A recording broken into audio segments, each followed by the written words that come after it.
Tantor Audio, a division of Recorded Books, presents Cascade by Matthew Peed. Narrated by Gabriel Vaughn and Eva Kaminsky. Chapter 1. Regan.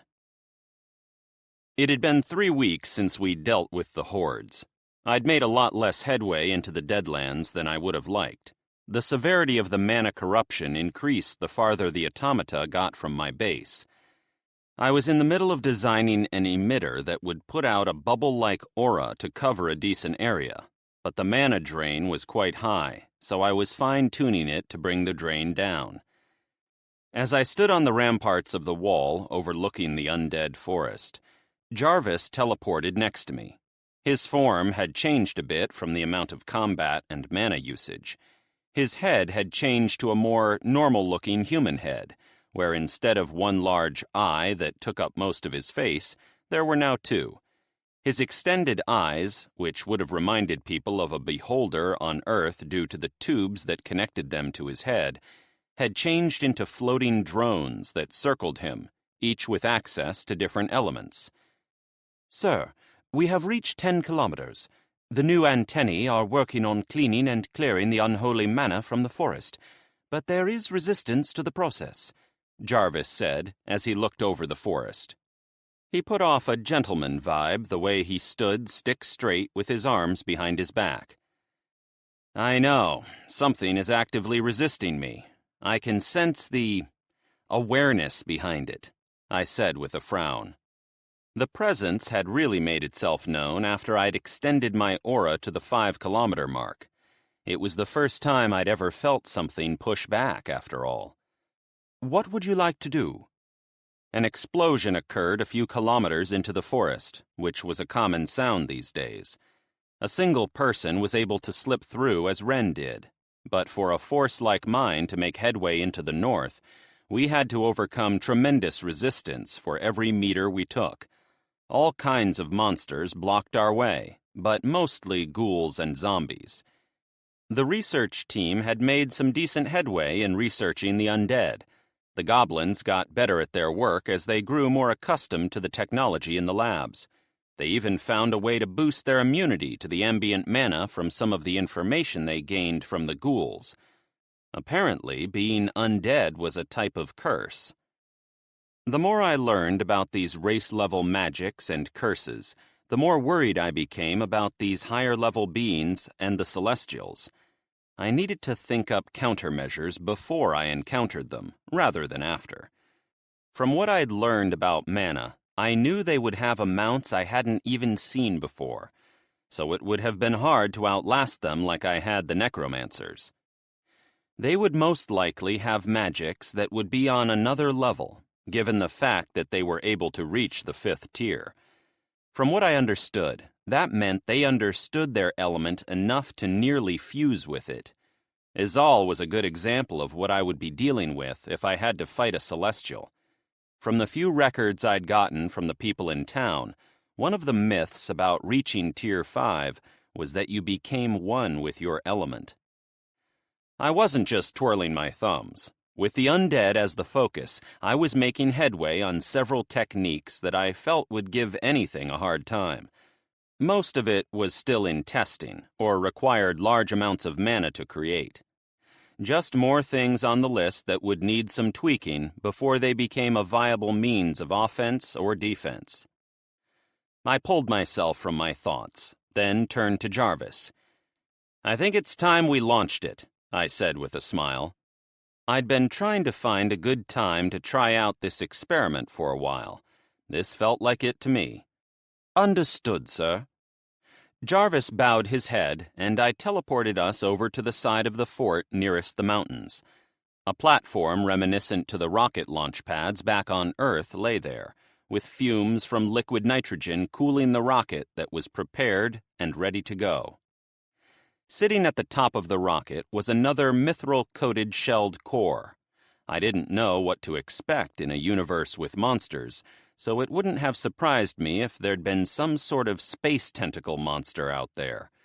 The mithril alloy coating would make sure it was protected. Once I established a geocentric orbit, Then I could worry more about defenses that might need to be prepared. It was far easier to build an escape velocity vehicle when I could build a seamless structure, as well as use magic for some of the systems. I was able to use some magic scripts to create barriers and cooling for the outer layer. With the way it was constructed, the vehicle would actually be able to leave the planet and return as long as it didn't run out of mana.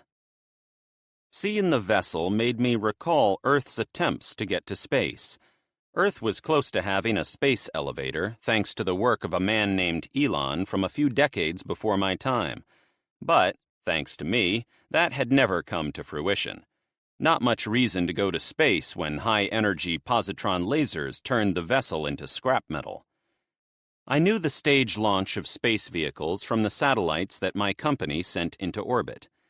The problem was that I'd usually outsource that part of the equation to other companies back on Earth. I was basically working from scratch here. I was just throwing everything on it that I could think about with the hope that I covered all my bases. I basically wanted a fortress in space when I was done.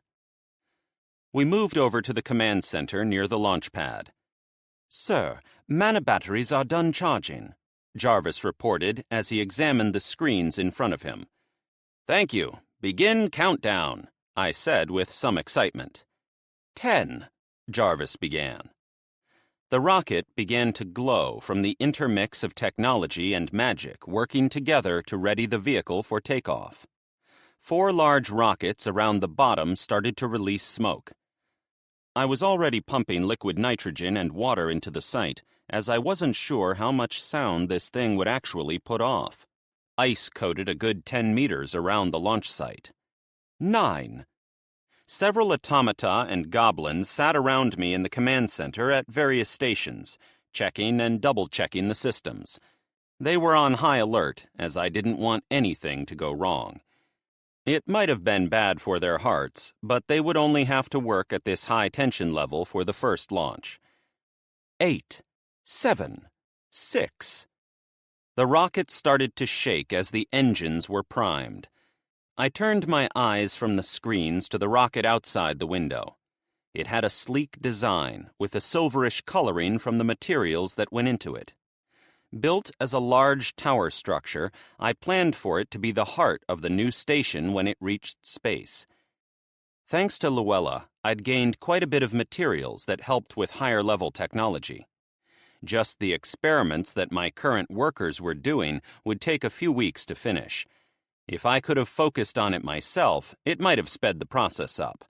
But with the recent invasion, I had too many distractions to fully devote my attention to it.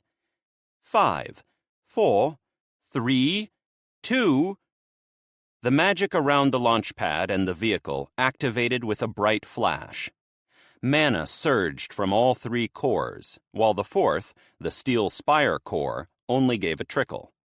All the runes activated as the engines flared. 1, Jarvis yelled. I slammed my hand down on the big red button in the center of the console. The rockets fired with one of the most beautiful flames I'd ever seen. The water managed to suppress the sound considerably, but the roar could still be heard for kilometers. There was almost too much power as the launch pad and the surrounding ground cracked from the crater that formed. With a boom, the rocket shot into the sky. I connected to the cameras on the outside of the ship. My uplink to it was also in the green for now. As it left my aura a few kilometers in the air, the resistance I was feeling from the undead forest struck with force.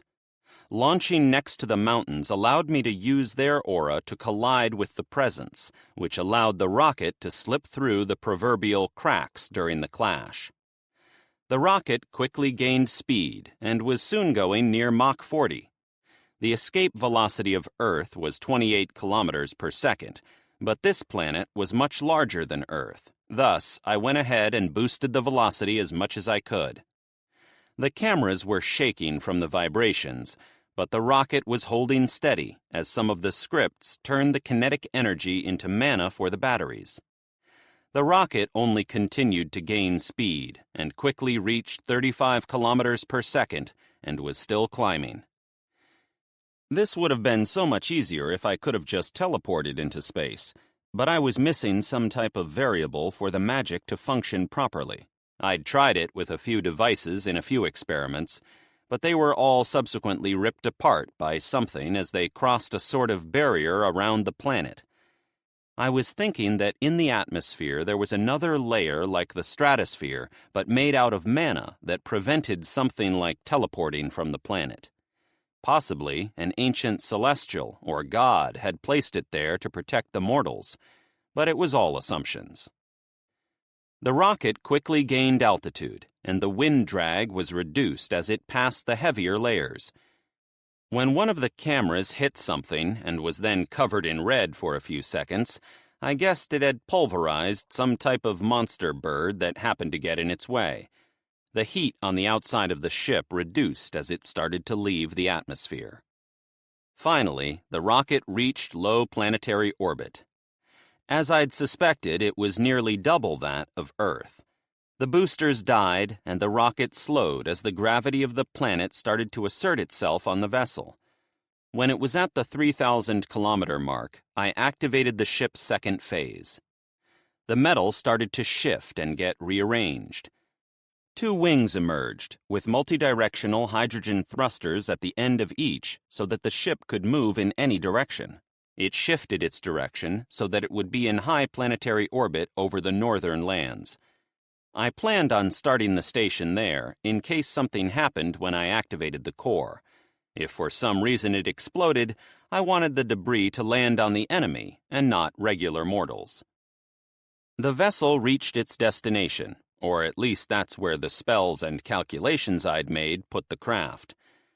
Back on the planet, I let my body fade into mana, as I wasn't sure what would happen. I mentally cracked my knuckles, then began to allow my aura to leave the core. The craft was almost stationary when compared to a satellite, but it was technically moving just a bit until it froze as if it had gotten stuck in concrete. Then I felt it start to move again, but it was locked into place over that spot on the planet. I felt a surge of mana as the aura expanded in the form of a bubble. I nearly got a head rush from the mana, as it felt completely different from what I absorb on the planet. Compared to any of the mana I'd absorbed before, this felt purer. I looked past the rush of mana to analyze the situation. I was absorbing all the emissions that would normally be bombarding the planet in this area. I made an active effort to allow sunlight through my aura, otherwise it would have been nearly pitch black under it.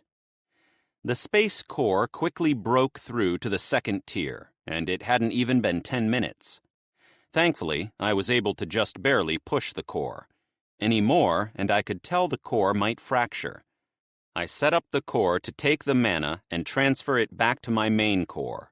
I could break through to Tier 3 if possible. I wasn't sure if there was going to be a requirement once I gained that amount of mana. I left the original structure of the vehicle alone and started to expand the form into a proper station. I wasn't sure if people would be living there or not, but I did have the goblins that could potentially end up there one day. I went ahead and made it where they could live in the station without problem. Long term, there were a lot of magics I wanted to test up there. As I have certain abilities as a dungeon core, I was able to cheat a bit. I expanded from the original structure to create a central tower. Around halfway down, I expanded the surface out in a disc shape, much like the city I'd created in the north, and went ahead and created as many of the buildings as I considered necessary for my people to survive while living on it. Just to be safe, I covered all my bases by adding greenhouses and recycling systems for any inhabitants that I might move to the station in the future. While I was quite busy on this planet, apparently I could live a very long time and might consider taking a journey into space someday. I would have to figure out how to free my dungeon core for this permanent orbit going on, but like I said, plenty of time to work on that.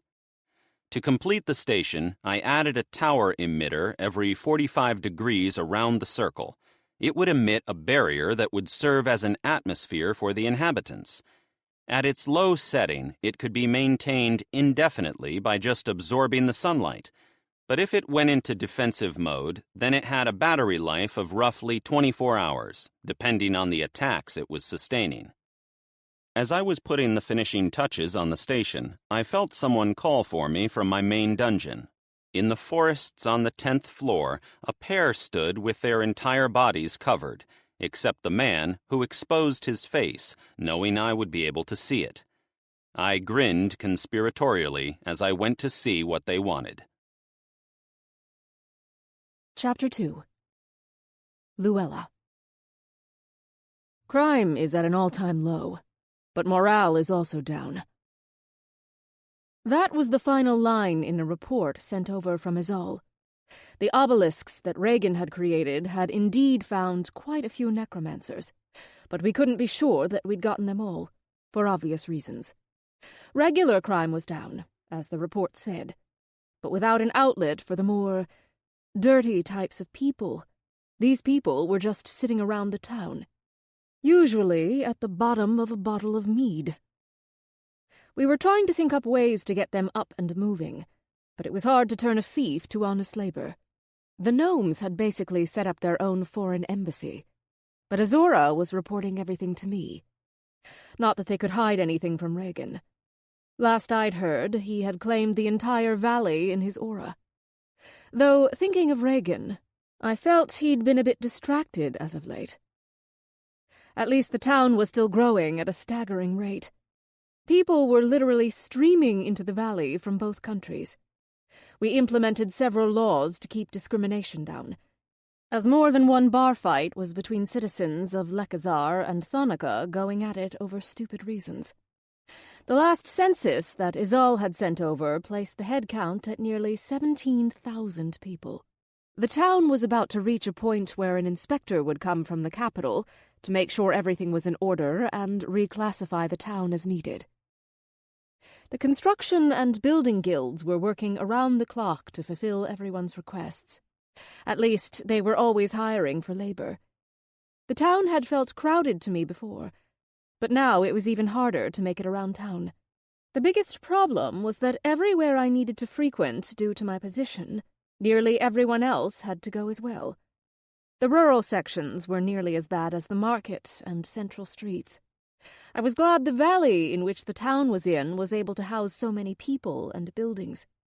According to Thrad, the construction guild's master, we would be able to build a city that would rival the capital's. With Regan there, I wouldn't have been surprised if we surpassed them. He wasn't too big on the word limits. It was only a matter of time before the nobles tried to bully their way into the town. I'd already received several requests from manors and whatnot to be built for them. To each, I sent back a nice little note that basically said piss off in polite speak. I could be a little ruder to Lekazar nobles, but for the Thonican ones, I needed to word it a bit nicer. I wasn't in the mood to deal with the political issue. Looking around my office, I thought it might be one of the nicest rooms I'd ever been in. Regan had redone the townhouse like he said he would, but he went a different route from the giant tower in the forest. It was more of a castle now. There were 2 towers on each side that emitted a barrier that seemed to bend space. When people walked into the area of the castle, there was a lot more space than there appeared to be outside. I just wrote it off as Regan doing his dungeon thing. "Little lady, there is a guest for you," Julie said as she walked into my office. She'd at least started using lady when addressing me since the battle. In fact, quite a few people made sure to talk to me with care, though Rockris still didn't. I glanced at the small mirror on the wall. My beautiful black hair had turned a platinum blonde, the one change I wasn't too happy with. My clothes hid most of them, but lightning marks were tattooed over most of my body. The biggest change had to be my eyes, though. The pupils had turned into a miniature night sky. I motioned for Julie to allow the person in, and a large beastkin made his way in from behind her. He was a bearkin, who looked like he'd been on a rather long trip, as he was pretty rough for wear. I tried not to be rude by covering my nose, but it was hard to resist the temptation, given the smell he was giving off. What can I do for you?" I asked. "I heard you were offering slaves sanctuary," he said, as he moved to expose a part of his chest. The purple ink the slavers used for the space crest popped out even on his sunburnt skin. Regan had told me about this a while ago. His forest town was letting slaves live there like normal people if they allowed him to subvert their slave crests. He'd given me a similar device in case they came here instead. "Indeed, I can offer you a type of freedom. The dungeon here has made a device that binds the crest to him. With this, you can live as a normal mortal, and I have been assured that he doesn't have time to do anything with the slaves he binds," I explained. "As long as I can be free, I don't care," the man almost roared. "Very well," I said, then pulled the device out of my desk. I walked up to him. "This will hurt a bit," I warned. I placed the rune-marked dagger against the center of his slave crest. He scoffed. I smiled, as this wasn't the first time a slave had scoffed at the mention of pain. I tapped the end of the device to the center of his crest. A surge of mana entered it, and he roared as if he'd been stabbed by 6 swords. I hopped back quickly in case he went crazy. It had happened before, after all. He collapsed to the ground as he writhed in pain. I frowned as I noticed Julie seeming to enjoy it. I couldn't see her face, to be sure. However, her body language said she was having the time of her life. The process usually took roughly a minute to complete, longer for a larger body like this guy. The process ended exactly 1 minute and 29 seconds later. I had to hand it to the man. Most started begging for it to end, one way or another by that point. But other than the first roar, he didn't make a sound louder than groans of pain. After he lay on the floor for another minute or so, he sat up. "I guess freedom doesn't come pain-free," he said with a groan. "Indeed. Now, what's your name?" I asked as he got to his feet. "Boris Lutt, ma'am," Boris said with a bow. "Well, Boris, now that you're free, want to join the town guard?" "I'll consider it." "Fair enough," I said with a smile. "For now, there is a bunkhouse set aside for freed slaves while they get back on their feet." It was a little hard to expect someone to be able to provide for themselves right after rebinding the crest. This allowed them to feel a little indebted to the valley for all we did for them. However, I didn't feel wronged if they decided to leave after they got more comfortable. They wanted to be free, after all. "Thank you for everything," Boris said, then bowed as he backed out of the room. A guard saluted from the hallway, then escorted him from the building. After he left, I turned to Rockris and Julie. That's the 12th slave this week. The rate they are arriving is also increasing. It wasn't too bad to get the slaves in the valley. I just worried about the ones who had less than pleasant owners before. I didn't need a former slave attacking one of my citizens. "Master's other town has a whole operation set up to free slaves. They are being selective at the moment, so they don't free criminal slaves. But even with that, it might reach unprecedented levels compared with the history of the war on slavery," Rockris explained. Then added, "The number of slaves in the forest has already hit triple digits." I never thought I would be near the center of history-altering events like this, I said, as I rested my head on the desk. It was just one thing after another. We'd already suffered 2 attacks from necromancers. Hell, there were 2 in the room with me. Only very few people are born knowing they will achieve greatness, and even fewer will know if they will fulfill that destiny. Just think about that marquee, Julie said from her seat until I glared at her. Val would have been one of the strongest leaders on the continent if he had been allowed to flourish. Rockris glanced into the hallway, then commented, "Izal appears to be doing a good job training the new force." I followed his gaze and saw the hallway lined with guards. There was a pair almost every 10 meters. She even gained a new nickname, Izal the Fire Demon. I wasn't sure if it had always been a problem or if it was a recent development from her pregnancy, but she'd gained a wicked temper. Quite a few people had learned the hard way when she quite literally burned them. The new hospital that Regan had set up was getting a lot of visitors. That was another hot topic in town. This medical center had been a very big hit with the adventurers, as they didn't have to donate to a priest to get a healing. They only paid coppers on the silver for healings that would have been hard for a Laloon-sanctioned priest. The biggest thing was that the healings were consistent. If someone went in to heal a broken arm, then the arm was healed as stated.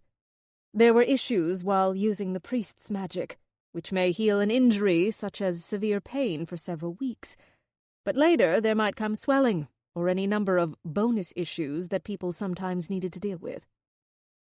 Some of the light mages who were hesitating about joining the church had already joined Regan's healing center as students, but there was a long training session that they had to work hard at. While it was free to join, if you quit halfway through, there were fees. Last I'd heard, a woman wanted to be able to regenerate limbs, and an automaton head doctor, as they called themselves, had told her it would be nearly 6 years of learning to be able to do so. The only requirement for joining was to magically sign some type of oath about doing no harm. It was very adaptive, as it made a man who tried to learn second-hand sign it before he could actually hear what the other man was trying to teach him. The hospital took care of any light mages who signed the oath with a division of automata that were assigned to guard the men and women. They used light mana and were quite powerful, from the reports I got from Izal. They were led by 2 automata that called themselves Apollo and Aurora. Before the obelisks were installed all through town, one of the students made their way into the sea of tents outside the town to try to help anyone who might have gotten hurt in the dungeon. He was jumped for his coin, but Apollo happened to be with him. It managed to incapacitate all the attackers with a single weapon that fired some type of canister that exploded out with pure light. The men were unable to see for several days before they crawled to the man and begged him to help them. It was becoming so normal for the valley to be in a state of change that I was actually dealing with all this relatively well, in my opinion. Izal was doing a good job with security. Cassie was keeping the adventurers in line. The guilds were all happy about the continued increase to their membership in the valley. Personally, I was pleased about the valley doing so well, considering that it was where I'd come to basically run away from my family. I pulled myself from my thoughts and looked down at my desk. The downside to having a large desk was that it was able to fit more paperwork. I decided I needed a break and stood up to go on a walk. Regan had made this place nearly impenetrable, according to my understanding, so I had no worries while in the castle. Not that I was too worried about being attacked again. My comprehension of lightning had reached a new scale, thanks to me quite literally fusing myself to it. While my memory of that event was spotty, I would probably break through to Tier 3 without much difficulty, as long as the universe didn't throw a curveball. Chapter 3. Regan. The hooded pair looked me over as I appeared in front of them. I, of course, wasn't taking any chances and had appeared a few meters away. I'd learned the hard way that few people can be trusted in this world, even if you thought you knew them. Magic was capable of great good, but more often than not it was used for evil by people with too much ambition for their own good. "I have to say I'm pleasantly surprised to see you," I said to the person who was supposed to be dead. While I didn't personally care, I knew someone in the valley that would have been quite happy to see him. Plus, I liked seeing people reunited. "As I am you, I need to ask that you not use my name," Valimar said with a grimace. I nodded in agreement. "Fair enough. Never know who might be listening. What can I do for you?" I asked. "I need an edge against our common enemy," Valimar growled. I could almost feel the anger radiating off him. "Ah, a little revenge is always a good motivator," I said with a knowing nod. "But are you sure? Taking this path might lead you down a road that will be hard to return from." I wanted to know he was certain. From what I'd found through various experiments, such as with Azra, once I changed a person, it was very permanent. At least to the magic I had access to as a dungeon, which was considerable. "I am well aware of that from my journey here. If there is to be a future for me and mine, then I have to do this." "Very well. Do you want low or high? Note that if I use the high, I will be binding you to me," I warned. "I need as much power as I can get. Do what you have to do," he declared with force, then deflated a bit as he turned to his partner. "No matter what happens, thank you for all your help during this trying time. You're free to do as you please." "Thank you, my lord, but I have as much a reason to stay as you," the woman said with a slight bow, then turned to me. "This may be out of line, but I would like to request the high level as well." "Loyal servants as always, I see," I said with a sly grin. "I probably wouldn't be here if it wasn't for her. She did save my life, after all." I laughed. "Men are supposed to protect the women, isn't that right, I started to say, before I remembered he didn't want me to use his name. The man frowned, then sighed. "How is she?"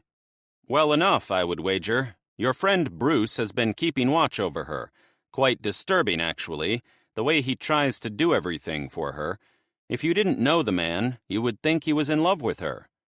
He is loyal to a fault, but I trust him to protect her. When I finish my quest, I will repay him with whatever he wants, as long as I am capable of delivering it," the man said with one of the most serious faces I thought I'd ever seen in either of my lives. "But enough of him. I would like to hear how you survived," I said, unable to control my curiosity. "As for my survival, I have Urena to thank for that," he said as he glanced over to the woman. "Oh, I do love a good mystery, but the suspense is killing me." He sighed, then explained how Urena had been thrown under the building when it was bombarded with the spells. She'd survived more due to her dwarven stature than any martial skill, and quickly realized what was going on. As the dragon had attacked, she'd pulled clear the body of a servant who was roughly the same size as him. When Neldor gave his life for them in a truly heroic moment, they made the switch with Valimar, casting an illusion over Valimar's face, which kept it simple enough to be unnoticed with the large amount of mana in the area. She then buried them almost 50 meters underground for nearly a week to be sure there weren't any watchers. "And I could bore you with the happenings as we made our way here, but I have necromancers to kill," Valimar growled. "All right then, let's have ourselves some fun," I said with a little more excitement than I meant to.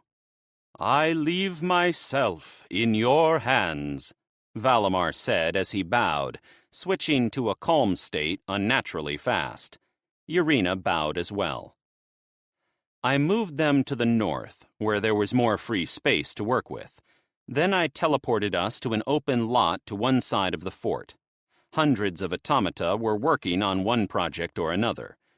Just as we appeared, one team of automata was hauling a hulking creature that reminded me of a giant but with rotted patches all over it. I would have to look at the reports from that later. Valimar looked around in awe. He'd probably never seen a place with such a uniform and smooth structure before. I pointed to the middle of the lot and told him to stand there as I tried to decide how best to go through with this. I already had a general idea, but wanted to be sure it fit with his style. Unlike my automata, he wouldn't be able to learn how to use a weapon that he'd never touched before. As I thought through my options, I decided to let magic decide. There was a simple but effective method to increase his power that I hadn't used in a while. It would also bind him to the dungeon so I could keep tabs on him. I planned to give him a collar, but extra protection never hurt. I channeled the bind creature spell I'd acquired so long ago. In fact, the last time I'd used it had been on Azra. A giant complex spell structure formed around Valimar with a diameter of 10 meters. Thousands of runes and scripts were woven together to create a spell that was more complicated by 100 times than the one I'd used on Azra. Something interesting happened at that point, as mana didn't just flow from my main core, but from my 3 subcores as well. The Spire core seemed to be far and didn't provide any more mana than a trickle. I'd noted this occurrence while working on the station. Distance really did play a factor on certain functions of my cores. Valimar screamed as more mana than a human should have been capable of handling collided with him. I wasn't positive of my analogy, but it probably felt like a million needles trying to force their way in through every spot of his body. I quickly gained control of the flow of mana and slowed it to a more manageable level. I allowed it to keep flowing until the spell stopped on its own. With roughly 2 million mana coursing through his body, Valimar literally glowed at the moment. He collapsed to his knees from the pain, breathing heavily. Cracks formed over his body as the mana transformed him. Slowly, Valimar stood up with a surge of power, and his body exploded suddenly, then condensed. A much more powerful version stood where he'd been a moment ago. 3 halos floated behind his back in the form of large gears, probably an influence from my mana. 2 blades, one that seemed to be formed from a sun, the other from the blackness of space, rested in his hands. It reminded me of Asura from Hinduism. It also looked like I had pushed him over into Tier 3 in the process. I could feel my underlying control over him, however, so I wasn't worried. I'd learned a lot since the time with Azra and all the continuous creations that I'd been doing. Just to be safe, I materialized a collar around his neck and wrists before he came completely back to himself. It was easier to affect his personage when he was part of the dungeon. Valimar roared loudly enough to shake the surrounding forest as he surged to his feet. The ground cracked under him as he flexed his new level of mana. Something farther in the forest roared back, but I ignored that for now. Steam was released from Valimar as he calmed down from the mana high. I looked closer and saw that his skin was metal now, though it still looked like regular skin. Internally, he had completely changed. He was almost a living machine, as most of his body had changed, but the parts that made him mortal had only been upgraded and optimized. I guessed you could call him a cyborg now. Panting, he looked over to me, then said, "You're one scary being, Sir Regan." "Aw, stop that. You're making me blush," I said as I laughed. "Don't tell her about me, please," he pleaded, his eyes sincere. I debated telling him that she had already gotten some upgrades herself, but left it alone and just nodded. They could sort that out for themselves later. As they say, love can cross all boundaries. He stared at me for another moment before he fell over backward. His eyes rolled back and he breathed heavily, but I knew that he was quite well. His soul was still adapting to the massive change in shell and amount of energy. In Luella's case, she'd been able to expel most of the energy. With this, however, he was forced to endure the molten fire that was locked in his veins. I looked down at Urena next to me. "Still want to go?" I asked with an evil grin. "Yes, Sir Regan," she said without hesitation. In a sense, I felt she was almost braver than Valimar. It took a lot of guts to witness something like that and still want to go through with it, especially since she was essentially giving up her freedom. "Well, damn, I was hoping for a slight shudder or something," I said, a bit disappointed. I moved Valimar's body out of the way, and the woman walked onto the stage. The spell began the same way, as I didn't plan on holding back with these two. I would basically be able to control them if something were to happen. As I'd mentioned before to Luella, pawns were useful. I was more prepared this time as I grabbed the tremendous rush of mana that surged toward her. I let it flow a bit slower, but too slow would affect the transformation as well as be painful longer. Soon, another cyborg stood in front of me. There wasn't as much change as with Valimar, as I believe she had been a rogue and was keeping true to her roots. I could see that quite a few of her systems were set for infiltration. I collared her when she collapsed from the intense power that was rushing through her veins. Looking each of them over, I felt sorry for whoever got in their way. As I teleported them to an out-of-the-way section of the West Forest, I made sure to copy their designs. With a few alterations, I could make fully functional automata to fill my ranks. I left them a map marking where they were, then let my body dissipate.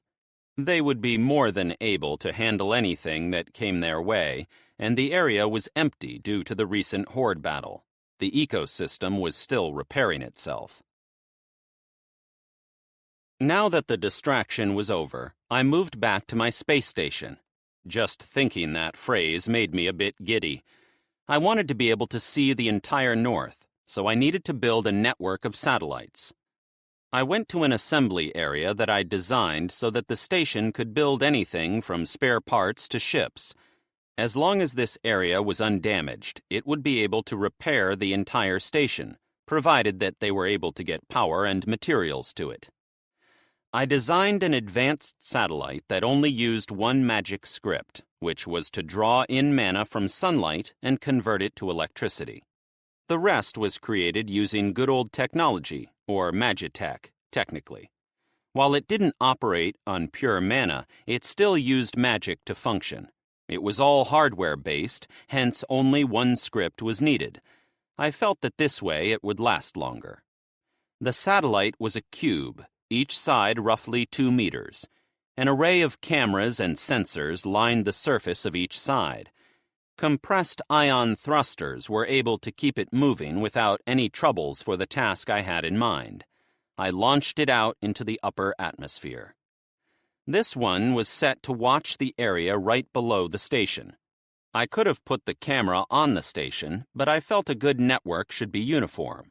It moved below, then activated its communications array. I used a quantum link so the network should never have any lag, while not requiring as much hardware to function, an easy feat with magic. With the uplink established, I set it to start mapping the area directly below the station. The first images came up on the center console, while a large holographic image appeared over a sizable table located in the command center. It's nice being a dungeon core, as I can spread my consciousness over a large area. Down on the surface, a hellscape appeared. The still compiling image seemed to make it worse. A very dead-looking forest surrounded a castle made of pitch-black stone and what looked like milk-white bones. I felt it was a little cliché, but they wouldn't know that. A fog covered an area of roughly 100 kilometers, which was most of the initial coverage my satellite managed. The satellite finished another scan, and the image cleared up considerably. Undead as far as the eye could see. It looked like every mortal who had been in the north was changed. I couldn't read their mana levels from the satellite, but there were several hundred that must have been over Tier 3. I tapped my chin as I looked over the image, coming up with a few ideas that would remove most of the surface issues, but the 94 floors were going to be the real issue. Unlike me, Alara had most likely built her dungeon to keep everyone out at the command of her masters. Every step down would have been a battle. At least I had Anubis. I could replicate his design into a troop of soldiers who would be able to fight their way down as a nearly perfect enemy against the necromancers. For now, I just needed to get my forces there.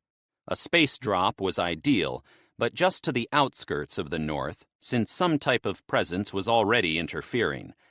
Until I found the source of that, I would hold off on space insertion. I plotted out the network that I wanted the station to set up so that it would automatically produce the satellites. Even if I was moving my forces over ground, I needed to have a decent map.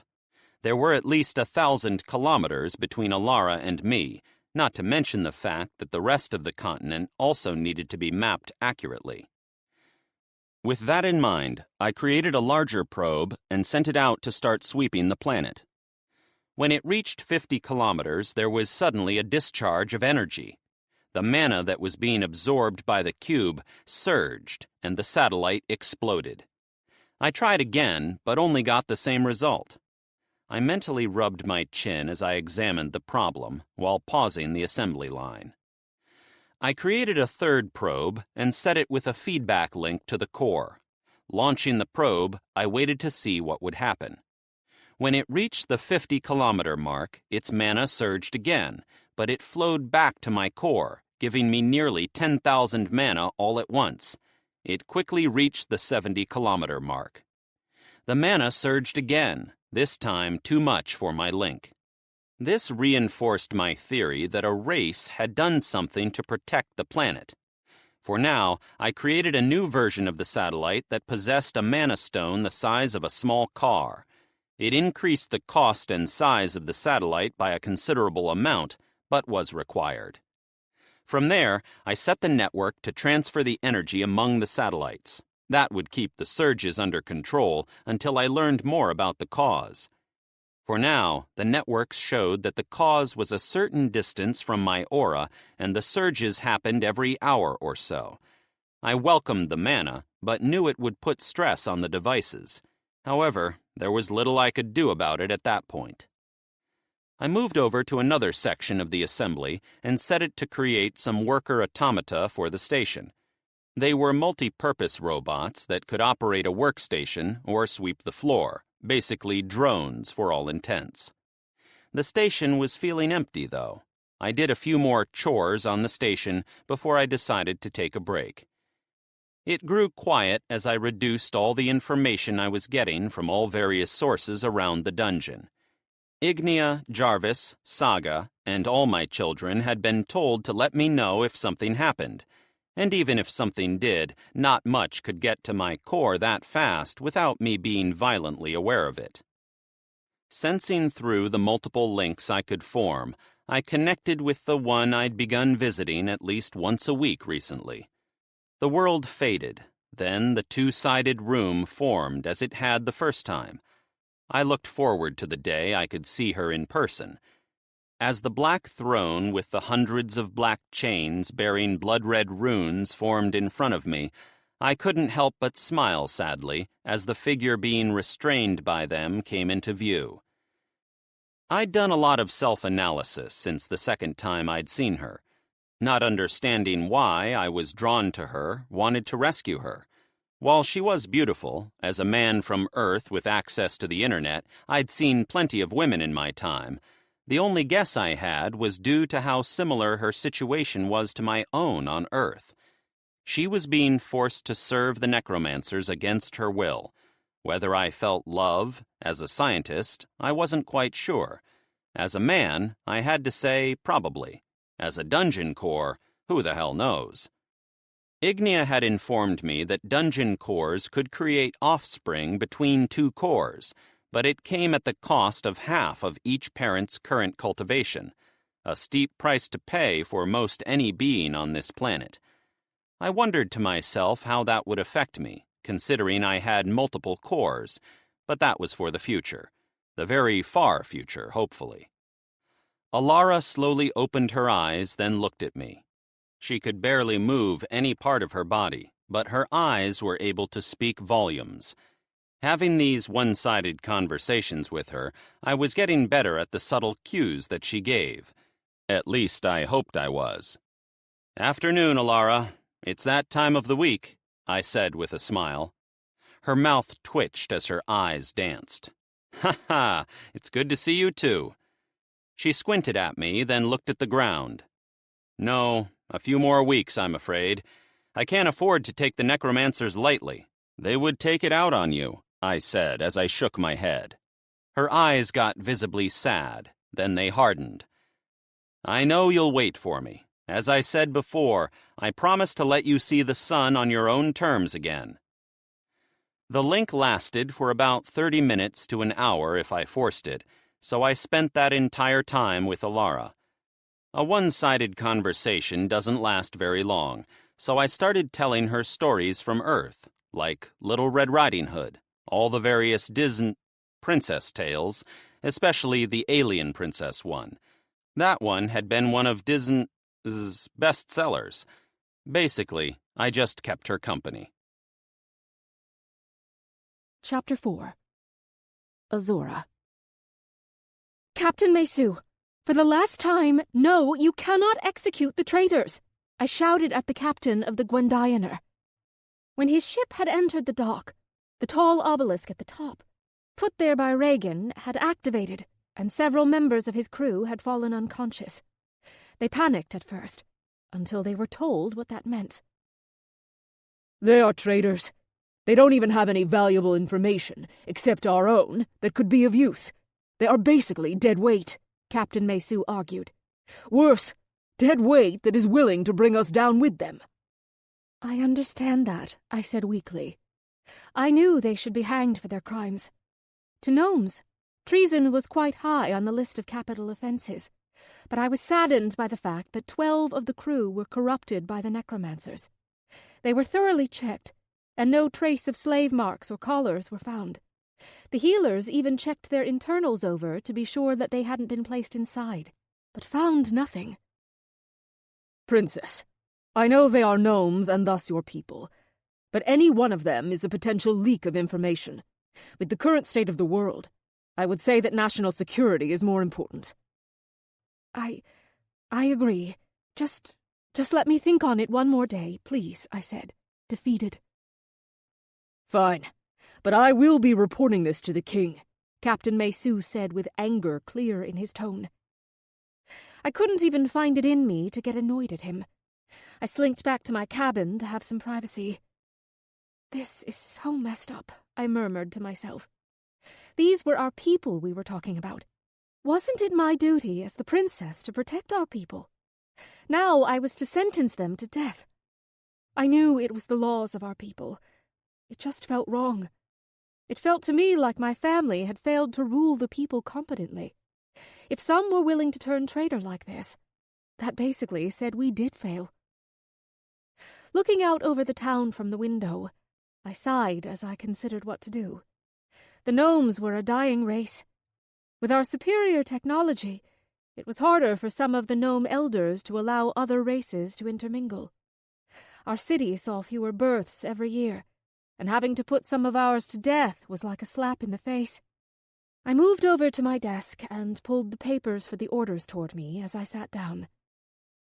There was no way around it. The people would just have to bear this bad news.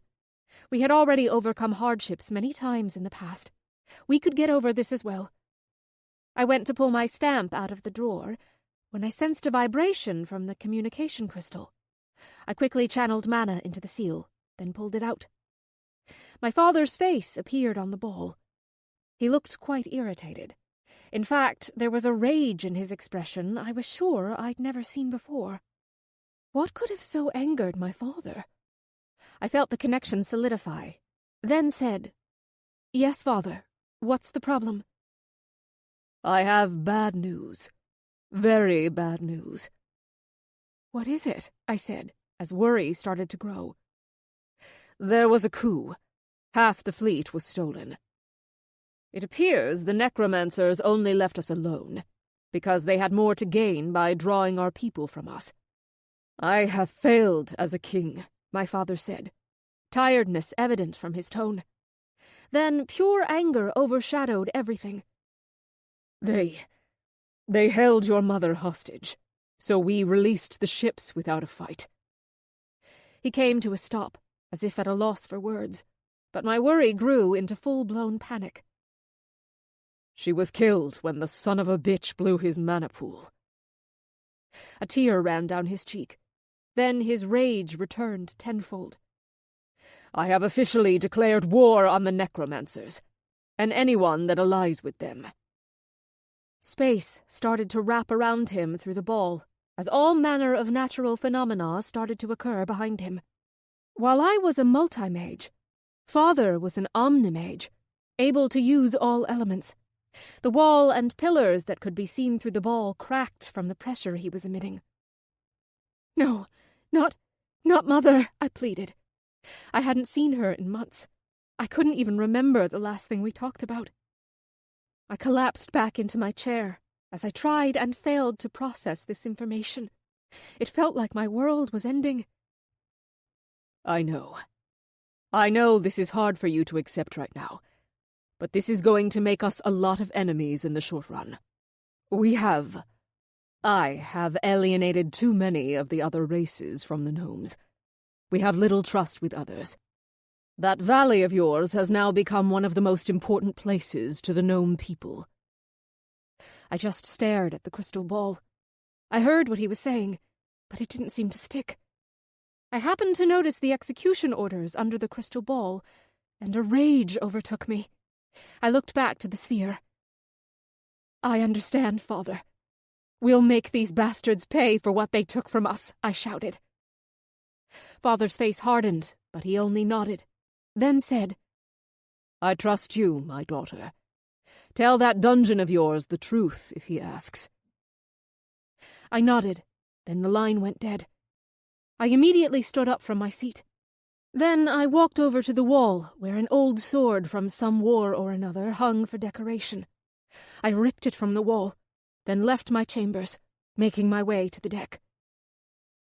Late afternoon painted the deck with the setting sun. I looked around and found Captain Mesu talking to Captain Shido. I stormed over to them, which quickly drew their attention. They saluted when I got to them, probably noticing how angry I was. "Yes, Princess?" Captain Shido asked carefully. "Bring all the traders onto the deck. Now," I growled. Captain Mesu nodded and rushed off to collect them from his ship.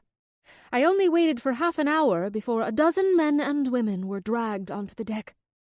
I knew some of them well, while others I had only conversed with once or twice.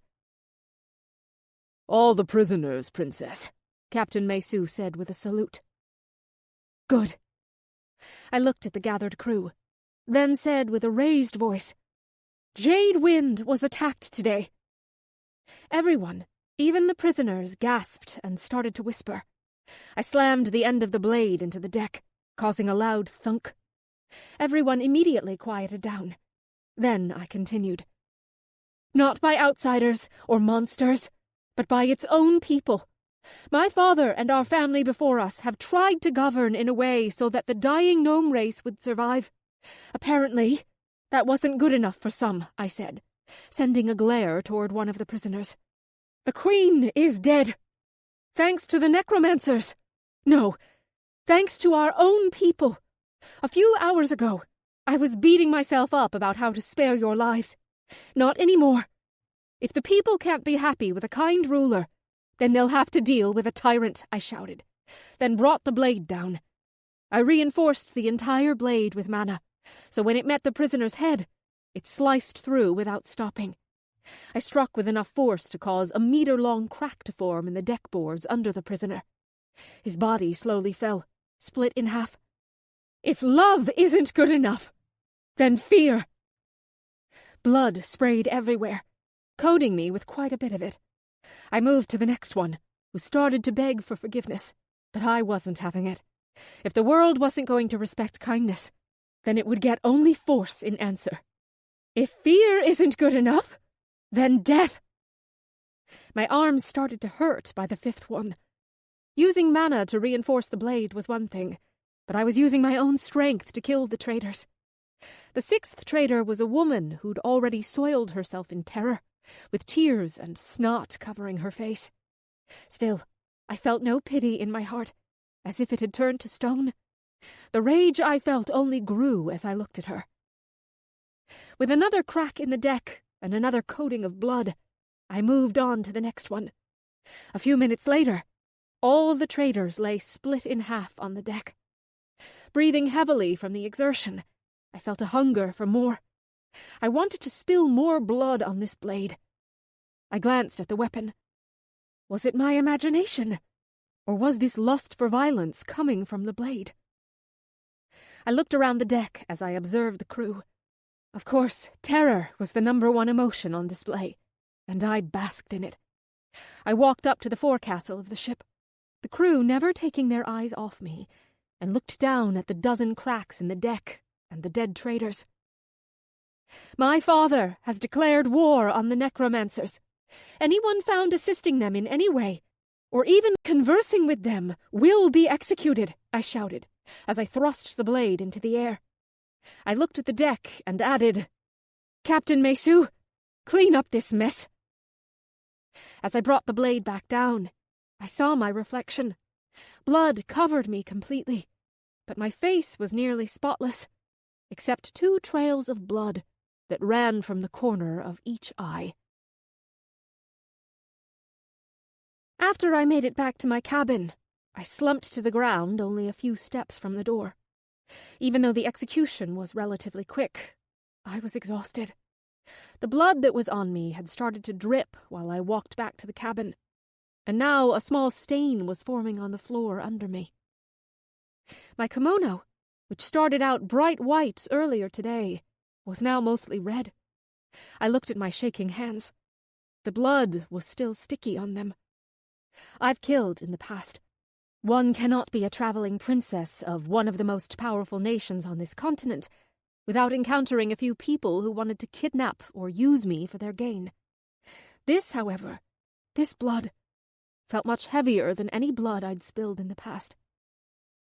I don't know how long I sat there staring at my hands, but when I looked up, it was well into the night. The town was still illuminated in many places, such as bars and inns.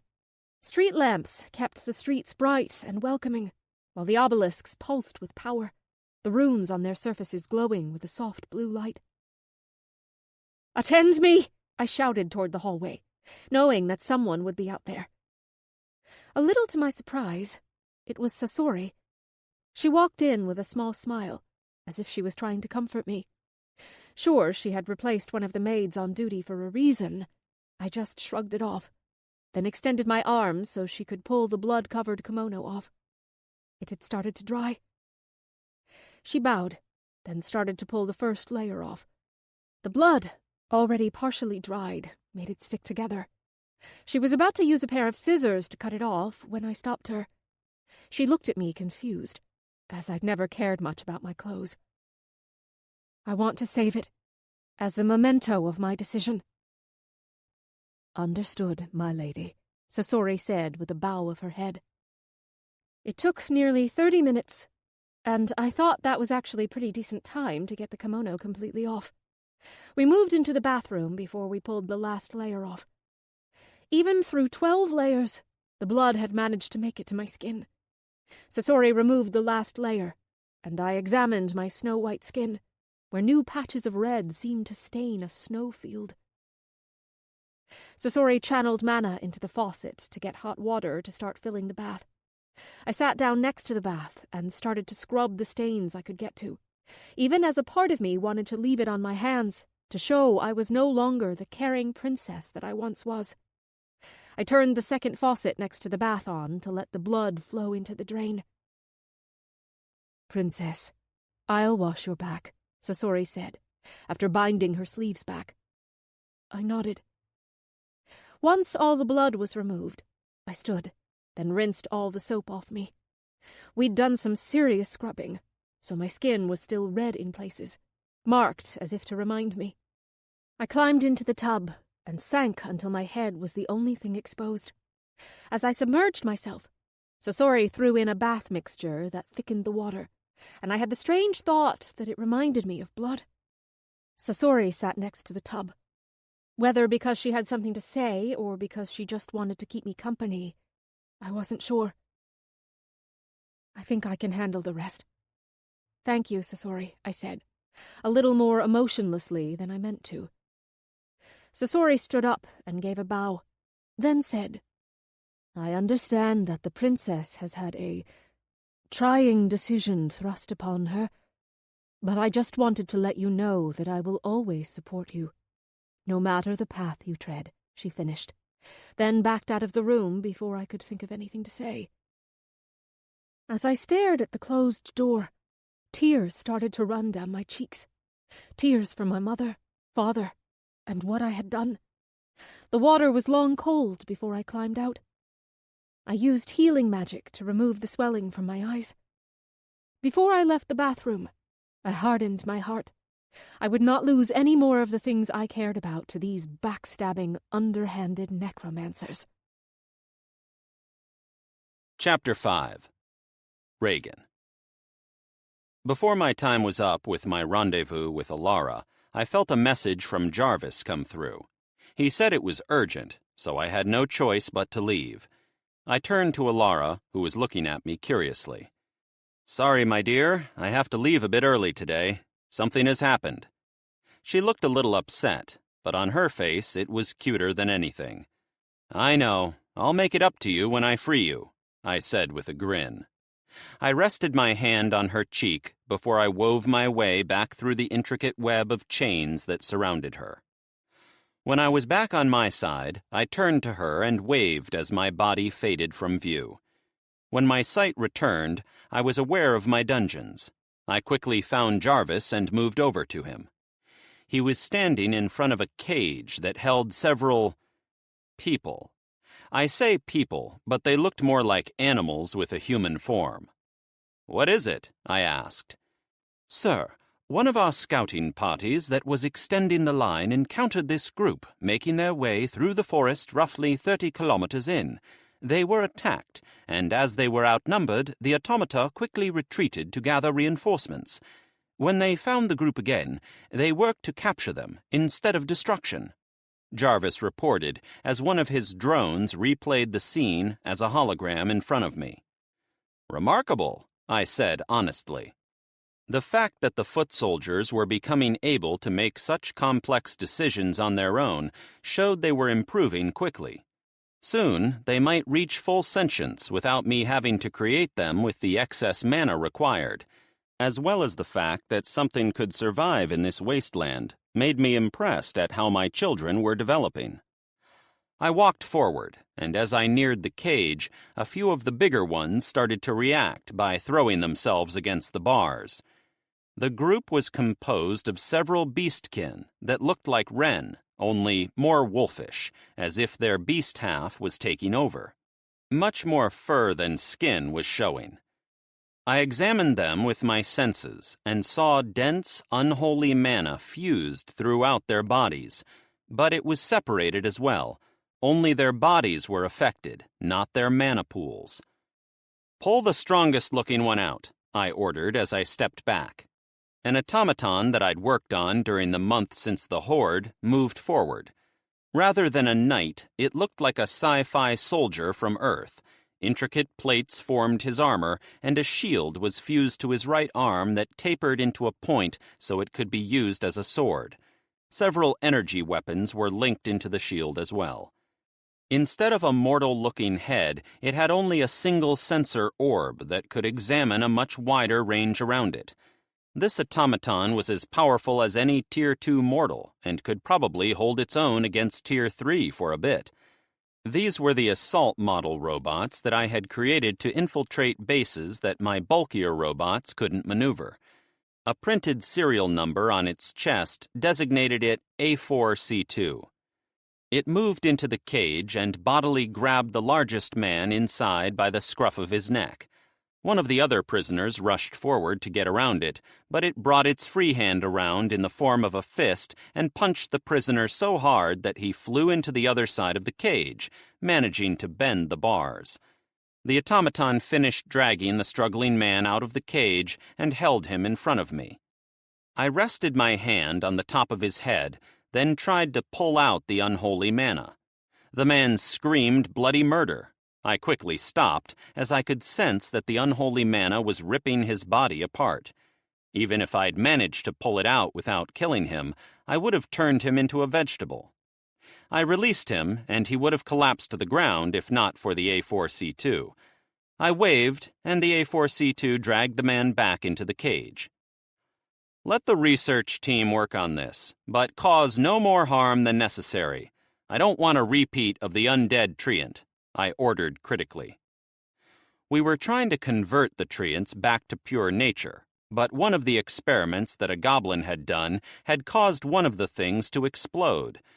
which would have been fine. Explosions occur on an almost regular basis here, but it exploded with enough force to level a 300-meter radius, killing several dozen other samples we'd taken from the undead forest. "As you command, sir," Jarvis said, then teleported away. I examined the prisoners for a bit longer. They looked like a small community, as there were quite obviously family units. Even in their feral state, they were grouping together.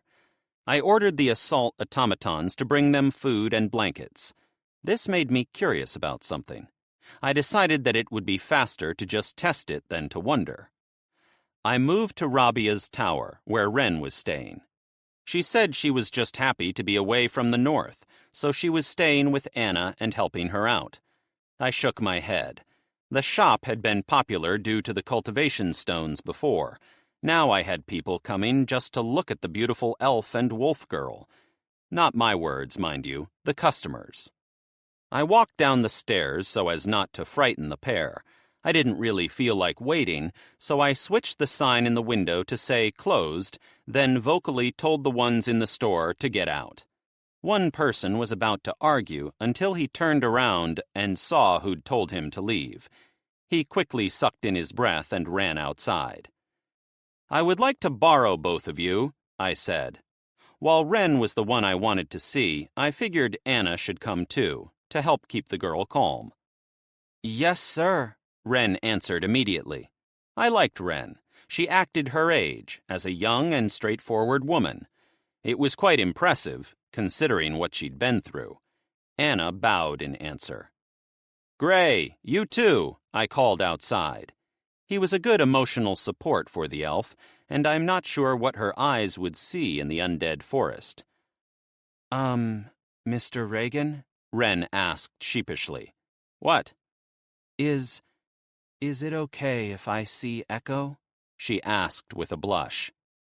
I quickly found Echo in the dungeon and moved him to where the prisoners were, then nodded to her. Her innocent smile lit up the room. "All right, I'm moving us to a place that might be uncomfortable for a bit, but I need to ask you what you think about this." Their faces grew serious and they nodded. I teleported us to the north. They both looked around to reorient themselves. When they focused on the cage in front of them, they both gasped. As Anna was blind to the physical world, I knew it must be for different reasons. I waited for them to calm down. Echo made its way over from the side, and Wren quickly changed her focus as she climbed up his frame and settled herself on his shoulder. Gray also put a supportive hand on Anna's shoulder, and she gazed at him with appreciation. Finally, when I felt it had been long enough, I strode up to the cage. "So, do either of you have any insight on this?" "They are the cursed," Wren said from her perch. "The cursed?" She pointed at herself, then said, "They are like me, only much further along." "You're going to have to explain a bit more," I said with patience. "About 50 years ago, the beastkin started to change. It wasn't much at first, but we would gain more fur than our parents, or even compared with others of our kind. Our animal tendencies grew as well, some becoming more vicious or timid based on our animal. Finally, that happened," she said as she pointed toward the caged group, "as if they had lost all reason, and now they are an animal in human form." "Then why aren't you like them?" I asked. I had just thought she was a hairier version of a wolfkin, though I had barely seen over 10,000 people, which is in no way a big enough sample to examine the world. "My family, and others like us, went a different direction. Instead of losing ourselves, it was like we grew more in tune with our animal. We started calling ourselves werewolves, as we could still maintain our reason."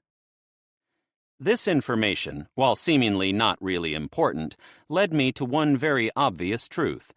One of the necromancers in the north was definitely doing live human experiments.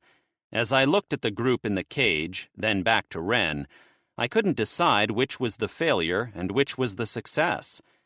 Ren was intelligent and strong for the conditions she'd suffered through while growing up, while this group would have been powerful if they'd met a group of mortals. Once I brought just a bit of force to bear, they were handled easily, mainly due to them having barely any intelligence. I figured I would have to find the person responsible to learn the answer. I nodded to Ren, then turned to Anna. While I could see a tremendous amount of information with my dungeon senses, it never hurt to have a second opinion. She might be able to see something I missed. "Well, what do those eyes of yours see?" I asked. Anna took a breath before she turned away from the cage and buried her head in Gray's chest. I couldn't help but wonder if that hurt, as he was still quite solid even with the new material that made up his body. I gave her another moment, and she pulled herself from Gray. "Sir Regan, this is a perversion of life, of nature," she said with anger and sorrow leaking through her tone. Elves cared more about nature than their own lives at times. Their race was one of the rarer ones, at about 1 to every 6 humans, mainly due to the fact that their homes were in the forests, which most monsters called home as well. "Yeah, I figured that out," I said as I nodded. "Is there anything that you saw that might be able to, I don't know, fix them?" I asked. "Whoever did this started decades ago. It is woven into the deepest parts of their body. Even the slave curse that is common pales in comparison to the level of maliciousness it took to make this happen. The curse seems to make them little more than animals, and it's woven so deep into them that I can't see a way to remove it without killing them. Even if you did remove it, I have a feeling that they would be little more than children once freed." That was my conclusion as well. I could handle them being forced down to basically children, but if even you were unable to see a way to remove it without killing them, then we have hit an impasse for the moment, I said, as I rubbed the back of my head. "What do you plan to do with them?" Anna asked nervously.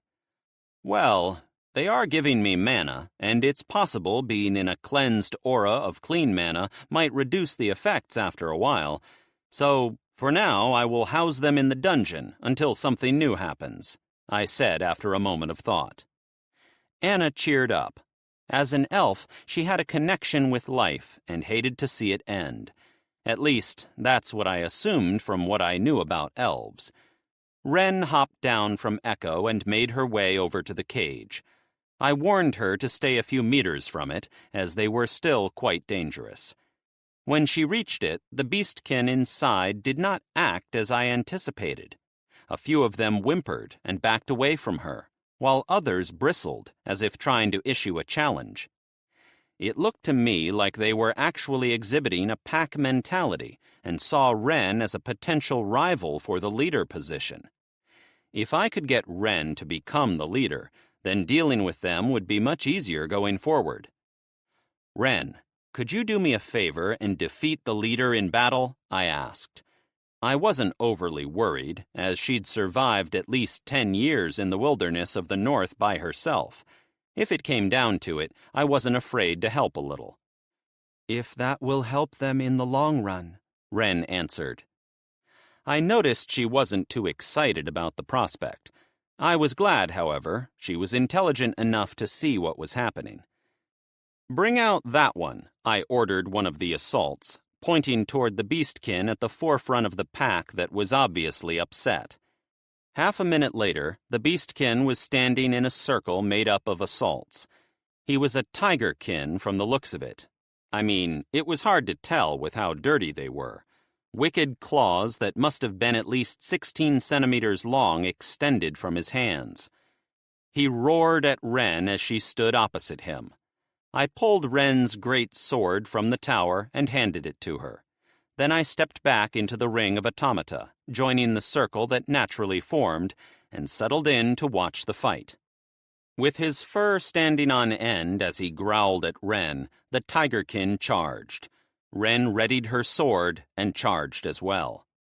The tiger brought his claws around, trying to impale Ren. She brought her sword up and met the claws with the flat of the blade and was forced back a meter from the impact. She twisted her blade and used the momentum to swing around. The blade made a full circle, coming back to strike the tigerkin's shoulder. The fur was thicker, or at least denser than regular fur. Ren managed to cut him, but not nearly as deep as I felt she would have liked. The tigerkin roared in anger and used his claws to slice at Ren. A pulse of darkness spread from her in the shape of an orb, which pushed the tigerkin away. He roared in return, then flames gathered around him. For the next few seconds, they attacked each other with vigor, each trying to take out the other. Back and forth they traded blows, each managing to score a few scratches on the other. Blades made of shadow gouged furrows in the ground while it was being scorched by the tigerkin. My automata activated their shields a few times due to stray attacks. Finally, Ren managed to bring him down with an attack much like Noir had used during the competition a few months ago. She fused with the shadows, then burst from behind the tigerkin, leaving a rather nasty-looking gash along his back. He collapsed to the ground, roaring in pain from the gash. I clapped as the fight ended. The other beastkin inside the cage had also been watching the fight intently. Ren stared at the cage. The prisoners watched as if expecting something. Ren tilted her head to the sky, then howled.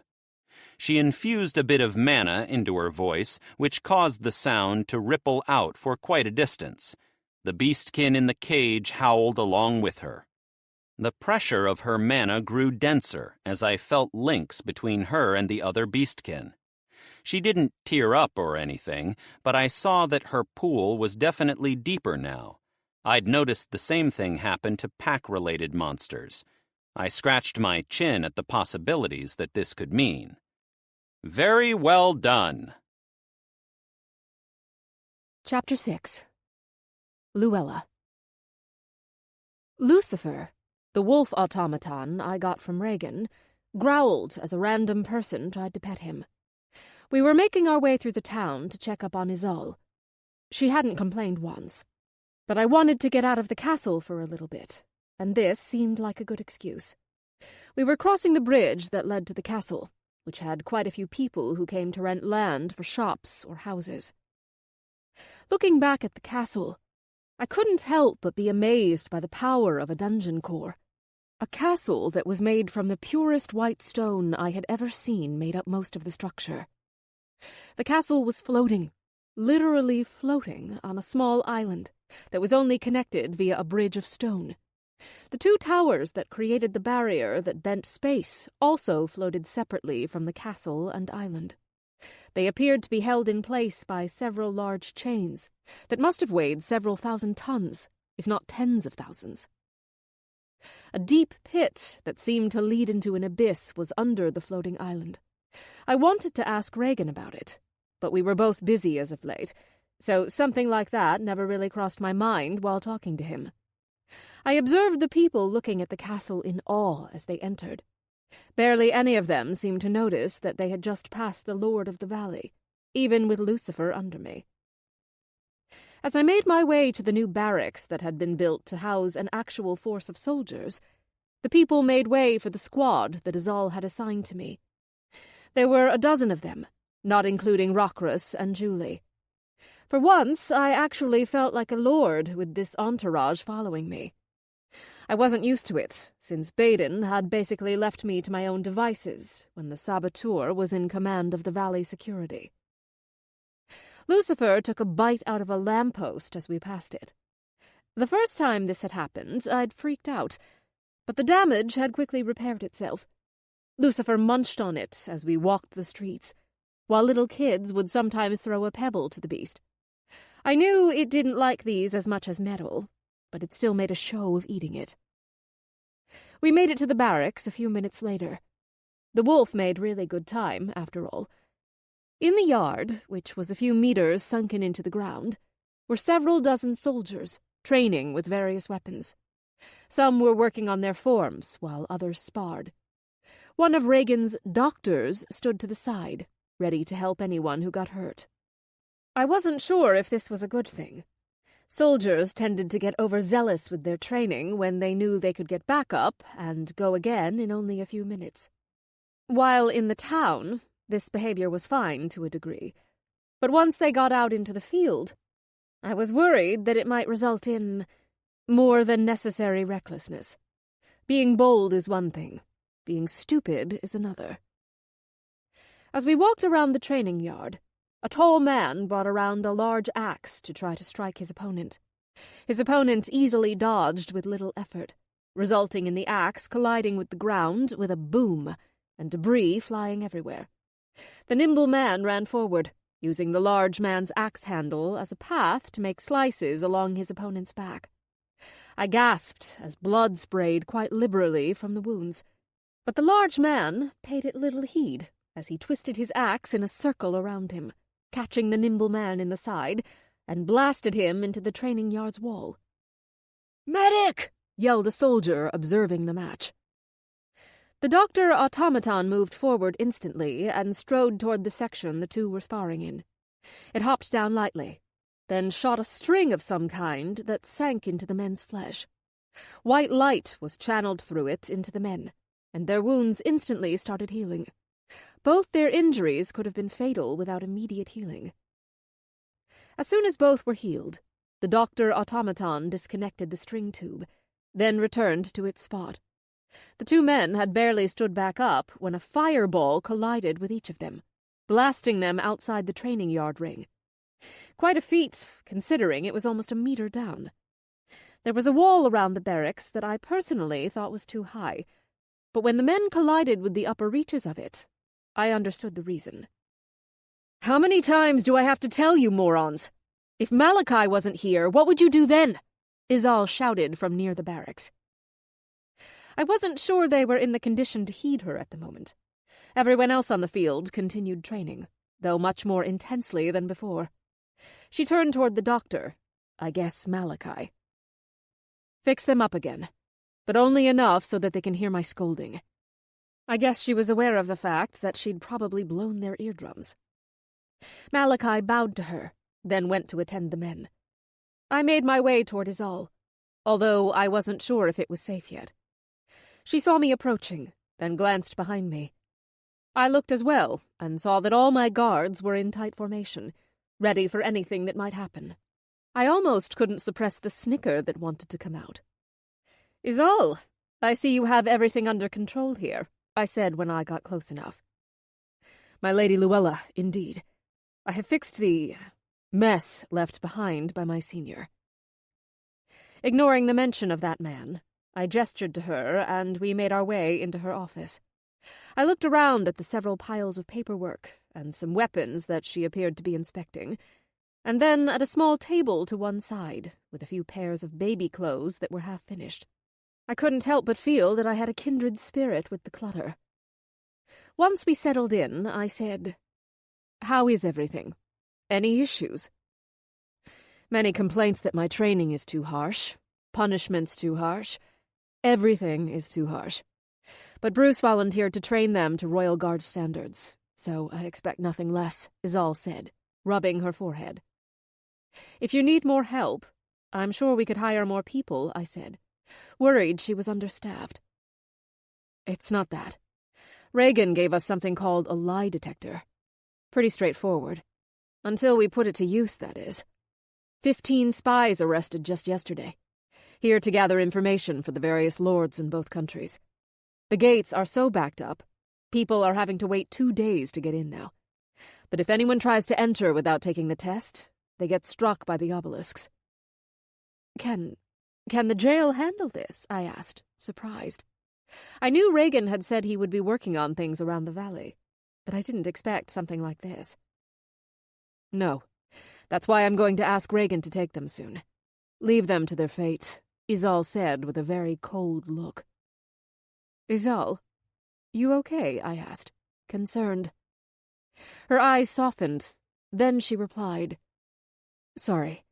The lie detector has let me hear a lot of information that makes me a little sad for us mortals. I know for a fact that 2 lords in Lekazar are necromancer supporters. All this information in just 2 days. That was a bit scary. All from this lie detector that Regan had made. I wondered what magic it used, as using magic in the mind was tricky. The slave crest was a type of overall magic that just inhibited surface thoughts. Otherwise, the slave would die from their hate for their master. As the mind wasn't exactly an element per se, all cultivators were able to do a bit of magic with it. But in that same thought, no one was able to focus on it like they could their main element, so it's hard to gain experience working with the mind magically. Well, I'm sure Regan will enjoy some new toys to mess with, I said with a laugh. I did feel bad about the people, but they brought this fate upon themselves. Ha ha. Last I heard, someone finally made it to the 13th floor. Never knew of an actual dungeon that held off adventurers from their floors for such a long time. Regan is probably listening to us right now anyway, I said with a shrug. Considering Princess Azora had a fancy execution last night, and the obelisks didn't make a peep, Izal said, as she pulled a report from her desk. I don't know what interests him and what doesn't. I looked it over quickly, frowning deeper the farther I read the document. It seemed Azora had had a pretty hard night. According to this, the Gnome Queen had been killed in an attack that had not only split the Gnome airship force in half, but had also put the gnomes into a lockdown. We would have to tread carefully going forward from here. I doubted any of the gnome airships would come here with the princess in the valley, but other areas could be easily attacked with the magic contained in them. While I was worried about necromancers, there was also the issue of the princess herself. I hated the thought, but we would need to keep an eye on her as well, just as a precaution. I'm sure you don't need me to say anything, but I assume the air docks have been reinforced with more guards, I asked, just so I could be on the same page. First thing I did. Not only more guards, but everyone on the ships is required to sit through a lie detector test as well, Izal said with a nod. Thanks to Regan's obelisks, crime is, as I stated, at an all-time low. But a lot of the people who would have been fine living on the streets are now required to get jobs. Right now, there is quite a bit of competition in town for any open spots. She paused as she spread her arms. That's where we come in to grab up all the trainable ones looking for a job. Of course, some of them quit right away, but the ones who stay are the better ones of the batch anyway. Nicely done. Thank you, Izal said with a small bow. We conversed about the happenings of the town for a few minutes, before Izal asked where my little elemental had gone. The elemental I had, summoned during the Horde battle, didn't return back to nature like I expected, so I named him Gulv. He tended to do whatever he wanted, but I would see him every now and then when he came back to my manor or the castle. I could ask the same thing. Where's Foya? I asked. He likes to bask in the sun around this time of day, Izal answered after she thought for a moment. Gulv should be around somewhere, I said with a shrug. I took Izal to one of the many new restaurants that had opened over the last month or so. It was a decent time for lunch, and I wanted her to take a break. I know I was the one to put her in that position, but I could also be responsible for her. I was 100% sure this restaurant would be lacking compared to Regan's, but I needed to be fair to my people. The place was fairly new, having only opened a week ago, but I could see it was very popular from the amount of people gathered around the entrance. As we made our way over, the person standing at the front of the line saw us and quickly gestured for us to take his place. I tried to refuse, but he and everyone else in the line basically pushed us inside. "My lady!" a server squeaked when he saw us. He quickly bowed, then ran into the back. Shortly, another man, obviously the owner, came out with him. He was dressed nicely, and even though he was dotted with a bit of food from cooking, his clothes spoke to how well the restaurant was doing for him. "Lady Luella, it is a pleasure to have you in my humble establishment. I can't thank you enough for the opportunity to be allowed to open a restaurant in this amazing town. the owner said with genuine happiness on his face. "Please come in and order whatever you want. It's on the house." "I thank you for your kind words, Sir—" "Sir Herbert, my lady." "Sir Herbert, do you have a table for all of us?" I asked, as I gestured to Izal, Julie, and Rockruss. Unfortunately, I would be breaking etiquette to eat with the other guards. But Julie and Rockruss were more like guests that Regan had stuck with me. "Of course," he said, and led us into the building. He gave us an out-of-the-way seat that was partitioned off. I wasn't sure if my hunch was right, but it felt like an attempt to copy Regan. He left, saying a server would be there to assist us in only a moment. And sure enough, the server was there even before he got back to the kitchen. "Here are the menus. Please let me know when you're ready," the woman said, as she handed over some sheets of parchment. I was surprised as I examined the items. They were all things I had never heard of before. "Where did the master of this establishment learn to cook?" I asked curiously. "He was a cook for a B-rank adventurer team that came to town for the Horde mission. While they stayed here, they always went to the restaurant opened by the dungeon, so he was very free. One day he went to the library, where he found several cookbooks. They were so simple that he learned 4 dishes in only a few hours." The server gushed, with starstruck eyes, as she looked over to the owner, who was helping another person. "That is pretty interesting. I'm glad the library has helped someone," I said, as I smiled at the obviously love-struck girl. The atmosphere at the restaurant was so nice that Izal and I wasted nearly 2 hours there. I wouldn't say it was completely unproductive, as we managed to come to a decision on a few topics for the town. I was taking a sip of tea when a loud voice traveled over to us from another part of the restaurant. "Chips, would you check out the price of some of these meals? I could eat like a king for a week in Jade Port with this much gold," a scrawny man said as he looked at the menu. "Good. Smell," the large man next to the scrawny one said. I assumed he was Chips. "Aye, I have to agree." The waitress walked up to them carefully, as Chips was obviously a half-orc, and they tended to have bad reputations. The scrawny man looked up as she approached and gave her a twisted grin. "Guests, what can I get for you?" the waitress asked, only squeaking at the end. I would like this salmon fillet. Being away from the sea has given me a hankering for some seafood." "Meat," Chip said with some volume. I know. The biggest meat dish you have for me friend here," the scrawny man said as he smacked Chips's shoulder. The waitress nodded, then basically fled from the pair. Izal and I returned to our conversation. The restaurant was relatively busy, so most of the tables were full. "Hey, me and me friend here want some grub," the scrawny man shouted suddenly. The noise drew my attention. It had only been 10 minutes or so. One of the waitresses ran over and tried to assure him that the food would be out as soon as it was done. "What? Did you have to catch the bloody fish?" the man exclaimed. "Sir, it will only be a few more minutes," the waitress said, desperately trying to calm the man. "We're tired of waiting," the man said. Then 2 or 3 dozen orbs of red light appeared in his hands. The waitress screamed. Izal jumped up, and the guards moved to restrain the two. Even before they took a step, the orbs shot off randomly about 2 meters each, then detonated into a spherical explosion. Izal managed to get a barrier up just before the blasts reached us. Izal's barrier protected our side of the restaurant, but the other half looked pretty bad. All the other patrons of the establishment were on the ground, groaning as they grabbed their ears in pain.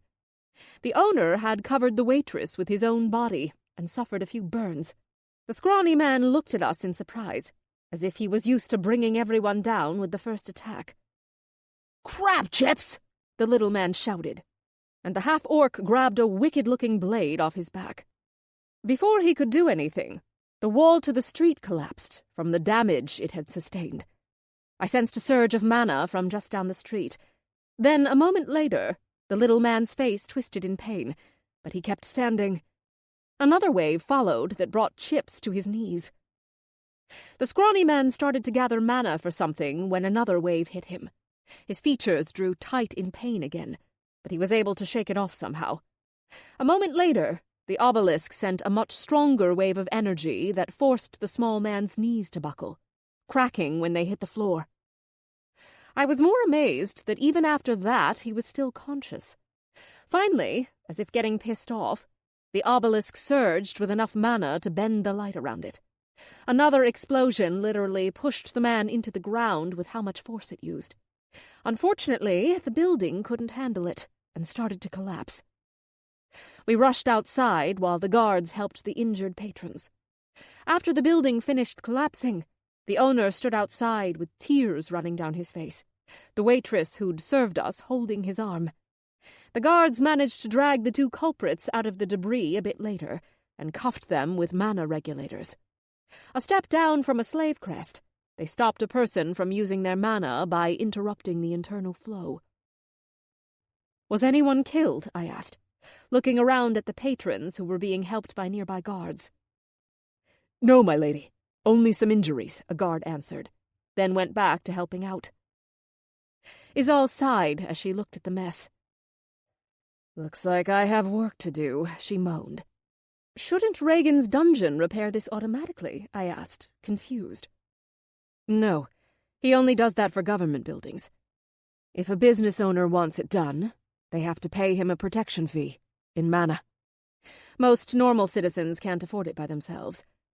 That's also why the obelisk didn't do anything until the building wall came down.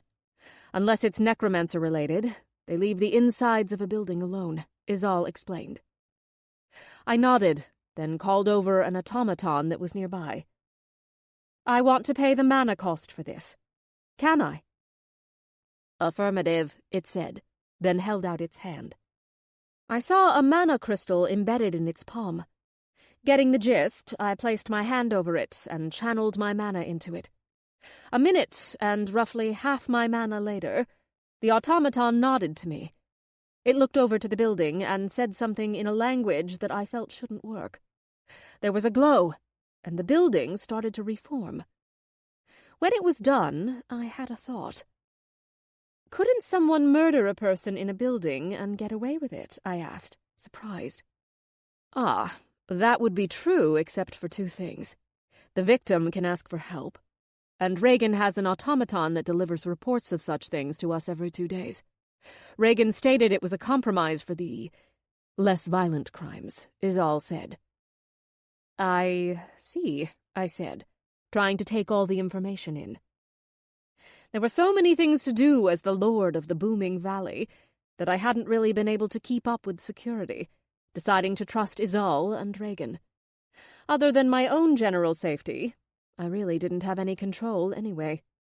I had to trust them, even though Baden had burned me in the past. Chapter 7. Regan. Ren was able to get the beastkin to calm down shortly after the battle. She couldn't directly tell them what to do, but she was able to work out a form of communication after a bit. I was trying to decide where I wanted to keep them when I realized I hadn't worked on my main dungeon in a long time. The only change I'd made since the Goblin City on floor 20 was the 10-floor-sized mine I'd created to fuel my machines. While mines were getting old, with the other two that were in the dungeon, I really had no choice. With the amount of space gained from using 10 floors and the combination of my environment ability, I was able to create what I considered a wonder. It was a view that would be impossible to see on Earth without being a multi-billionaire, and I doubted the mortals of this world had ever seen the like. Once you entered the room, there was a platform that was reminiscent of an airport terminal. Adventurers would board a vessel that would take them to the next section. This was a requirement, as I had a feeling that adventurers would be at quite a loss once they got to this floor, as well as the fact that this was technically my private resource extraction site for my own projects throughout the dungeon. What looked like an abyss opened up from the platform, and a mimicry of space presented itself. Because I needed a lot of materials all the time, I tested out if I could set asteroids that would spawn, which were composed of whatever ore I designated. My experiment worked, but there was little control over the size of the asteroids. However, even the smallest was usually between 5 and 600 meters cubed. That was hundreds to thousands of tons of material that I could harvest quickly. That was the next step. Instead of splitting up the mining and foundry floors, this time I added 2 harvester ships that were a kilometer long and roughly 100 meters wide. They would harvest an asteroid and either produce my newer automata for the North or just set the materials aside for me to absorb. Now, I couldn't put it past someone to get the bright idea to find a way to get into the vacuum, then manage to survive somehow. For example, the liches of the necromancers.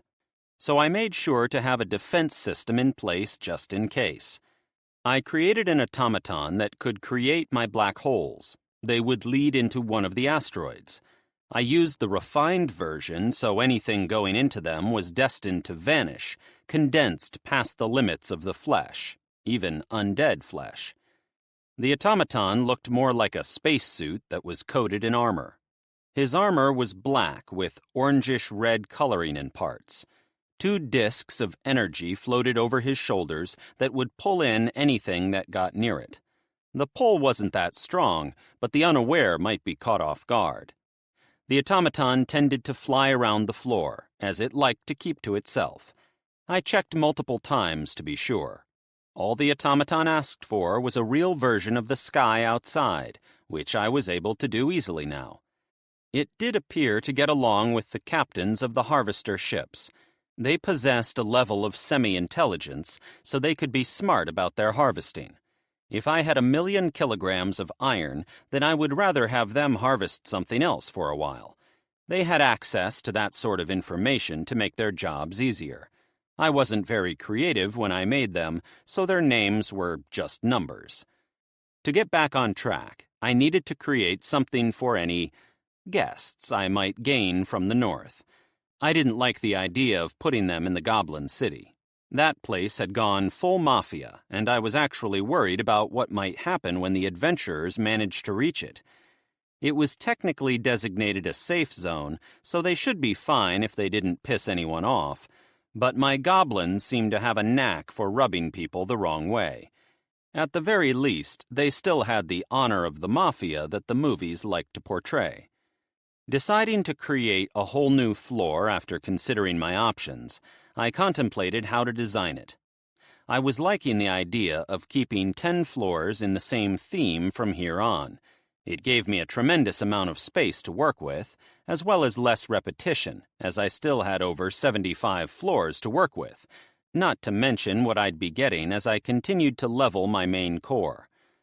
Pondering for a while on what to do, I finally made up my mind. I created another void. This time, however, I made it a sky with full atmosphere. I placed dozens of floating islands in the void that were anywhere from 3 kilometers squared to upward of 150, then created different environments for each one. The smaller ones tended toward barrenness, while the large ones had forests, ruins, a small mountain, or a lake. Even more bizarre things were possible, as I let the magic decide. There was one island that, though I wasn't completely sure, I thought it might have come from Mars. I would have to check it out more thoroughly later. I left them without any way to connect for now, since I wasn't worried about getting people from one island to another just yet. The beastkin had a general sense of self-preservation. I didn't have to worry about them jumping off the side of the island. They did have children, though, so I went ahead and created a small wall around the island that I chose to use for their new village. It had a lush forest, with about 100 square kilometers for them to work with. A small hut village sat near the center, though I wasn't sure if they would be able to use the things. On what would have been considered the other side of the floor, I created an island that was roughly 100 square kilometers.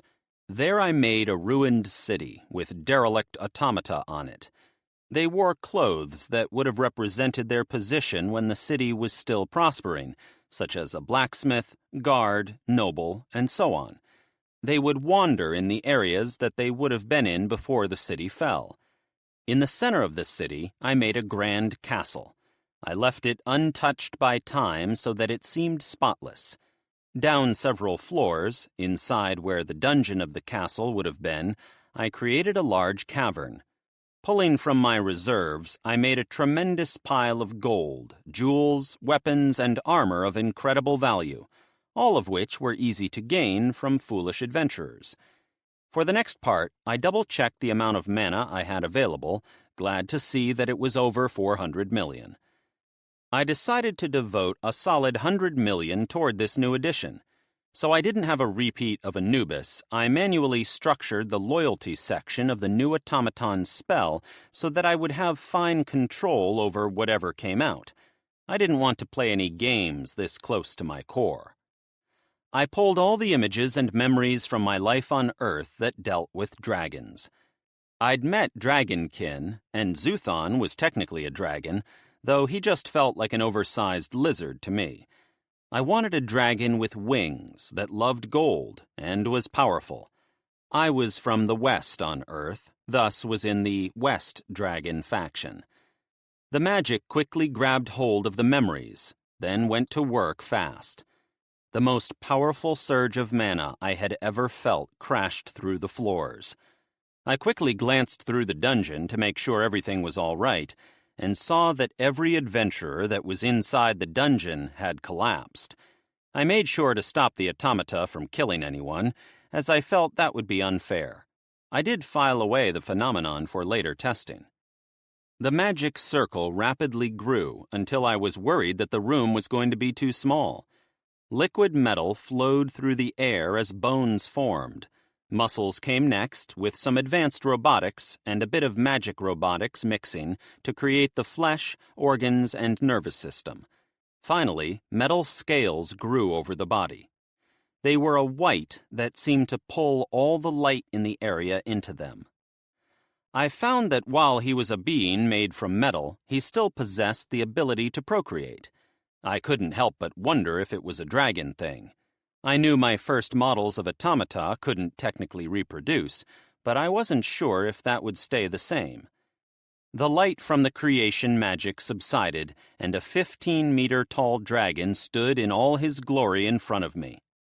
As the magic faded, color started to fill in places.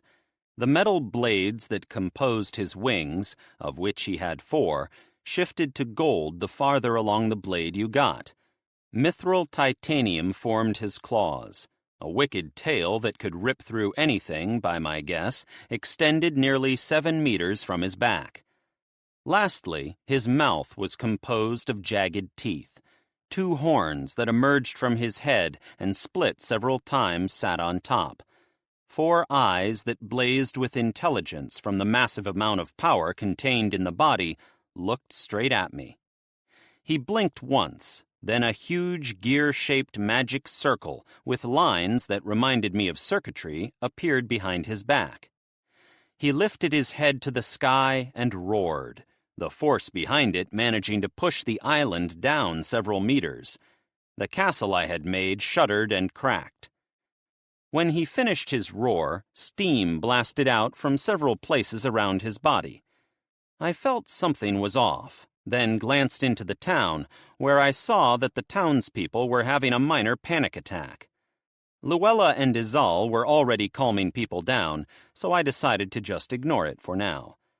I looked him over and immediately came up with a name. "Nova," I said, and his serpentine eyes looked on me. I got it from how the mana had surged while I was creating him. "Creator," he replied calmly. "How do you feel?" "I would like a nice adventurer to snack on," he commented idly. "It might be a while before any of them manage to make it this far down," I replied with a chuckle. "Then when you do battle, I request you summon me." "For now," Nova said, then dropped to the ground and surrounded his massive pile of gold with his body. I noticed that mana started to leak into the suits of armor and weapons that surrounded him. "Sounds like a plan," I agreed with a nod. I went back outside to see that the castle matched the surroundings now, but I decided to leave it as Nova had done it. I spent the next few hours working on the islands as the gears of my dungeons worked on the various projects. It was roughly sunset when one of the satellites that had been released since I had set up the operation in space detected something intriguing. There were 22 of them now, with more being made every hour. This satellite was the one I'd assigned to do a sweep of the north, rather than have it sit in a locked location like the others. There were 2 of them currently, one going east, the other west. It was the one that went west that caught my attention. The area it was surveying was roughly 500 kilometers inland from the ocean. A fleet of airships were on a direct course toward the North Capital, or more correctly, they were heading straight for Alara. I ordered the satellite to pause its survey and get better pictures of the fleet. After an hour of compiling all the images into the cleanest picture possible, I was able to see a fleet of nearly 100 ships that were crewed by gnomes and undead. Rage grew inside me as I looked over the image. I already had enough to deal with. I couldn't put up with more annoyances right then. I looked through the town and found Izora. She was in the dining hall of her little embassy. Unable to control myself, I teleported right behind her and wrapped my steel-clawed fingers around her neck. Everyone in the hall stopped instantly and looked at me. "I'm going to borrow her for a minute. Depending on her answer, I might be back for the rest of you," I said, my voice quite sinister, even to my own ears. I'd had enough betrayal for one lifetime. I wouldn't let it grow to the point of causing me trouble in this one. I teleported us to the station's command center, then pulled up the images as Izora struggled in my grip. When she saw the ship, she paled visibly. She stopped struggling and hung there limply. Then, in a voice that leaked menace and fury, she answered, "They are traitors." You allowed nearly 100 ships to turn traitor?" I asked, my rage actually gone by the absurdity of it. Izora deflated in my hand. Then tears ran down her cheeks as she said haltingly, They took my mother hostage. My father had no choice." "I'm more amazed by the fact that there were that many gnomes who turned," I said to myself. Obviously, the gnomes' leadership had failed somewhere, and horribly at that. Too long in a seat of power, and a leader would have their own issues. The rage came back as she shouted, "I'll kill them all!" Mana crackled around us. I released her, understanding the picture. She slumped to the ground, and I moved to a nearby chair. I looked her over for a minute as she breathed heavily. Then I leaned forward, putting my chin in my hand. Considering where they are flying to, I can guarantee they won't live longer than 2 months. Izora looked up at me sharply. "What do you mean?" "They are heading for undead Queen Alara. If they aren't killed there by their allies, then I will be the one doing the killing." "But that's deep in the north," Izora argued. I couldn't help but smile as I clapped my hands, more for show. Everything below us turned transparent, and the planet in all its glory appeared. I had to give Izora credit for not freaking out, but she did cross her legs, so I think she might have peed herself a bit. "When I put my mind to it, I'll go wherever I please," I said as I stood with my arms outstretched. I suddenly felt a burst of mana, but it felt different from the mana types I would normally absorb. Then I remembered that I had actually absorbed this once before, from the priest. Only this time I could tell that it was meant for me. I jerked my head down quickly, then had to hold back a sigh. Izora's eyes said clearly she worshipped me, or at least idolized me. I shook my head, then kneeled in front of her. "I'm sorry about your mother, but I promise to make the ones responsible pay," I said as I grabbed her shoulders gently. Her tears flowed freely, and before I could stop her, she jumped forward and buried her face in my chest. I decided to just let her cry herself out. A good half an hour later, she was done. The emotional damage would be with her for the rest of her life, but it would get lighter the older she got. Using my recordings, I reviewed the situation of her sentencing the traitors to death that she'd told me about. There was little I could do about something that had already happened, but hoped she didn't turn into Julie. That was very unlikely to happen given her upbringing. I patted her back, then teleported her to the restaurant after she cleaned her face up. Luella had messaged me several times about the embassy being worried about their princess. Chapter 8. Luella. Once we had the men in custody, we made our way back to the barracks. The original jail had filled up, so they had constructed a second one near the barracks to make it easier on the soldiers. Gulv appeared in the sky when we were about halfway back, then shot down to coil around my neck. He rubbed his head against my cheek like an affectionate cat. I got what he really wanted, though, and started to channel some mana into him. Gulv chirped happily as the energy flowed into him, or at least that was the closest word for the sound that I could compare it to. He was made out of lightning, so it was hard to really describe the sounds he made most of the time. He slowly dropped further around my shoulders as he relaxed. A loud snore issued from the cart behind us, and I glanced back to see Chips, who looked like he was actually having a good sleep, rather than like someone who had just been knocked out from a building collapsing on him. The scrawny man wore a grin on his unconscious face that would cause most people to back away, so I figured he was probably having a nice dream as well. We finally made it back to the barracks, where Lucifer ran up to me. He nudged me, as if I wasn't already using my full strength to pet the thing. Izal ordered the guards to place the two men in the jail for now, while we decided what to do with them. When I asked about some of the measures taken in the jail, she informed me that Regan had placed obelisks literally in each cell, so I had little to worry about. I was about to hop onto Lucifer's back when the most blood-curdling roar resounded through the area. It felt like it came from everywhere at once, and it reached such a high level that cracks started to form over some of the buildings. Everyone covered their ears, but even then, some people started to bleed from the high volume.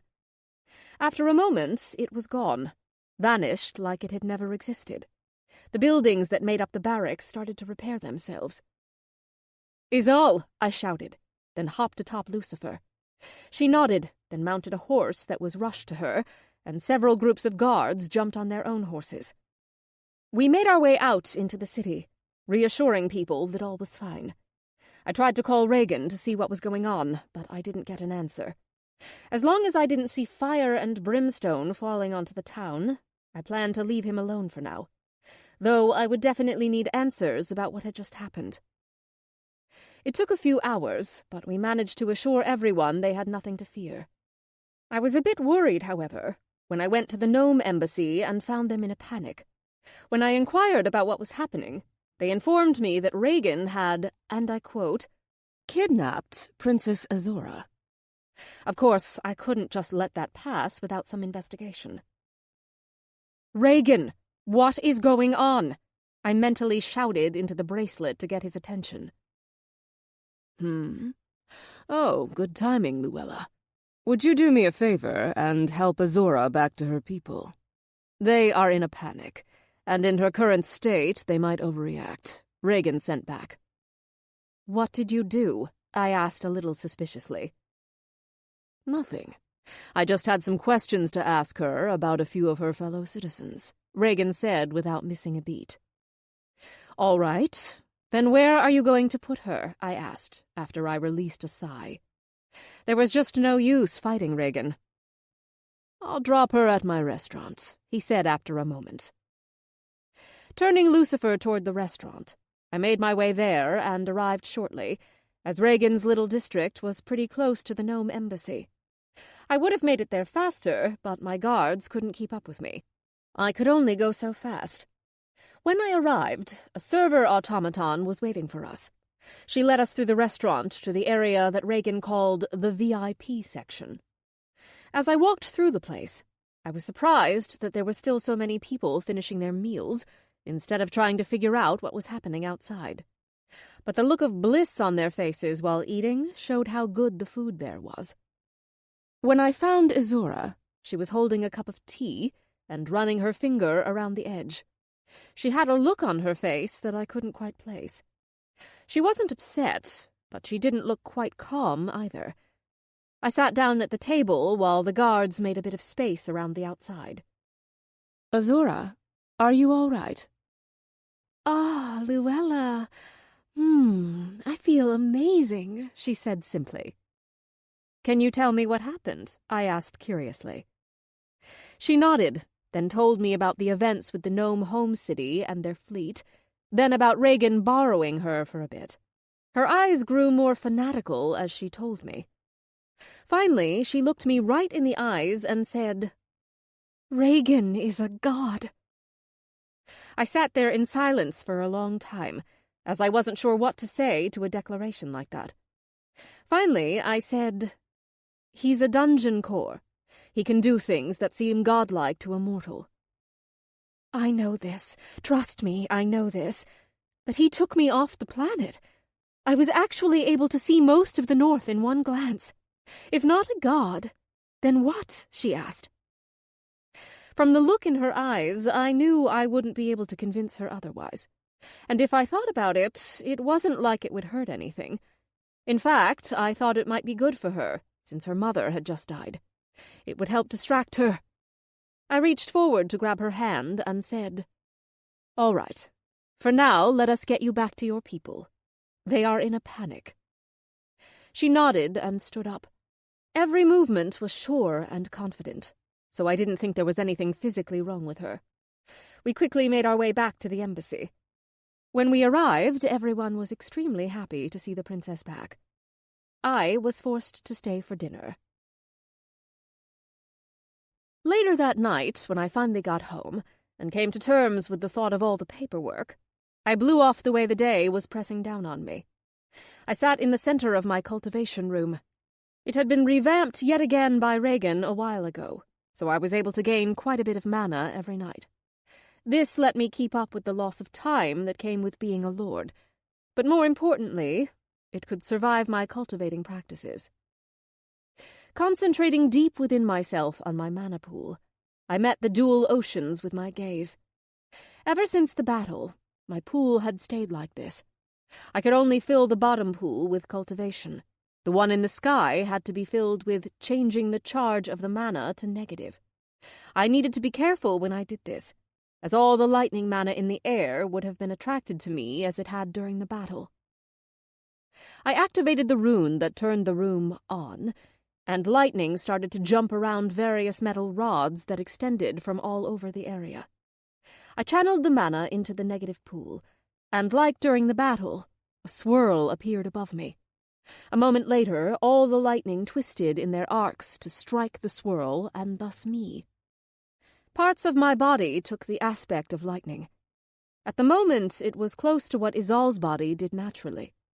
The furthest I'd managed to get was changing a single finger to pure lightning.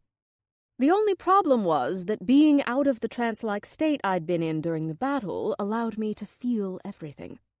The connection between the lightning and my knuckle was almost more painful than I could bear. A few hours later, drowsiness was starting to get to me. Stopping my cultivation, I stood up to head to my bed, tapping the rune again to turn the room off. I was so close to Tier 3 I could taste it. I just had to figure out that one factor that would allow me to cross the threshold. I guess I should have been happy that I was even able to get that far at such a speed. Some people stayed in certain tiers all their lives. Walking back to my room, I felt an incredible pain from my chest. I lost my balance and fell against the wall. The pain surged and I coughed, blood covering my hand. I was in so much pain that I couldn't call for a guard or maid. I was having trouble breathing as more blood came with each cough. I tried to concentrate on the bracelet, but my thoughts kept shifting due to the pain. I finished falling and collapsed on the floor. All I remember was the world fading to black as the pain got worse. The fear that I might actually be dying flashed through my head as I lost consciousness. Regan's voice entered my ears. If I hadn't built this in the last few days, she would likely be dead. I do have to say that it's amazing, Izal said from the other side of my head. She's stable for now. She should wake soon, a third voice, rather stiff, said. Thank you, Malachi, Izal said. To help and heal is my mission, Malachi, owner of the third voice, replied. I groaned to let them know I was awake. I had actually wanted to ask where I was, but it came out as previously mentioned. My eyes opened to a dim light that was offset from where I lay. It made adjusting my eyes much easier. Izal was standing right next to me, worry clearly written on her face. Regan stood on the other side. He looked much more laid back. I hoped I was out of the woods of whatever had happened to me. As I attempted to sit up, the pain in my chest tinged, but a lot less than earlier. Izal quickly reached forward to help me. The table I was sitting on quickly changed, and the back moved into a position to give me something to lean against. I leaned back, then looked around again. We were in some kind of building made out of white materials and a grayish-silver metal. I saw a window and paused for a moment, taking in the view outside. The moon was visible, but from an angle I had never seen before. It was like we were next to it rather than under it. The stars also looked closer than I had ever seen them. Finally, I broke my gaze from the window and looked to Regan. What happened to me? I asked brokenly, the pain coming back when I spoke. It looks like your own mana is killing you. No, actually, changing you is a better word to use. The best I can understand is that the way your mana pool is right now was meant for after you broke through to Tier 3. In short, you have too much mana for your body to handle, Regan explained.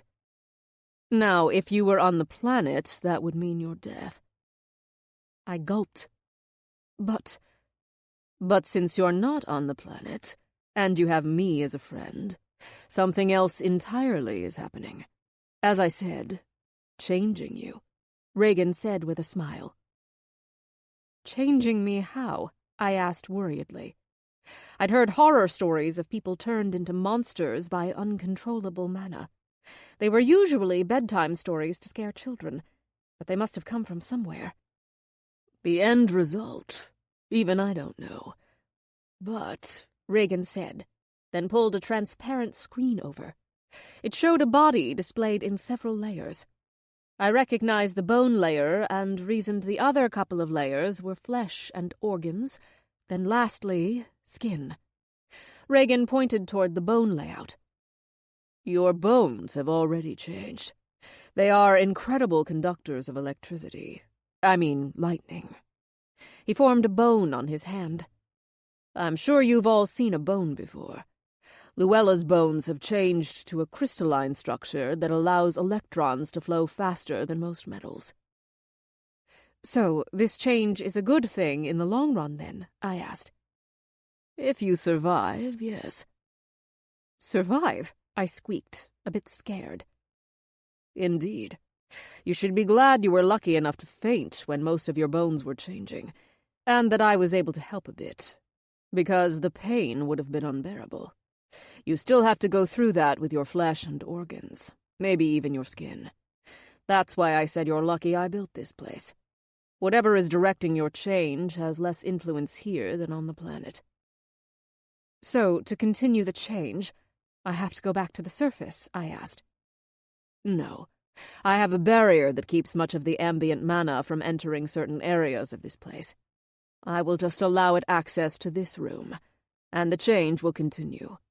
I feel it's safest this way, while I'll be able to monitor you, as well as cut it off if it gets too intense, Regan said as he pointed toward the floor. It turned transparent, and I was able to see the world of Mergin for all its glory, even with the black smudge directly below us. The majesty of the sight nearly took my breath away.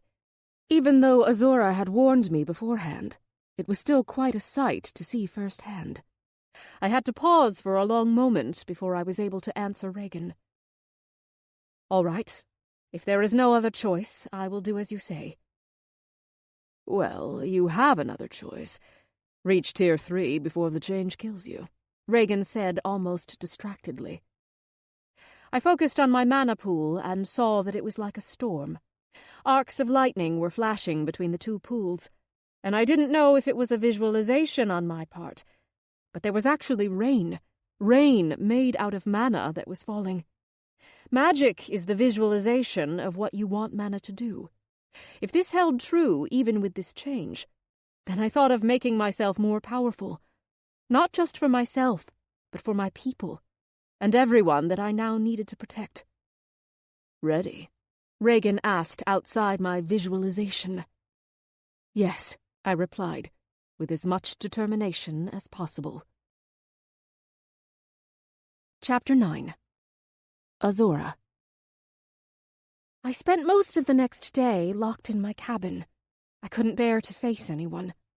I knew that most of the people with me were loyal, but I couldn't help but try to judge them. Even my royal guard I looked at with a critical eye. It wasn't fair to them. Hatsu made sure to bring me food and drink, even when I told her to leave me alone. After the third time, when it was almost midnight, I gave up and accepted the food. She seemed genuinely happy that I was just eating. I gave her a smile, then shut the door. I still didn't want to face her or anyone else yet. Not until I'd gathered my thoughts. Regan was a god. Or more accurately, he was well on his way to becoming one. Or was one that was just still in the mortal realm. I only knew that his power far exceeded that of a mere dungeon, especially one that had only been born a few months ago. Either way, I felt that he was worthy of my devotion. The gnomes revered technology and magic more than anything else. We'd spent years trying to reclaim what we'd once had. As a result, the gnome race was slowly dying. Clearly, our people weren't happy with the status of things, as so many had left for the necromancer cause. What they were promised, I couldn't know. Captain Mesu had interrogated the few prisoners before I'd executed them, but they were at the very bottom of the poll. They knew next to nothing about the necromancer's true plans. Lord Regan, had a few necromancers that he'd pulled information from, according to Luella.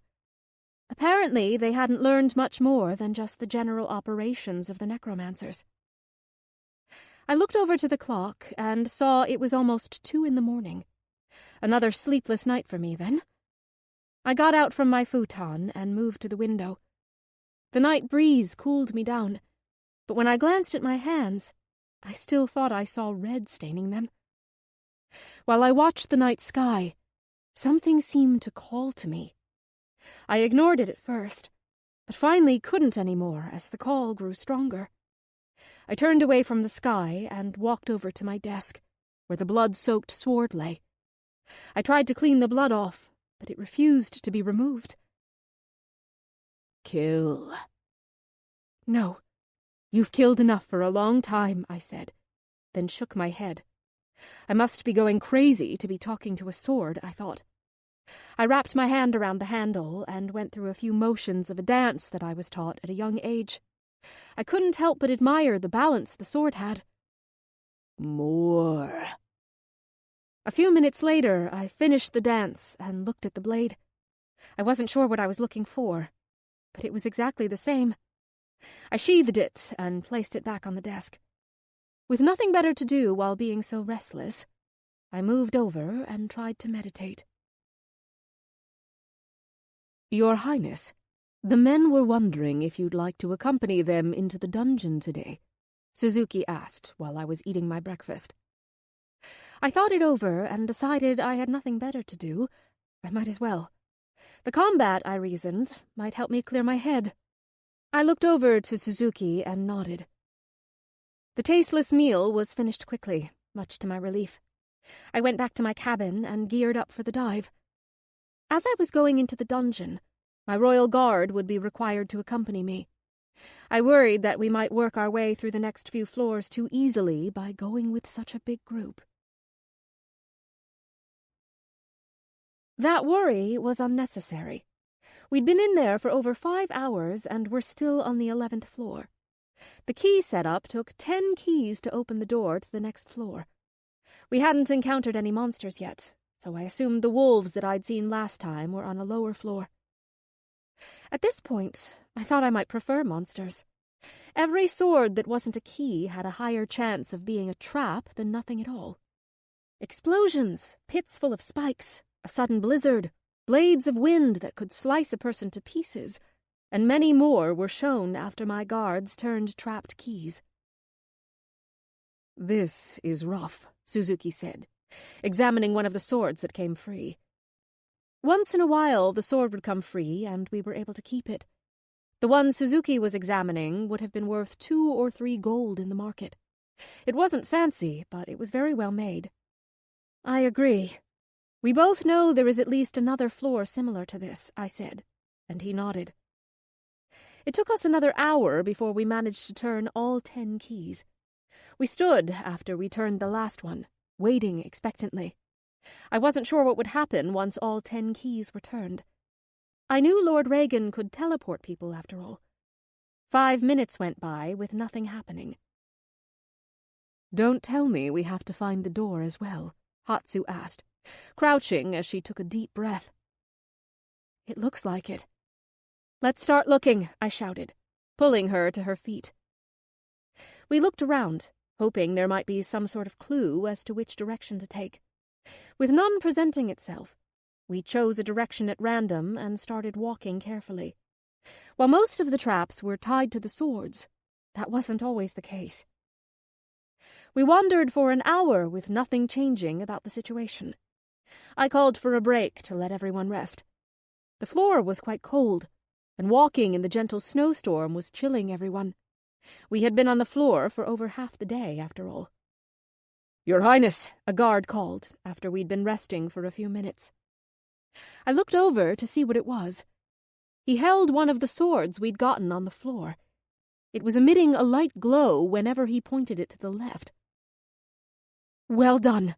That has to be guiding us to where we need to go," I said, grabbing his hands and shaking them. He smiled and blushed slightly. I realized what I was doing and let go, coughing lightly to cover the moment.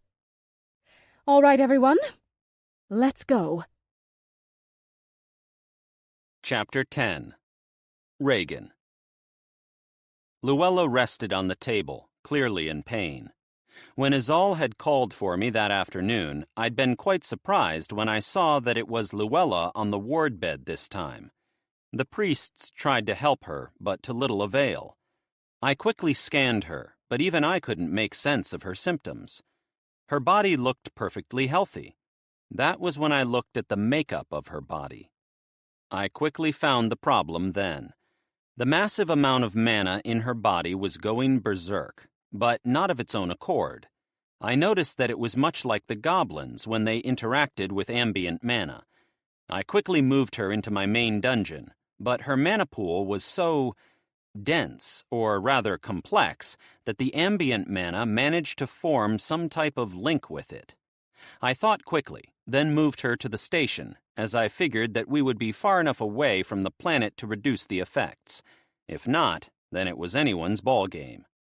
My gamble paid off, and I was able to shield her from enough of the ambient mana to slow the changes happening. Her body was still in pain from the changes that were already taking effect, but she would have more time to cope with it. I grabbed Malachi from the barracks. He possessed more targeted spells from his month of healing the mortals. I could do it, but my attention could be pulled away at any second from another change in her body. They say more eyes are better. She finally woke up, and I explained my theory to her. With little choice, she decided to go through with the change. I nodded to her as she lay back down, then cracked my knuckles. Now, I will try to react as best I can to the situation, but I want you to know I might have to make a decision that is hard for you to accept. Do you still want to go through with this? I asked, just to clarify. I wasn't against using the dungeon to save her life. I just felt I should give her the option of refusing.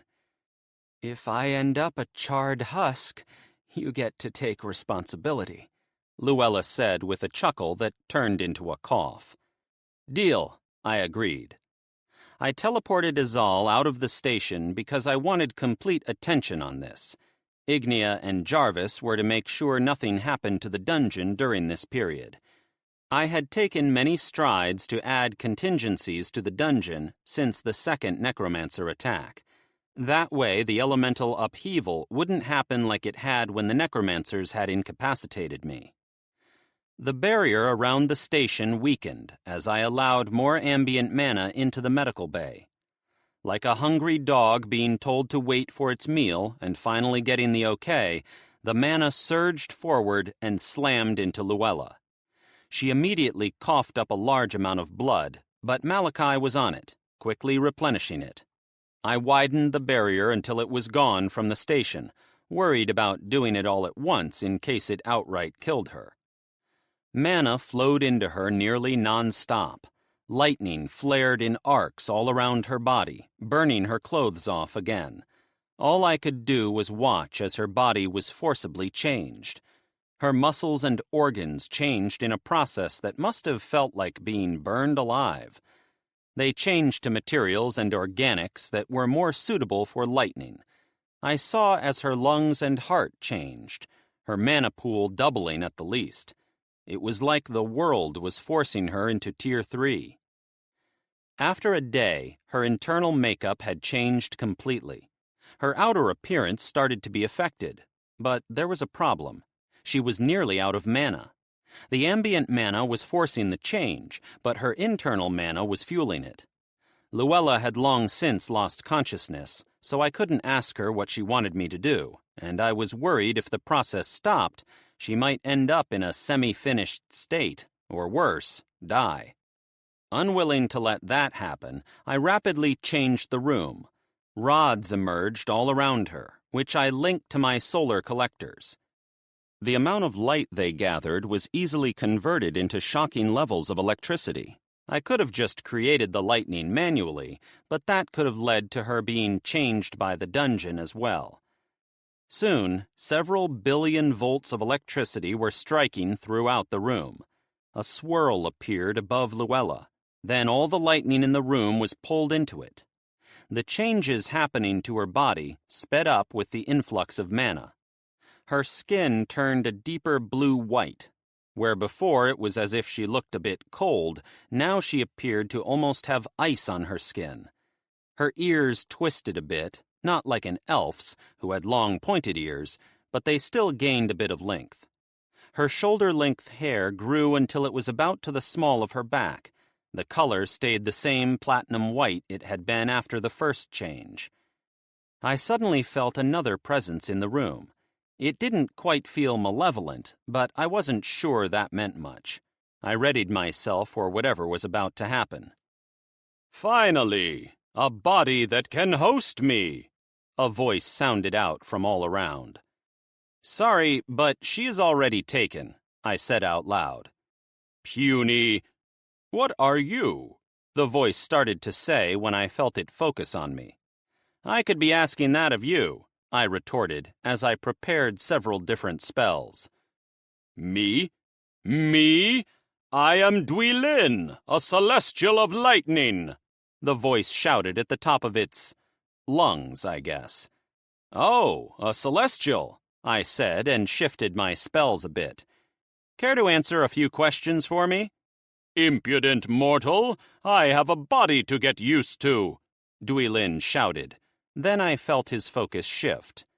"Not today," I shouted back. All the spells I'd prepared while he talked went off at once. Energies of all types bombarded the area until one type, a mana version of gamma radiation, collided with something. Drawing all the spells to that point, I channeled a tremendous amount of mana in what was basically a net made out of all the conceivable types of energy I had encountered so far. "What? What is this?" the voice shouted in panic. "My anti-celestial spell. I have a war to fight with one of them, so I made several different kinds for multiple encounters, I explained as the net drew tighter around the entity. Please, stop! I'll leave, he begged. But as I'd explained to Luella before, I wasn't going to pass up on a pawn when it attacked me first. Sorry, no can do, I said, then adjusted the frequency of the spell as it constricted a bit faster. Please, I'll answer those questions, Duilin shouted. I pictured a man groveling. Oh yes, you'll answer those questions, I said with an evil grin on my metal face. Ah! He screamed as the spell compressed him to the size of my head. I pulled out an intricate mithril cube with enough spell script on it to break a person's mind if they tried to decipher it. I slid a slot up on it, then forced the ball-sized celestial into the cube and closed the latch with a satisfying click. I wouldn't be sure it would hold until the celestial attempted to get free, but I felt confident it would hold him until Luella was done with her change. With that done, I turned back to Luella. Her body was nearly done altering, the encounter with Duilin only having taken about a minute or two. The swirl above her was losing strength, so I toned down the lightning feed until the swirl vanished. I turned it off completely and ran my hand over her body to get as deep and thorough a scan as possible. Luella had broken through to Tier 3, and of the Tier 3s I had examined in my aura, she was the most powerful, even compared to Valimar, who I'd transformed a while ago. She would have been the better when comparing just their bodies. Of course, Valimar had much more combat experience than her. With Luella in a stable condition, I sent Malachi back to Azal to explain the situation. I wanted to keep her there for now, until she woke up and we had a decent look through the changes done to her. A week passed before Luella regained consciousness. Azal was able to keep the town calm by explaining that the Lord was sick and that she was recovering in her manner. It turned out the common cold was uncurable no matter which planet you went to. A person actively gave out more mana in their aura when they woke up, so I knew she'd regained consciousness when I felt a spike from the station. I set down the cube, and a voice called out, "Wait, don't leave me here. I can only see the wall. At least turn it toward the window," Duilin begged from inside the cube. After a week, I was pleased that the cube was holding him just fine. With him as my only test subject, it was hard to know if it was foolproof, but celestials didn't fall from the sky every day. I thought over our last question spree and decided he deserved a bit of a reward. I turned the cube so that the window was in view of the little port on its surface. I tapped the cube's top once, then said, "I'll be back in a bit. We'll continue then." As I walked out, I ordered a maid to keep the room in order. Duilin groaned audibly from the cube, and I started to shift it back toward the wall. He practically screamed, then said, "Of course, whatever makes you happy." I gave him a sinister grin, then shifted it back. I left the prison cell and made my way over to the medical bay. Luella was standing and looking around the room for something. I immediately realized what it was when she covered herself up as I walked inside. I created a completely heat-resistant outfit for her and held it out. As she took it, I said, "If you don't want people to see you naked, then stop burning your clothes off." She gave me a sour look, but quickly dressed. In a gesture of good faith, I turned my back to her. When she was done, I turned back around. While most people might not care about clothes, I felt Luella wore them well. It was an armored dress, which would have been the best way to describe it. I scripted it so that a minor barrier would be generated whenever she channeled mana into the clothes. Considering her body was now constantly putting off mana, I felt they would have been a good draw for the excess. I could clearly see it being a problem for a person to constantly put off that much mana on a regular basis.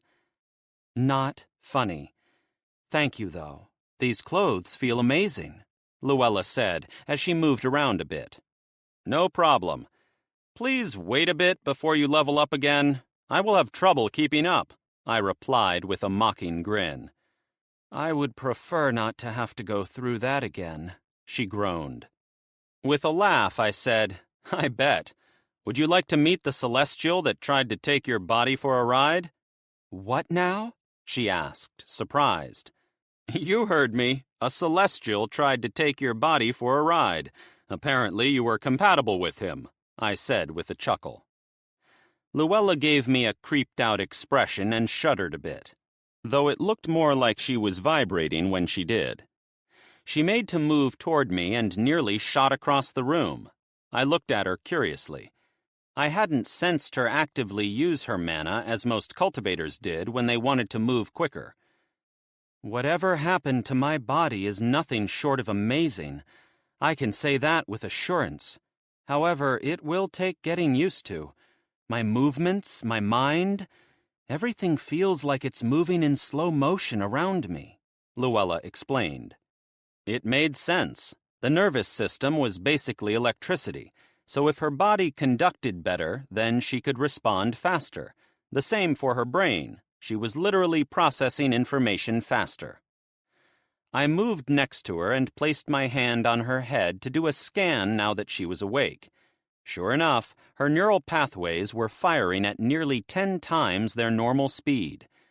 I also noticed that she couldn't maintain it for too long, or her body would start to have a negative reaction. Likely, this was something she was supposed to unlock gradually.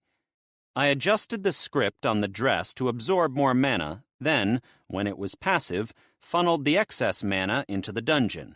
Personally, I was pretty impressed with the amount she was putting off by herself.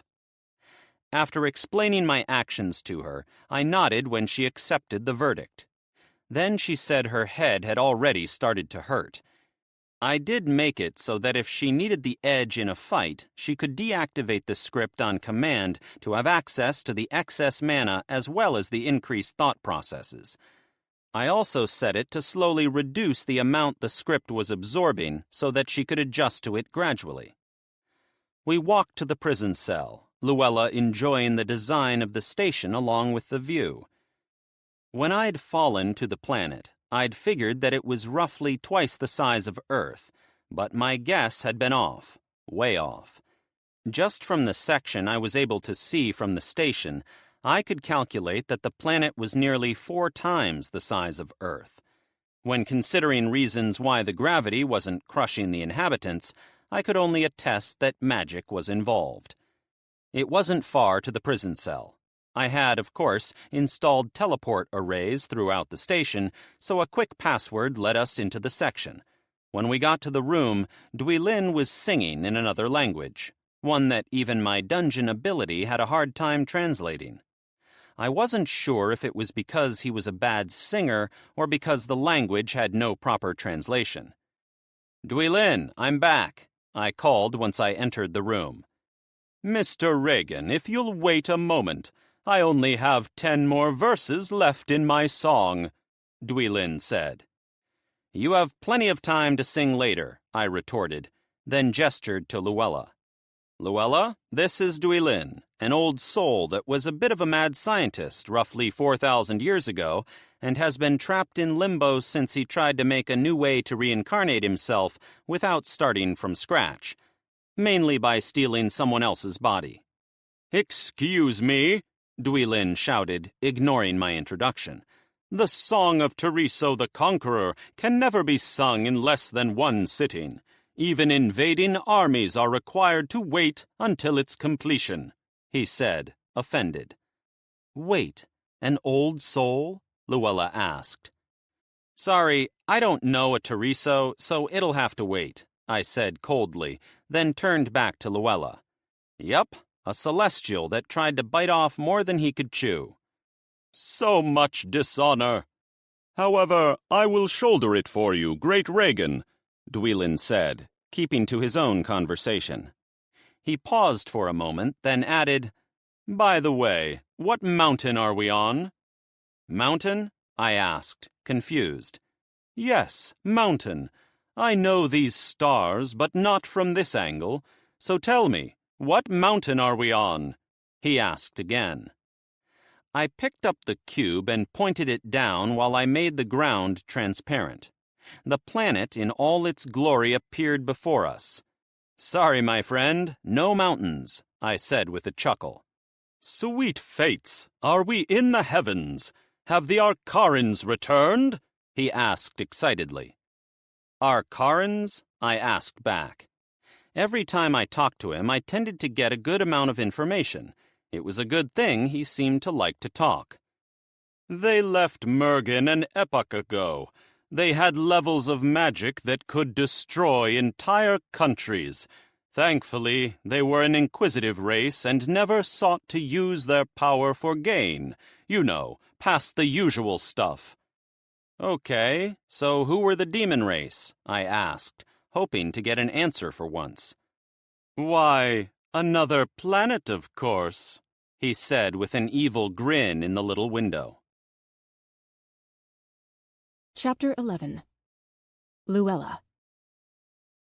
Why, another planet, of course, The celestial Dwelin replied to Regan. Wait, so it isn't a hell or another realm like Celestial? I asked, as the Academy had taught us about this, or at least what they thought was right. Dwelin burst out laughing. He laughed so hard that he paused for a moment to breathe, which I didn't understand, as he didn't have a physical body. After a good minute or two, Regan finally tapped the cube, which quickly made Dwelin stop. My apologies, little girl. No, it is another planet in what my friend here would call the solar system. Celestia is another realm, he said. Then his face took on a wicked look. And there is a hell. Explain, Regan said, making it obvious that his entire attention was on Dwelin. Where to begin? Dwelin said, tapping his chin. When the world was created, however that happened, life soon took hold. With the sprouting of the world tree, life gained intelligence. We went from being beasts to thinking beings. We created towns, cities, countries. We eventually reached for the stars. I could picture him waving his arms like a storyteller on the street as he talked. They reached back. I'm not sure the exact time frame. Could be an eon, could be less. This all happened long ago. We were on the brink of destruction. Then, as the mages like to tell, a star fell when we were almost wiped out. Thus, Mana was born. I had to sit down to take in what I was hearing, while Regan just stood there tapping his chin. My sped-up thoughts allowed me to keep up and piece together the information as it was given to me, but that didn't mean I accepted it yet. The story of the birth of magic is well known. The Mages Guild had shown it a few months before. They, however, started our history at that point. There was nothing mentioned of before the star fell. Just how much more history had Mergen seen that was being covered up or hidden away? I glanced at Regan. With him looking, we might actually find out. I quickly refocused on Dwelin. The races rallied, drove the invaders back. Then another race attacked. They came from portals this time, right on the surface of the planet. They also sought the star, but were driven back by my brethren, who had reached another plane of existence. Of course, even we couldn't abandon our selfish ways, and are currently at war with ourselves. Then the event happened. The Sundering. Dwelin's voice gained a hint of sadness. The Sundering, I asked for the room. When Aran stole the flame for Laloon, the mana of the world started to become depleted. Oh, it would have lasted another eon or so, but eventually it would have been gone. By then the world spirit that came into being from the flames falling would most likely have died, and with it, the planet, Dwelin explained, pacing the interior of his cube. I guessed it was bigger on the inside than it looked. How can you be sure? Regan asked suddenly. Well, this is all best guess from our most brilliant minds in Celestia. I can only tell you what happened with confidence of knowledge from over 3 or 4 millennia ago, not what will happen in the future, Dwelin said, nodding at Regan's question. How are you sure they are from another planet in this solar system? Regan asked. An interrogation was done on the captured enemy. The records were clear. They used the word Solai, which our researchers were confident meant the same solar system. Regan snapped his fingers, and a moment later the station shuddered. He grinned. Well, if there really is more life in this solar system, I'll find it, he said as he pointed up.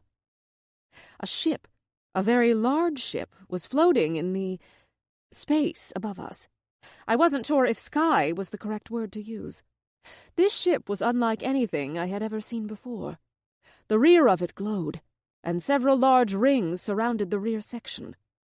It narrowed slightly in the center, then widened again in the front, eventually splitting into 2 large sections of their own. There were so many things that I couldn't understand that I just stared at it. A moment later, a magic circle appeared on the ground in front of us. An automaton that reminded me of Regan materialized from it. He looked like the naval captains I'd seen a few times when I'd visited the port as a younger woman. He wore a long cape and had multiple eyes set in his head. In his hand, he gripped a sphere of some kind. Clumabus, I want you and your crew to investigate the planets, starting with the moons. Maintain radio silence unless necessary. This is a recon mission, so use stealth when near the planets. Your ship should be able to get you to the nearest planet within 2 months, Regan ordered. I admired his ability to act as soon as he became aware of information that could threaten him. Aye, sir. A deep, slightly sinister voice replied to Regan. His orb lit up like a star chart. He gave Regan a salute, then vanished in another magic circle. Regan looked up, so I quickly did as well. A ring of what looked like mana formed behind the ship. As it started to accelerate, the outer hull rippled and it faded from sight. Even the light from the mana in the back vanished. I quickly lost sight of it completely. It was no more than a dot after a few seconds. Regan gestured with his hand, and the ceiling above us returned to normal grey metal. Now, where were we? Regan asked when he looked back at Dwelin's cube and me. Dwelin's face was pressed against the window on the cube. "What are you?" he shouted. "What was that?" he added, making wild gestures toward the ceiling. I couldn't say I blamed him. "Something I was going to use in the war, but have to repurpose," Regan said, a little upset. "You have to be an Arcaran! That was like the records of their ships," Dwelin accused, pointing his finger at Regan. "Sorry, nope," Regan said without a pause. "I just know how to make some very interesting toys." Internally, I was wondering if there wasn't something to Azora's claim after all. These forces were on a level that mortals hadn't seen in eons, or at least they appeared that way to me. "Right." Dwelin seemed to take a deep breath before he continued. "Celestia is in another realm. Not sure how it came about, but one day a powerful individual was able to access Celestia. There were already quite a few beings there, but they accepted the person. We have records of a place called Helia, but those records are severely lacking," Dwelin summarized. "Oh, right. So, Mergin has been attacked by at least one other planet. From where, I can't say. Whether the second attack was the same aliens or beings from another planet entirely is also a mystery to me." Well, this world, or I guess I should say universe, just got a lot more interesting, Regan said with his hands rubbing together. I could already imagine the trouble that was going to come from this. I didn't even grimace, as Regan had already proved himself my closest ally besides maybe Izal. If he was having fun, I could only go along for the ride. Regan banned me from cultivating mana without strict supervision before he sent me back to the town. I wasn't in a particular hurry to cultivate more anyway. I wasn't even sure of the current limits of my power, and adding more than what I had was a disaster just waiting to happen. Izal was glad to see me when I returned, but I felt it was more due to the town slowly grinding to a halt without me. Personally, I was a little happy the town needed me to be there. This town was all that I had to my name, and I wanted to protect it.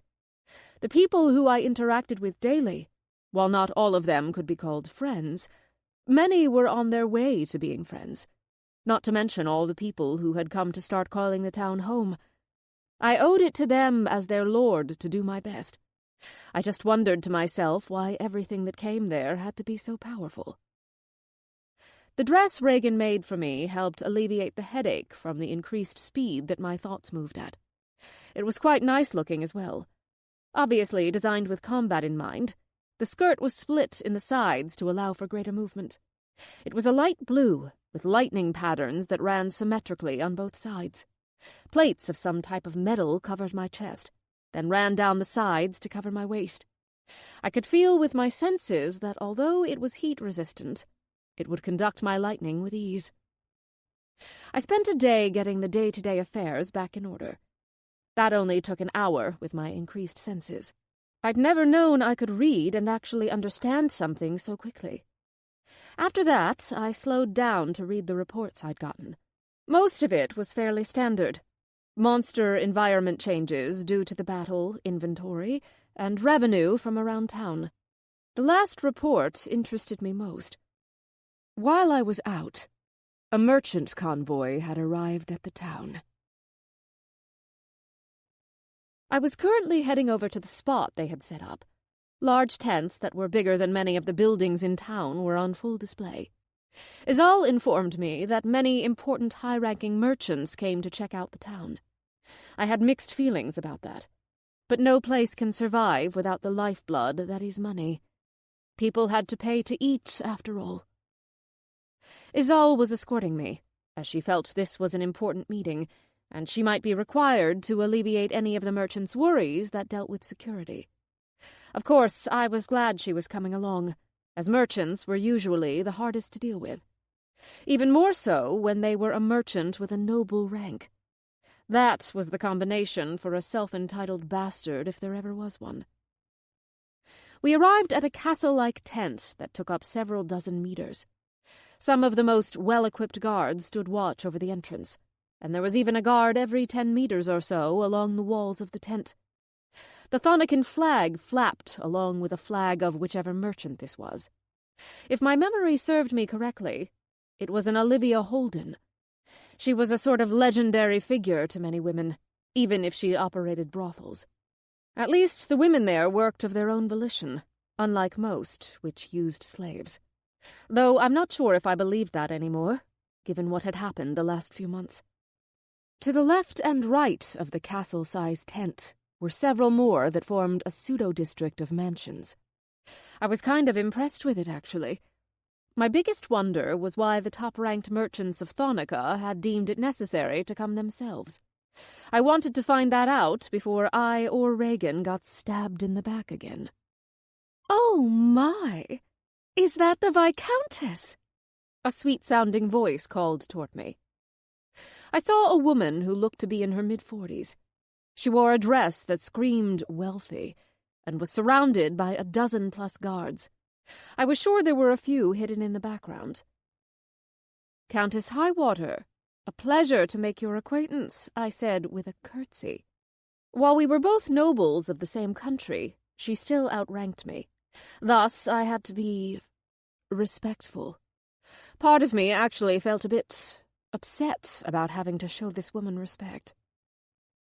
"Lady Luella, it truly is a pleasure to meet you. You have no idea how much I've heard about you in your little valley," Countess Highwater said as she raised a parasol over her. "Indeed," I said, having to force myself not to be sarcastic. "I have heard many stories of Lady Highwater as well." "It really is a shame about what happened. Had you stayed with your family, you might be a marchioness right now. I would have been curtsying to you," Countess Highwater said with a sweet smile. I probably wouldn't have noticed if not for my increased senses. The fact that she knew about the happenings of my family meant I was most likely nice tea party gossip right now in the capital. I could only grind my teeth at the fact that it was the enemy's capital from a Lekazar standpoint. Funny how life works sometimes. Though I can say that I'm quite happy with my current lot in life, I said with a bright smile in return. I wasn't completely sure if it were true, as it hadn't sunk in fully. But given what Regan had told me, I was quite powerful now. I felt I could generate enough lightning to burn this entire tent city down, so I had no reason to fear people who only knew how to grow their money. I saw Countess Highwater's eye twitch. Then she said, "I see. Well, I have matters to attend to. Please excuse me." She nodded to her guards, and they made their way to another of the giant tents a bit of a ways down the line. I heard loud laughter from Olivia's tent, and turned to see a woman I couldn't get an accurate age for standing in the entrance. She was dressed in nice clothes that could match Countess Highwater's, but they only covered her womanly features and left most of the rest exposed. Damn, it's about time someone stood up to her. You normally have to have a certain amount of money to do that, the woman said with a large grin. Miss Olivia Holden, I asked, to be sure she was who I was looking at. In the flesh. Maybe I shouldn't say that, considering the events, she said, as she gestured for me to enter her tent. I made my way in, Izal close behind. We let the guards stand outside, as both of us would have been able to handle anything that happened within the town grounds. A simple call was all that was needed to bring Regan, after all.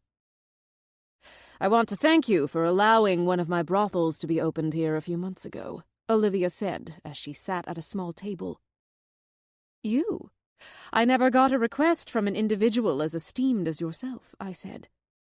There was only one brothel in the town, and it was operated by some guy. It did very well, and the town got 10% of the profits per our agreement. Well, I couldn't very well come myself, but I can smell opportunity.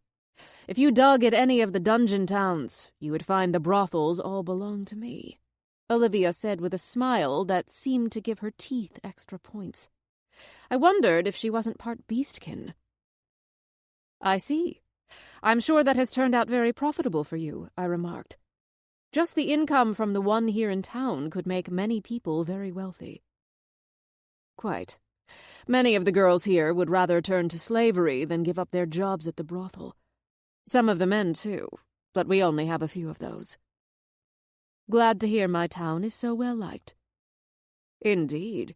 Your town is the perfect place for a business like mine. You don't know how many times an offended customer, or worse, a love-struck customer, seeks out the girls when they are on their own time. I have had too many men and women killed from animals like these. Olivia nearly growled as she explained.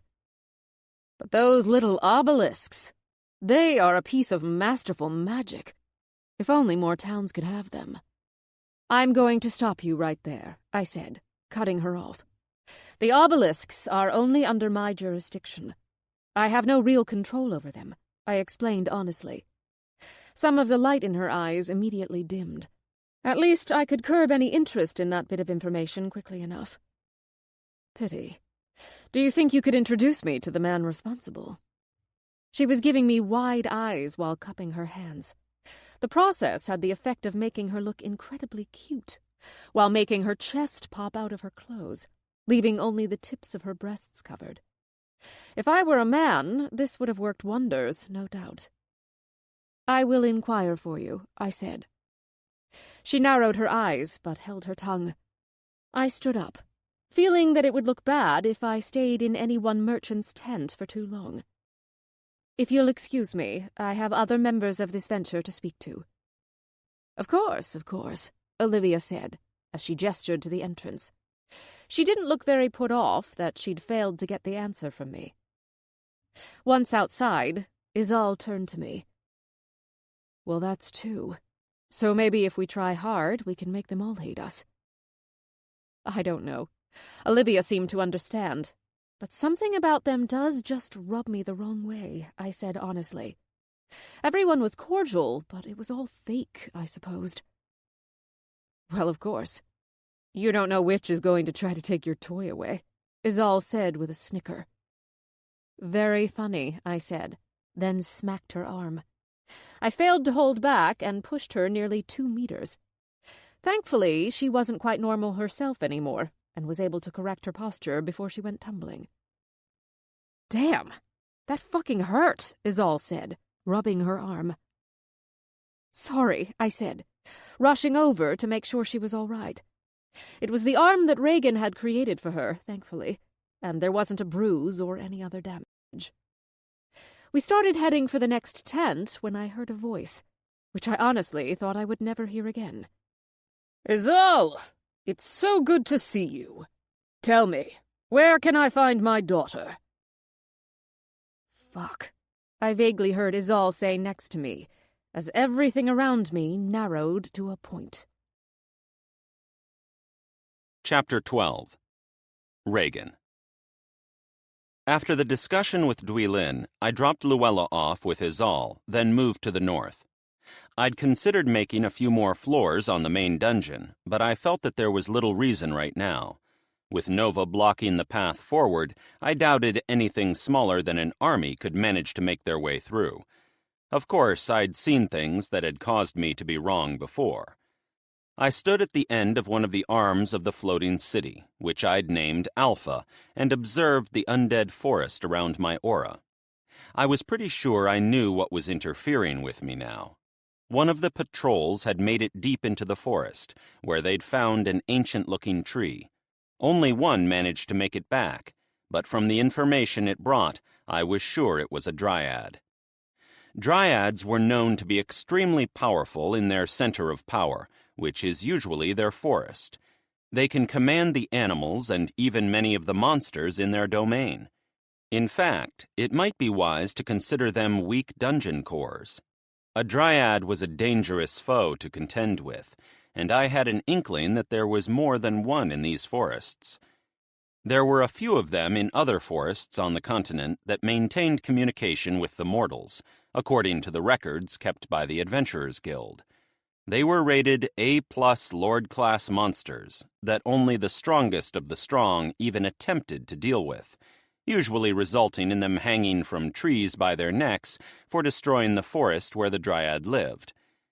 The forest in front of me didn't corrupt overnight, which meant the dryad most likely didn't have enough power to stop it, or, in what I thought was the real answer, was told not to stop it by its master. I had a feeling the dryad was a monster that had been released by Alara in her free days and was subsequently corrupted due to the aura she had been putting off for several decades now. The question was how to deal with it. "Jarvis," I called out into the empty night around me. A few moments later, a circle appeared on the ground, and he emerged next to me. He bowed, then said, "Yes, sir?" "Give me a rundown," I ordered. "Yes, sir. We have gathered enough data on the undead to be able to resist the undeath in the air. We are working on the spells, but no one has Sir's level of knowledge of the intrinsic level of magic. We have captured several monsters that appear to be mutations from the natural order they should have followed." "I understand. I will pop over to the labs to check it out later. Any news on what the airships are doing?" I asked. They were all anchored in a line around roughly 100 kilometers from where the capital of the North was located. A few had dropped off the map in various places, likely to hunt or recharge their mana capacitors. "No, sir. The monsters in the North area are hard for drones to deal with alone. Any aerial scouting we've attempted so far is intercepted about 200 kilometers from here. The line extends as we move our forces farther, but..." He explained. "I don't like it," I said as I turned toward him. "Someone is trying to buy time, and I don't feel inclined to give it to them." "What do we do, sir?" "It's time we move. Begin Operation Scorched North.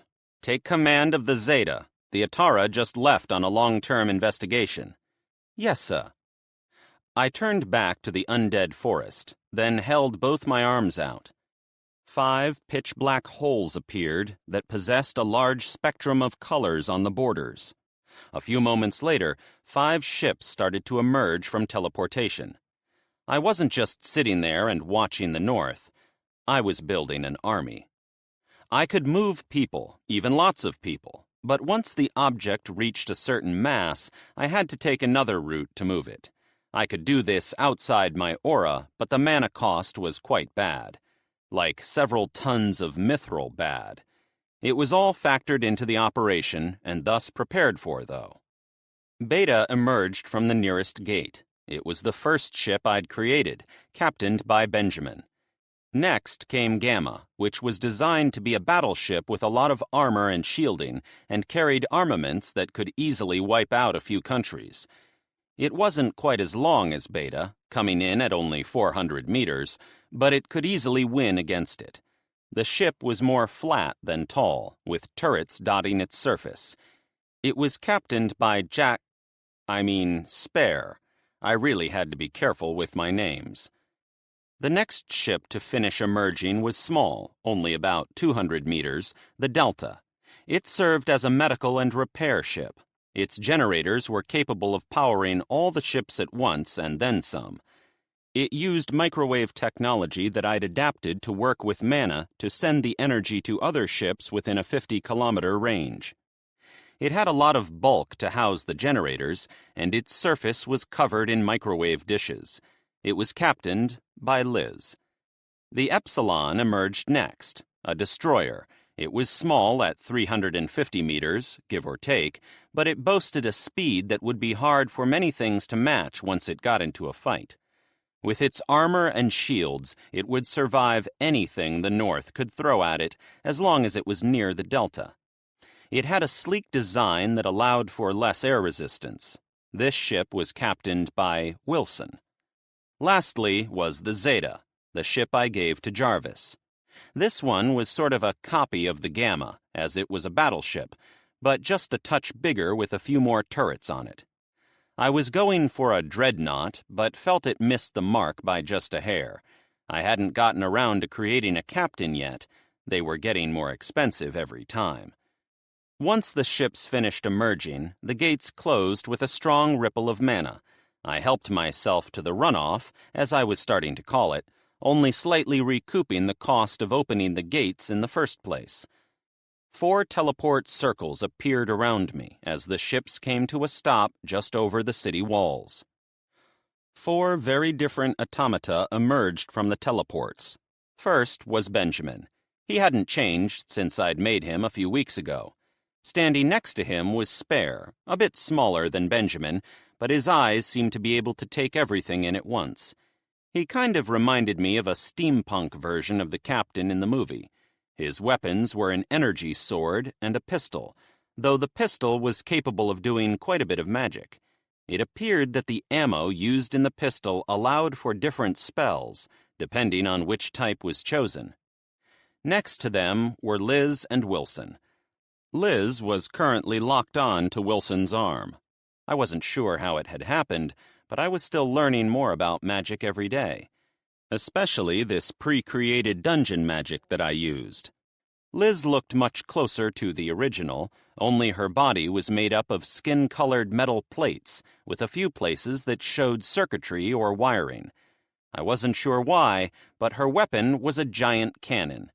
It was larger than her. Wilson was much the same, except he carried over 20 swords on him.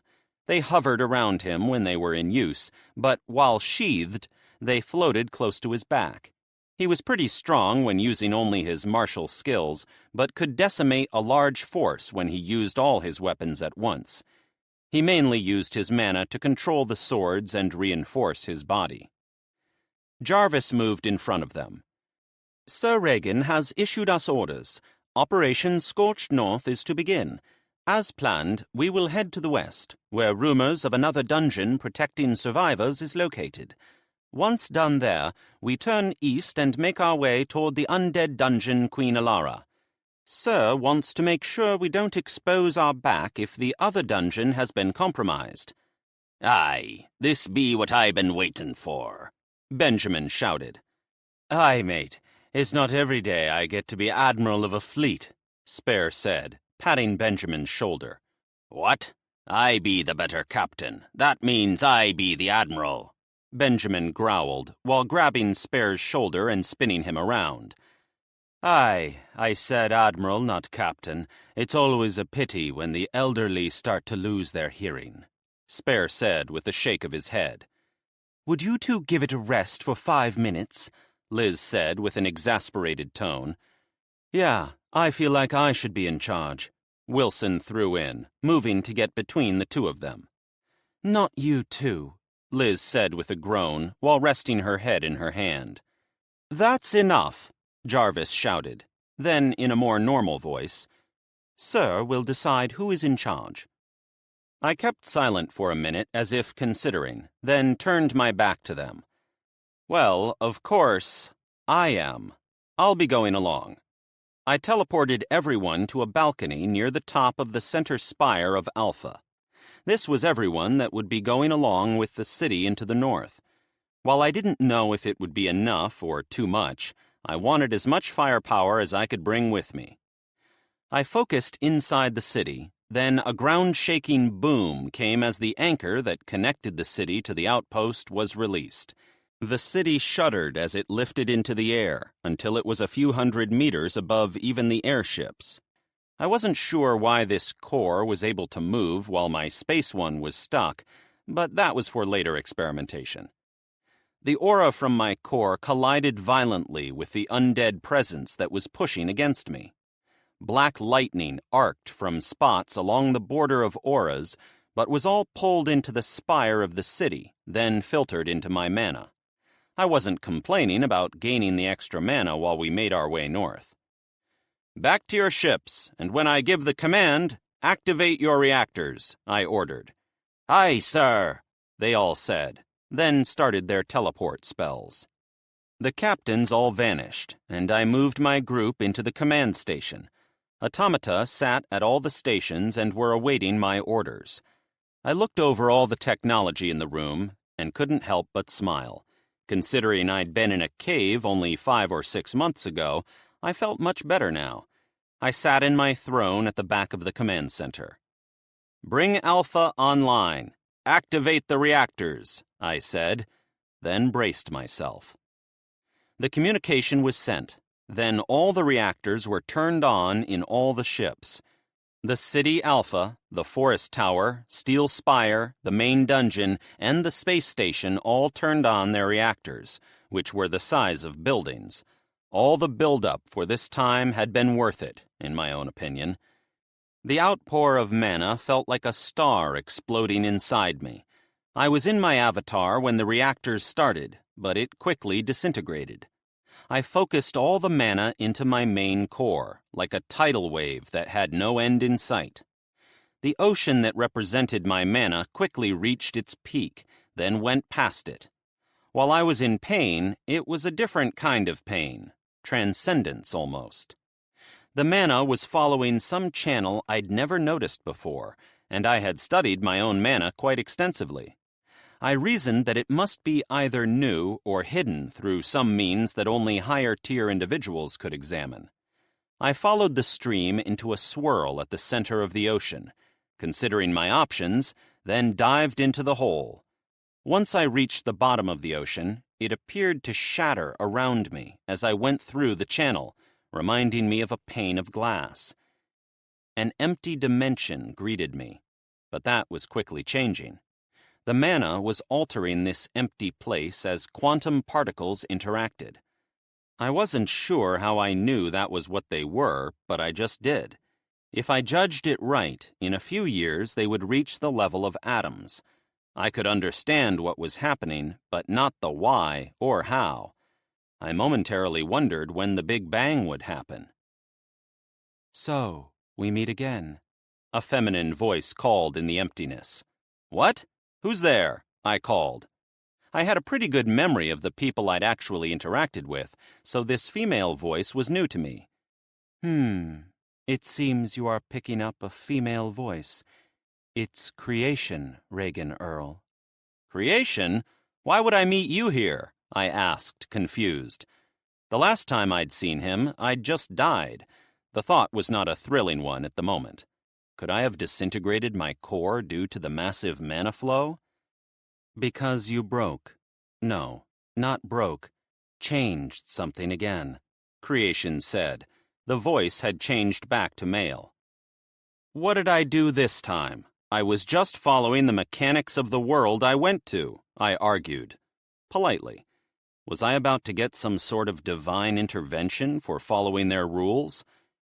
Indeed, but your little quantum core network was not in the consideration of the gods of that plane when they built it, Creation said with an amused tone.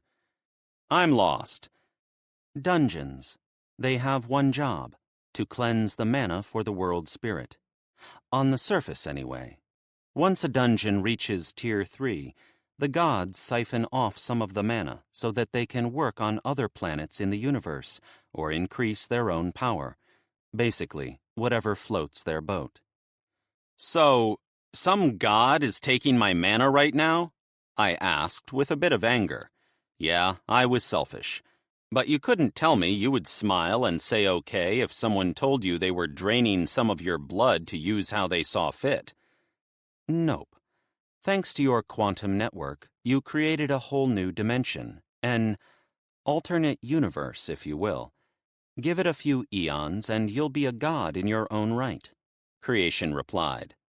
Wait, so why didn't the gods get my mana? That didn't seem like something so easily bypassed. Especially if I didn't even know that I should be trying to avoid it. Oh, they tried. Quite a few have noticed how much you're creating without using the mortals. You have that little princess to thank for this. Izora? How? I asked, then remembered that surge of mana that I'd gained from her. It had felt different. Maybe it was even more than I expected. Yup, exactly. She considers you a god. And a few other people are getting close to that point. That's all it took, Creation said simply. That's all? I asked, unconvinced. That's all. Some of the old systems, created by myself and my sister for realms such as this, are the simplest. I see. So, what should I do? Feed it, ignore it. While there is no life in it, I will ignore it too. But once life forms, a whole new set of laws and rules takes effect. Remember that. Just a word of advice. When one of your subcores hits Tier 3, make sure you modify the link in your quantum network so that you don't create another universe. Got it, I said with a chuckle. That's it for me. Keep up with the world you're on. It has been quite enjoyable to watch for me and my sister. We even have a bet going. I wasn't sure if I had, but I thought I heard something in her voice. Bet? I asked, surprised. My sister's name is Destruction, so I'll let you work out what our bet is on your own, Creation said. Then his presence vanished. Let me guess. Will I destroy the world? I said to myself. I sighed, then turned my focus on the emptiness in front of me. I really had my hands full with Regan right now, though from what I've learned, dungeon cores live forever, so I would have plenty of chances to take a closer look eventually. Chapter 13. Luella. Anger. That was all I felt at the moment. Not only had my father just strolled in here without sending me, the ruling lord, a notice, but he couldn't even recognize me. I don't care how much a child changes. Their parents should be able to recognize them. Did you hear me, girl? Where is my daughter? My father asked again, this time more forcefully. Izal glanced at me and was about to speak when I jerked around and said, Right here, Marquis Coates. My father looked at me in surprise. My body had changed quite a bit, but my voice was still the same. He seemed to have aged a few years, even though it had only been a year since I'd left for this valley. I didn't see his new wife around him, so at least that was a plus. "Luella, my dear, it's so good to see you," my father said, as he moved forward with his arms raised. I couldn't believe he wanted to act like there wasn't anything wrong. Even though it had been my stepmother who'd tried to drive me from my home, he had stood by and let it happen. Maybe that was why I felt so much rage at the sight of him. The bastard chose power and influence over his own daughter. Izal moved between us. "Marquis Coates, please refrain from attempting to touch the Viscountess," she said in her best security leader voice. "Girl, I'm a Marquis. I can do as I please," he said, as he raised his hand to strike Izal. At this point, I felt something snap inside. Before I could unleash the current that was building inside my body, Izal reacted by catching his hand and tossing him several meters by using his own weight against him. His body flew into the crowd of my father's guards. I nearly burst out laughing when I saw the man sprawled on the ground on top of 2 other people. The rest of my father's guards reacted by drawing their weapons and surrounding the man. My own guards also rushed forward to meet the threat. Tension in the area could have been cut with a knife, but a voice called out and managed to pierce it. "Splendid show, young lady," said an old elf suddenly. "I haven't seen martial skill like that in a while." The elf's voice had a weird, calming tone that smoothed some of the rage I felt. I heaved several deep breaths and turned away from my father. Luckily, he was from another country, or I could have been in trouble for attacking him. But as he was in my domain, I could write it off as self-defense if anyone even bothered to ask. Izal had managed to knock my father unconscious, and after my father's guards carried him away, I calmed down a bit. I turned to Izal. "Are you all right?" While it was still early in her pregnancy, I didn't like her taking chances. "No problem, mistress. Just some light exercise," she said, then mockingly yawned. I nodded, then addressed the elf. "May I know your name, Elder?" "Ewan Skywood, dear," he said knowingly. "I feel I should thank you. Without your assistance, I might have killed him," I said, trying not to growl. Just the thought of him was enough to make my blood boil. I'd been getting pretty close to launching a bolt of lightning right into his face. Consequences be damned. "Indeed. How about we retire to my humble tent, so that I may have a cup of tea with you?" "Of course, Elder Ewan," I said with a polite smile. I knew of Ewan Skywood, but he was more of a legend to me. All I knew was that he owned most potion and herbology shops in the capitals. He was one of the most politically immune people on the continent. One never knew when their lands and titles might be bought out from under them, and they became mysteriously unable to perform in the bedroom. When we reached Elder Ewan's tent, I can honestly say I was surprised. I quickly learned how rich this elf was based on the armaments of his guards, as well as his own garments. But oddly, when we reached the tent, I found it could barely contain 5 people, and that was pushing it. Correction, it could hold quite a few people, but it was so cluttered with stuff and furniture that a person could barely move inside. "Sorry about the mess. I like to take my home with me," Elder Ewan said, and seemed genuinely apologetic about it. We made our way over to a small table that was already set up for tea. Izal was even included, as there was a 3rd cup set out as well. "Elder Ewan, I'm afraid I only know your name from tales. What has pulled you so far from your home in the capital?" I asked, curious. "Ah, I'm sure you talk of the Dween incident," he said with a chuckle. "Pure coincidence that the moment I bought all his worldly belongings, he became, as the kids say, unable to draw his sword." I laughed politely, then carefully said, "Well, you do have a bit of a reputation." "Yes, it has allowed certain business transactions to go much smoother in the past," Elder Ewan said with a sly grin. I could already tell that I was probably in over my head. I would just have to try my best to not end up accidentally selling the valley to him. My smile grew a bit tighter, but I managed to hold it. I took a sip of tea, then said, "That's a bonus if I ever heard one." "Quite. It has, however, kept me from making many friends over the years. Now, I'm old, as many of my peers like to remind me, but my nose still works for finding a honeypot." He paused for a few moments, as if to let the tension build. "Lady Luella, would you like to be my friend?" he asked suddenly. It sounded so ridiculous coming from the man who was over 500 years old, yet at the same time made my spine shiver. I feel I should mention that quite a few people would be upset if we became friends," I said, swirling the spoon in my cup. "Dogs that want to be wolves. We both know where the real power is in this little valley. Though I have to say you've become a decent force to reckon with yourself," Skywood said with a raised eyebrow. I thought his words over. Of course, with my new mental abilities, it only took a few seconds. Elder Ewan was a force, a very powerful force that many people feared to anger.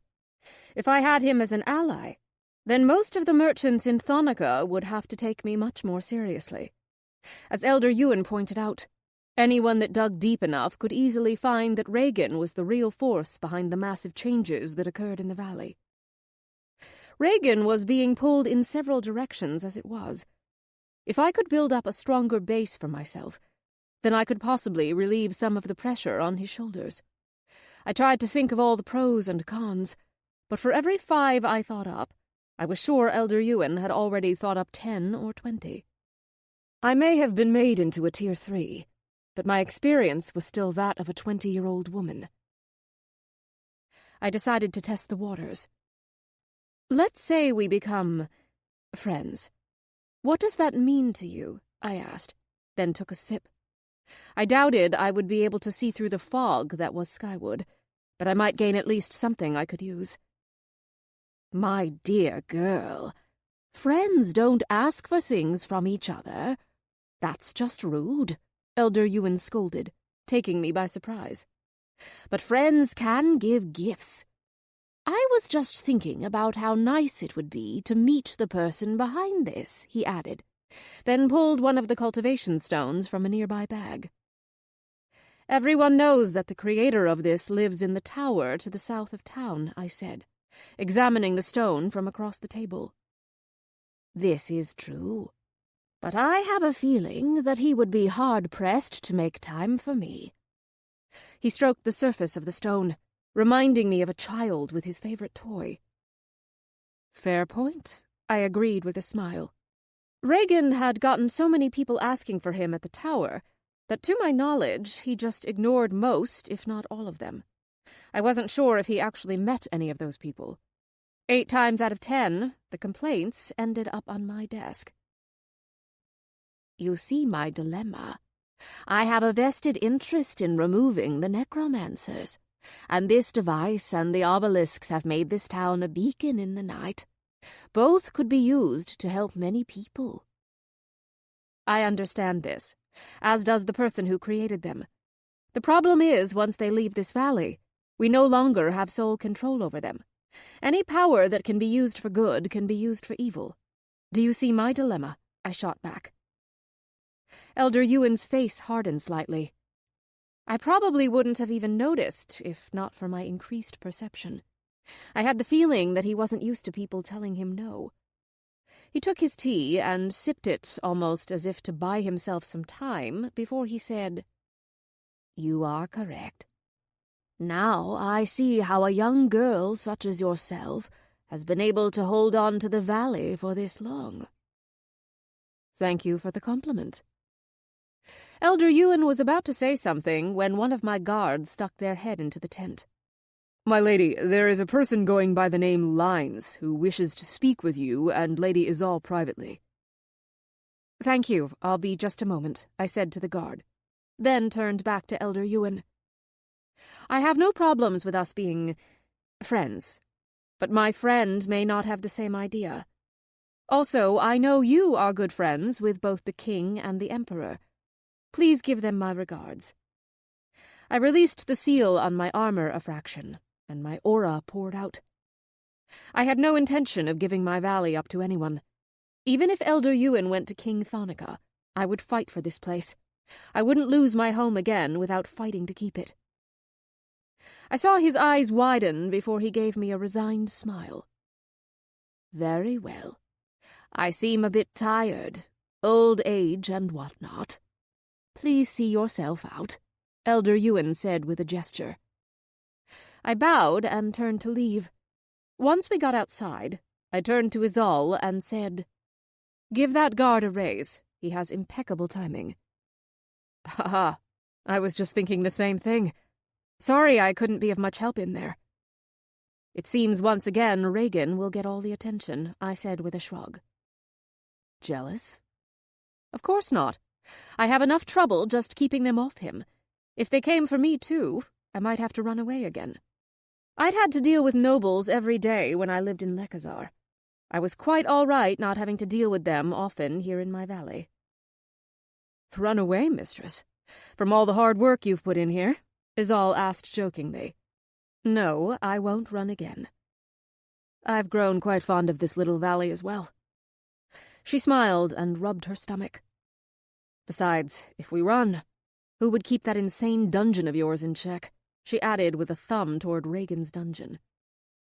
"I have a feeling he would get annoyed with everyone and turn them all to ash," I said, making myself laugh at the image of dozens of nobles trying to boss Regan around.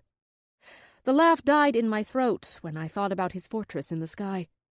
The station, if I remembered correctly. Regan could quite literally rain down death. We made our way over to the barracks where Lines was waiting for us.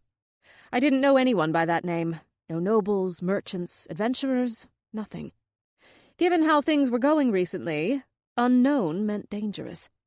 Izal and I made sure that we were prepared for whatever met us. When we reached Izal's office inside the barracks, a man was sitting on the guest chair. I wasn't quite sure how to describe him. He was tall and wore a robe that wouldn't have looked out of place anywhere, be it in court or an alleyway. A large staff next to him marked him as a mage, but I couldn't get a read of his cultivation nor his mana type. He saw us enter and stood up calmly, as if there were no wasted movements. He bowed to me, or us. I wasn't 100% sure. "Good evening, ladies. Lady Luella, it is a pleasure to see that you have recovered from your illness." His voice was strangely calming and seemed perfectly even. "Thank you. Lines, right?" I said. "Correct. Please, if I could borrow some time from the two of you," Lines said with a gentleman's smile. "Of course. Please tell me exactly who you are first," Izal said before we moved. "I am Lines, the King's Inquisitor," he said simply. We both grew much more serious. I'd heard rumors of the Inquisitors back in my ambassador training. They were the King's bloodhounds, who sought out anything the King wanted found. And if they came to find you, it usually meant you were on thin ice. I internally wondered what the King could possibly want with me. The dungeon, surely. But taking that could, and most likely would, cause a war with Lekazar. No, I felt that this was something else. Something that was happening in the background without our knowledge. "I understand. You have my full cooperation," I said honestly. I didn't need more enemies right now. "Good. That makes things much simpler. Please have a seat," Line said, gesturing toward Izal's chair and the one I usually used when I visited. We nodded and took our seats as I mentally prepared myself. I just hoped Izal was doing the same. "What do you need, Mr. Lines?" Izal asked. "Just Lines," he said with a wave of his hand, then continued. "I am tracking a murderer. He was last seen about a month ago in a village to the southwest of here."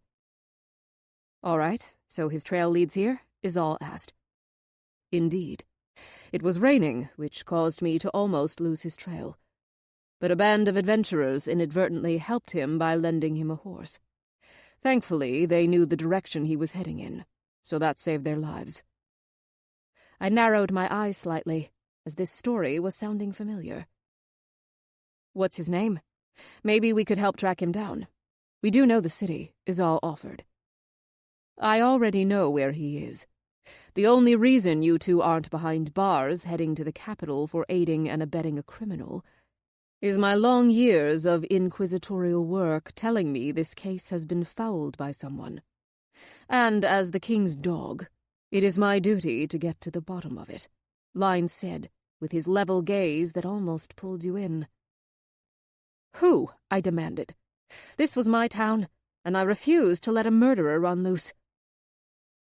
If you must know, Lyne said with an even voice, but still managed to convey exasperation. Bruce, please come in, he shouted. The door opened, and the large man walked in. There was rage clearly written on his face, but also a bit of sadness. I was able to quickly put the pieces together from there. Someone knew Bruce was alive, and was trying to frame him for the Marquis's death. He didn't do it, Izal said, with a fist slammed on the table. Please remain calm. I know for a fact that Bruce couldn't do it. But the Marquis's father has made a very strong case against him back at the capital. I need solid proof before I can absolve him of his crime. You more than anyone should understand politics, Lady Izal, Lyne said, then briefly glanced at her stomach. Izal jerked back, putting a hand over her stomach as if to protect it. What do you want? I asked, getting a little annoyed. I need to speak to a certain friend of yours. My eyes widened. Regan again. Why did this Lynes even need to speak with him in the first place? He should have had no connection with the Marquis since he'd left. I can ask, but I have no guarantee that he will come, I said with a bit of heat in my voice. Damn, maybe I was getting jealous. I took a deep breath to calm myself. As if on cue, the ground began to shake. Some of the densest, if not the densest mana I had ever felt surged from the direction of the dungeon, and I had merged with lightning. It felt like the weight of the world increased by sevenfold as we were forced to our knees. I was surprised that none of the decorations on the walls, or the building itself for that matter, fell or collapsed. Suddenly, the energy inside me that I was still getting used to flared to life. Arcs of lightning started to jump across my skin. I managed to look at Izal and saw that she had flames pouring off her liberally as well. Wondering if it was just Izal and I forced my head toward the Inquisitor and saw sparks of different mana types appeared to be popping off him. After what felt like a lifetime, the force lifted, and the pressure went away just as fast as it came.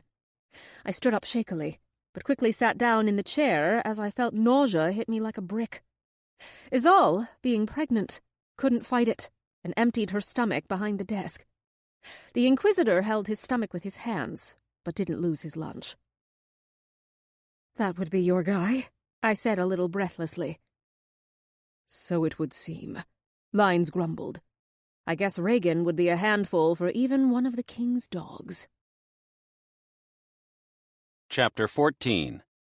Regan.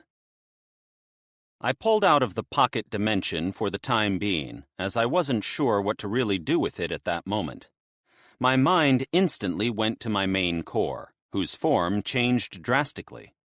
The outer surface was technically the same, but it turned clear, losing its silver hue. Inside, the structure was that of a tesseract, each face of the surface pulled into another face. I could have stared at it all day, as the knowledge of a tesseract was limited, even with the technology we possessed. It was amazing, to say the least. Waves of energy that felt almost ethereal left the core. They had no physical interaction with the world around them. I examined the energy and found it was actually coming from my pocket dimension, some kind of wake from the energy entering it. I decided I would have to study this in depth to learn what new insights to the universe it might give me. I couldn't even begin to figure out how much mana I could hold by that point. It also felt pure, and I had to wonder how the adventurers were taking it. I needed to make a few hours to watch some parties work their way through the dungeon. With a quick glance, I saw that a party had actually managed to make it to the 13th floor. The 12th floor was also crawling with adventurers. "Sir," I heard suddenly. Looking, I saw the city and ships still waiting over the outpost. I moved over there to get the mission underway. If I wasn't careful, the mission would be delayed due to my fascination with the new discovery I had. "Sorry, Jarvis. Just broke through to Tier 3, I said once I was next to him. "Understood, sir. I hope the last few hours weren't too difficult for you," Jarvis said with a bow. "Hours?" I asked, surprised. It had felt like minutes. "Yes, sir. We have been waiting for you to return before beginning the mission. Approximately 4 hours and 36 minutes have passed." "All right, let's get this show on the road. All ships depart," I ordered. The airships started their engines all at once and began moving toward where I figured the dungeon that was resisting Alara would be located. There was a chain of mountains that were lacking in the black color that usually colored the landscape in space. Once I got closer, I would be able to locate the other core via the core communication function.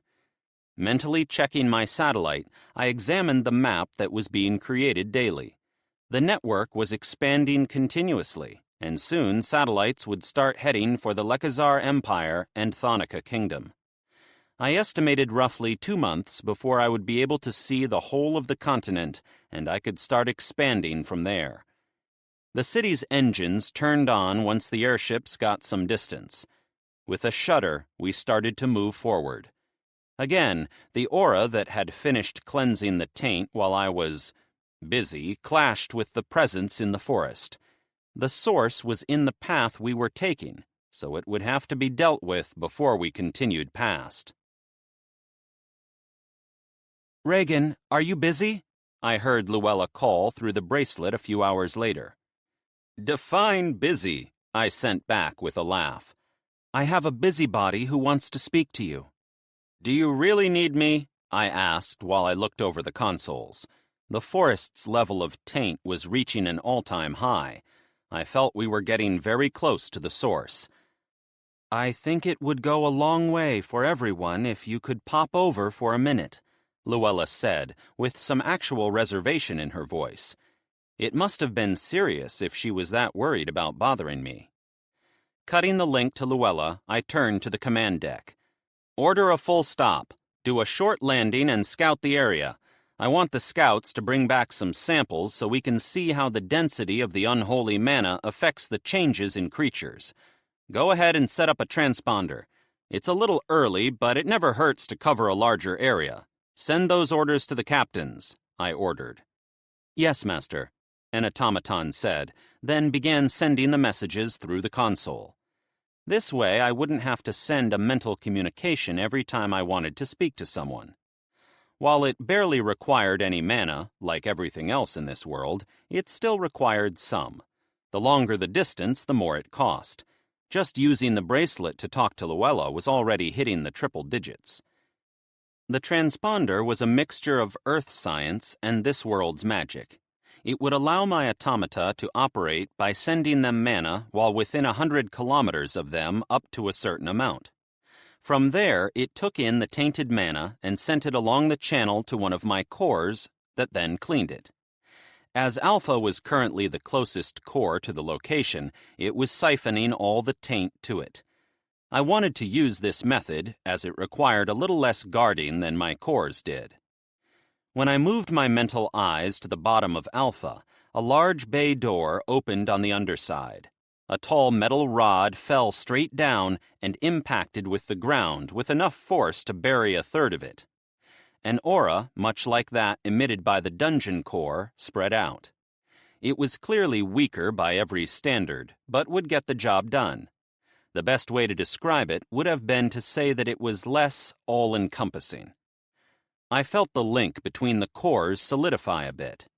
Before, I would have to travel the link multiple times to solidify it to reduce the time lag between the cores, but with the transponder, I could feel Alpha's core much easier. If I had to compare it to Earth terms, it was simplified in the same way as going from dial-up to cable for internet. The best part was that even if the transponder was destroyed in some way, my link would never really go down. Nearly 30 minutes passed while I was taking care of that, so I figured Luella had waited enough and was most likely getting upset with me. I moved to the town while looking for her signature. She was sitting in the barracks, so I made my avatar in an empty room before walking out and causing the guards to panic slightly. Sometimes it's fun to do things that cause a bit of chaos. "Regan for Luella," I said simply. The guards called down, then nodded when they heard the name. One guard turned and knocked on the door before cracking it and announcing me. He waved me forward while holding the door open. I nodded in thanks. Never hurts to make nice with the salary workers. Once in the room, I saw a man who was giving off a serious amount of mana, but nothing compared to the two women inside. It looked like he was at the very peak of Tier 2 and would be able to break through with the proper push. Not that I wanted to give him that push. Luella wore a complicated look when I glanced at her.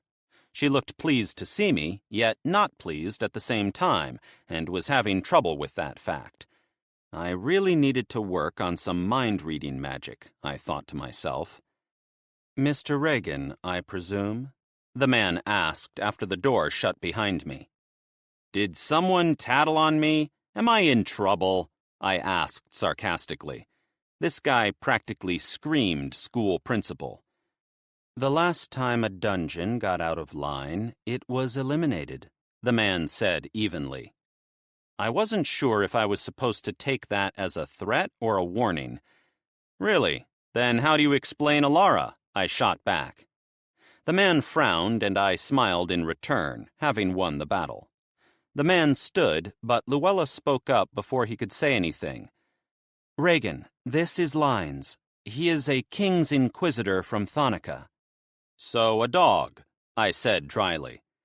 "Indeed, and as a dog, once I get a scent, I don't lose it easily," Lines said with a perfectly even tone. I narrowed my eyes, a little weirded out by the tone. "So, what exactly do you want?" I made sure to pay close attention to his next words with my dungeon senses. Lines explained the situation. "The Duke's son was murdered. Bruce was under magical contract that could not be broken to do no harm to the man. He could not possibly be the killer. Unfortunately, that doesn't hold up in court as well as one might think. According to Mr. Bruce, necromancers were involved, and quite a few of them at that." As I listened to him, I found that he was using mana to control the wavelength of his speech so that it always sounded even and calm. I wondered if he was doing it on purpose or as a subconscious thing that he'd developed through many interrogations. The calmer the person being interrogated was, the more likely they would be to help the person calming them down. Classic good cop, bad cop thing. The only question then, where was the bad cop? "Your point?" I asked. "You, Mr. Regan, have the ability to detect unholy mana in a way that has never been accomplished before. In fact, according to my sources, there are several necromancers and necrosympathizers locked away in your dungeon at this very moment," Lines said. If it hadn't been for his magic, I felt that I would have heard a smug tone come through. "Ah, my collection. So, you want to see them?" I asked, using the same technique as he did with his voice. Lines' eye twitched, but he nodded in reply. "Well, why didn't you just say so?" "Can we tag along, Sir Regan?" Ezal asked. "Sure, let's make it a field trip. I know that Julie has been a bit bored down there by herself since Rakris keeps sneaking off," I said with a shrug. Ezal had sent Julie back to me while Luella was under the weather, and I'd forgotten to send her back. "How will we be getting there, Regan?" Luella asked curiously. Of all the people I'd met since coming to this world, I liked showing Luella magic the most, I think. She was like a child watching a magic trick for the first time. Of course, it would have been nice if she didn't throw a fit afterward, but she was getting better now that she realized I was the only one she could truly trust. Her close friends excluded, of course. "Well, it's not like it's a big secret anymore," I said offhandedly. I tapped my foot, then a large magic circle filled the room. With a flash of light, purely cosmetic, we ended up in a room in the forest tower. I wanted to put the necromancers away from the town, but somewhere I could observe them without them interfering with any important tasks I might have going on. I certainly wasn't going to put them in my main dungeon. Screens covered one wall of the room we ended up in. Each screen displayed a cell from multiple angles, not allowing a single blind spot. There was even a camera viewing the shadow realm, which had taken me a whole day to figure out. But with some good old-fashioned infrared and some light mana, I was able to view it without too much difficulty. There were 23 screens in total. Each had a person in varying states of insanity. Not my fault, by the way. The men and women couldn't handle the complete sensory deprivation of the cells, though to be fair, if it had been darkness, they would have probably been fine. But there was just nothing in the cells. No gravity, no heat, no cold, no anything that could give them feeling. A small repulsing barrier kept them in the middle of their cells as they floated free of any bindings. But it wasn't strong enough for them to actually feel. I love anti-gravity magic. "I may have forgotten about them for a few weeks," I said, rubbing the back of my head. They were kept alive by a space connection that fed nutrients and hydration directly into their bodies. The devices were literally inside them so they wouldn't be affected by the prisoner. It was funny. Even though they cultivated dark and unholy mana, they were being kept alive against their will, much like they raised the dead against their will. "Who is the most informed?" Lines asked, looking at each prisoner displayed. Pulling up a mental list of the things I'd thought to ask the necromancers, I pointed to a woman on one of the screens. She'd been the most informed when I'd questioned her. I was really getting tired of the cell organization these people were using, though. If I'd had a brain, it would have been hurting from the headache they would have been causing me. A Miss Gween Loke, a merchant turned necromancer when her caravan was attacked by bandits many years ago. She was offered power, as usual, to be able to get revenge, went so far down the path that she ended up sacrificing her own daughter to whatever it is they worship, I said, reading the information I had written. I was only 70% sure it was a rival celestial. Some had reported a demon, while a few said it was a monster. I suddenly heard a boom as the door to the room was thrown open and Julie threw herself on me after crossing the distance in a blink of an eye. If I hadn't known any better, I would have thought she was a monkey. "Master, why do you leave me here all by myself?" she cried in my ear, actually crying. "Wow, who was it who said she wanted to watch the prisoners?" I shot back. "Well, how was I supposed to know that Master would lock them in eggs and throw away the keys? I thought I would get some toys to play with. Just the thought of taunting them through the bars of their cells was making me giddy. I have been staring at the wall for 2 days straight. Rockruss ran away. I'm so bored."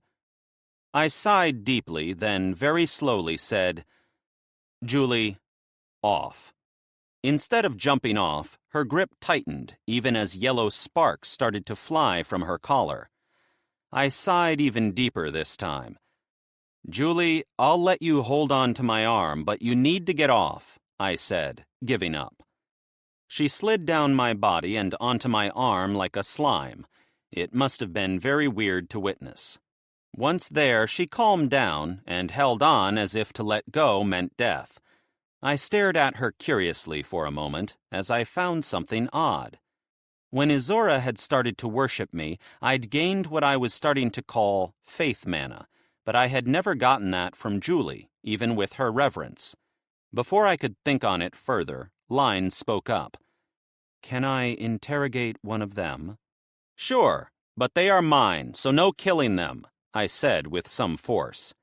These necromancers were like batteries, giving a decent amount of mana to the dungeon. I would never, Line said evenly, but still made it sound like he was insulted. Chapter 15. Azora.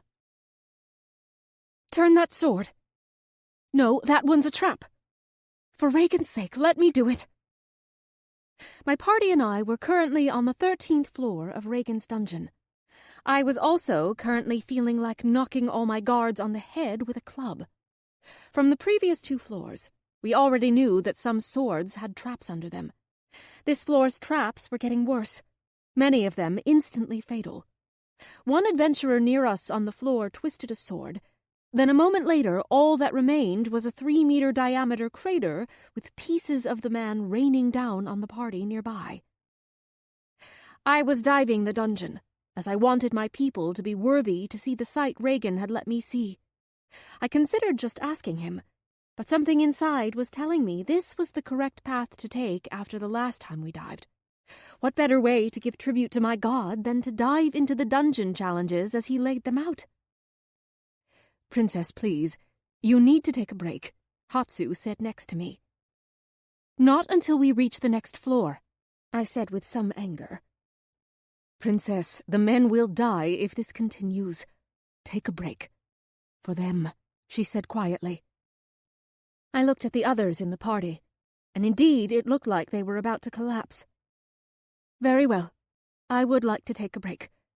Everyone, rest for an hour, then we will continue on, I said, doing my best to sound high-handed. I knew these men and women weren't guilty of the crimes of our brothers and sisters, but I wanted to keep them at arm's length, at least until I got my own head on straight.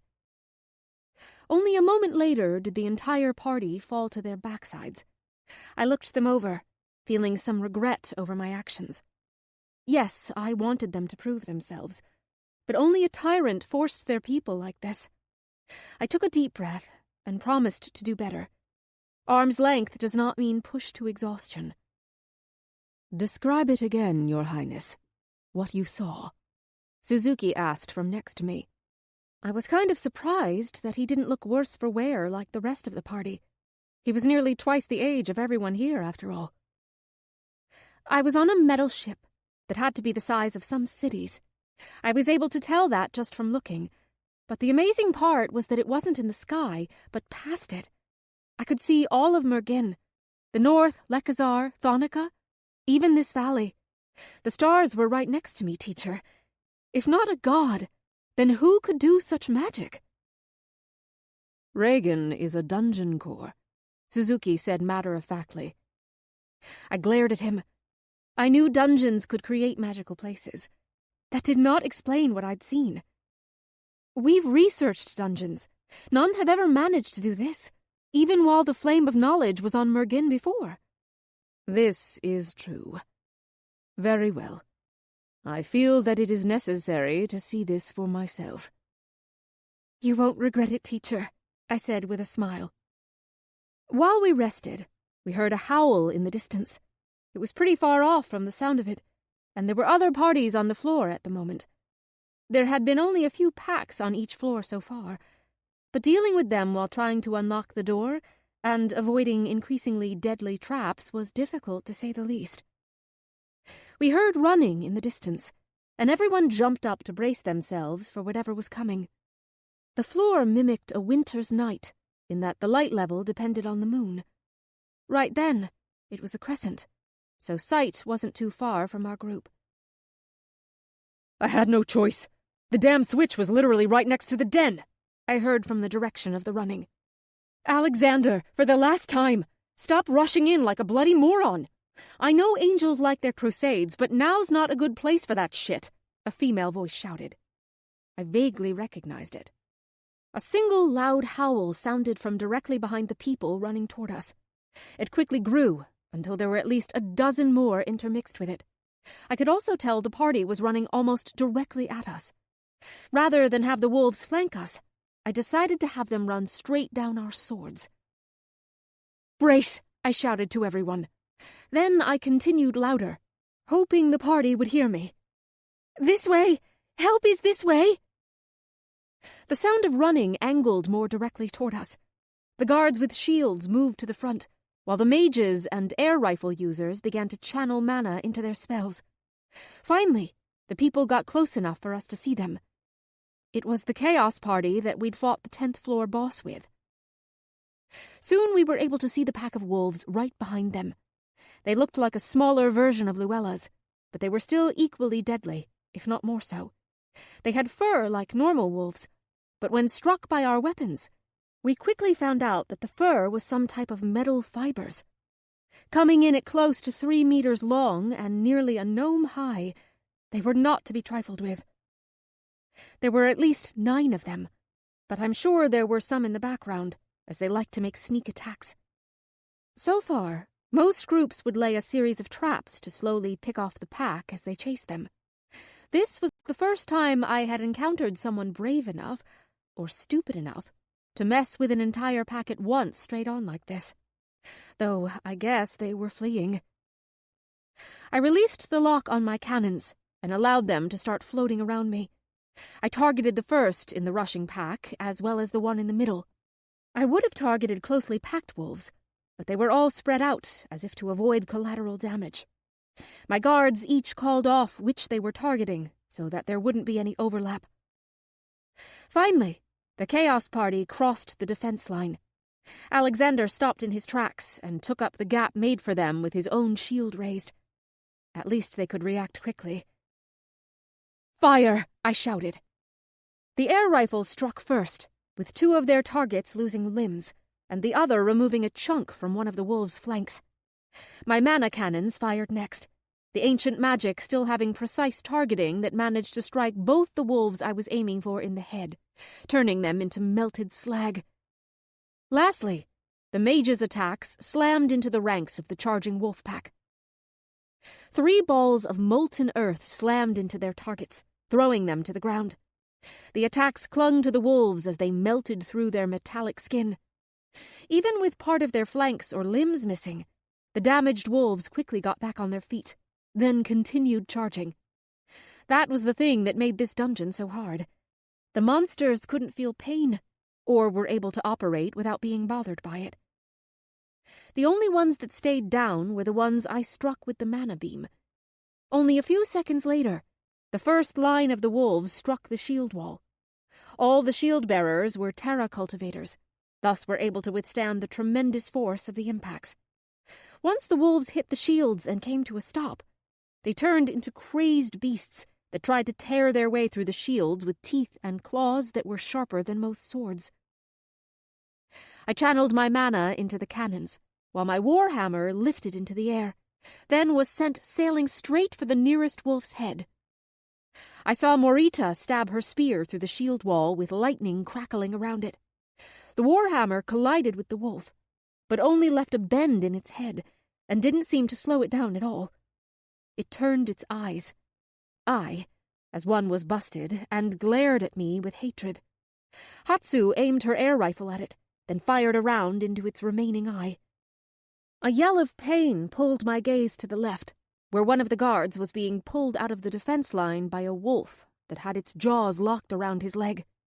Before I could issue an order to help him, Conal leaped out of the line and onto the wolf's back.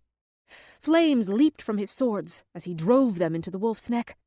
It looked like he was about to leap back into the line when something in the wolf exploded. He was thrown backward toward the rest of the pack. A wolf near him went for his neck, but a rain of icicles blocked its approach. I targeted the wolf with one of my mana cannons and used it at only half charge. The beam still managed to slice clean through the shoulder of the wolf. Conal was already rushing back to the defense line when the icicles started to fall. "This be easier than poking a troll's cave," the dwarf Folwyn said. As soon as he did, I wanted to smack him over the head. Hadn't anyone learned not to test this dungeon? Sure enough, a moment later the remaining 4 wolves ran back, then stopped roughly 20 meters away. I didn't want to test whatever was about to come our way. "Charge! Don't let them do anything," I ordered. The defense line started to rush toward the 4 wolves, but we'd only made it about 6 meters when the altercation happened.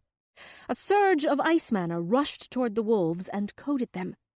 What looked like an armor made of ice, with jagged spikes formed over each of them. Their claws also extended into what was closer to sword blades, then claws. En masse, they turned toward us. We had all stopped running during the show, the wind having forced us to stop charging. They didn't howl. They roared, which was strong enough to cause the air to rush toward us. Everyone staggered from the sound and covered their ears in an attempt to reduce the sound just a bit. The roar finally cut off, leaving some of our ears bleeding. Falwyn, if we survive this, I'm going to kill you, Selena said as she rubbed her ears. Brace yourselves. Fire mages begin high-level spells. I don't know how much effect they'll have, but anything is better than nothing, I ordered, as I worked to get my mana cannons fully charged. One was almost there, but the other was basically empty from a minute prior. Suzuki, link into the device and give me some mana. Water magic's not going to be much help against those. Yes, Your Highness, Suzuki said. He rushed next to me and rested a hand on my shoulder.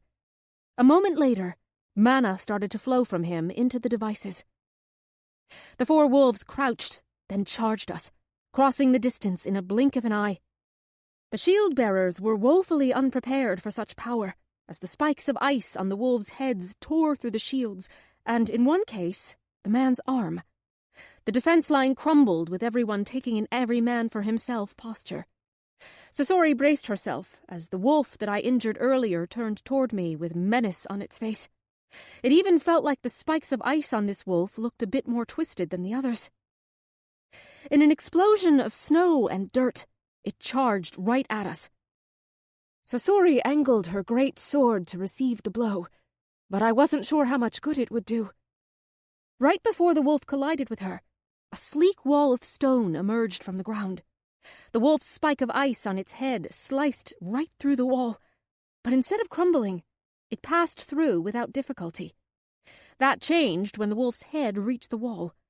It collided with a bang, unable to pass through like the horn. The speed of its charge forced the rest of the body to keep moving, which on a normal monster would have broken its neck.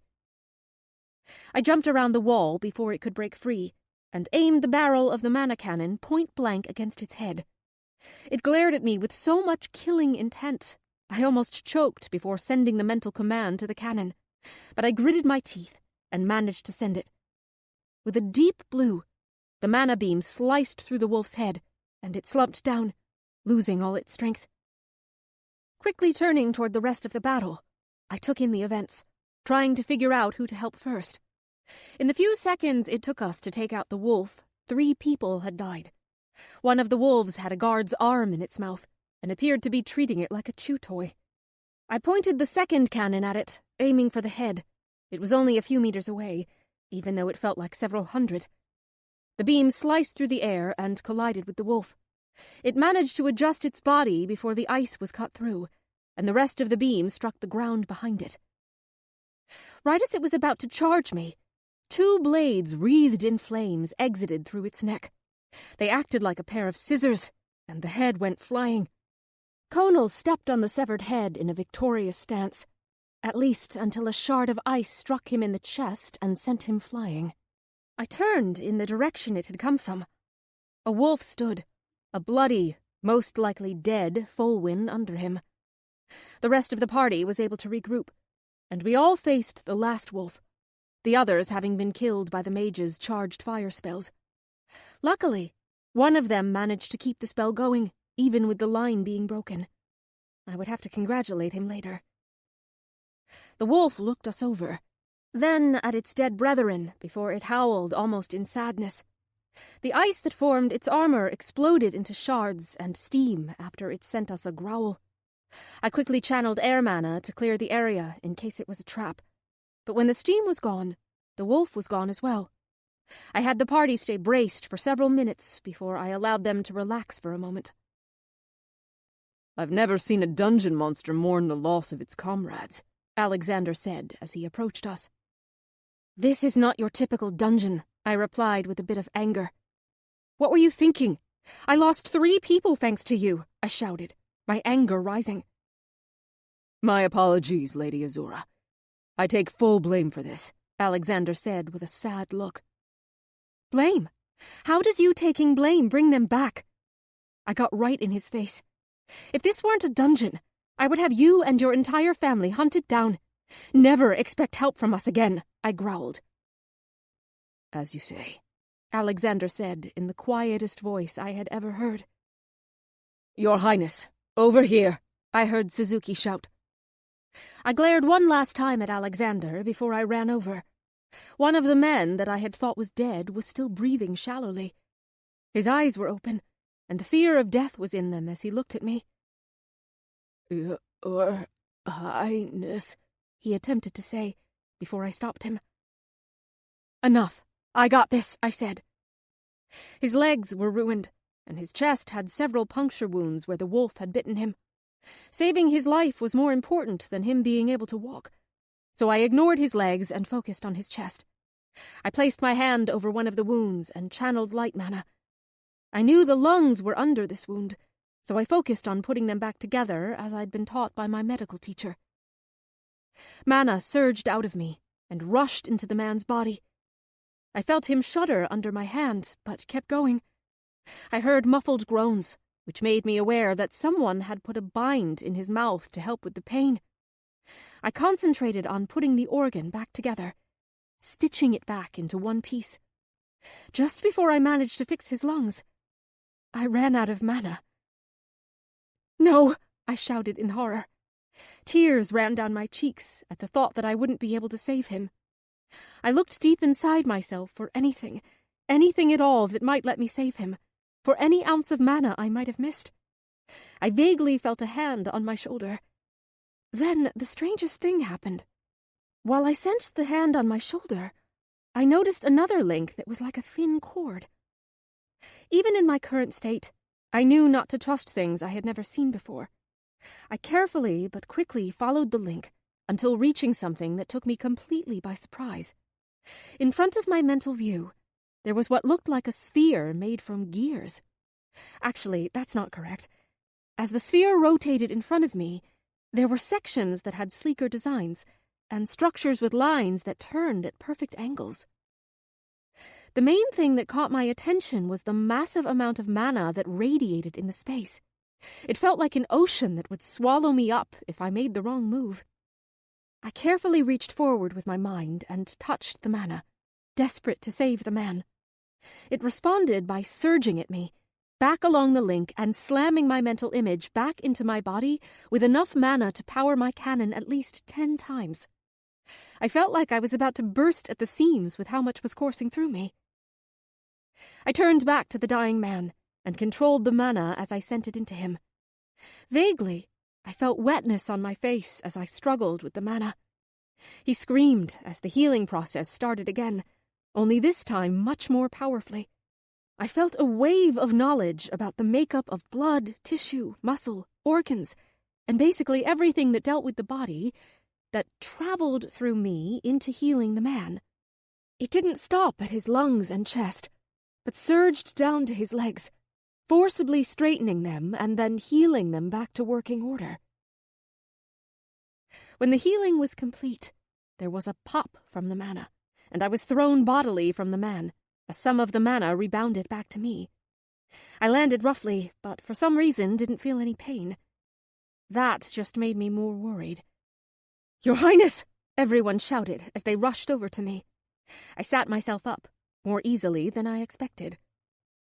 Hatsu was the first to my side, and was looking me over from head to foot. I examined myself as well, as I didn't feel any pain from such a blast. My clothes were a little rough for wear, but that had more to do with being in the dungeon than the blast. I noticed some blood on my hand that was leaking from my nose, but I could tell it had already stopped. It was most likely from channeling such a massive amount of mana all at once. "Your Highness, are you all right? What's my name?" Hatsu asked in a panic. "Who are you?" I asked. "Ah, that's right. You're Hatsu," I continued, before she could say anything. She was about to smack me on the arm, but stopped herself. "That's not funny," Hatsu said with a huff, but seemed glad I was unhurt. I stood up while brushing all the snow off and turned to Morita. "Any other survivors?" "Only that Folwyn from the other party," she said angrily. I felt it myself, but at the same time, I was just glad someone else had survived. I observed the gathered party. We had started the day's dive with 15, and would only be returning with 13. I knew to push on would probably only invite more disaster, and my people didn't deserve that. I was all right with pushing them hard, but not with pushing them to their deaths. As the party rested before we departed for the elevator, I couldn't help but wonder if what I'd seen was Regan's mindscape, as many priests claim to see when drawing mana from their gods. Chapter 16. Regan. Lines pointed at the woman, then turned to me as if to ask, "What are you waiting for?" That was when he officially got on my shit list, but I had no reason to tell him that. As a dungeon with access to magic that a mortal had no idea about, it was an easy task to make someone disappear. I met his look without budging. Finally, I knew I'd won when he finally asked, "Can you bring that one out for me, please?"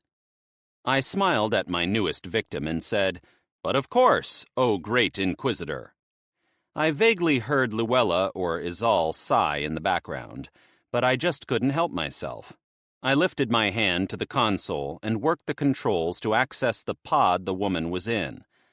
I wanted to do things old school in front of them sometimes to see if they might get the idea that they could do it themselves later on down the road.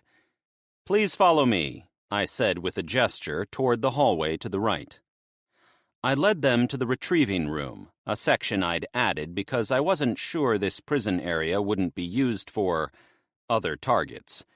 People that I held captive to force an enemy's hand, such as a king's daughter or son, that kind of thing. While it sounded like something an evil overlord might do, I liked to keep my options open. The room was divided by a large pane of glass that was this world's equivalent to bulletproof. Well, it was actually bulletproof now that I thought about it. Magic-proof might be the better term for just about everything under Tier 3. On the other side of the glass stood a door that the pod connected to so the prisoner could walk directly into the room. Of course, given their state in the deprivation cells, they needed assistance to even be able to walk. But that was why 2 repurposed librarian automata were in this section. They stood next to the door, waiting for the factory-like section behind it to deliver the prisoner. We didn't have to wait long before a loud bang issued from the pod connecting with the receiving room. There was a burst of steam from the doors as they opened, and the inside was reoriented to regular gravity and environment. The steam was quickly vented away, and the librarians rushed forward to catch the woman before she collapsed to the ground. A medical bot moved up and administered a few magically enhanced drugs that would bring her back to a mostly normal state of mind. As soon as she opened her eyes, the woman, Ms. Gween, I remembered from my notes, screamed. The medical bot quickly gave her another dose of magic that calmed her down. Gween stopped screaming, but looked like she wanted to curl into a ball and hide. The librarians escorted her to a glass pane that opened for us to converse with her. I made a note to reconfigure my tanks. "Ms. Gween, pleasure to see you again," I said with a smile as she was seated in a chair that latched her in place. Just a simple precaution, given the people I was dealing with. "Monster, torture me 1,000 times over, kill me, just don't make me go back into that nothingness," she spat at me. "I don't know. You did kill quite a few people. I wonder how they would feel about you still being alive," I asked rhetorically. "Demon," she growled. "Hello, Kettle. My name is Pot," I shot back, only to get a confused look. "Ms. Gween, I have some questions for you." Lines cut in before I could say anything else. "Spoil sport," I mumbled. "Who are you?" Gween asked wearily. If someone could speak volumes with only their body, she succeeded. I could almost see the desire to just die written on her. "I am Lines, King Thonika's inquisitor.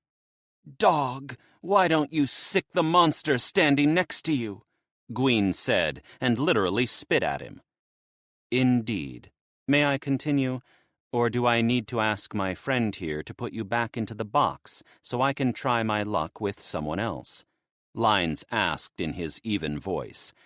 I had to hand it to him. That was cruel after what he had just witnessed. "No, please, I'll answer," Gwyn shouted desperately. That's good. Now, a few weeks ago, a marquis was killed. I want to know who did it. "Not sure who they put on the mission, but given the target, it could have been any of the higher council. I only know the one who recruited me and Mistress Helicilia. The rest maintain a level distance from the other's disciples." Helicilia, the Duchess?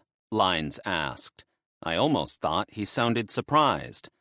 "Not sure, maybe," Gwyn said with a shrug. Why would they want the Marquis dead rather than captured? Lines asked. It felt weird knowing the answers to these questions, but not being able to tell them due to my promise to the Marquis. I knew it might help him in the end, but this inquisitor could just as easily be looking for leverage to use in some political game.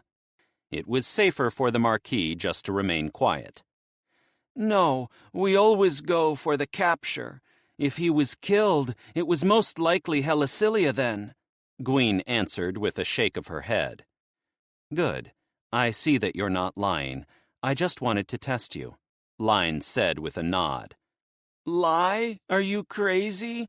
I lied to that monster once, and he pumped enough lightning mana in me to fry a dragon. I'm surprised I'm not dead," Gwyn retorted with a shudder at the memory. What can I say? I don't like lies, I replied when everyone looked at me. What I want to know is where I can find proof. I need a stronghold, a base, or somewhere you retrieved your missions from, Line said, ignoring me. "For anyone operating in the kingdom or empire, there is a messenger that delivers the mission along with payment. We aren't exactly a group that likes to work with others," Gwyn explained. I knew about the messenger, but as I was restrained to the town, I hadn't bothered to worry about it. If they made it into town, that would give me the chance to capture one of them. But that wasn't likely, given the reputation the valley was gaining.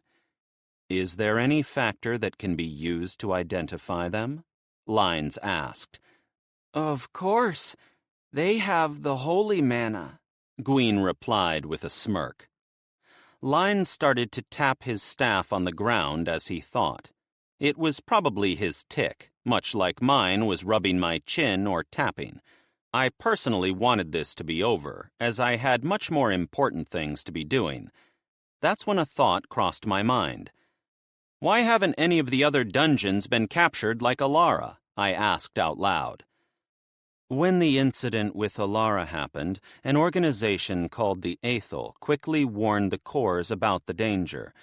We might have lost another 2 dungeons in that year, and more since, if not for them.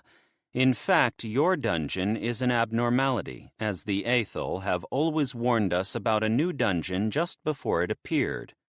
Lines answered almost offhandedly. The Aethel? I thought they were just a legend, Luella said from behind me.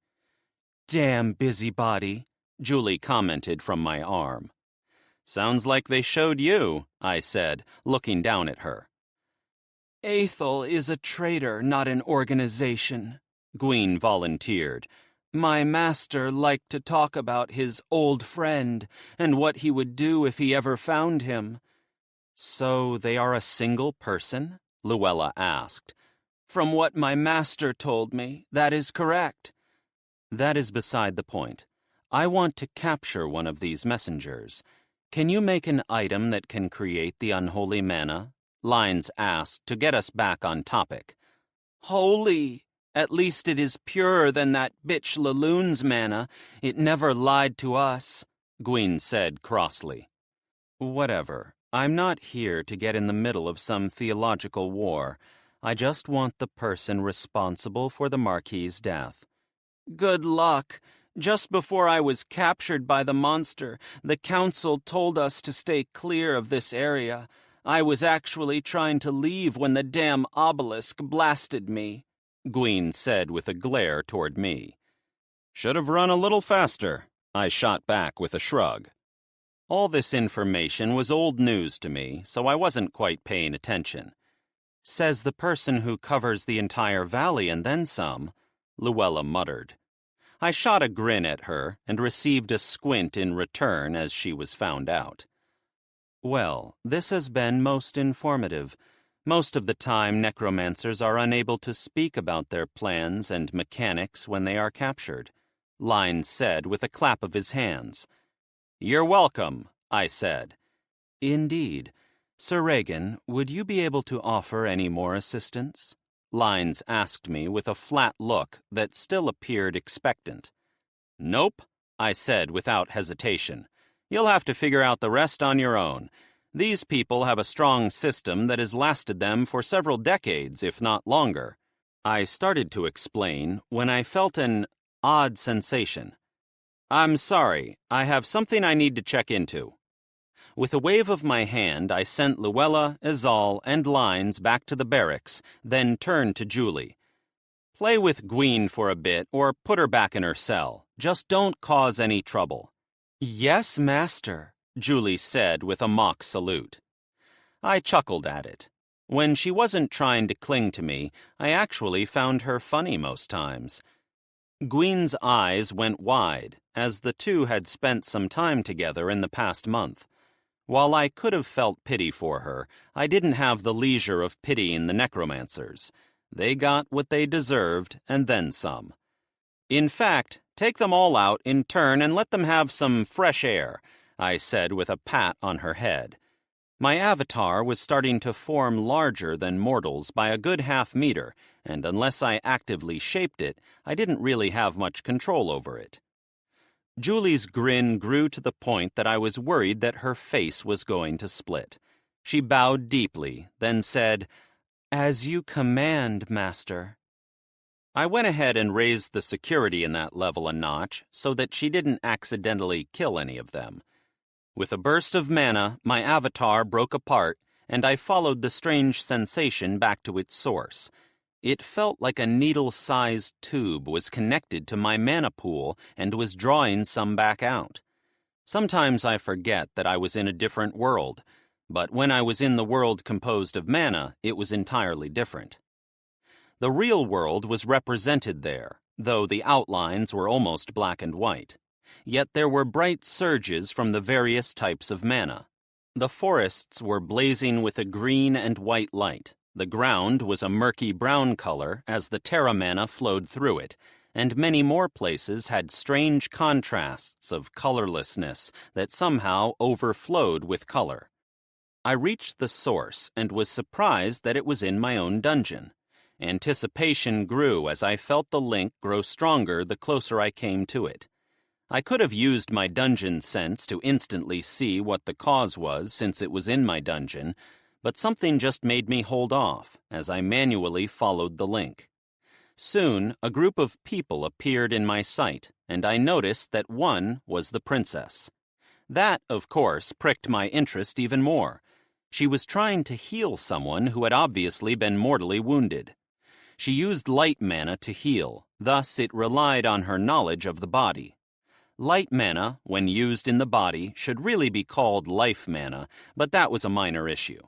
She appeared to have better than average knowledge of the body, but it was lacking slightly. I sent my knowledge flowing into her. Her healing grew much more accurate and quickly repaired the body. It was a tad rough on the individual, though. Just as I reached her, she was blown back several meters to land roughly. I needed to limit the amount of mana I sent to people who worshipped me, if I understood the situation correctly. I needed to study the priest-god setup that Laloon used to see how it worked. I don't mind lending mana to people who worshipped me like Izora did, but if I eventually got a country worth of followers, I didn't want them to be siphoning off all my mana. Izora sat up without much difficulty, so at least she didn't seem to be hurt. Her people were gathered around her in worry, but she quickly waved them away. Only her royal guard refused to move too far away from her, no matter how much she told them she was fine. They gathered their dead to take back to the surface. Normally, the dungeon would absorb them, but after a particularly rough battle, I would sometimes leave the corpses behind for the party. I already got the mana for them dying in the dungeon, so their bodies wouldn't amount to much more. Playing on a hunch, I sent a message to Izora, much like I would to Luella through her bracelet. "Having fun?" Izora, who was looking around the battle site, stopped in her tracks, then started to look around for a whole new reason. Finally, she gave up and said, "Who is this?" "Aw, that hurts. It's me, Regan," I said with mock hurt. "My lord, my apologies. I was not expecting you to communicate with me in this fashion," Izora sent back, bowing her head slightly in a random direction, but I took it at face value. Neither did I, to be honest. "Why are you able to draw my mana?" I asked. "All followers of gods can draw mana from them. They are just usually limited by the god they follow on how much they can take," Izora sent. "Interesting. I will limit it from now on so that you don't suffer such a backlash," I said after a moment. I didn't mind her using my mana, mainly because I thought I could learn some new magic through this. Maybe even a way to pull the other gods' mana by using their followers as a link. This was, of course, a last resort sort of tactic, but from what I'd found out about Laloon, she might have it coming to her. "Yes, my lord," Izora sent. I noticed the two bodies of her guards. By this world's standards, they were dead, but back on Earth, they were well within technology's ability to save. I formed my avatar next to Izora, causing her to jump in surprise and her guards to draw their weapons. As soon as they realized who it was, they lowered them. I couldn't help myself, and I felt it would go a long way to helping her out in the future. "Since you have been such a faithful follower in trying to guide your people to me, I have decided to help you," I said in my best ethereal voice, making it resound in the space. "My lord?" Izora asked in confusion. Walking over to one of the guards, I channeled life mana to heal his wounds. He had been impaled by the tooth of one of the wolves and bled out. The damage was easy to repair when you had enough mana, and I quickly did so. But the man was quite dead. I put my hands on either side of his heart. While it was completely lifeless, I used some gravity magic to get it to pump, and with a surge of electricity, I shocked it until it restarted. This wouldn't have worked on Earth without a drug, but I could control the electricity to only affect the nerve cells. It took 2 good jolts. Then I moved my hand to his mouth and channeled air mana into his lungs to basically start CPR. 15 seconds later, the man gasped in a deep breath as his body turned back on. The whole process only took a minute, so I quickly made my way over to the other man and repeated the steps. The entire time, everyone was shocked into silence, and the princess stopped them from interfering with me. After the second man started to breathe regularly again, I turned back to the group. Most of the gnomes were on the ground in prayer, while Izora also kneeled at the head of the group. "And they have thus been saved," I said, raising my arms out wide. I couldn't help but play the part, even though I felt sort of ridiculous the whole time. "Thank you, Lord Regan," one of the guards said as he hugged the first man I'd saved. A moment later, I clearly felt a burst of mana from them. They bowed until their bodies were almost flat on the ground. "Impossible, but I didn't sense any unholy mana," the dwarf Falwyn said with confusion. "Dwarf, you dare mock my lord?" Izora growled when she heard him.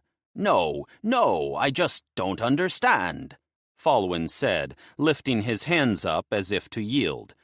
"Of course you don't, since you follow that bitch Laloon," Izora said, and I could just feel that she wanted to spit when she said the Celestial's name.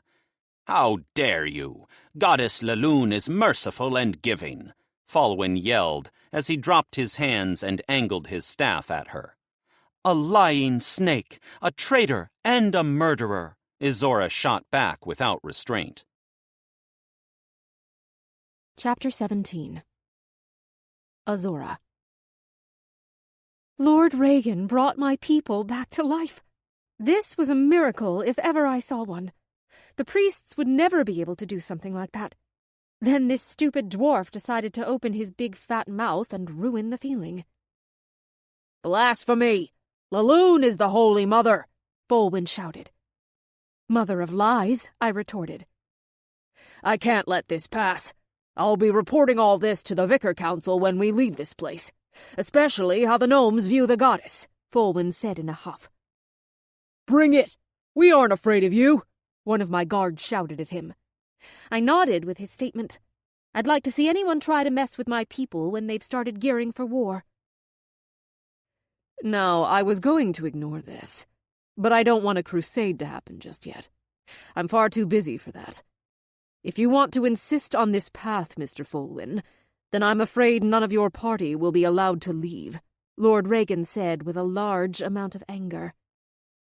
He raised his hand, and all across the floor, wolves started to howl. It was eerie how in sync they all were, and how much anger I could feel from them as well. At the back of my head, the rules about dungeons having to play fair were completely thrown out. Lord Regan truly was on another level. The Chaos Party grouped together in response to the killing intent being sent their way from nearly all directions. Lord Regan, what's to stop them from giving their word, then sending a message when they leave the dungeon? I asked, worried. "Oh, that's easy," he said, then looked over to Falwyn. "Little dwarf, here is a glimpse of my power." He raised his hand. Then a dome formed around the party. At first, nothing happened. Then Falwyn shouted in surprise and quite a bit of fear. "The lady! She has gone from me!" he said before he fell to his knees. "Exactly. I doubt you want to be the cause of your church being completely powerless in a nearly 500-kilometer radius around this town. Would make destroying me quite difficult, wouldn't it?" Lord Regan asked, then dropped the dome around the party. I was sure there was more to it, but I made sure to keep my mouth shut. Falwyn looked at Lord Regan with fear in his eyes, while the rest of the party was forced to the side of the issue. Falwyn only held Lord Regan's eyes for a moment before he lowered his own. From the looks on the rest of the party's faces, they really had no idea what to do in this situation. I, for one, was glad Lord Regan had ways to remove the traitor goddess's influence from his area. Just one more point toward him being an actual god. The gnomes had loved Arin before he was betrayed. I understand. I apologize to the princess. As she herself showed, I just didn't like my faith questioned in such a fashion," Falwyn said, as he lowered his head nearly to the ground. "I do not blame you, but I'm giving you a warning. You might want to question your faith soon. In the coming months, many people's faith is going to be tested," Lord Regan said, as his form dissipated into steam. The two guards who were brought back to life rushed forward to try to say thanks again, but their hands only caught water vapor. "Let's call it a day. I think everyone here needs a good rest after today," Suzuki said to the gathered people. "I agree. Let's head back." "Separately," I said, sending a glare toward the Chaos Party. "The events that happened down in the dungeon have spread to most of the crew. If they weren't under a rock, they'd have heard it," Captain Shido said in the meeting I'd called for the higher-ranked members of the embassy. "How are they taking it?" I asked. I thought I should feel nervous, but I found I wasn't for some reason. "Quite well, actually. I think the gnome people have gone too long without a focus for their devotion. When Laloon took over, all the other Celestials went quiet after all." "And your crew, Captain Mesu?" "Roughly the same. I have to agree with Captain Shido. We have just gone so long without someone to put our trust in that people are actually glad to have someone for once.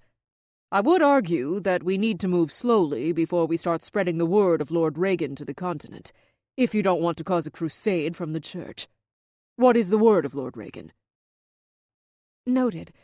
Still, I plan to send word back to Father. I have a feeling Regan could return Jade Wind back to its former glory, I said, remembering some images I'd found of the city when it was still new. I thought about his question for a long moment before I answered. I wasn't sure how I did, but I knew it was correct, or at least as close to correct as one such as myself could get. Knowledge. Seek and find knowledge. That would be a glorious sight indeed, Captain Shido said with a dreamy look. Speaking of returning, how many of the ships that turned traitor were repaired? I asked with concern. They were already a force to reckon with before. If they were using the repairs that Lord Regan helped devise, then they were on a whole different level. Of the 157 of them, Captain Mesu answered with a frown. I wanted to bang my head against the wall. That many? Seriously, what were the people in the palace doing? I'll let Lord Regan know, I said with maybe a little too much anticipation in my voice.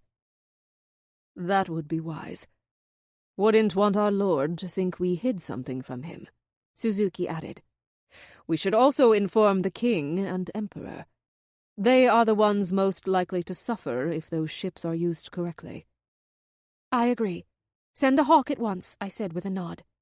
Princess, do you think you could get Lord Regan to meet with me? Vern asked with a sheepish tone. I'll see, I said. I didn't like the cute tone of her voice, but it might have just been me. She was actually the one who spent the most time in the dungeon, even if it was outside in the outer layer. We rarely saw her outside of the library. This day had been rare, given the events that had taken place. Thank you, she said happily. Does anyone else have anything to add? I asked the group at large. If I may, Hatsu said from the side. Yes? I believe we should begin anti-Laloon movements before we begin spreading Lord Regan's word to the masses.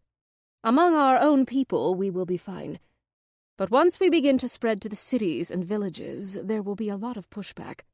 I propose spreading some of the facts to the general population on the down low.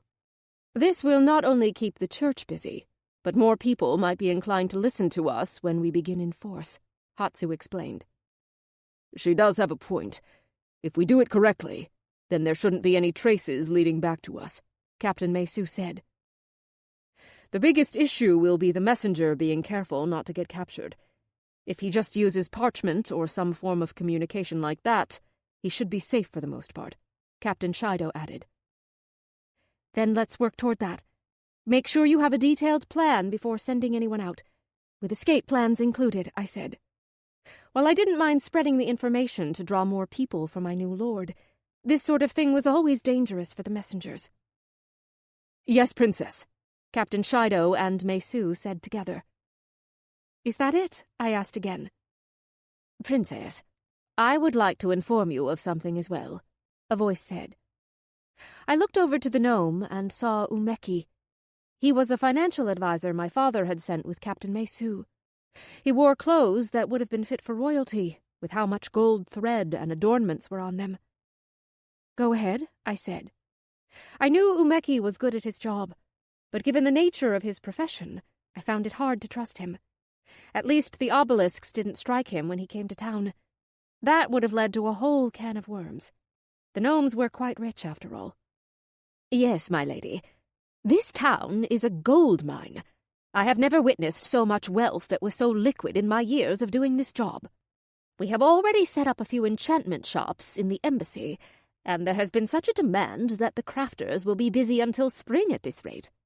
I know the current state of affairs back home, but I feel it would be wise to call back for another ship to be sent here with many of our higher-level crafters. Umeki paused for a moment to clean his glasses with a piece of cloth. If we intend to truly go to war, we are going to need the funds. This place can provide that, and it will help our allies in the long run. I thought it over. Umeki wasn't wrong. Lord Regan was quite liberal with using gold as rewards in the dungeon. Not only that, but his casino was attracting considerable attention from people from all walks of life. Many people were unable to become an adventurer due to the fact that they just couldn't afford a decent weapon to dungeon dive or monster hunt. In the casino, people had gone from a few silvers to hundreds of gold coins in the course of a day.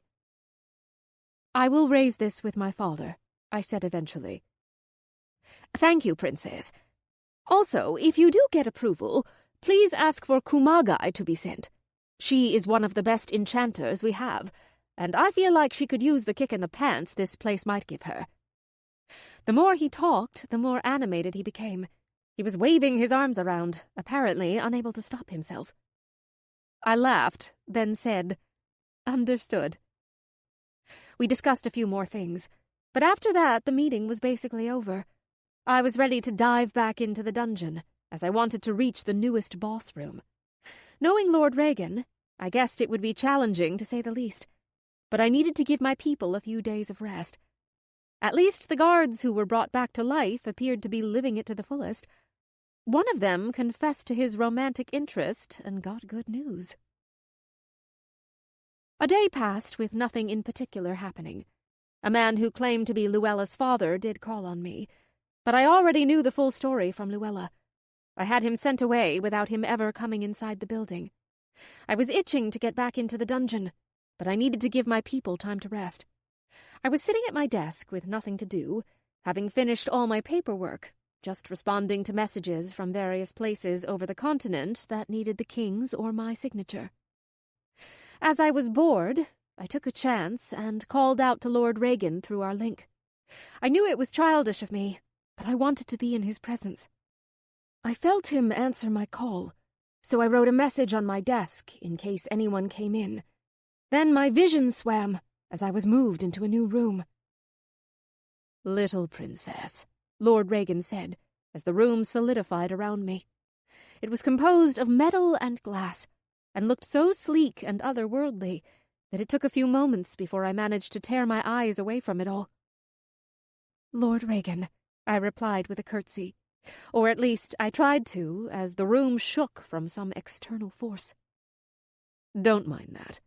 The forest around us is a little edgy today," Lord Regan said, looking outside through a large window. I followed his line of sight to see what looked like an army made of trees and creatures surrounding our position. Magic of all kinds was being flung at us, but the barrier of Regan's vessel was more than capable of handling it. A treant, a creature that was supposed to be as non-violent as they can get, channeled nature mana tainted with dark mana as the creature slammed into the lower section of the vessel. This caused the vessel to rock backward a few meters, though I was only able to tell that much because the floor was see-through. "Where are we?" I asked, trying to take in everything around us. "The front lines," Lord Regan answered, tapping his chin. "Yeah, I think front lines is accurate." "Are we in danger?" I was a princess. While I didn't fear battle, I didn't like the idea of being thrust onto the front lines without even knowing the situation. "No, not really," Lord Regan replied. "We should be finishing this batch up in a minute," he continued, as he pointed to something outside. I looked and saw a huge ship that dwarfed the gnome flagship. It had more weapons than I could count. Large bay doors along the edges were open, and oversized golems were jumping into the forest, sometimes right on top of a monster. More normal-sized soldiers that were equipped with strange armor and weapons soon followed. As one of them jumped out of the ship, they activated one of their weapons, and what appeared to be a beam of mana came out the end. Only it didn't keep traveling like my cannon. Rather, it stopped after maybe a meter, couldn't be sure from the distance, then acted much like a blade of a sword. The glow was bright enough to allow me to see it from where I was. In the areas that were clear of soldiers, the ship's weapons aimed and fired, causing massive craters to form where their ammunition hit. It looked like the ship alone could handle the horde, so I wondered why Lord Regan would send down forces and risk them like that. I wanted to ask, but I also didn't want to offend him. "What is it? Feel free to ask me anything," Lord Regan said suddenly. My face had probably given me away. I was just wondering why you're risking your troops when your weapons are clearly powerful enough to deal with everything down there, I replied after a moment. He laughed loudly. This is quite true. In fact, I have weapons that could turn this entire area into a smoldering crater. Then why? I asked, even more confused. A few reasons, actually. The first... He pointed to a spot on the battlefield. Then a screen, much like the one in the library, opened, and the spot was magnified so large that it looked like the scene in the image was right in front of me. A group of about 100 people were huddled together with a girl. I think her name was Wren, at the center. She was talking to them in growls and roars. Survivors? I asked, surprised. Yes and no. They are technically monsters, but I am working on fixing that. The main point, however, is that they listen to Wren, meaning they have some intelligence. I'm all for killing my enemies, but they are innocent in this struggle, Lord Regan said with some anger. What happened to them? I asked. I just couldn't believe that something could survive up in the north. Every report, every scrap of news we'd ever gained from the north showed that it was a land of death. There was no escaping it. A necromancer who didn't know enough to leave well enough alone. And if I find him, Lord Regan said, as he clenched his hand, his metal fingers causing sparks to cascade to the floor. I'd seen him upset a few times, but I was surprised he was so angry. He truly was a god to care about individuals that were merely in his path. I understand. Is Wren going to be okay? I asked. It looked like most of the beastkin down there were behaving, but a few looked a little edgy. Yes. She will most likely have a few challengers when they get back to the colony, but I have helped her out a bit. Plus, she does live on nearly the bottom floor of the current dungeon, after all. She'll probably surpass you soon in cultivation. That's good. I'll have to grab Luella and Izal so we can have some time later, I said, worried about the girl. That would be good. Sometimes she talks to me in growls, which I find hilarious, Lord Regan said with a chuckle. As for the other reason, many things have been changed due to the unholy manna, and I'm trying to catalog it all. The treant struck the vessel we were on again, but it shuddered even less this time. Some of the large golem things were quickly moving toward it. I asked Lord Regan about them, and he said they were mechs. The treant turned at the noise, and I noticed the mechs were almost the same size as it. They had to be between 6 and 10 meters, but I couldn't be sure. The first one to reach the treant pulled back its arm and punched. The treant didn't seem to react, as the mech brought its arm around and landed the punch square on the treant's head, face, center, whatever you want to call it. Wood and bones were sent flying as the treant fell back. It quickly reformed its body before it fell completely to the ground, however, and managed to catch itself. It lunged forward, wrapping itself in a bear hug around the mech. The mech struggled to get it off for a moment, but the treant had too much give for the mech to be able to break the hold. Giving up on that tactic, the mech started to generate mana around its arms, and soon every place the treant was touching combusted. Just from that fight alone, I had to revise my earlier thought. Lord Regan wasn't risking his troops by sending them out. He was just giving the enemy more time to think about their deaths. I felt even more confident in my decision. Lord Regan truly was the path the gnome people were to follow. Chapter 18. Regan. The mech made quick work of the treant. It had been built with them in mind, after all. Back at the mountain base, we'd tried to help the treants back to their natural state, but all the experiments ended in failure. They were just too far gone to help. It was more merciful to just give them a quick death. I glanced at Izora as she watched the battle in awe. This was the third encounter so far. With each step closer to the dryad at the center of this part of the forest, the monsters were becoming stronger. I wondered if it was more aware than the treants that were changed by the unholy manna. It would have been an interesting meeting, I had no doubt about that. Sure enough, the battle ended shortly after, with the ground forces cleaning up the undead monsters and beasts that inhabited the area. Next, we worked on deploying a transponder for this area. I wanted every centimeter of the north that we passed to be covered during our journey through it. This process, while it didn't take too long, still averaged an hour or so. Exactly an hour and a half later, we were back underway. While we moved, we only met minimal resistance, as if the forest was gathering strength for the next encounter. This worked in my favor, as I could let the barriers on the ships cool down. They could handle quite a lot of punishment, but it was always a good idea to let them recharge before rushing into another battle. Izora said she wanted to continue watching, and I didn't really see a reason to send her back. I thought she might benefit from watching the levels of magic at play in the battle, or she might not. She did remind me of a kid in a candy store with how wide-eyed she was while watching everything. It was hard to say how much she was gaining from the experience. Our main target finally appeared on the horizon just before sunset. A tree that stood somewhere between 200 and 300 meters tall. It would have looked amazing from our vantage point. Unfortunately, the poor majestic tree had been twisted, just like everything else in this forsaken land. What should have been a golden brown was a gnarled gray with rot oozing from cracks along the bark. Solid black leaves with neon green veins formed the canopy around the tree, with everything seemingly dead for at least 500 meters around the base of it. The worst part was the cages full of dead and not quite dead beings that hung from the branches. Creatures of all kinds appeared to be present in the cages. I could make out humans, elves, beastkin, and more. Then, too, there were monsters of all shapes and sizes. I was more surprised that there were creatures still alive in the cages, a few of them still struggling against the bars of their cage.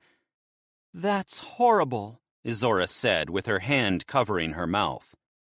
I looked more closely at the interplay with the cages and saw that the tree was leeching the various creatures' mana.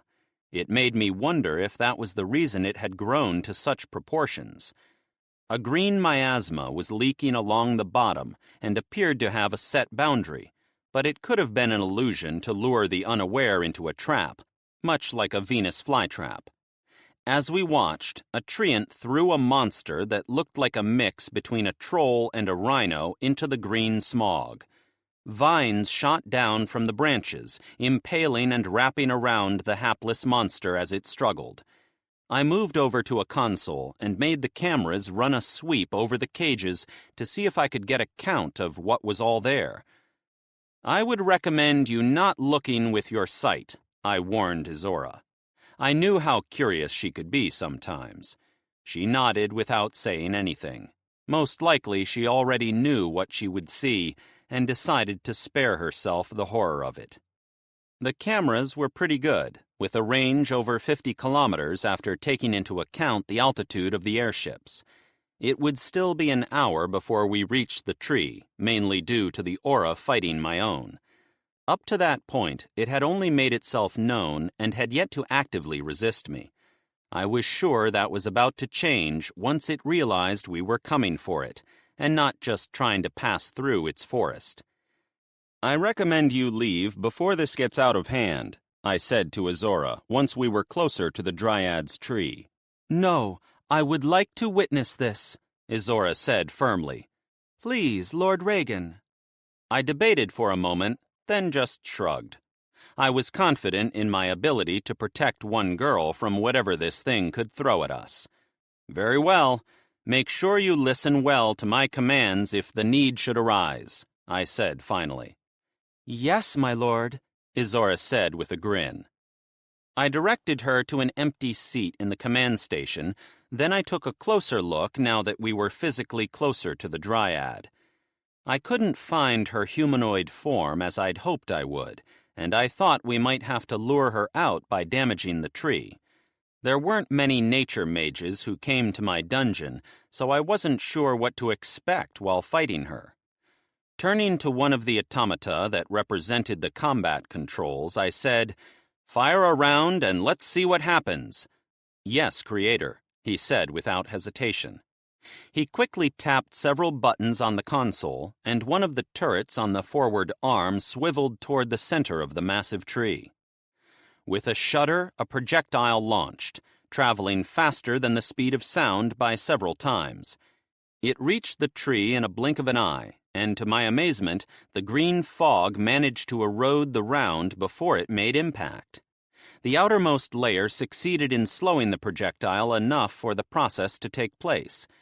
This had to have been an active application of mana, because before we had seen a monster thrown in without it melting to a paste. Above the tree, a tremendous storm started to form. Green lightning arced through the clouds as it appeared to gain strength. Thunder pealed, then with a flash of green light, Gamma was hit full on in the bow of the ship. The barrier held, but I saw it had taken a decent amount of mana to hold it together. Delta responded immediately by linking up with all the ships and channeling mana into them. "Looks like there's not going to be any negotiation. All ships, fire!" I shouted once the situation was clear. I'd wanted to try to save the mortals trapped in the tree. That was likely impossible. "Aye, master," the captains all sent back. Almost at the same time, every tree within a kilometer radius of the Dryad's tree, the full forest, came to life. A massive surge of unholy and nature mana buffeted me through my aura as it absorbed some of the excess that was being put off. Hundreds of treants, already giant as they were, fused together in groups of 3 to 5, becoming even more massive. They easily grew to 50 or 60 meters tall, with a bulk to match it, and were quickly getting bigger. I wasn't about to let them get away with that. Mentally taking control of the fire commands, I targeted all the nearby treants. With a torrent of what many people might consider hellfire, the area within 300 meters of Alpha was obliterated. Railguns, plasma turrets, high-energy laser beams, and many more weapons rained death on everything near the flying city. The other airships did the same, targeting everything they could before the fusion finished. When the smoke and debris cleared, which was quickly thanks to the wind caused by the storm, only half of the fused treants remained. These were on the other side of the giant tree and were partially protected by its green smog. Suddenly, a chunk of stone collided with the bottom of Beta. The barrier bent as it forced the ship up several dozen meters. I commanded all the ships to gain altitude, but Alpha took a few moments to speed up, as it was so massive in its own right. By the time we gained 10 meters, the bottom of the city had suffered 6 impacts. All this while we were being hammered by the unholy lightning. That wasn't the end of it. Boulders rained from the other side of the tree as the treants ripped chunks of the ground out to throw at us. These were more easily dealt with, as our weapons could aim at objects flying toward us and vaporize them. The airships were starting to drop their soldiers and mechs to the surface, but they were encountering resistance from smaller monsters and other nature-based attacks. They were able to deal with them, but it was taking time. The airships continued to fire their weapons at the Dryad's tree, but barely anything was having an effect. Quite a few of the treants behind it were being destroyed, but the Dryad's tree was the main target. I tapped my chin as I considered what to do. Another bolt of green lightning struck the barriers. While I was sure we could hold out, I didn't want to press my luck. "The tree's aura is weakening," I heard Izora say from her seat. I looked and saw she had her magic sight activated. Tears leaked from the corners of her eyes, but I knew she only wanted to help. I looked at it as well and saw that she was correct. It was slow going, but we were making a dent in it. "That's good news. Thank you," I said to Izora as I made my decision. I wanted to test a new weapon anyway, and then was as good a time as any. "All forces withdraw 2 kilometers from the Dryad immediately," I sent to all my forces. They hadn't made much headway based sheerly on the fact that the ground never stopped moving. Looked like I'd need to create some modular setups for them, as they were mainly designed for undead at the moment. Even with all the resistance they were dealing with, they were never struggling with the actual fighting of the enemy, mainly just getting to them. While my forces withdrew, I connected to the station and had it quickly launch a new satellite toward my position. It only took a few minutes for it to reach the position above us in space. All the while, the barriers on the airships were taking a beating from the boulders. We stopped firing on the tree and began inching backward, as if retreating. Once the satellite was relative to our position in space, I linked all my existing satellites to it. This would allow it to charge much faster. I'd wanted to find a way to use all the excess mana that was surging in the satellite network. This was it. I flooded the capacitor inside with mana so that it charged faster. It would probably explode after the first shot, but this was more a test than anything. I knew I could just hold my position and hammer it for a few hours, and while the Dryad was weakening, it didn't look like the storm was. Besides, I had things to do.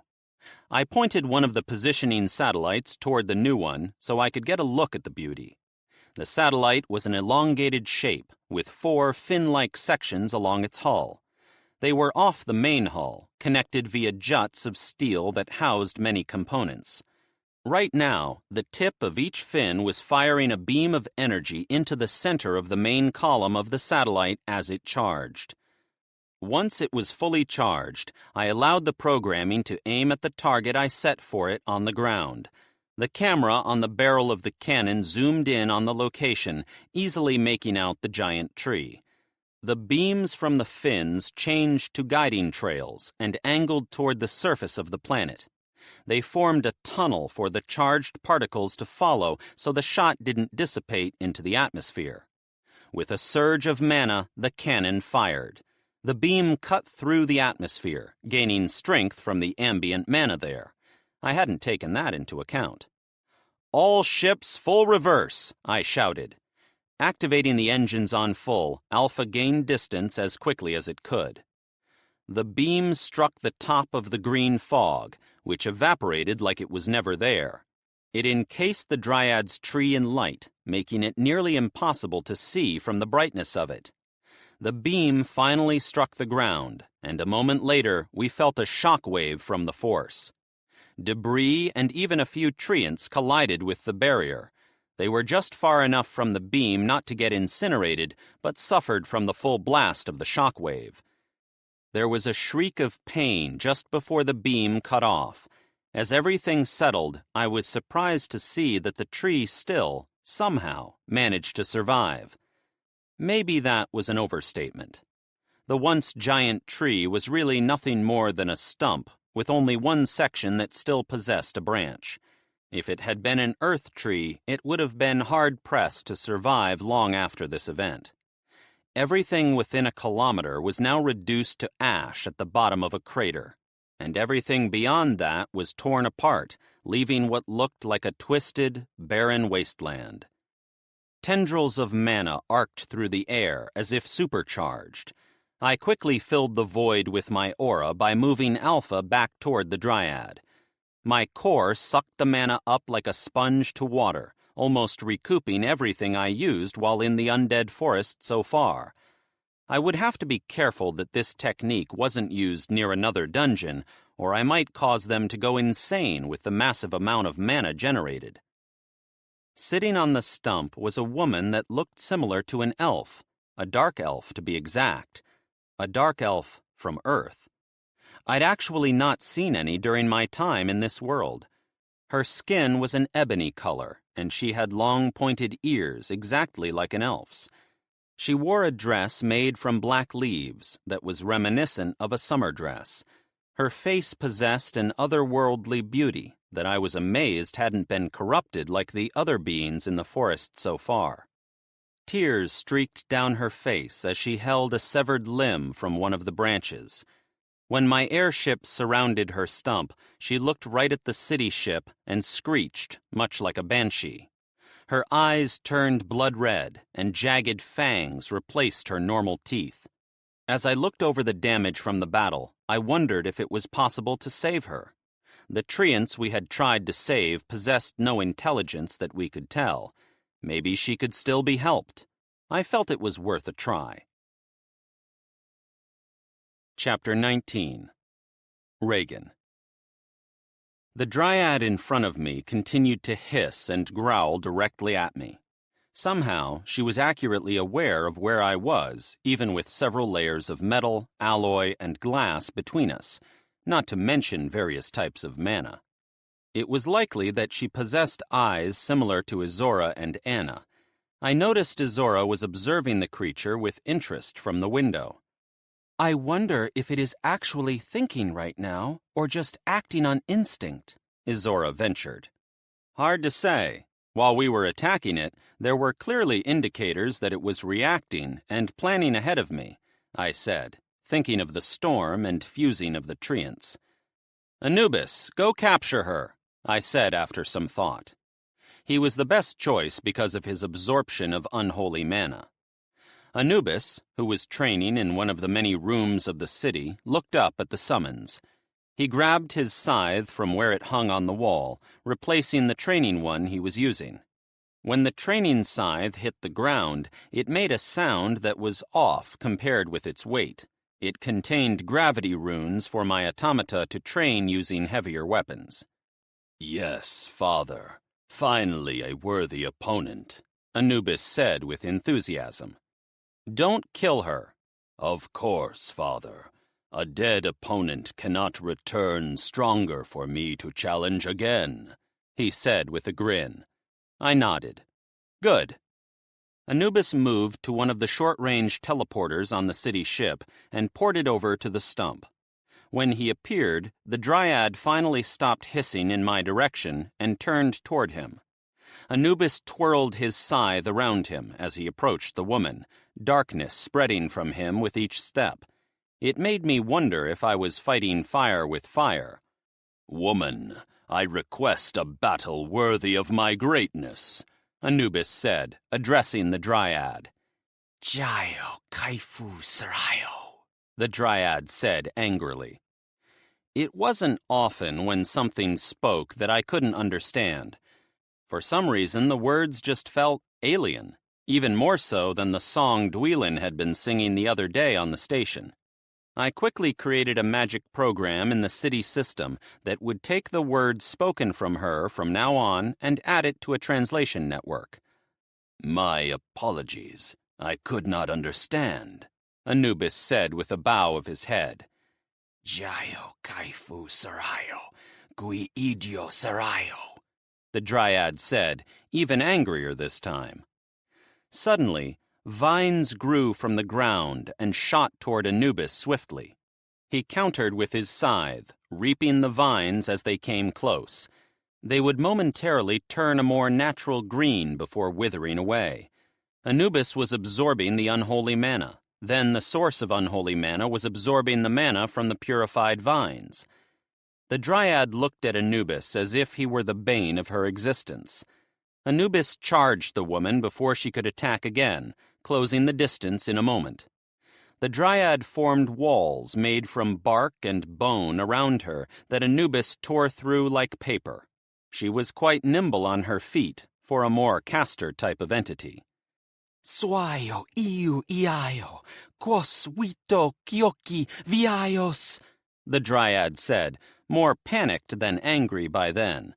The program needed more time and words to be able to translate her language. Again, my apologies, Lady Dryad, but I must defeat you, Anubis said, brandishing his scythe. We can talk all you want afterward. Fike, she said, and I was vaguely aware of what that meant. A rune formed over her hand, then an arc of the green lightning flashed between her and Anubis. While Anubis managed to absorb it, the blast sent him flying backward a couple dozen meters. After he landed, he stood up quickly, but was smoking a good deal. I could tell that he was angry about being sent flying. Anubis channeled mana into his scythe, and the blade shifted, changing into a spear. He bent his knees, then with great force, jumped straight into the air with such energy the jump turned into more of a flight. He angled straight at the dryad, and with a pulse of energy shot forward, a few shock waves leaving him as he accelerated straight down. The dryad formed a barrier made of the green fog, but I saw that it was much weaker compared with the one that had surrounded the tree earlier. Anubis slammed into the spot in a blink of an eye. The blade pierced through the dryad, who was sprawled on the ground, and into the stump.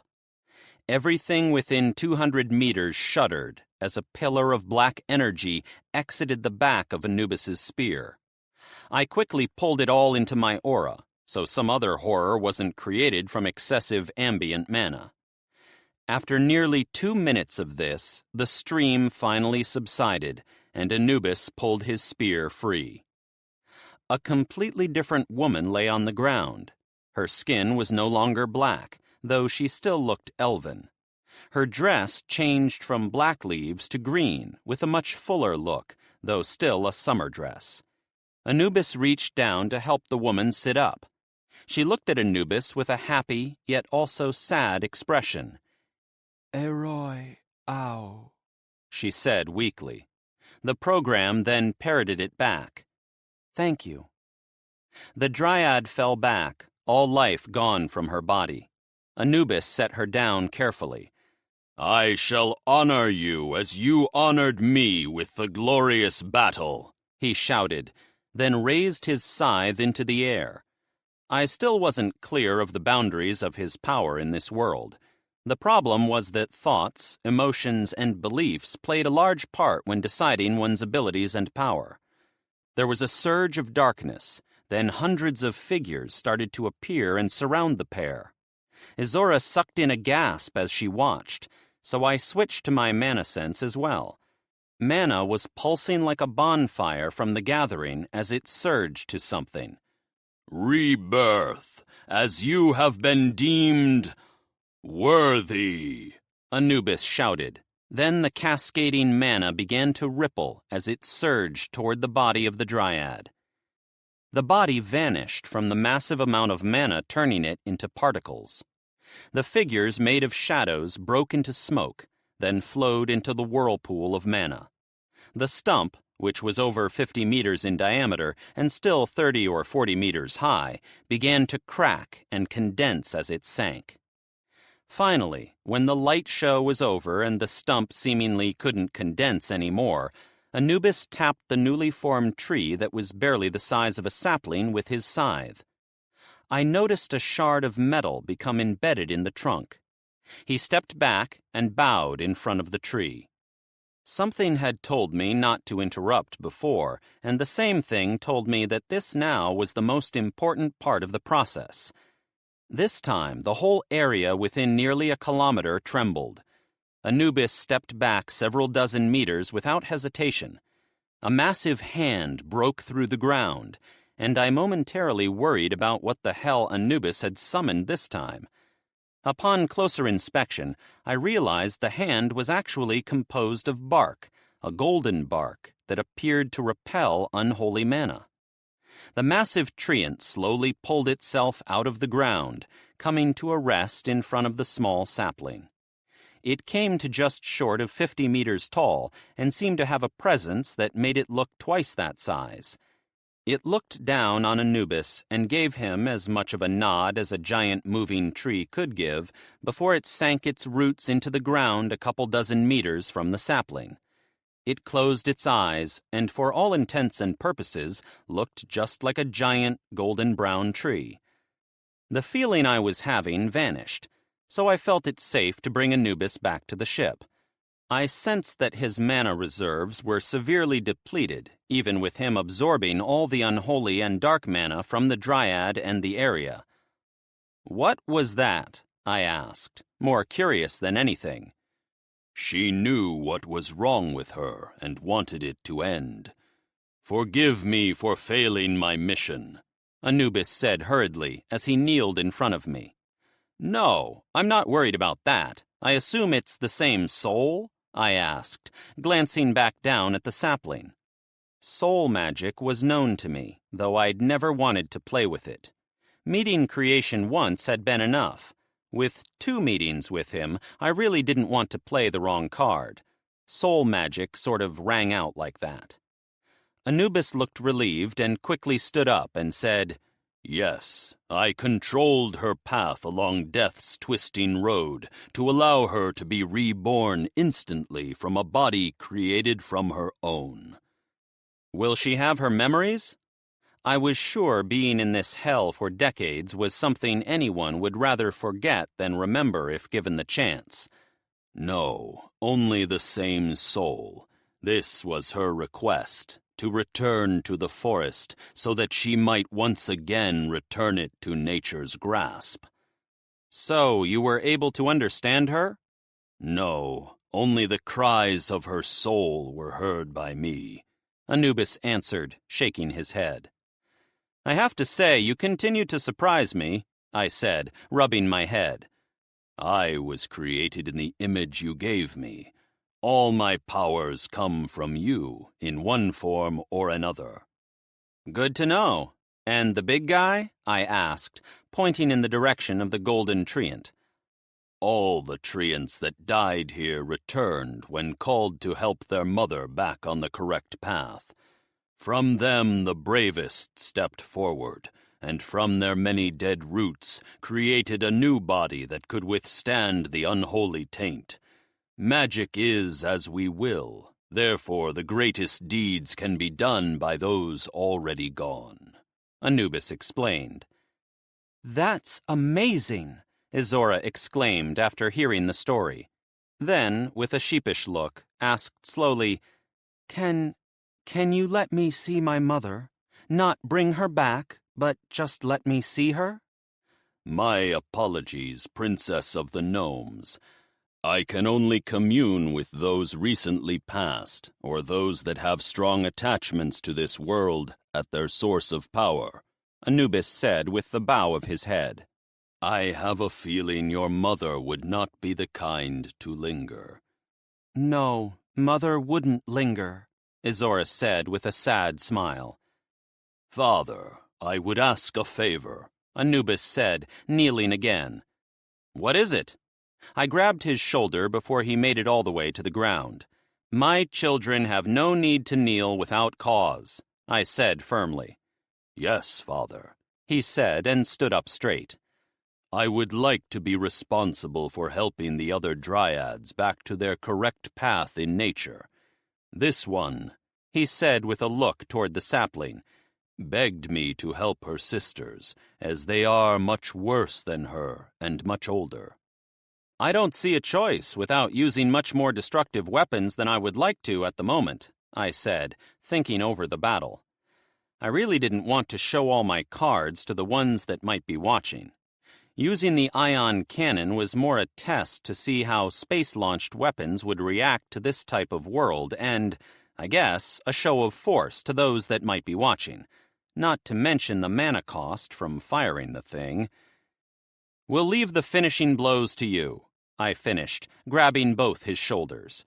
Thank you, Father, Anubis exclaimed with a smile on his dog head. He started to leave before he turned back for a second and said, Make sure you let Vetter out, or he'll go crazy just sparring with me. I laughed, then said, Noted. Anchoring the ships there to allow the mana storage to recharge, we rested, if robots could rest, for the night. I sent Izora back to the embassy. They were handling her disappearance like champs. Only a few of them were freaking out. The sapling had already grown to the size of a small tree. I was happy to see that it was actively cleaning the air of unholy mana, much like it would of carbon dioxide. It looked like it was caused by the interchanging of mana between the sapling and the sliver of metal Anubis had given the tree during its creation. Magic never ceased to amaze me. I was sure Anubis had done that on an almost instinctive level to help protect the sapling in its new life, but it was having such an effect beyond the scope he could imagine. For the rest of the night, I mainly just studied the interplay of mana in the area, as it was causing all types of phenomenon. The next day, I was surprised when I felt my security system inside the castle go off. I had several types of alarms so that I could respond to the ones that actually needed my attention. I'd set Luella's castle to high priority for obvious reasons. When my consciousness reached Luella's office, I saw that she was quite pissed. A woman who gave me an off feeling was slumped against the wall, her body smoking slightly. I formed my avatar, ready for what this new threat could throw at us. Chapter 20. Luella. The interrogation of the necromancers lasted only a half an hour at most, so after Regan sent us back to the barracks, Lyons asked to be excused and left. Izal and I didn't have anything else to do, so I headed back to the castle in case anything might have happened while I was gone. I doubted it, as any news would have made its way back to Izal, given that she was the town's guard leader. Rockruss was waiting for me, along with the rest of my guards. I felt Lucifer was the happiest to see me, however, as he whined and then proceeded to lick my face for nearly a minute before I could get him off me. The next day, back at the castle, I settled into my chair just to relax for a moment from all the happenings. I'd hired enough assistants to actually manage the paperwork for me, so all I needed to do was glance through it. I had trouble trusting people due to all the stuff that had happened, so it was all checked by one of Regan's automata. But that was one of our little secrets. We'd already caught one person trying to scam money from the town. They were made an example of by being hung from the entrance gate for 3 days before being banished from town. We were kind and allowed him to drink water twice a day, but it was still torture for him. As I was resting my eyes, I felt a hand go around my mouth. My eyes jerked open, and I tried to struggle to get free, but failed. Something wet entered my mouth. I suddenly felt my whole body go rigid. The hand let go, but I still couldn't move. A silhouette moved around my chair. Then I managed to see the person who was in the room with me. She seemed to epitomize the word red. Everything about her appeared to be the color. Only her pale skin made the picture seem less odd. She wasn't that tall, probably only 1.5 meters. She was beautiful, but a beauty that seemed to have seen too much weather, as it was faded like a memory. "Am I correct in assuming that you are Miss Luella Coates, lord of this lovely valley and a viscountess of Thonica Kingdom?" the woman's sweet voice asked. It was almost sweet to the point that some might find it sickening. I wasn't sure how I was supposed to reply with my body completely frozen the way it was. "My bad. Just nod with your eyes. I can't risk releasing any of my control. You took quite a bit out of me," the woman said, pursing her lips. I was trying to channel my mana to break whatever was causing this, but it was like my veins were sealed. The mana congealed into a rock. "Oh, I can see it. Just like all the others. Struggle all you want. My magic is much more advanced than anything you have ever seen, young lady," the woman said as she stroked my cheek. I glared at her, but couldn't do much more. "Now, I'll go ahead and take that as a yes to my question. I'm looking for a Sir Bruce, tall, strapping man with more muscle than brain. Ring any bells?" the woman said, licking her lips. I tried to keep my eyes neutral. "Ah, good, you know him," she said with a grin. I wasn't sure how she'd figured it out, but I worked on increasing my glare some more. "Oh, you really are precious. You don't even know who or what I am, and you're putting up such a fight," she said with a chuckle. "I think I'll help myself to a little taste," the woman said, as she nicked my cheek with one of her claw-like nails. A small trickle of blood ran down toward my chin. Then the worst thing I had ever felt happened. My mana was forcibly pulled from my pool through the leaking blood. My stomach wanted to turn at the horrible feeling. "Warning! Intruder alert! Warning! Intruder alert!" suddenly blared out from all around the room. The woman jerked around, trying to find the source, and I felt whatever was holding me reduce in strength. I watched as stone pillars emerged from the corners of the room that were lined with hundreds, if not thousands, of runes. Karin! The woman hissed in anger. Her body started to fade into red mist, just as a sphere formed around her. The sphere pulsed, and the woman screamed in pain as her body fluctuated between what looked like a dozen different forms. There was a sudden surge of mana from her, and a crack formed in the barrier that you could barely fit a finger through. This time she changed to mist in a split second and appeared to fling herself through the hole. Her hold on me vanished when she was struck, and I flared my mana to generate a charge around the room, aiming to hit everything in the room at once. I was pissed that someone had managed to sneak up on me again. With a boom, she was flung back into the wall as she was forced to retake her form. "Who the fuck are you?" I growled, taking deep breaths, lightning arcing off my skin to anything metal in the room. The woman smiled, but I could tell she was in pain. Whether from Regan's setup or from me, I wasn't sure. She spit out some blood, then said, Quinn, the king's dog. "Lines has already seen me," I shouted at her. I heard someone bang on the door, but something was preventing people from entering the room. Most likely Regan wanted to keep any intruders from escaping, as he knew I could handle myself against the more common foes. I'd never heard of someone capable of completely sealing another's movements, short of slave magic. We are both dogs of the king. He uses me for things he wants taken care of without fail, Quinn said with a sour look. "What the fuck are you?" I asked again, still burning with anger.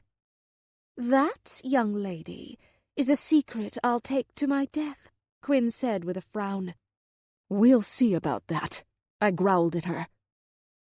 Not a moment later, Regan appeared in the room. He was in his, what I liked to think of, battle form. It was larger than a regular mortal by almost a meter, with particularly dark or black plates covering his body. He'd donned the crown he'd made during the conference between the gnomes and my town. It was often there when he formed his body in the town. "What do we have here?" Regan asked after he finished forming. "Someone managed to sneak into the castle," I said a bit more aggressively than I meant to. "I can see that." He strode forward and picked Quinn up by her neck. I could feel the pulsing as he used his senses to examine her. It was something I was able to pick up from being around him so many times while he'd done it. You aren't immortal," he said after a moment.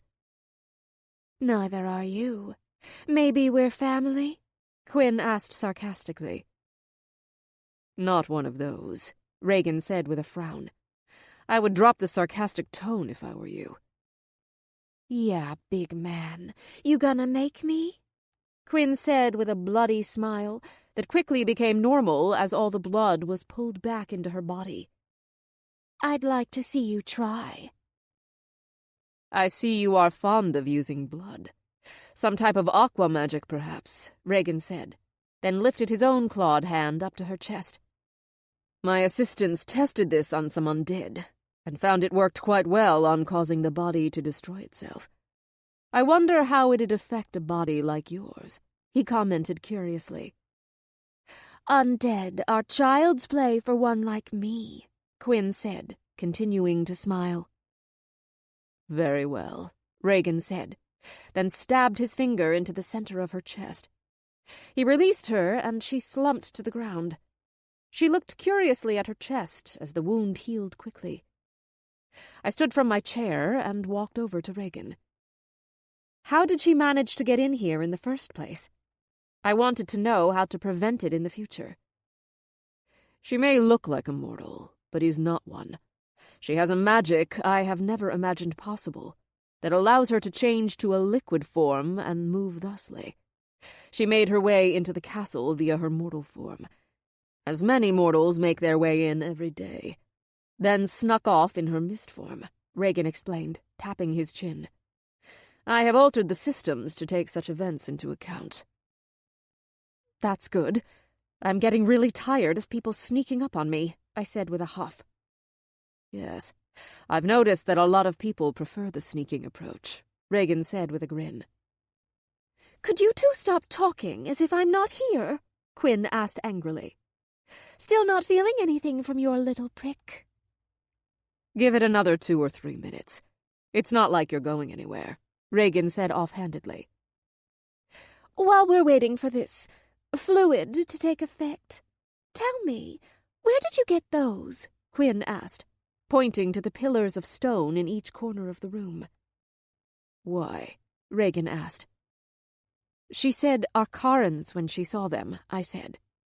A dead race, but with very valuable magic, Quinn said, as if it were common knowledge. My question is, how you know of the Arcarans? The last person I found with knowledge of them was over 3,000 years old, and didn't even possess a body anymore, Regan retorted. They? Quinn started to say before her face twisted from extreme pain. She screamed nearly loud enough to cause the glasses in the room to break, and began rolling around on the ground as if on fire.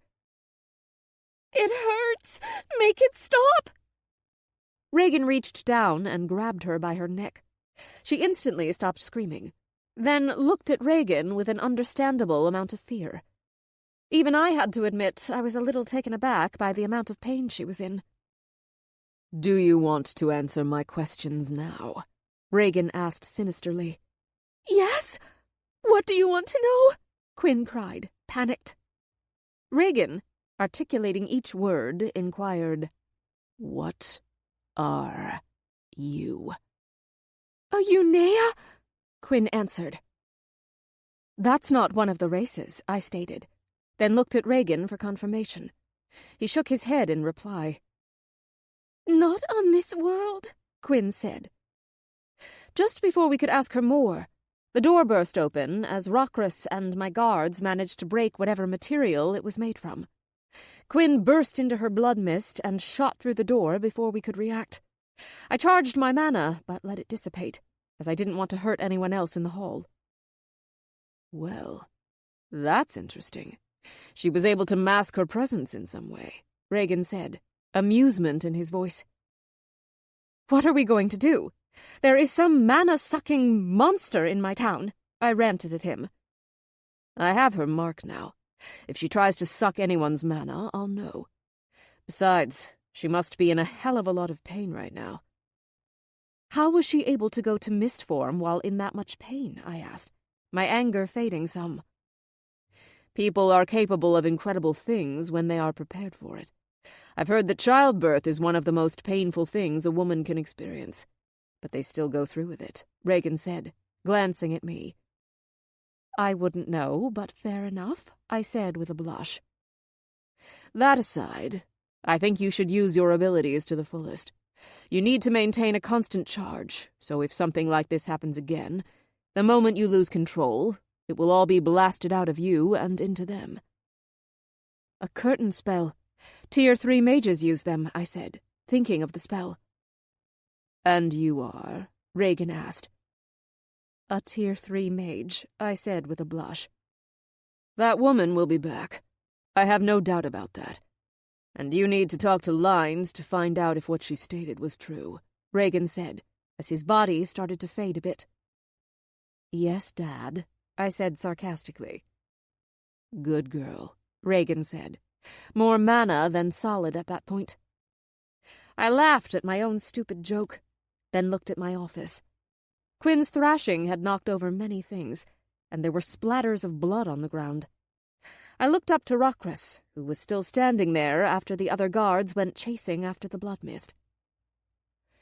Rockruss, my friend, I need you to do your thing and see if you can find that woman before she becomes a problem, I said with a sweet voice. As you command, my lady, Rockruss said with a bow, though his face showed his displeasure. Once he left the room, I sent a burst of lightning that arced around the room, burning all the blood away. With someone who could control blood like her, I wasn't going to take any chances. With that done, I sat in my chair and began working on maintaining a low-level field around me, as Regan said. With my thoughts faster than before, I was able to get the basics down quickly, but maintaining it without focusing was another matter.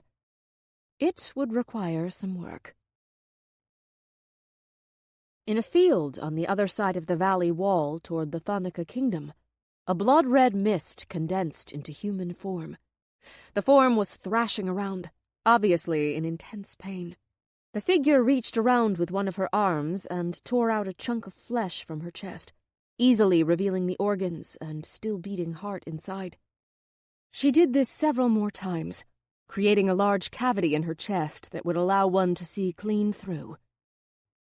She threw the bloody chunks to the side, then leaned against a tree as her wounds healed slowly, her overall size shrinking as they did.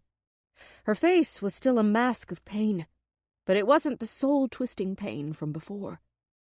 Finally, the wound healed after nearly an hour, and the woman breathed a sigh of relief. "Regan, what kind of monster are you?" Quinn said, fear shadowing her expression. She hadn't felt such pain in nearly 1,000 years. The desire for revenge burned in her heart, but she couldn't see a way to make it happen. At least she had as long as she wanted to figure something out. Chapter 21. Regan. I made sure the Quinn woman was gone from town by checking the data I automatically collected against every person to have entered it during the last few days. My ability to process all the data nearly instantly, as something like a sub-process that ran in the background, made me glad to be a dungeon core. A strange energy signal came from the other side of the valley wall, so I dispatched a few of my scout automata to hunt her down, though I assumed she would likely disguise herself as an animal or monster easily enough. Afterward, I returned to Alpha, and we lifted anchor to continue heading west toward the other dungeon core in the north. I hoped it would still be independent of the necromancers, but I could only brace myself for the answer. I planned on meeting it physically while we helped the Dryads back to the soil and dealt with the traitor fleet. The presence that was resisting my passage through the forest was greatly reduced, but not entirely gone. I guessed it was likely Alara herself, but I wasn't completely sure. I hadn't been able to get an end goal from any of the necromancers I'd questioned so far. Most just wanted more power and cared little for the bigger picture. My main clue was that a Celestial who was struggling against Laloon in their civil war in Celestia was behind them. While I understand turning more people to your word, as Izora and the few she had managed to persuade to follow me was giving me a nice dose of mana, I was sure the number of followers this Celestial commanded should be much higher. Just the gnome crews alone were several thousand souls. I needed to work on some more anti-celestial spells, knowing they wouldn't be bodiless like Duilin had been when I'd captured him. The fleet started moving again, able to pick up more speed this time with the presence weakening. We crossed the last half of the forest in a fifth of the time it had taken to cross the first, the lack of treants being the main cause for our speed increase. Large swaths of the landscape appeared ripped to pieces by the treants that had left for the other sections of the massive forest surrounding Alara. I issued orders to the bridge crew. Set course for the next Dryad. If you encounter resistance, deal with it. Continue sending units into the surrounding areas to rescue the mutated beastkin. We had already saved 345 beastkin from the forest.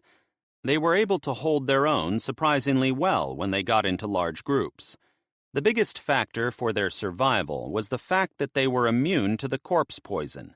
They would still become undead if they died with the poison in them, but the poison itself would not kill them. I let my avatar dissipate, then felt for the various dungeon beings I could communicate with. While I was flowing along the link to Alara, the familiar scene formed in front of me. Normally, Alara showed only the basic amount of facial expressions, a small smile, a little frown. Today, though, her face was devastated, and tears ran down her cheeks. "Alara!" I shouted, then made record time getting through the chains that bound her. She opened her eyes and stared at me. "It was the dryad, wasn't it?" I asked, worried about the effect this was going to have on her. She was already tortured enough. I worried that the dryads were her source of mental strength. She nodded carefully, just enough to let me know. I frowned at the thought that each time we helped one of the dryads, we would be hurting her like this. Even if I used a barrier surrounding the area of the dryad, not to mention the mana requirements, once the barrier fell, the link would still be severed from the dryad's death. "Do you want me to stop?" I asked, not sure which answer I expected. Slowly, so as not to shift the chains, she shook her head within a space of a few millimeters. She must have known what was becoming of her children and wanted to free them of this nightmare.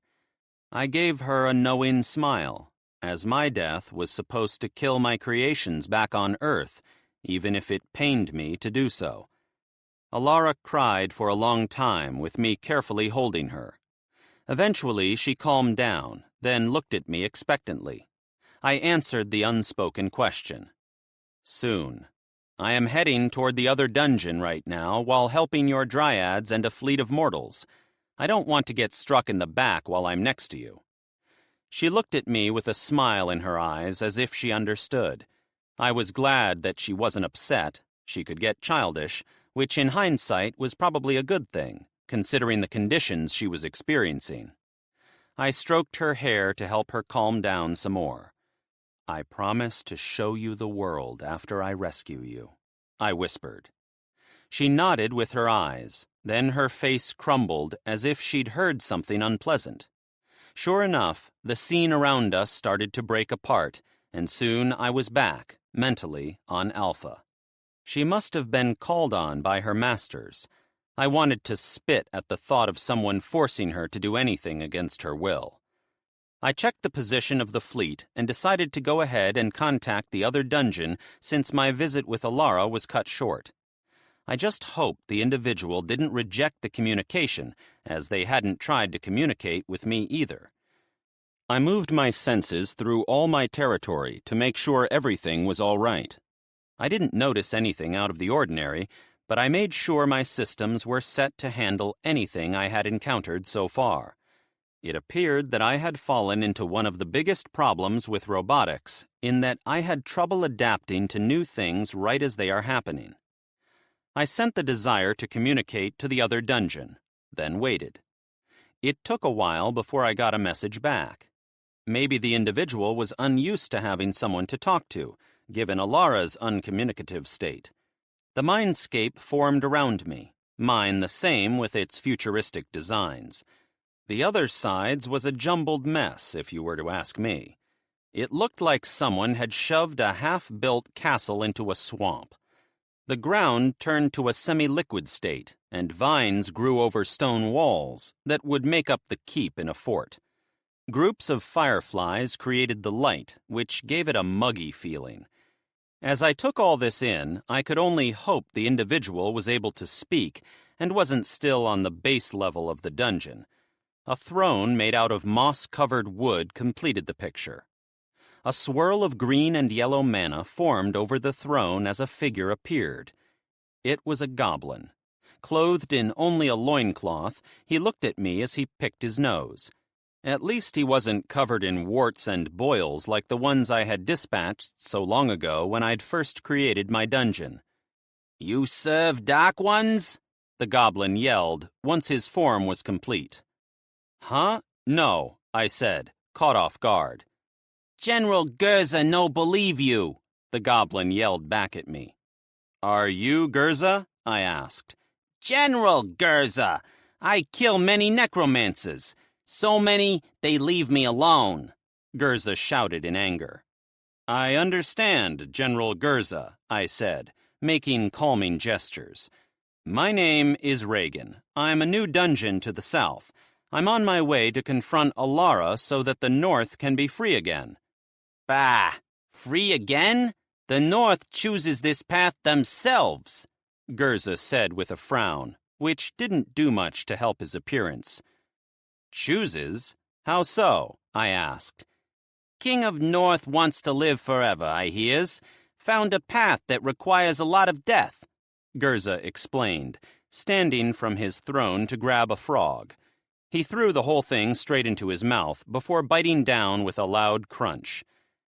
Just because the king chooses the path doesn't mean all his people want to take it with him, I said, shaking my head. General Gurza believes this too. Before the blackening, Gurza was a popular dungeon with people from all over the north coming to me. Gurza was never hungry in those days. Now Gurza is forced to live on a small town inside his body. Gurza was smart and does not eat of the tainted manna outside his walls, or Gurza will lose Gurza. General Gurza explained, his speech flipping between structured and not. He also confirmed what had happened to me a while ago when I was absorbing the unholy taint straight into my core. I am heading toward you if you need any help, I offered the creature.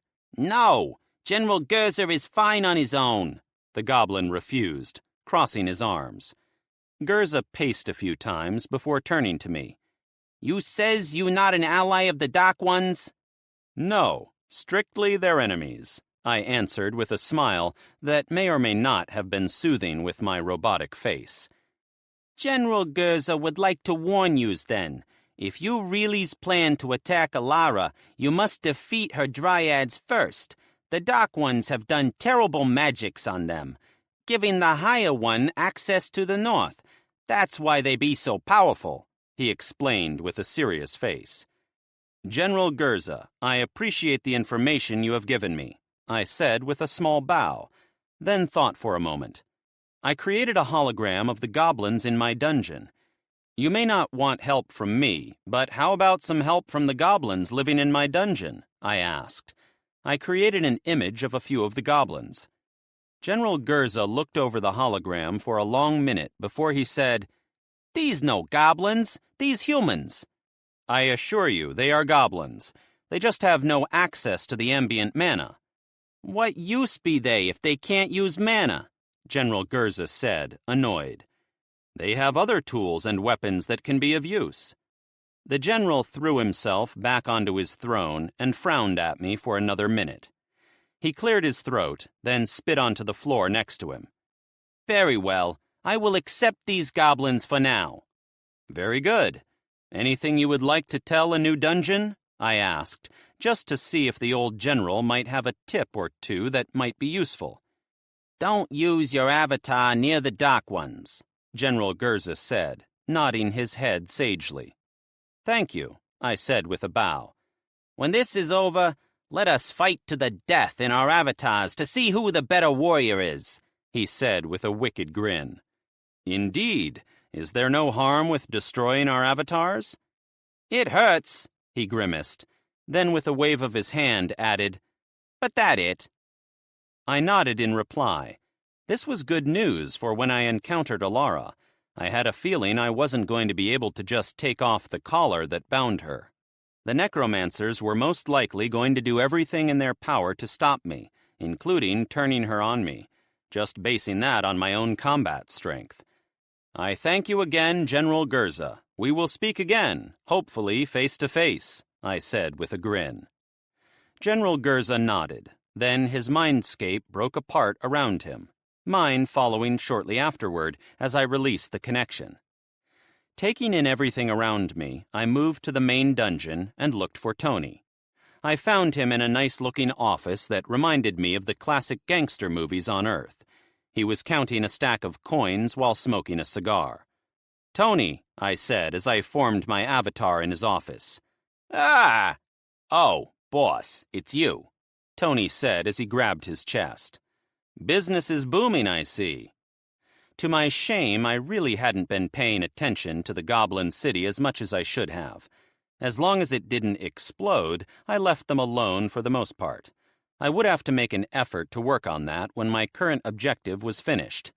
Yes, goblins are lovers of coin, especially coin as nice as the boss's, Tony said, rubbing a coin between his fingers. He looked back up at me a moment later. What can I do for you? I'm going to build a small ship, and I want you to choose the best of leaders.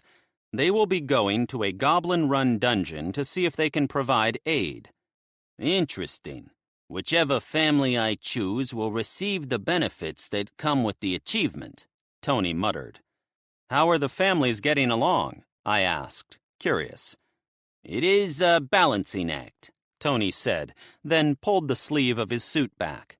Where there should have been green goblin skin was now a gear etched with silver metal that transitioned between circuitry on the surface. Tony ran his hand over it, then said, Boss's manner is changing us into something new. Many will not want to leave here if it means delaying the change. May I asked, gesturing to his arm. Of course. I placed my hand on the arm. He was still flesh and blood underneath, but his skin was some type of living metal. I could see the nerve receptors that allowed him to feel still firing at my touch. I was sure his sense of pain would be dulled, but for a wearing world like this, that was almost a blessing. I could also see that his muscles were starting to change as well. I realized it might take a few months or even years, but given time, he really would change into something completely new. Fascinating, I said honestly as I examined him. It appeared that only taking in my mana was causing the change. That made me wonder if the ambient mana contained some type of balancing mechanic to keep regular mortals from changing based on their environments. However, from my understanding, it seemed mortals were more likely to exhibit fire mana when near a source of fire during their youth. That was why there were more Terra mages than any other branch. They were literally always near a source of Terra to influence them. Many more are like me, and each occupies a position of influence within their family. So as I said, it will be a hard choice for anyone to leave the dungeon, Tony said, rolling his sleeve back down. However, if they do well, they will look good in your eyes, which is a new level of honor for most here. Make it happen. The ship will be ready in a few hours. I won't say it will be a safe trip, but they'll be making it mostly in the upper atmosphere, so there will be little danger during the journey. It's dealing with the dungeon and survivors once you get there that will be the hard part. I understand. It sounds like it's time for another tournament, Tony said with a wicked grin. Have fun, I said, then dissipated my avatar. I moved over to the forest tower to check in on them. The amount of mana I was gaining went up daily there, and I wanted to get an exact count of the number of people currently staying there. Moving my consciousness through the town, I saw hundreds of people moving about on the street. I was impressed with their operation. They had only been working on saving slaves for a few weeks now, and were already at this level. Sweeping through the forest tower town, I quickly counted all the mortals I found. Once I finished, I moved over to the Census Bureau, something I'd created when I designed the tower. Every person who came to live there was required to come to the census office and register so that I could keep track later down the road. I planned to offer some benefits to those who actively brought people to the tower or helped the newer groups settle in. A carrot to motivate them. The final count came to just over 700 people. I added all the security measures that I'd implemented in the valley town. I wanted it to be safe from a certain red-headed woman who had a tendency to blend in with the crowd. The obelisks would check for people with a high level of water mana, then cross-check that with the database the town kept, along with the one my own dungeon senses kept. It allowed me to learn a lot of interesting things about the people living there. For instance, one man was sleeping with 7 women and another man. It almost made me want to make one of those scandal magazines that Earth had loved during the early 2000s. Zuthon was much fatter than the last time I'd visited. I was still providing him 2 meals a day of roughly half a ton of bacon. I didn't even bother to wonder if he was weaker, as I could tell that his mana level was steadily increasing, and he was close to breaking into Tier 3. It appeared the bacon made in the dungeon was good for monsters and mortals by giving them a boost to their mana absorption. I nodded in satisfaction, then did the same inspection of the valley town. There were over 7,000 people now, and I wanted them all recorded in my mental systems. It wasn't too hard.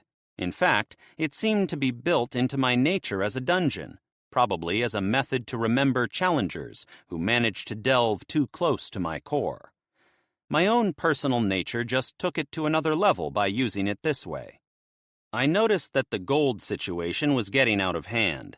I had a tendency to use currency to reward adventurers because I felt any gear I made would be toward the powerful side, and I really didn't want that turned against me.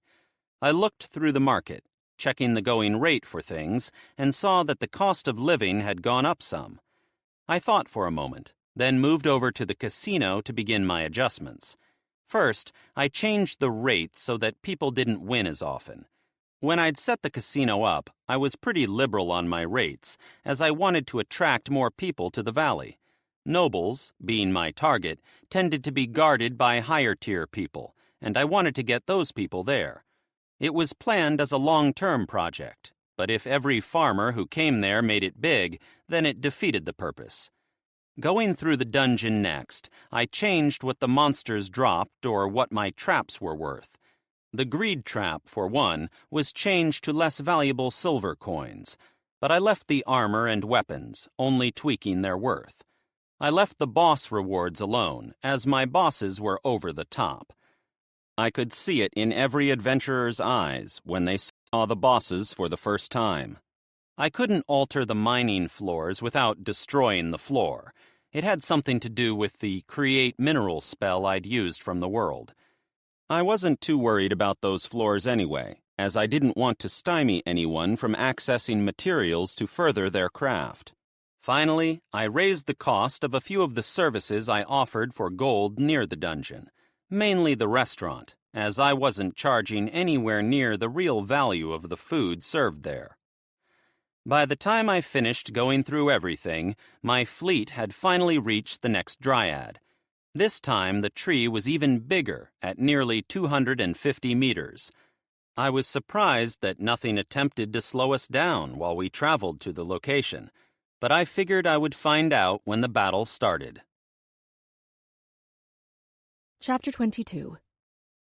Luella. I was sitting in my office. Tiny arcs of lightning flickered across my skin as I concentrated on my mana.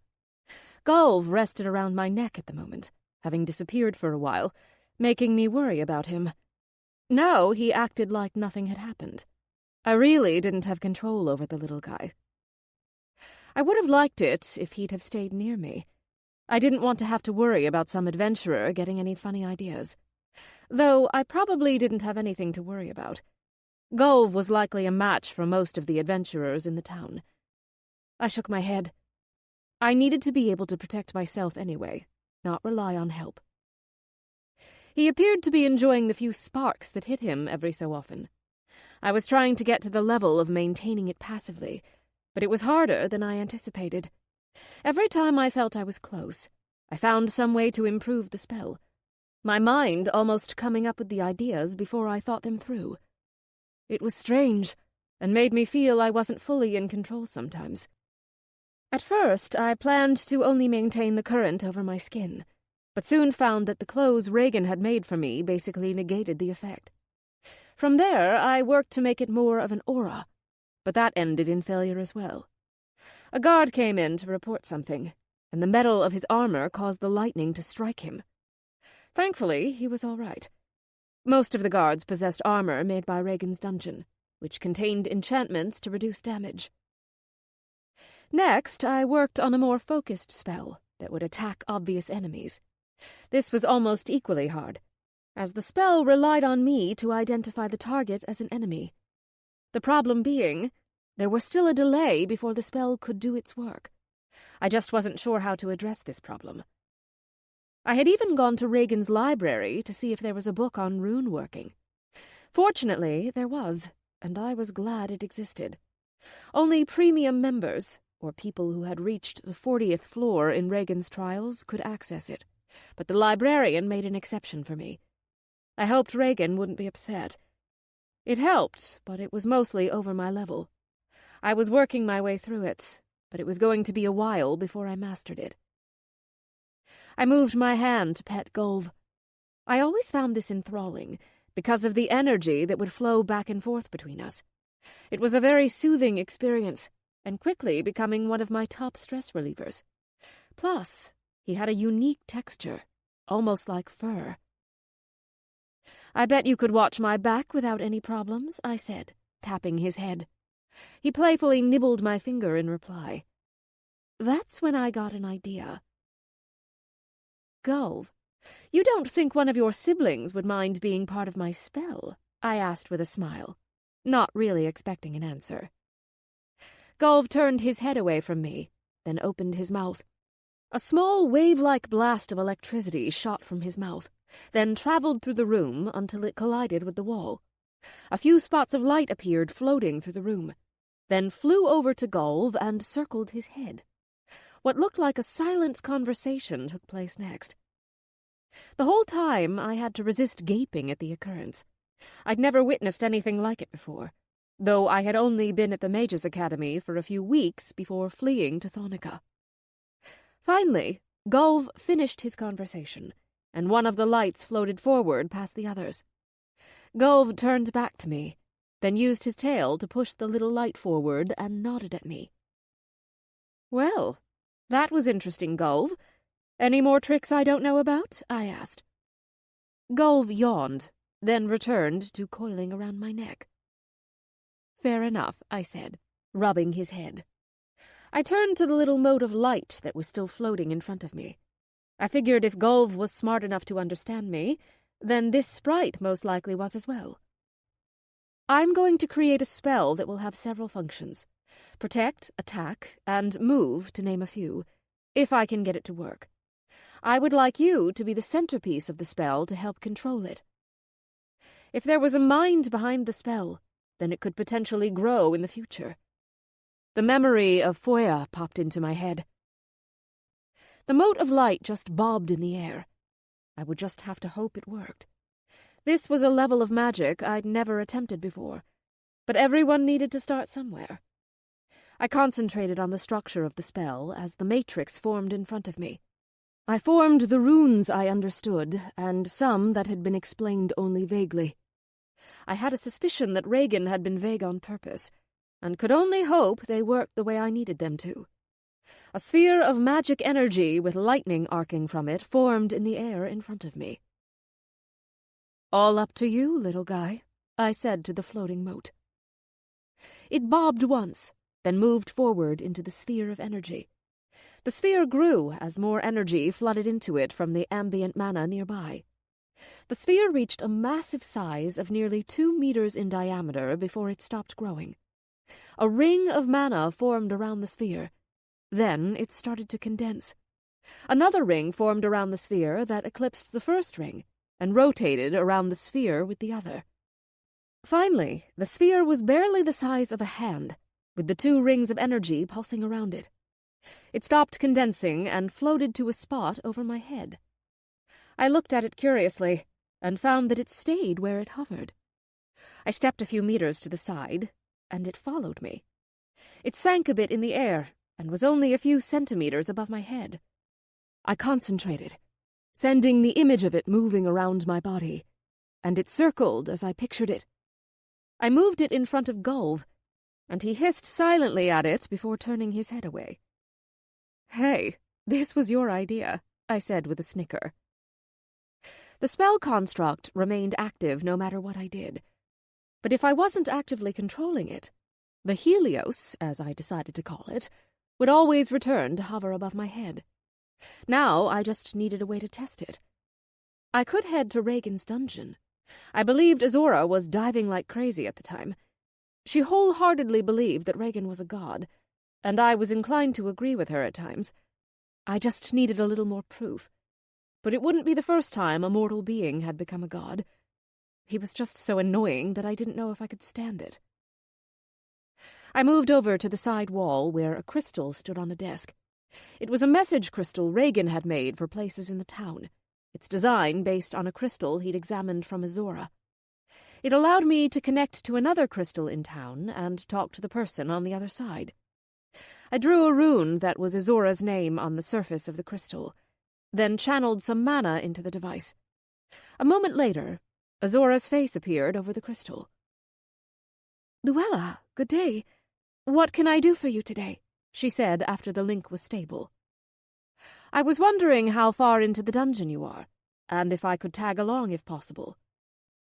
"We are on the 14th floor as of this morning," Azora said with a wide grin. "We should be hitting the boss room later this afternoon. We could always use another powerful mage with us." "Excellent.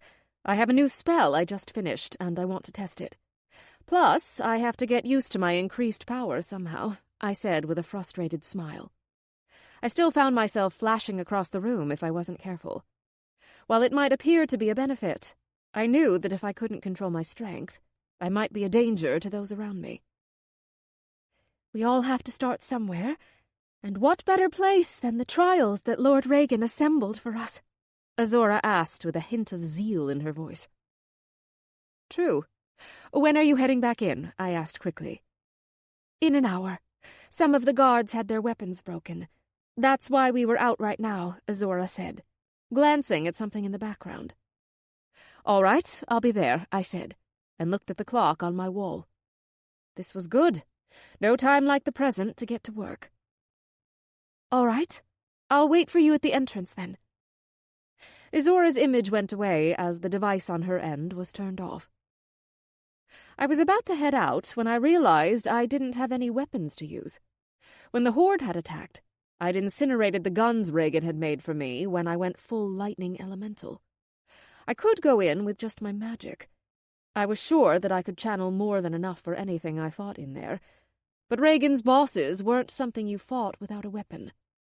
I was confident in my new spell, but I preferred not to test it to that level on my first dive. I stared at the Helios for a minute while I thought about the problem.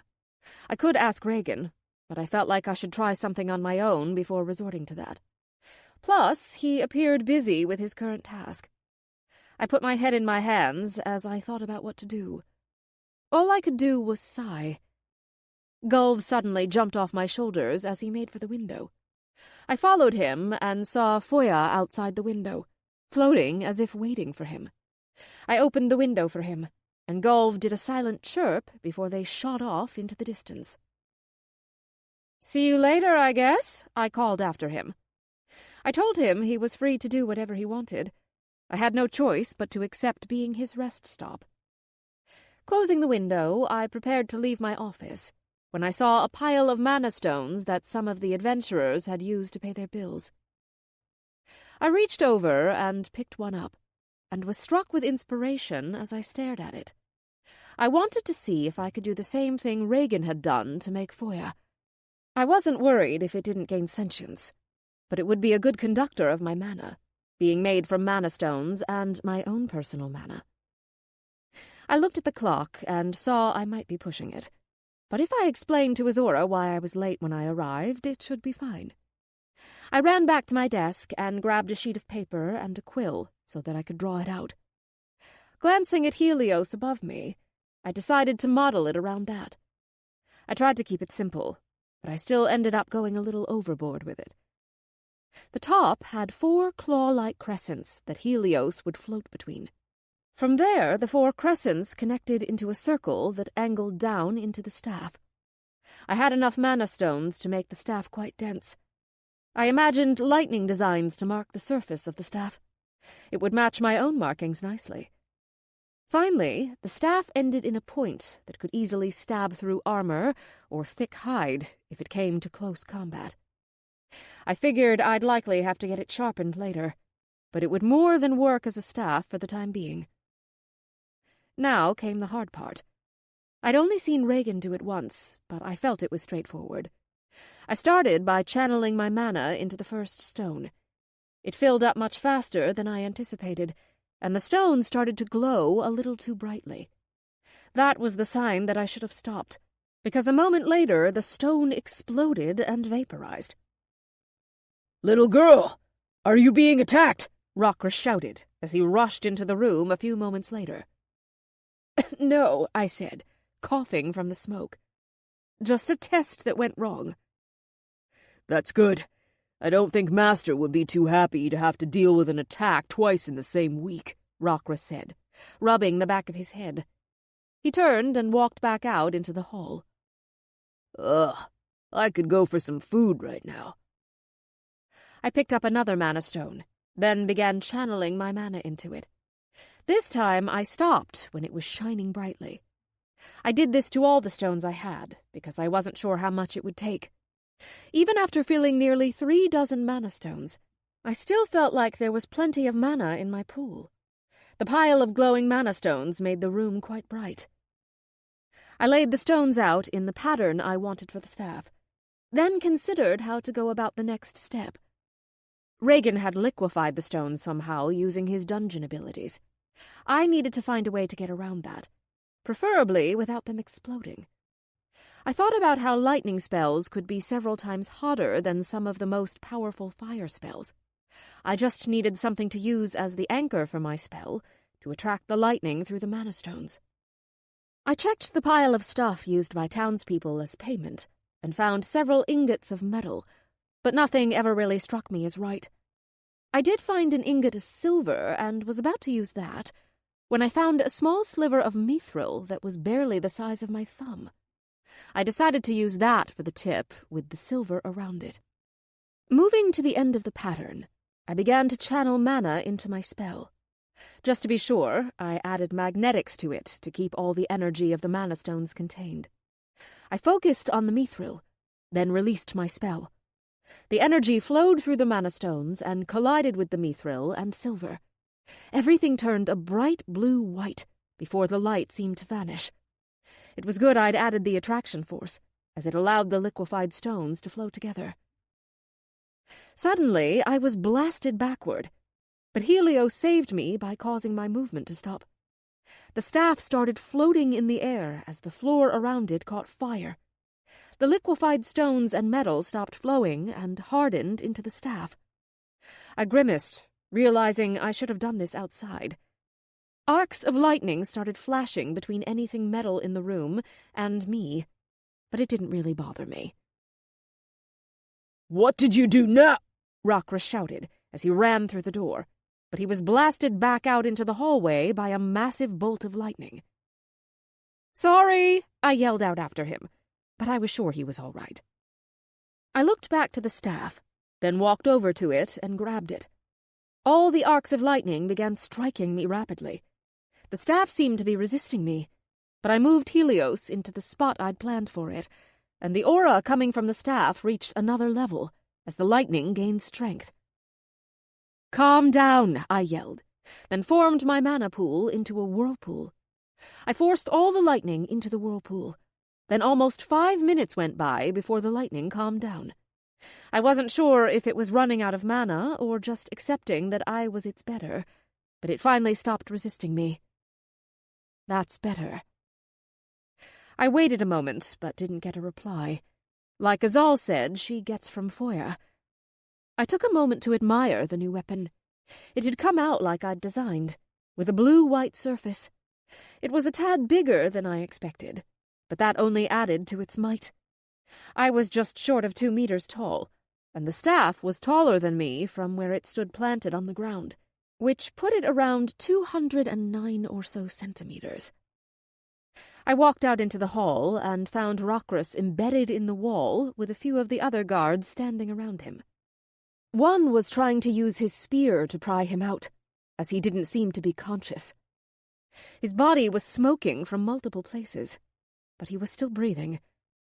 It looked like his barrier had activated at just the last moment to reduce the damage, but I was happy to see that I could get through it if I tried. Rokras was growing on me, but there were plenty of other necromancers out there that needed a good cooking. "Rokras, you still alive?" I asked when I neared him. He opened his eyes and looked around him. "Technically," he asked sarcastically. "Girl, I'm going to have to ask the master to put me somewhere else if you keep using me like this," he complained, as he broke out of the wall without much effort. "I can't have that. If you leave, I have to deal with Julie," I said with real panic. I much preferred him to the psychotic woman. "You're not paying me enough, then," he retorted. I thought Regan was paying you. By not blowing off your head or something, I grinned. Rockris frowned and said, That's between the master and me. Mistress, would you like us to hire someone from the guild to repair this? One of the guards asked from next to Rockris. No, it should fix itself soon. Just leave it, I said with a shrug. Yes, ma'am. The guard saluted, then walked back to his post a little farther down the hall. Come on, Rockris. We have an appointment to keep, I said, grabbing his shoulder and pushing him down the hall. I had to keep myself from laughing, as he was still smoking and grumbling the entire time. Chapter 23. Regan. I examined the location of the second dryad with Alpha's sensors. I didn't see the green fog that had surrounded the last one, but I was sure something was bound to be overpowered at this one as well. We were maintaining a distance of 50 kilometers from the dryad in case it was some type of trap. Anubis, what do you think? I asked. He was the main person responsible for the coming battles. His ability to absorb the unholy mana, as well as help the souls of the dryads, was a major linchpin of these coming fights. I see the spirit, but she seems to be floating in the ambient mana, not doing anything, Anubis said as he looked out the window. I wonder what their game is, I said, standing next to him. Was it a trap? The necromancers weren't stupid by any means, but I wasn't sure they'd ever dealt with anything like me or my fleet. Orders, sir, one of the command automata asked. Begin bombardment. Let's see if the fog will appear if we attack it, I ordered after a moment. The turrets on all the ships opened their covers and emerged from the hull. The artillery turned toward the giant tree. Then some of them charged while others loaded ammo. What followed was a rain of rounds as all the ships opened fire at the same time. The energy weapons struck first, as the beams from the laser turrets impacted the tree. Next, the rounds struck the tree and most of the ground around it. Explosions and shock waves blasted out from the impact sites of the weapons fire. I could only tilt my head. The whole time, I never once saw the green fog, making me wonder if it had been unique to that single dryad. We maintained bombardment for a solid 10 minutes before I ordered them to stop. It was a windy day, therefore the debris cleared quickly. I stood up sharply at seeing the tree unharmed and showing only a few scorch marks. I looked over all the readings from the console, then compared them to what my senses were picking up.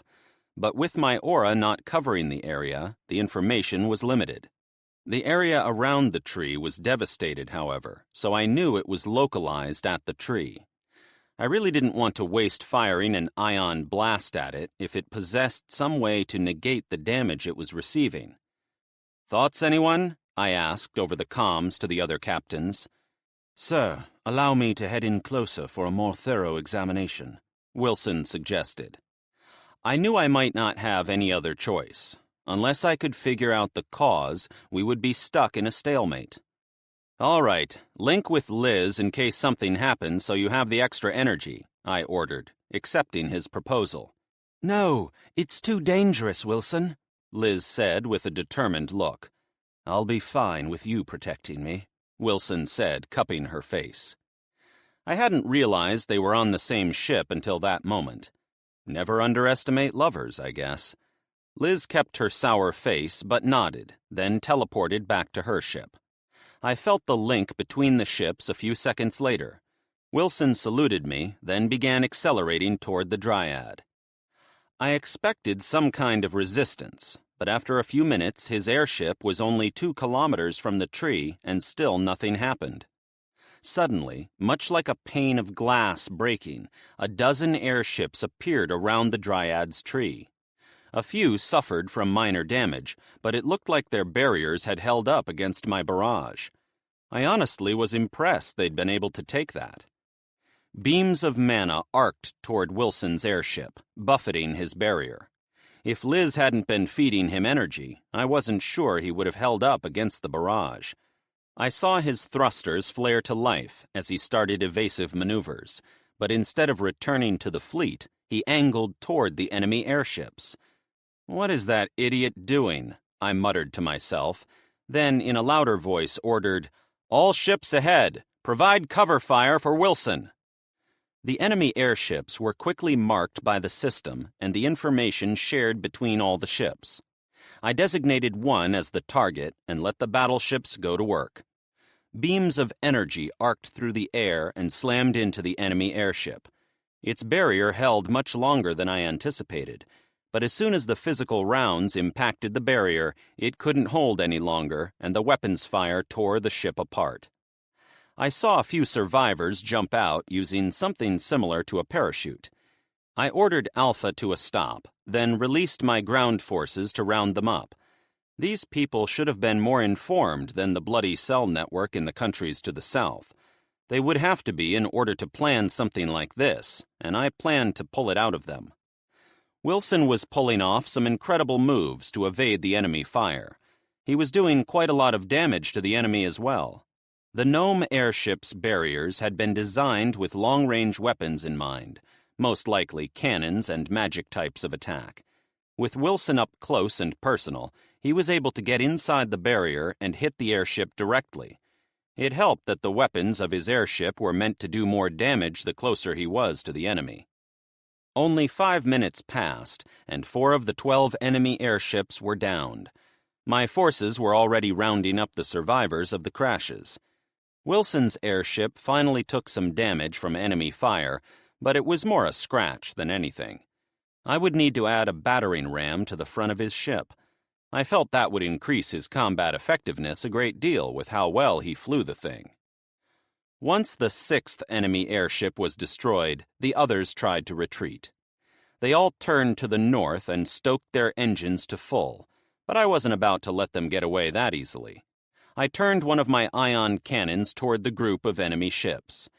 While I had been planning to use it on the Dryad, I could make another one quickly enough, so it wasn't a great loss if it broke. I didn't need to vaporize them like with the Dryad from before, so several smaller bursts would work. Targeting just in front of the lead airship, I set it to a microburst of 2 seconds and to auto-fire when the capacitor was charged enough. Then I watched from the window of the bridge. A few seconds later, the first ship was struck, its barrier only holding for half a second. Consequently, it was sliced in half as its momentum carried it forward. It exploded when the beam cut into the reactor at the back of the ship. Not 10 seconds later, the second airship followed in much the same way. This airship was bigger than the last one we'd struck and appeared to be carrying more supplies. The explosion that followed was much bigger than the first one, as cargo led to secondary explosions. The other airships immediately tried evasive maneuvers, but the third and fourth were still hit without a problem. I was watching the airships closely, so when the last 2 raised white flags, I saw it. I still let the ion cannon fire on the 5th ship, but stopped it before it sliced it fully through, only letting it put a 10-meter smoldering gash in the front of the ship. Beta and Gamma moved forward, then took the crews captive once they'd surrounded the 2 ships. The crews were moved to Alpha, which had areas in the city for captives as well as their ships. "Anubis, how's the Dryad?" I asked, concerned that the Dryad hadn't participated. "She is dying, Father," Anubis said, looking out over the tree with a solemn tone. "What do you mean?" I asked, confused. When I looked at the giant tree, I could still feel the massive amount of unholy and dark mana. "The airships were siphoning off her mana to power their ships. The Dryad's spirit couldn't handle whatever method they used. Soon the unholy and dark mana will transform her into something less," he explained. "I was wondering how their ships were taking as much damage as they were," I commented. "Not to brag, but I'm confident in my weapons. Even with the repairs and corrections I'd shown the gnomes, the combatants' ships couldn't have handled that much firepower." "The battle is over. This Dryad scarcely has any will left to her," Anubis said, then bowed to me. "If I may do my task before it is too late, Go ahead, as long as you feel it is safe. I do, Father, Anubis said with a nod. I teleported him to the edge of one of the arms. He jumped off, dropping the nearly 500 meters to the ground without a hesitation. Right before he hit the ground, a burst of shadow slowed his descent, and he landed as if he'd just made a small hop. The area around the Dryad's tree was torn up from the bombardment from earlier, making Anubis jump over craters and boulders before he could reach the Dryad's tree. When he reached the giant tree, he walked up to it and set his hand against the bark of the trunk. Anubis removed his hand, then stepped back. He drew his scythe from his back and started to channel his mana into it. Finally, he swung with all his might, embedding the blade deep into the tree.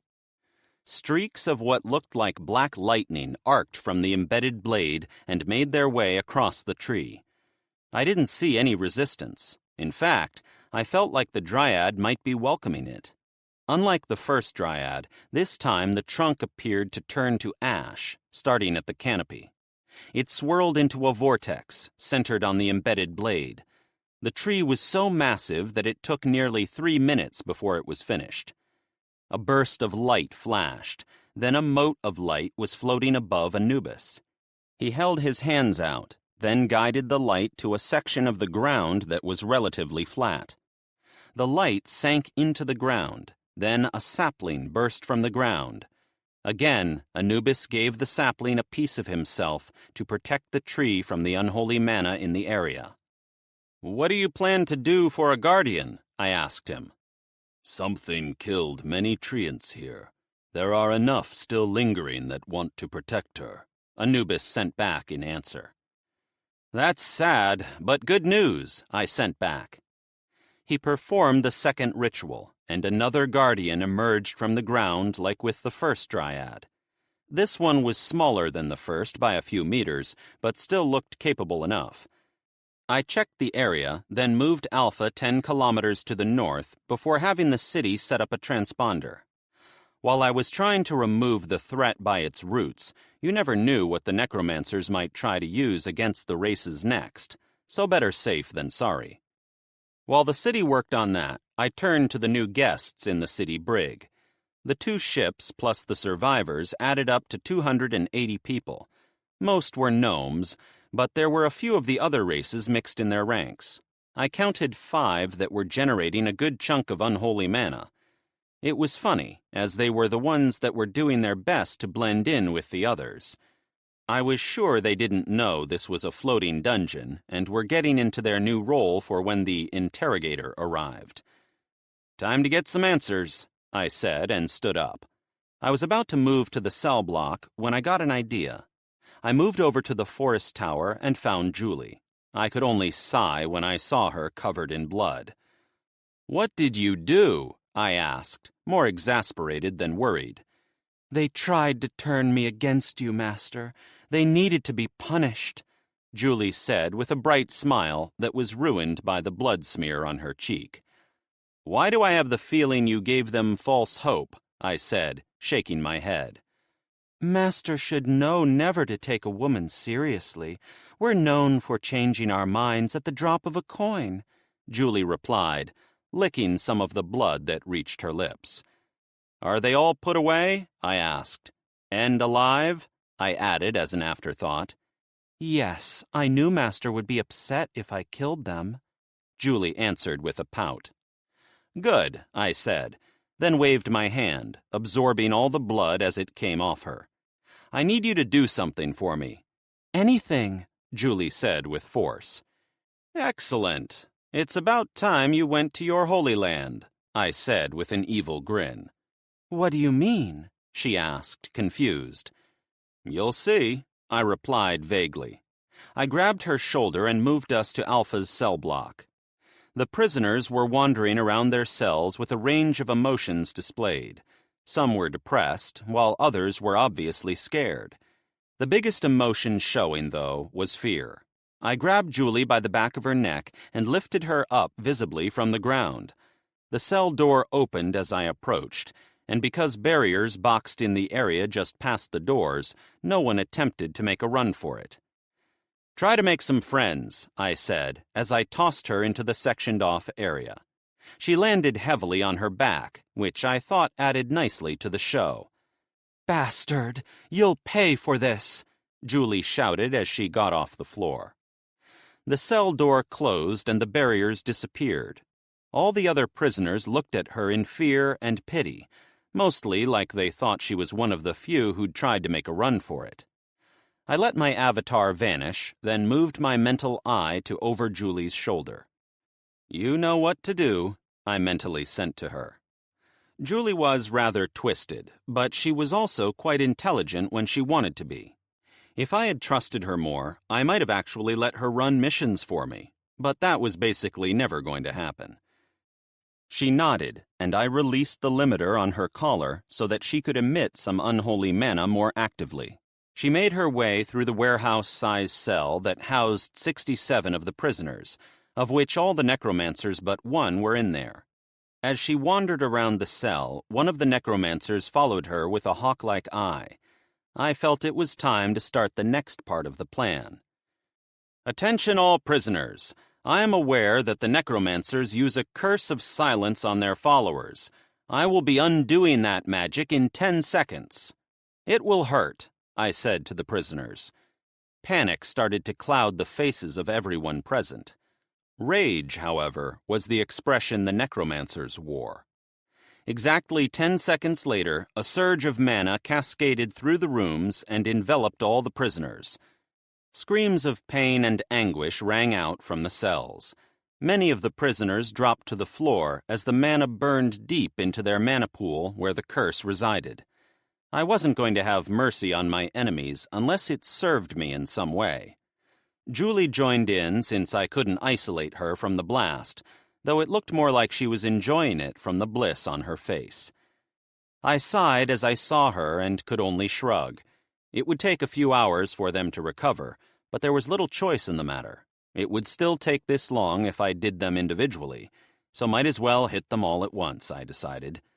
I released some mana into the room to speed their recovery, but it still depended on the person's own body. I mentally leaned back and waited. Chapter 24. Luella. My entourage made it to the dungeon entrance without much issue. The town was on its second level of development. The next layer of the city was composed mostly of large housing complexes. I found out that a member of the Builders Guild had traded for it on the 9th level of the dungeon. Regan had apparently added a merchant selling all varieties of merchandise. The price was steep, and from what I'd heard, involved a magical contract. Judging from the knowledge the builder had gained, however, it appeared to be worth it. The housing complexes were huge, easily topping the Mage's and Regan's tower at over 12 floors and then some. Each floor had enough room for 5 or 6 families to live very comfortably, much more comfortably than most commoner homes that you would find through the countries. The first one was set to open soon, and was already being rented out to mostly adventurers. The craftsmen in town were in love with the dungeon. The mine was basically a never-ending font of resources for them. This allowed newer, younger members to experiment more with their craft, as the basic materials were quite cheap. The shops were hiring as many people as they could get to head into the dungeon to work the mines, especially since Regan had pulled his automata from that floor. An individual who got their information from the automaton that loaned out tools reported that Regan was opening the entire floor to the adventurers for their use. The only automata left on the floor were guards for the automaton that ran the shop. Not that anyone would try anything with him. He was well liked by the miners and adventurers, and everyone else.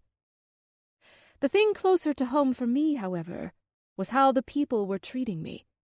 As my group traveled through the town, the citizens and adventurers would bow their heads and press their hands to their chests in a salute. I didn't actually recall when it had started, but it was growing in strength through the masses. Izal had told me to smile and wave to them a while ago, so that the people could see their leader cared for them and appreciated the sign of respect. I was riding Lucifer at the moment, which put me a good meter above the heads of most of the crowd. Rockruss and the rest of my guards walked in formation around me, easily clearing a path through the crowded parts of town, though most people moved of their own accord. My new staff was an eyeful, drawing the attention from many people, some whispering and even pointing. "Look, she has a new weapon," I vaguely heard from someone. My new body possessed increased senses, which allowed me to hear much better than I could before. Not that it helped me against Quinn, I thought angrily to myself. She keeps the dungeon in line. Of course she'll have something that powerful. I can feel the energy from here, someone replied to the first speaker. I almost burst out laughing at that. Me, keeping Regan in line. That was hilarious. We moved out of earshot of that pair, but I heard similar conversations from people until we left the town proper. On the road to the dungeon entrance, the people were a little more dispersed, so we were able to pick up speed and not have to listen to the passing chit-chat as much. We found Azora's group in front of the restaurant. They must have grabbed a late lunch before heading into the dungeon. They all wore satisfied expressions that came from eating at the restaurant. We made our way over to join them. "Azora, I see you enjoyed some of Regan's food," I commented as I reached her. "Yes, we did. Lord Regan raised the prices inside. Many people who were able to eat here yesterday will have to work much harder to partake in the joy again," Azora said, looking behind her at the restaurant. "Was it that much of an increase?" I asked curiously. Gold was quite easy to gain in Regan's dungeon. If that changed, we might have to adjust a few of the procedures of the town. "If a middle-class commoner could eat here yesterday, they would have to be a noble middle rank to be able to afford it now," the princess said, nodding her head. "I've heard rumors that the rates of those winning in the casino have also dropped significantly. Several people have already turned into beggars just this morning. The only thing that is still the same are the horse races. At least from my sources," I explained, thinking about some of the reports I'd received this morning. "Interesting. I wonder if my lord is worried about the amount of gold flowing into the town from his hallowed halls," Azora said, with a finger to her lips as she thought. I wasn't sure if it was on purpose, but she was really laying it on with the Lord Regan deference. This is most likely the case. Regan won't hesitate to make changes if he finds an issue. He certainly isn't going to care about some adventurer's feelings, I chuckled. "Well, enough about local problems. Let's dive," Azora said excitedly. I noticed the glint in her eyes that I saw every now and then since she'd started worshipping Regan. I nodded, then ordered my regular guards to wait at the entrance for us, and only took Rockruss with me. He might be lazy, but he could get the job done when needed. We went straight to floor 14 without issue. The winter forest on the 10th floor met my gaze as we left the elevator tunnel. It wasn't as cold as I'd heard it was. In fact, some of Azora's guards were bundled up quite thickly. I couldn't really feel much of a difference. If I channeled only a little bit of mana, it felt like a summer day to me. "I figured as much, but that outfit really is enchanted," Azora said, giving my clothes a once-over. Not that I blamed her. I was wearing a dress, after all. The torso and waist might have been relatively covered, but my arms were only covered by a thin see-through material. Still, I felt like it was as warm as a summer day as I first thought. "I guess maybe I got it from Regan," I said, without thinking. "What? Not fair! Why do you get all the things from Lord Regan?" Azora shrieked. She reminded me of an actual girl her age for once, as she rushed up and started to run her hands over different parts of the dress. "It was either that or have all my clothes burn up from the mana I create," I said, waving my hands in front of me. She finally stopped and took a few steps back, staring at me for a moment. Then she sighed. "I'll prove my worth. Then Lord Regan will reward me as well." New determination could easily be heard in her voice. I noticed a few of her guards didn't look very excited by her new desire. One of the cons of being a guard. You had to go where your lord took you. Yeah, Regan is very giving with people he likes. I'm sure it's only a matter of time, I said, to try to calm her down. A few of the guards looked relieved at my words. Did he give you that staff as well? She demanded with a stern face. No, I answered quickly. I made it roughly the same way he made Azal's staff. Took way too much mana, though. Thing even tried to fight me after it was finished. Is it alive like Azal's? Suzuki cut in when he heard that. Not sure. Regan would probably know. But I just know it didn't want to work with me after it was finished. Might be a little lower down the intelligence ladder, I explained. The words had barely left my lips when a bolt of lightning flashed from the staff, striking me in the forehead. My body instantly absorbed it, but it still showed me the staff was listening to me. I don't think it likes you, Izora said with a grin, but I noticed she glanced down to the sword strapped to her waist. I wondered if there was a story behind the weapon. It can get over it, I said, swinging it back and forth. A few more arcs of lightning issued from the staff that struck me randomly, but none of it hurt or even tickled. Izora burst out laughing, holding her gut. Most of her guards joined in, causing me to blush. Please don't anger the little girl. She nearly put me through a wall earlier. On accident, Rockris said suddenly. Izora only laughed harder, while her guards all stopped instantly.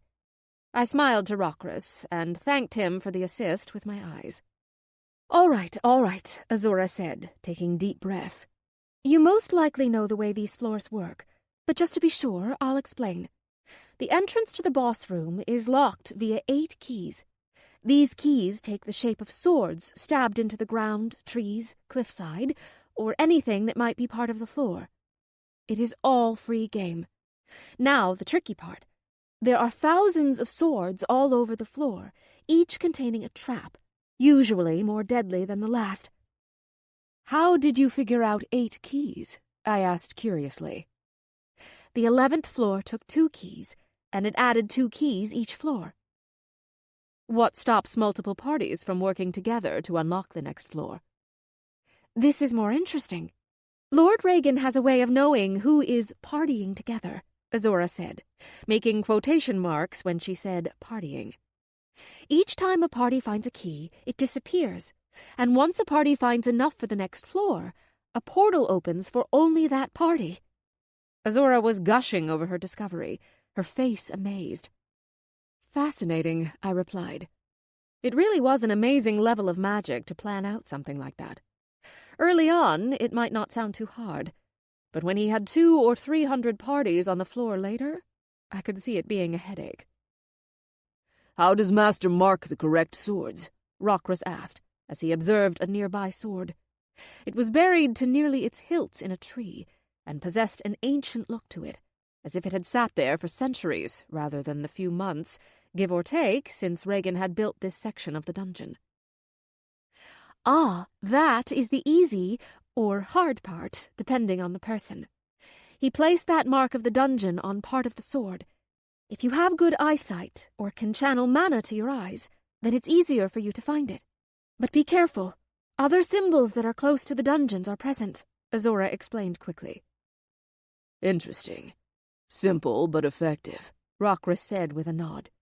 I agreed with the sentiment. We made our way deeper into the floor. Azora and her guards were professionals at this point. They easily spotted traps and false markings on the swords. Even still, one of the guards chose the wrong sword, and the tree it was embedded in exploded into splinters. The man was peppered with debris, and wounded badly enough that it would normally have taken 3 or 4 days to recover, even with a priest's help. The man lay on the ground bleeding from over 40 cuts and gashes, breathing heavily. Azora rushed over to him and laid her hands on him. She began channeling mana, and I thought she was going to use her own light mana to heal him, but I was wrong. A large ethereal gear formed at a slight angle over each of her shoulders. Then several more gears formed along the arm that she laid on the man. A surge of bluish-white light filled the area as I sensed mana flood Azora. A moment later, the man was nearly completely healed. He jumped to his feet, then kneeled back down as he praised Lord Regan. I had to admit, Priests didn't heal nearly that well, and that's what they were known for. "Is everything better?" I asked, concerned. "Yes, Lord Regan takes care of his followers. Unlike Laloon, who leaves her people to die," Azora said, spitting on the ground when she said Laloon's name. "He does like to spoil people if he likes them. See, Regan is helping you," I said, with a pat of her back.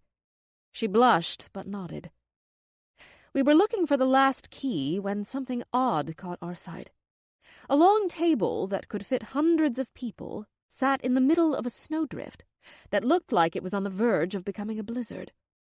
There were at least 24 people sitting along the side of the table, digging into piles of food that nearly overwhelmed the table's surface. "What do you think that's about?" I asked Azora, more curious than anything. "I don't know. I don't see any danger," she replied. "Maybe it is a reward for some challenge that Lord Regan placed for those already at the table," Hatsu asked, examining the surroundings. "I guess we'll just have to go and ask," I suggested with a shrug. There wasn't a sign we could just read to find out the situation. At least there weren't any monsters or wolves. "Agreed." Azora nodded. We moved forward carefully, but nothing attacked us. In fact, the closer we got to the table, the more inviting it appeared. The people at the table didn't appear to notice us as we approached, as engrossed in the food as they were. Not everyone was eating, though. 2 people were sleeping at their seats. "Excuse me," Azora asked when we were through the winds and snow. There was a bubble of soothing warmth at the table that calmed me down in a strange way. Azora repeated herself 3 times before one of the men at the table turned to her. His face had a look of pure bliss that morphed to pure anger when he saw us. "What is it? Can't you see I'm enjoying a meal?" the man asked hotly. "We were just wondering where this feast comes from, and wanted to ask if you knew," Azora said, suppressing her anger at the man's rudeness. I could just see it in her eyes. "We found it a few hours ago while looking for the final key. The food is amazing, even better than the food in Host Regan's restaurant," the man said excitedly, his mood changing instantly at the mention of the food. I had to admit, just the smell was making my mouth water. There were also many things I'd never seen before. I had to swallow to stop from drooling. "Is that so?" Azora said suspiciously, though I could see her glancing at various plates full of food. "Why would I bother lying? There is so much food here. I believe it's the host's reward for those about to face the boss," the man said, as if he knew for sure. "Now, if you'll excuse me," he finished, then turned back to his plate and continued eating. "What do you think?" I asked Azora. "It is possible. I mean, look at the last boss floor. There was an entire outpost before it," she said, after thinking it over. I had to agree. Regan knew how to be welcoming before sending people to their deaths. Plus, his bosses were known for being very difficult. He might have said it like the man said. Regan didn't share his dungeon designs with me. "I agree. If it was a trap, say poisoned food, for instance, these people would have been dead already. It's not Lord Regan's style to kill slowly," Morita commented after walking the perimeter of the warm bubble. "I am a little hungry," I said, looking at all the food present. I felt like I hadn't eaten in a week. I noticed some of Azora's guards were rubbing their stomachs as if hungry. I even heard one of their bellies growl from 2 meters away. "All right. 10 minutes, Azora said finally, after noticing her people's movements. Everyone descended on the table like a pack of animals that hadn't eaten in weeks. I thought about it later. I wasn't much better. Chapter 25. Azora. Rushing to an empty seat at the long table, I sat down with some expectation of the meal. Lord Regan was a god, after all. Any food he placed in his dungeon had to be otherworldly. I picked up what looked like a chicken leg. It was baked to a golden brown and seemed to shine in the light. The aroma from it made my mouth water more than any food I had smelled in the past. Juice flowed into my mouth as I bit into the meat. The smell was amazing, but the taste was out of this world.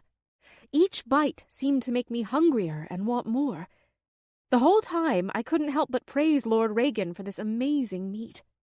The plate in front of me emptied before I realized it, and I saw a plate of something I had never seen before.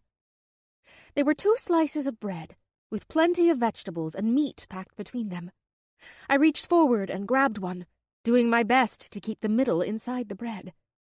This didn't smell as strong as the chicken leg, but still possessed a pleasant aroma. As I bit down, a cascade of flavors washed over my tongue, each making the last more memorable. It was like a symphony in my mouth. I still felt plenty of space in my stomach, so I decided a few more bites wouldn't hurt. I was vaguely aware that everyone else in the party was eating the food like they had never eaten before. I ignored it and reached for the next morsel of food in front of me. There were so many things to try that I felt it might take a while. Azora! Princess Azora! I heard from what sounded like the far end of a long tunnel. "Huh?" I said, taking another bite of something in front of me. The taste was still amazing, but I felt like my mouth was full of sand. Princess Azora! I heard again. A moment later, I felt a hard blow across my cheek. A fog that felt like chains seemed to fall from my mind. I looked around, surprised that there were more people at the table. Surely there weren't more than 2 or 3 parties this deep in the dungeon. Yet there was enough people to make up 5 or even 6 parties sitting at the table. With just a glance, I counted 40 people. "What's going on?" I asked, looking around me quickly. Right next to me stood Azal, some kind of flaming barrier surrounding her. On her hands and knees on the ground, Luella was dry-heaving next to Azal. "It's been 2 days since you entered the dungeon. Everyone is getting antsy up top," Azal said sternly. She bent down to massage Luella's back. "What's wrong with—" I started to ask, before a severe pain hit me in the gut. I dropped to the ground and mimicked Luella's actions. Azal brought a canteen of water to my mouth, which tasted better than I thought possible. "Severe dehydration," Azal said with a worried look. After I drank nearly all the water in the canteen, I sat up and channeled mana through my body to ease the pain. Looking around, I saw scenes similar to Luella and me all along the table. The guards Azal had brought all maintained a thin barrier around their bodies. I copied them, allowing my mana to form a layer over me. The scene in front of me changed drastically. It was still warm, but there were bodies all around the table, at least 2 parties worth. I idly wondered why Lord Regan hadn't absorbed the bodies through the dungeon. Quickly checking, I found that all my own people were still alive. The party I remembered talking to when we'd first arrived lay next to their chairs. They were obviously dead. "What is this?" Luella asked in horror, grabbing onto Azal's hand. I noticed she had also created her barrier. There was also a stream flowing into her staff head. I wasn't sure, but I felt she was modifying the spell so she didn't fall for this type of thing again. "Mistress, I'm not sure, but it looks like an enchantment that traps you in an illusion.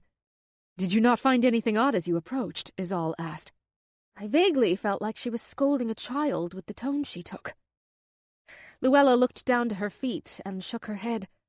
I noticed sparks popping from her skin. I couldn't blame her. I was also pissed at myself for falling for such a simple trap. I knew better than anyone how powerful Lord Regan was. He could easily make something like this to entrap people. "Princess, I needn't remind you that you are very important to your kingdom now that the Queen is dead.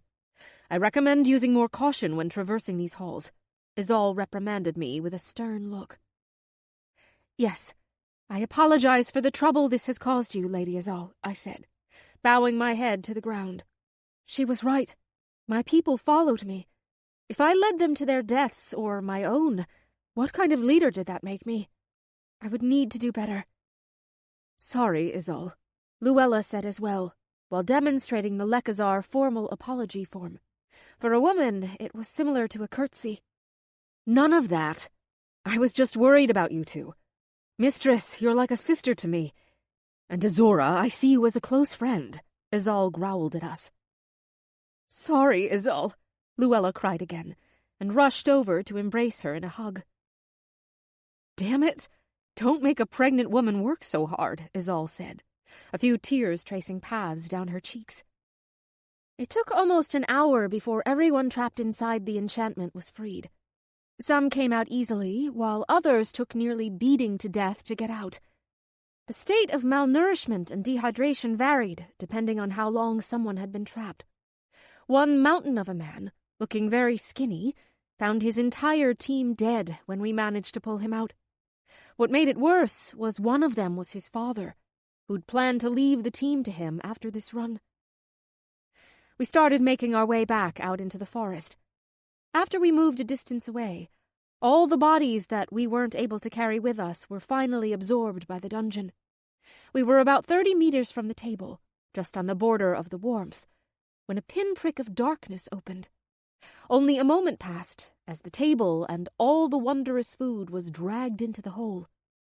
2, maybe 3 blinks later, and all that was left was a plain of snow with some footprints. Damn. Regan sure has a hand for theatrics, Izal said. Yes, he does like to show off, Luella said, observing the now empty spot. Let's head back. I feel like I haven't eaten in a week, I said.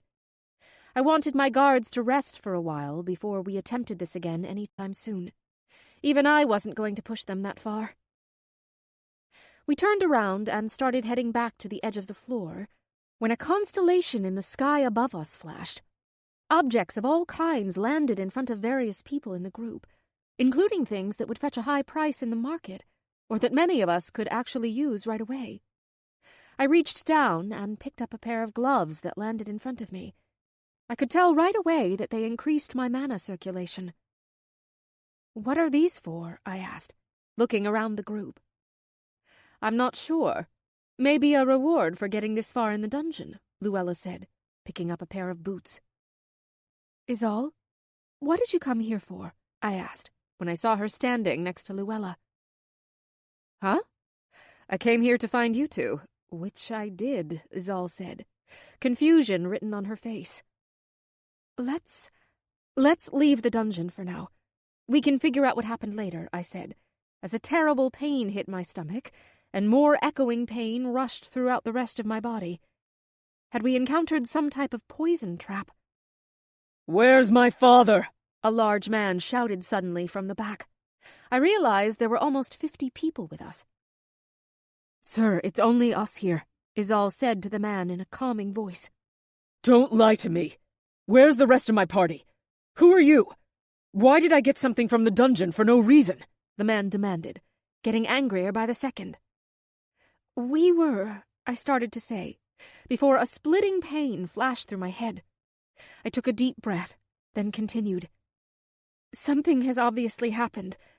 I fear the worst for the party's missing members, but traps that alter memory are known to exist. Maybe we triggered some kind of challenge, and we are the victors?" I explained to the man. Vern had been going full tilt, teaching me everything she knew about dungeons now that we officially worshipped a dungeon god. She'd pounded hundreds of types of traps known to exist into my head. Memory traps were big issues in a few dungeons to the south. "No," the man shouted in denial. He looked around wildly, everyone backing away in case he did something rash. He locked onto something, then took off at a full sprint. I saw the sword hilt, but I couldn't react in time to do anything. Luella managed to strike him with a bolt of lightning, but the man was fueled by his rage and didn't go down. He grabbed the hilt and twisted it. It was ironic that it turned out to be a correct key. Likely all the groups only needed one more key each, and given our long time together, it counted us all as one group. Columns of light surrounded everyone present in the group and started to pulsate. There was a surge of mana, then a flash, and darkness overtook me. I awoke later after who knows how long. I looked around but didn't see anyone else. There was what looked like a flat white city around me. The rest of the group was nowhere to be seen. From what I could tell, I was the only one there. I stood up and started walking toward the largest building I could see. It was odd, to say the least, walking through this town. There were no markings that drew my eye, but I couldn't stop trying to find any detail in the washed-out city. It was perfectly quiet, but there was some type of hum or throb that I could feel. It was just eerie beyond measure. "What lies in store for me?" I said out loud to myself. "Isn't that the question we should ask ourselves every day?" a voice said from behind me. I spun around, bracing myself for whatever it could be. I nearly fell over when I saw myself standing in front of me. Only she wasn't me. There seemed to be a colorlessness to her. That said, I could still feel a large amount of mana in her. "Who are you?" I demanded hastily. She smirked, then said, "Why, I'm our god's better version of you." She performed a sweeping bow, much like an actor at a theater would. "You lie! Lord Regan would never replace me," I shouted back. "How can you be sure? You did just fall into his trap so easily," the other me said, as she moved over to a white box and leaned against it. The image of a disappointed Lord Regan flashed through my head, but I quickly shook it away. I knew he was much more than that, and wouldn't judge a person by their mistakes. "You can't fool me. You are some type of test," I accused, pointing at her. "A test of what?" the other me asked, as if it were ridiculous. "A test of your faith, a test of your devotion, maybe a test of your wits." "Stop mocking me. This could all be in my head, just like the feast," I said, then channeled mana like I had earlier to resist the mental sway of the feast. The other me smirked, then pointed her finger at me. Before I could react, a beam of mana shot from one of the devices that appeared floating around her back and into view. I barely managed to drop to the ground before the beam sliced into a building behind me. With a boom, the building started to collapse in on itself, the support from half its walls gone. I could clearly feel the heat from the beam. "Such a powerful weapon, and you use it like a bow," the other me said with a shake of her head. The device floated down to her arm, where it latched on like a gauntlet. The beam extended from the end, only this time it stopped after about 2 meters. It then took the shape of a wicked blade. It brought the weapons Regan's forces used to mind. I already knew how powerful it was, so it could most likely cut through armor like butter. "A battle, then?" I asked sarcastically. "I don't know. Sure," the other me said vaguely. "So violent. Did our mother raise you this way?" she asked, as if worried about me. "My mother, not yours," I shouted. I channeled mana, then threw a fireball at her, trying to get a gauge of her. She flicked her finger, and a jut of rock shot from the ground, causing the fireball to explode plenty of distance short before it got near her. Now, no need for such a temper. You're a princess, aren't you?" the other me said with a chuckle. I felt a surge of mana from her. Then a shockwave of some kind threw me back into the wall of one of the white buildings with enough force that cracks formed where I impacted. My enchanted armor managed to negate most of the shock, but it still hurt like hell. "Is that the best you got?" I taunted, spitting out some blood. "Stubborn as well. A princess must be able to compromise." The other me shook her head and started walking toward me, slow but deliberate. "Maybe it would have been better if I'd taken your place after all." I looked at the mana sword on her arm, then back to my own device. If she could do it, so could I. I pulled myself out of the wall, then turned away from her and ran to gain some time. As I fled, I concentrated on the device floating next to my head. There must be some command that triggered it, I knew. I thought of the most obvious ones first.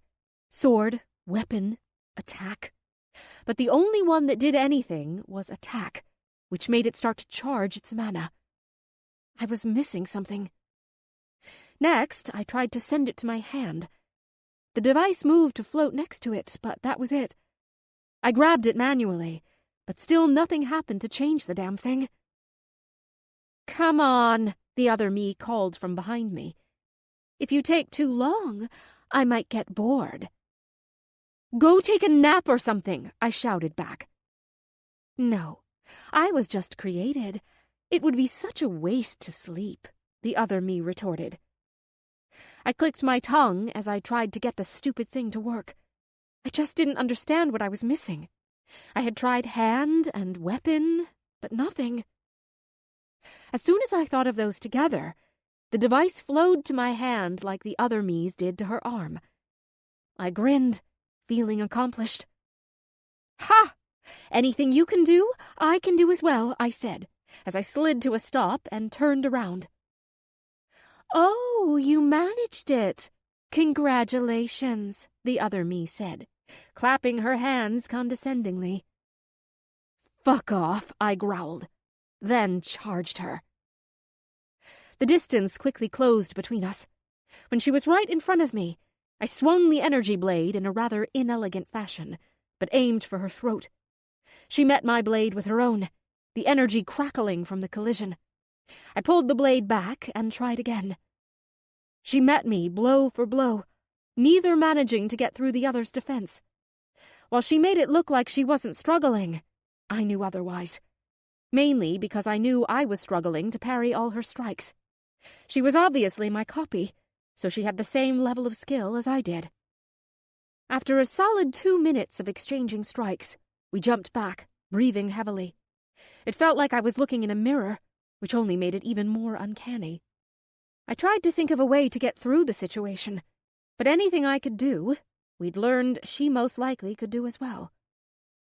The other me rolled her head on her neck. "That was good exercise, but it's time to up the game." "Oh?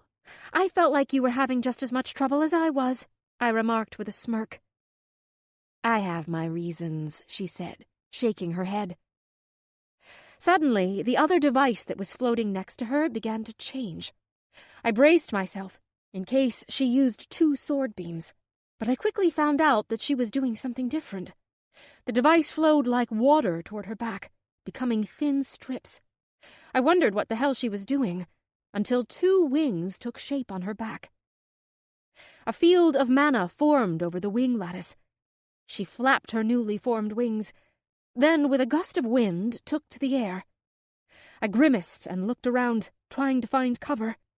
The best choice I had was an alleyway that looked too narrow for her to be able to maneuver in. I tensed, then shot toward the alley with a burst of speed. Not a moment later, a fireball landed squarely where I'd been standing. I looked over my shoulder to a meter-deep crater blown into the white material that made up the road. The fireball had been hot enough to melt the dull white stone to a slag. I threw myself forward into a roll, and barely dodged several shards of ice that sank into the ground behind me.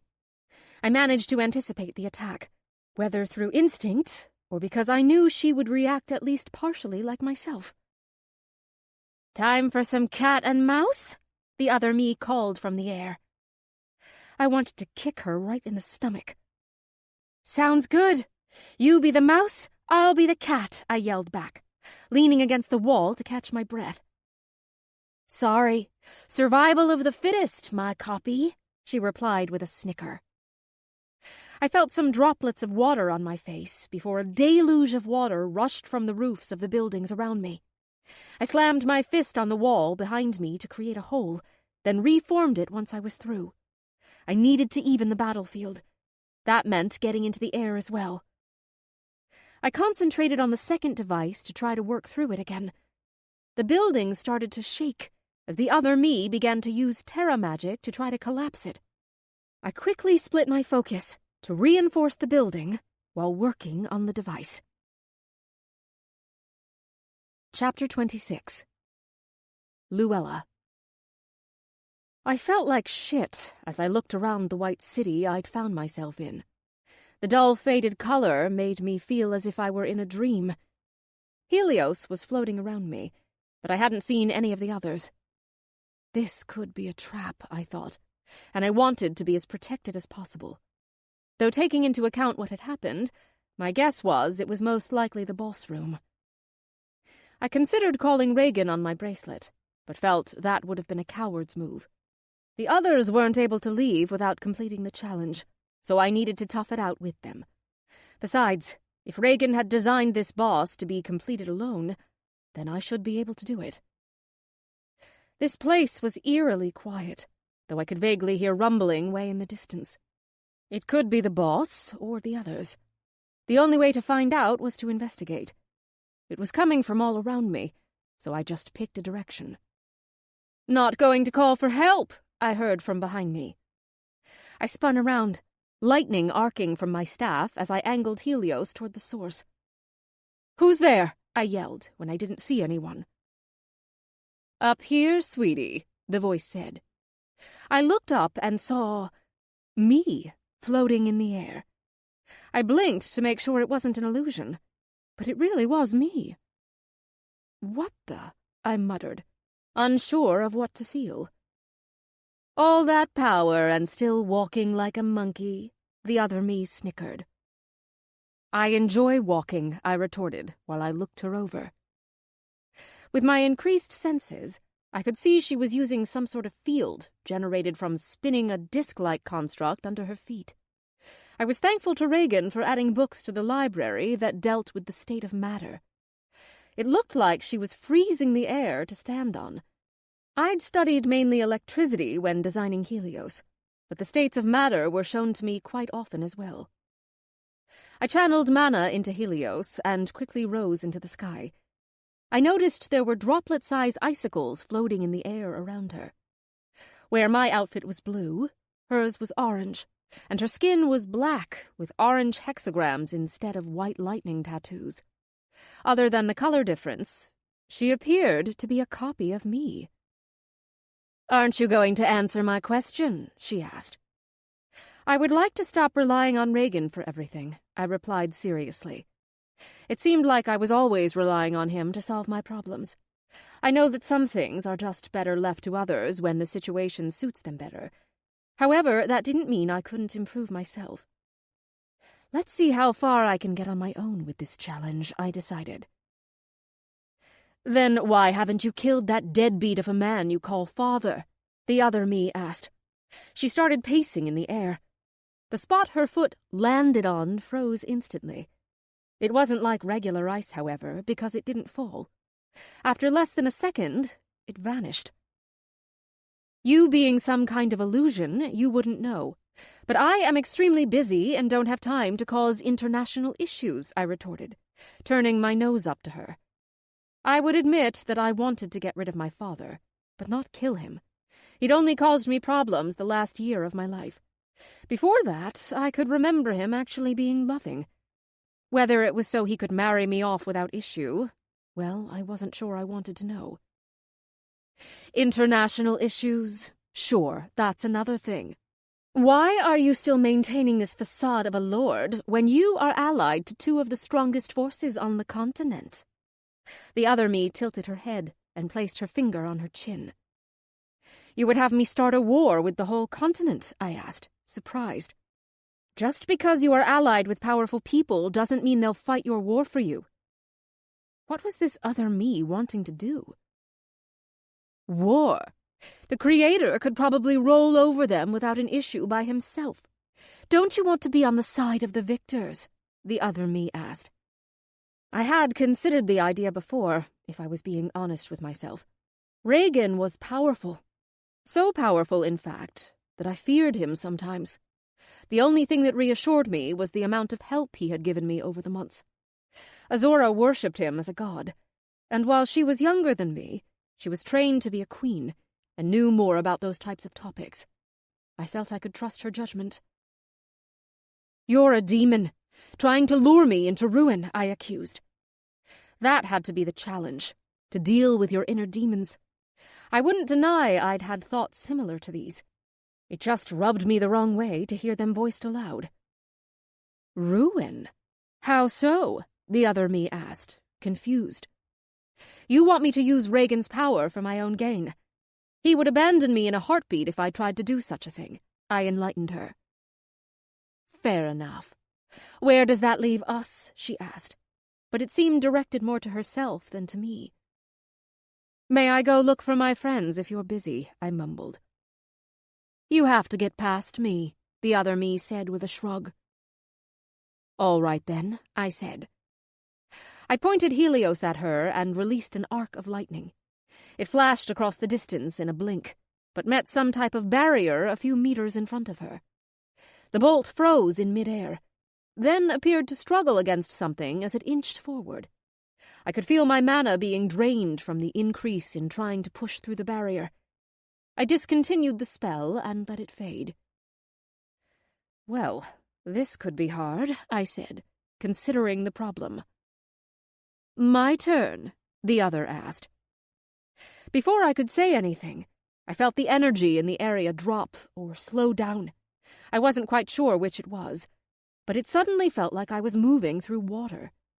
A moment later, a shard of ice sliced through the air at me. It was completely black and appeared to pull in the light around it. It was more blurred than a distinct image. Having trouble keeping track of the shard, I had to throw myself to the side to dodge it suddenly. It nicked my barrier, and I felt a massive drain on my mana. I had no idea how to counter this kind of opponent. It appeared that she was the opposite of lightning, and absorbed the excited energy that the particles in lightning possessed. And not just lightning, but all energy around her. That was instructive, I said, fixing myself midair. The creator probably didn't consider what would come about when creating this floor months ago. Not only has his power increased, but so has yours. I'm only a tiny flame when compared with the power that he possesses. But I command a considerable force of my own, the other me said. A black swirl formed behind her that sucked in everything energy-based around the area. I flew backward to avoid getting sucked into the event. I was actually getting worried for the other me, as more and more energy poured into her. Finally, she stopped, and her eyes radiated an energy that fluctuated between black and dark orange. She pointed at the building next to me. Then I felt a fluctuation of the energy in that spot. I could only stand there in horror, as a chunk of the building in the shape of a sphere was turned to dust. A stream of multicolored energy rushed back to her, soaking into the swirl behind her. "What the hell?" I yelled, not sure what was happening. Particle physics. I removed the energy holding the atoms together, and it turned to dust, the other me said in a matter-of-fact tone. "Any way we can avoid fighting?" I asked sheepishly.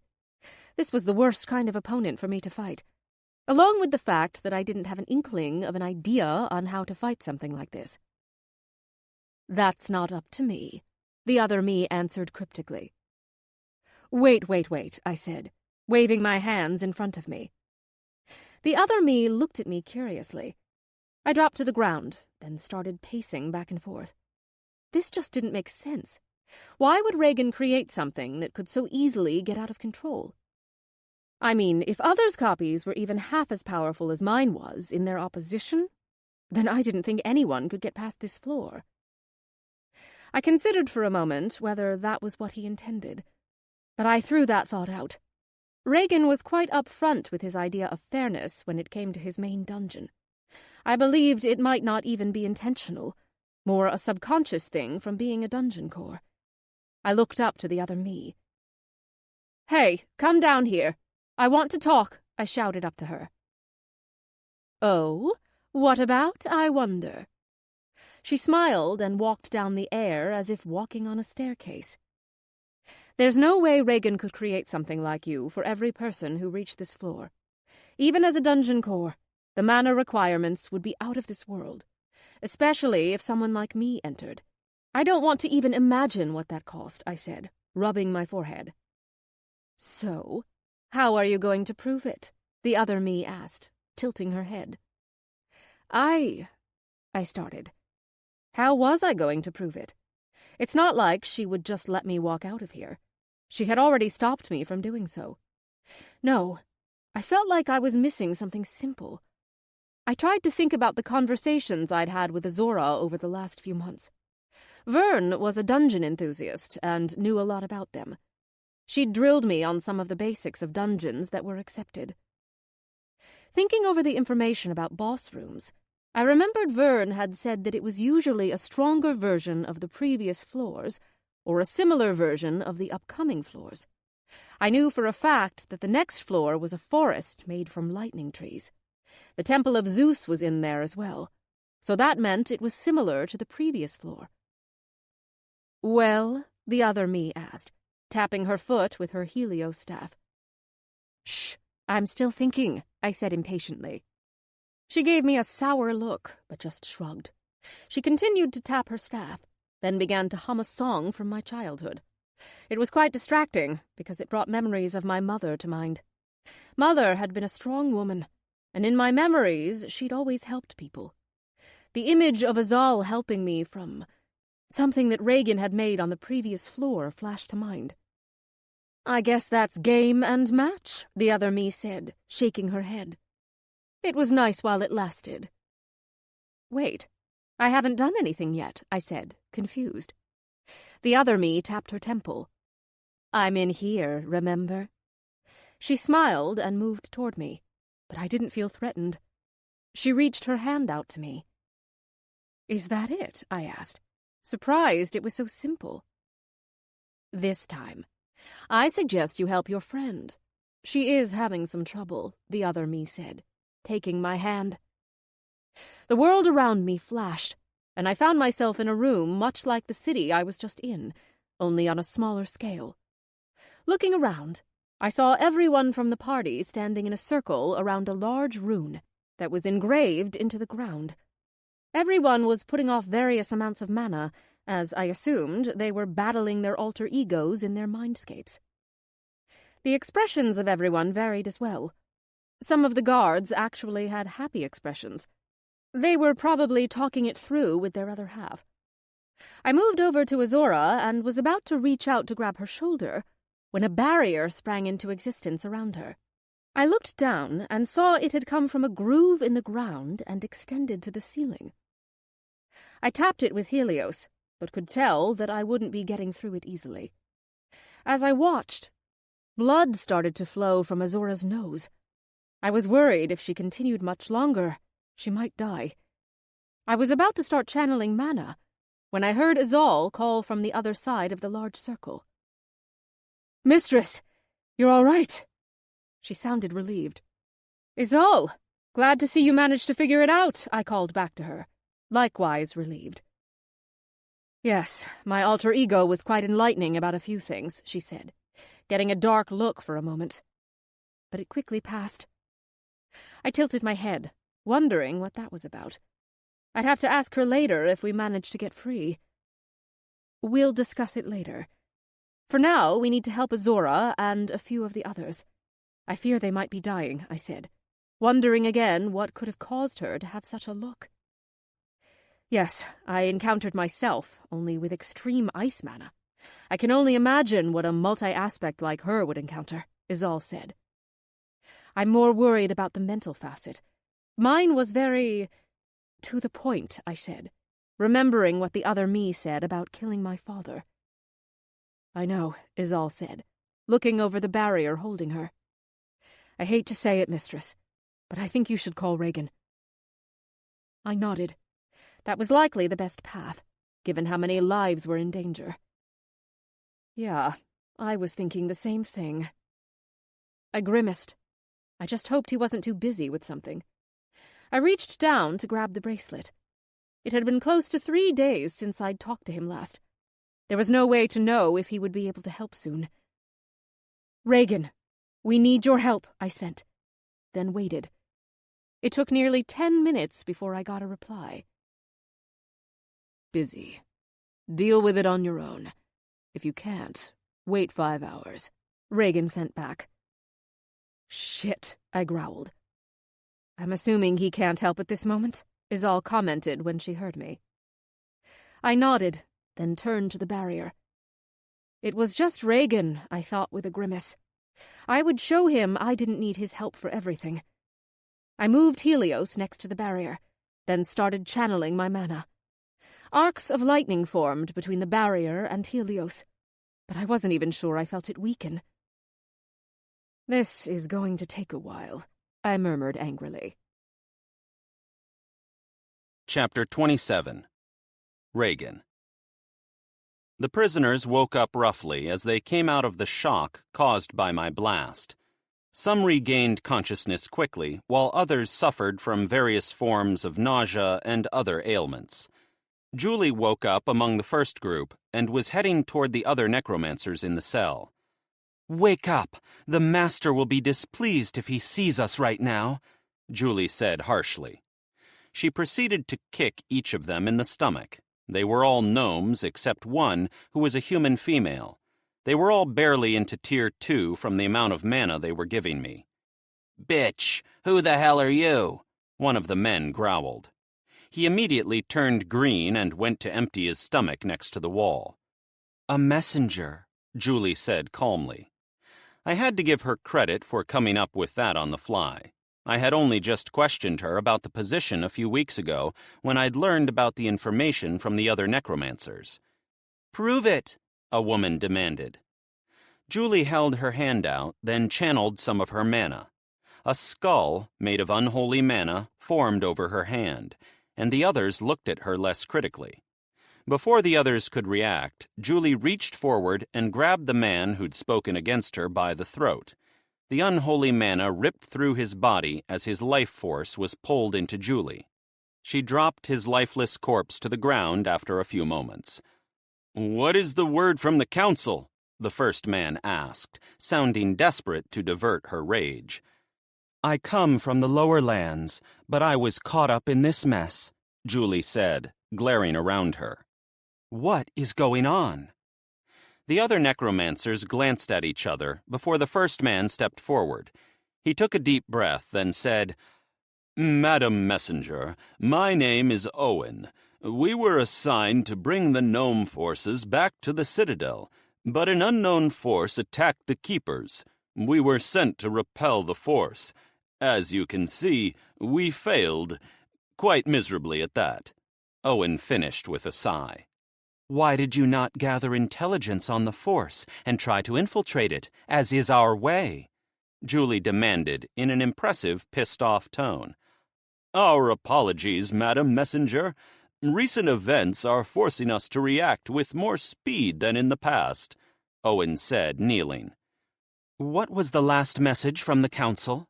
Julie asked, crossing her arms over her chest. "Head for the Citadel as fast as possible," Owen answered. "Interesting," she said, then mentally sent to me, "Anything else, Master?" "Like I said, make some friends," I sent back. "Wait, you mean to leave me in here?" Julie sent back, worry in her voice. "When will I get to see you again?" she asked quickly. "In a few days. I might give you a reward if you come up with some good information." "Promise?" she demanded through the link. I could almost feel her anticipation at the thought. I would have to make sure to deliver.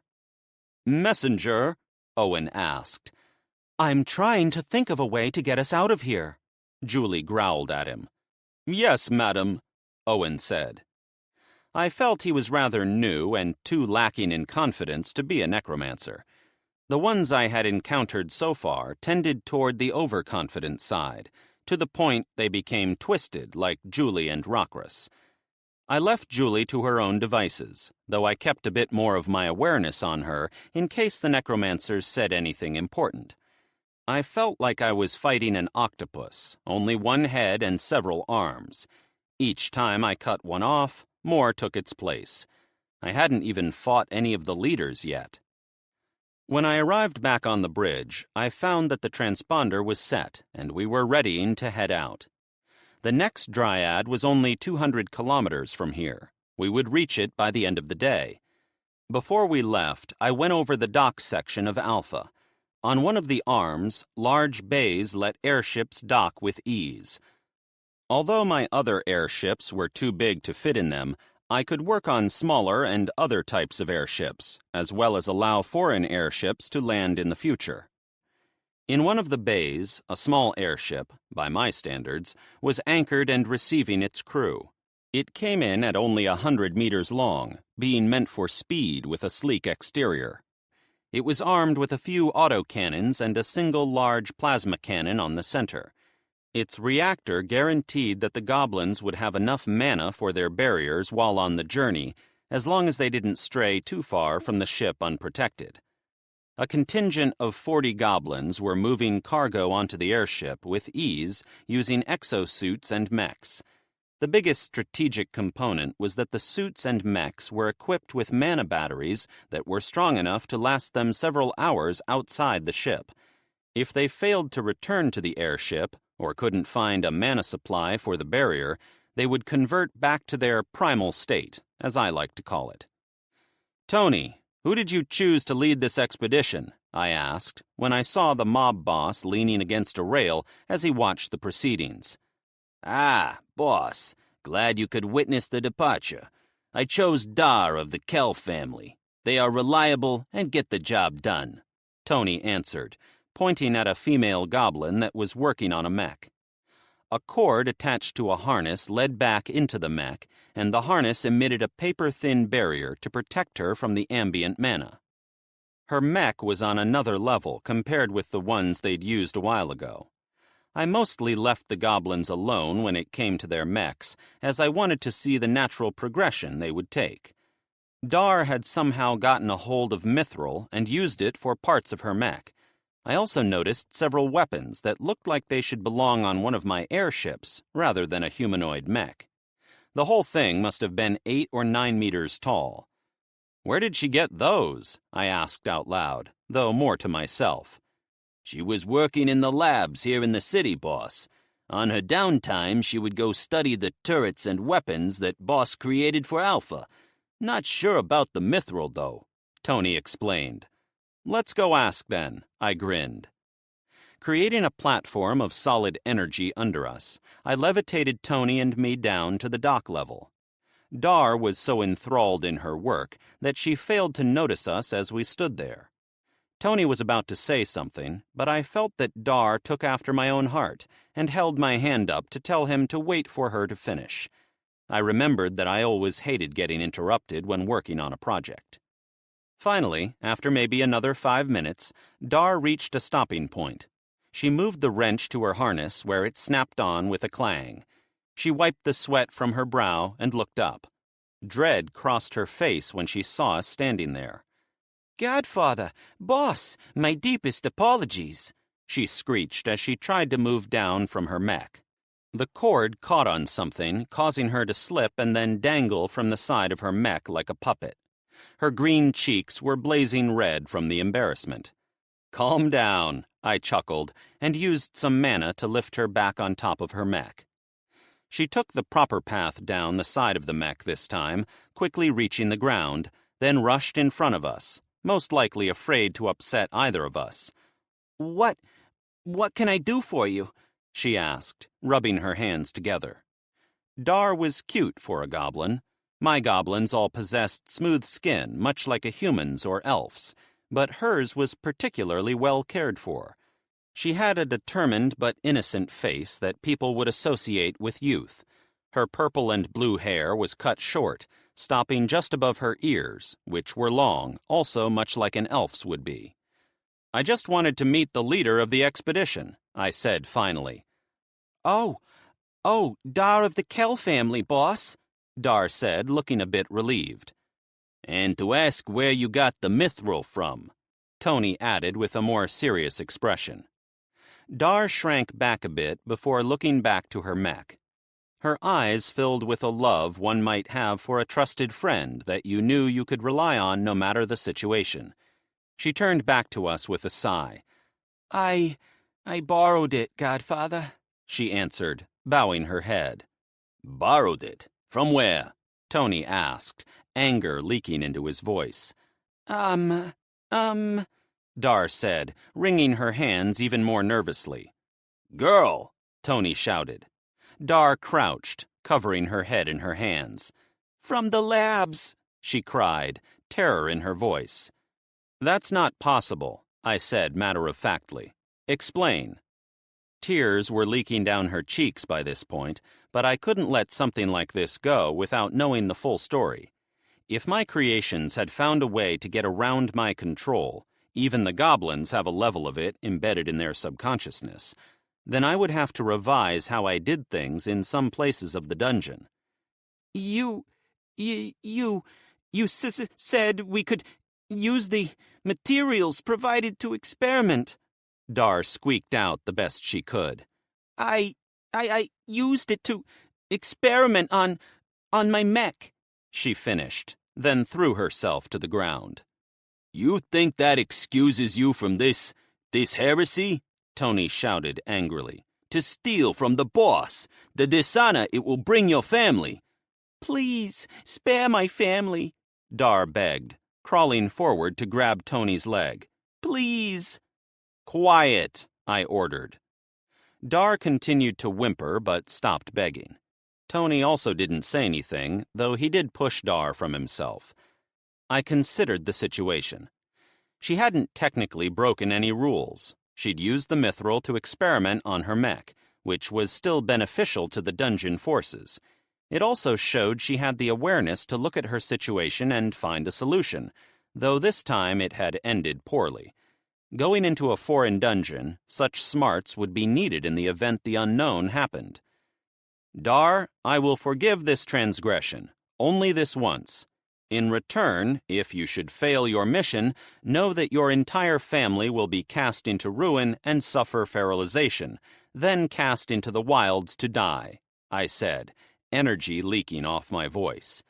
Yes, boss, Dar said, her head smacking the ground as she bowed from her hands and knees. Now tell me about your creation, I said, gesturing to her mech. Her face did a 180 as she flew to her feet and ran over to her mech. This is Bervin 01. I used the triple mana battery matrix so that I could nearly quadruple the power during a pinch. I was going to use a miniature version of the reactor, but all my experiments ended in failure. If I went another 10 meters bigger, I could have made it work, but... Dar explained. For weapons, there is a 20mm autocannon on each shoulder, 2 mana sabers for close quarters combat, a hexagram force barrier that has been simplified from the airships. She paused, looking at me with wide eyes.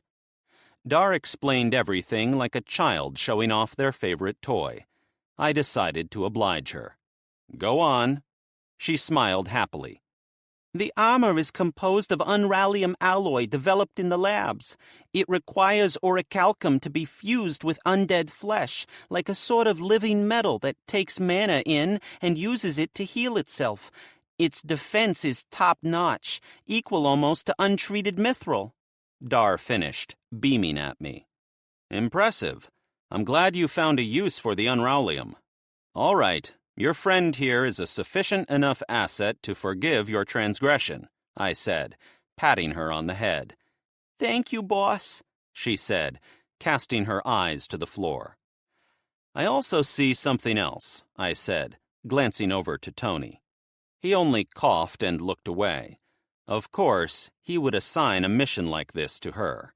He was worried about a potential challenger rising to power with her expertise in mechs. Boss?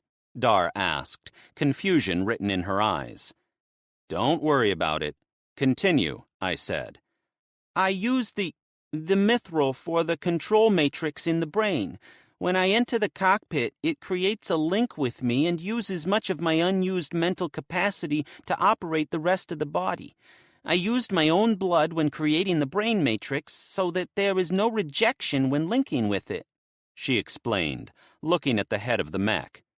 Fascinating. How long did it take to create the matrix? I asked, casting my senses throughout the mech. It really was a marvel, the kind that could only be created in a world like this. It was also as close to living that it could get before it just became a golem. It was a delicate balance when creating it, I judged from how she was describing the process. Roughly 2 weeks for it to be operable. The one in Bervin took almost a month. I was originally trying to find a way for a non-necromancer to take control of the undead. This was the result," Dar said sheepishly. "Next time you have such an amazing idea, just let me know," I laughed. "Yes, boss," she beamed. "For now, just remember my words about this mission," I said, waving her off. She saluted like some of the automata do for me. "Yes, boss." I gestured for her to be on her way. The rest of the crew was waiting for her, as they'd finished loading the supplies during the questioning. She turned, then climbed up to the mech's cockpit. The armor unfolded like a fold of skin, and she climbed into the oddly red-colored metal cockpit. I thought it was fitting that the operations center was roughly where the heart would have been. There was a wave of mana as the mech activated. Then Dar, or the Burvin, moved toward the airship. As soon as she was on board, the clamps holding it to the bay wall were released. The engines flared to life, and it took off, heading in the direction of the Goblin dungeon. Optical illusion cameras started to display the surroundings, making the airship appear to vanish from sight. Once they'd taken off, we did as well, heading toward the next dryad. Chapter 28. Regan. The journey to the next dryad was not a smooth one. It looked like the necromancers, or at least the entity that had been resisting me since I first started attacking the undead forest, was throwing everything in the area against us. Treants were the main force, only they had been reinforced by multiple levels of magic. It made them much more difficult to deal with. Individually, they were still a pushover, but when groups of them got together, it appeared their mana linked to one another. This forced us to deliver a high-yield attack to actually kill one of them. If it was powerful enough, then their linked mana would allow the damaged foe to recover in moments. Their offensive capabilities were significantly improved, though still not enough to bother my floating city's defenses. The rest of the fleet was required to be more aware of their situation to avoid something stupid from happening. The captains took the orders seriously and avoided receiving any damage, but their speed suffered in return. We fired artillery into the mass of treants and monsters to burn through their mana. Explosions occurred on a regular basis for nearly 10 minutes before things took a turn and the rounds started curving off into the surrounding area. There was no explanation nor cause that I could see. "What's going on?" I shouted to the bridge crew. "Creator, multiple entities detected that are outside the visible spectrum," the observation officer replied back. "Outside the visible spectrum?" I murmured.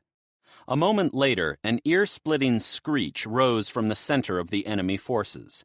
It must have contained some air mana in it, as the windows on the airships vibrated from the intense sound wave. I stood up quickly. "Fire energy weapons! Don't let up!" I ordered. The screech reminded me of a creature from Earth's mythology. If they were really the cause, this battle was about to get much harder. The bridge crew quickly diverted energy from physical weaponry to the laser turrets, and their rate of fire increased by nearly double. With the less physical rounds no longer throwing debris into the air, the cause of the disturbance was soon made clear.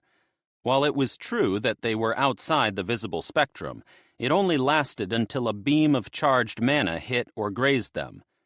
"Specters," I said, looking at the army of ghosts that floated through the air. Their only weakness was light mana, according to the few church records I'd looked over in the town. There were ghosts of all the mortal races, all genders, and it looked like all callings mixed into the massive floating army. As I observed them, I had to wonder if there was something to the fact that the most powerful of specters appeared to be several women among the group. It was disconcerting that they would quickly vanish once the energy from the lasers was expended.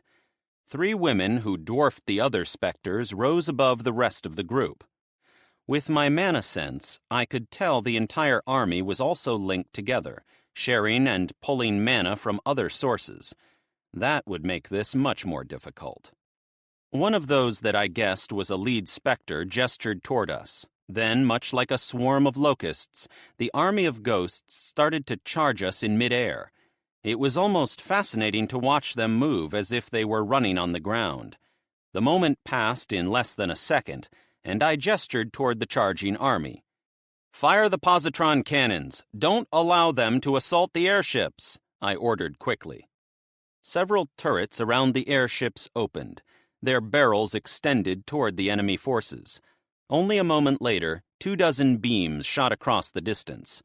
I struggled to contain the massive amount of gamma radiation being generated, but the result was worth it. The beams tore through the ranks of ghosts, their forms being destroyed at the atomic level. Some of the specters screamed in what I thought was pain, while others were silent in their death. Thank creation that the ghosts had an ectoplasm or something similar to their body. The cannons did their part, but the wave of ghosts was still too much for the limited firepower prepared.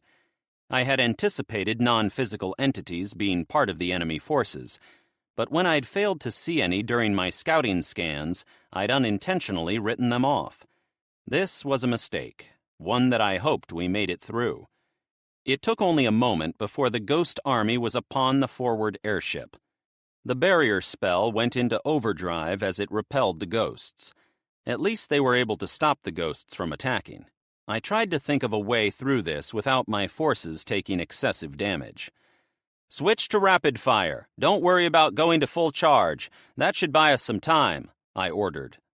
The ghost army hit Alpha's barrier, forcing it to activate fully. The hexagonal barrier segment started to take stress from the massive number of specters impacting it. I needed to think of a way to neutralize the mana link between the enemy forces. I could fire an ion blast to vaporize everything in the area, but I wasn't sure what effect that would have on the specters. If I assumed the Dryad was the key to the massive amount of entities linked, then that would have to be my target. "Hold the line for 5 minutes," I ordered, then moved to the station. All the satellites the station was creating now had an ion cannon installed, so I didn't have to make a special one for the area. It took longer to build the satellite, but it was worth it in the long run. The network hadn't reached the area the battle was in yet, so I had to redirect one this direction. It would only take 3 minutes for it to be in position. I accessed the network and had the surveillance satellite already over the Dryad record and analyzed the information so I could track Spectre-type enemies in the future. Learn from defeat, as they say. While the battle wasn't a defeat yet, the fact that they'd managed to surprise me meant I'd lost this round. The station automata crewing the controls quickly went to work analyzing the information.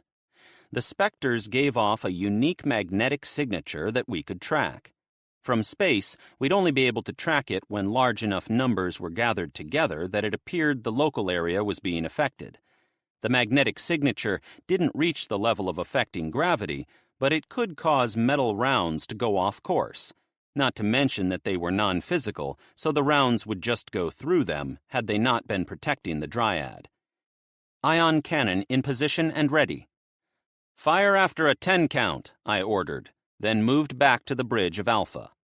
A few seconds later, the massive beam descended from the sky directly over the Dryad. As the cannon primed, a large barrier, much like the one the necromancers used only on the scale of a small town, formed over the Dryad. It possessed at least 5 layers that were each nearly a meter thick. The cannon finished priming, then unleashed its energy. The beam grew to the same thickness as the Dryad's tree as it collided with the barrier. It punched through the first 2 layers without issue, but the third managed to hold it for a second. The 4th layer held for even longer at 3 seconds, and it finally hit the last layer. It held as cracks formed over the entire structure, but it didn't break. I felt the cannon use all its energy as it slowly started to fade.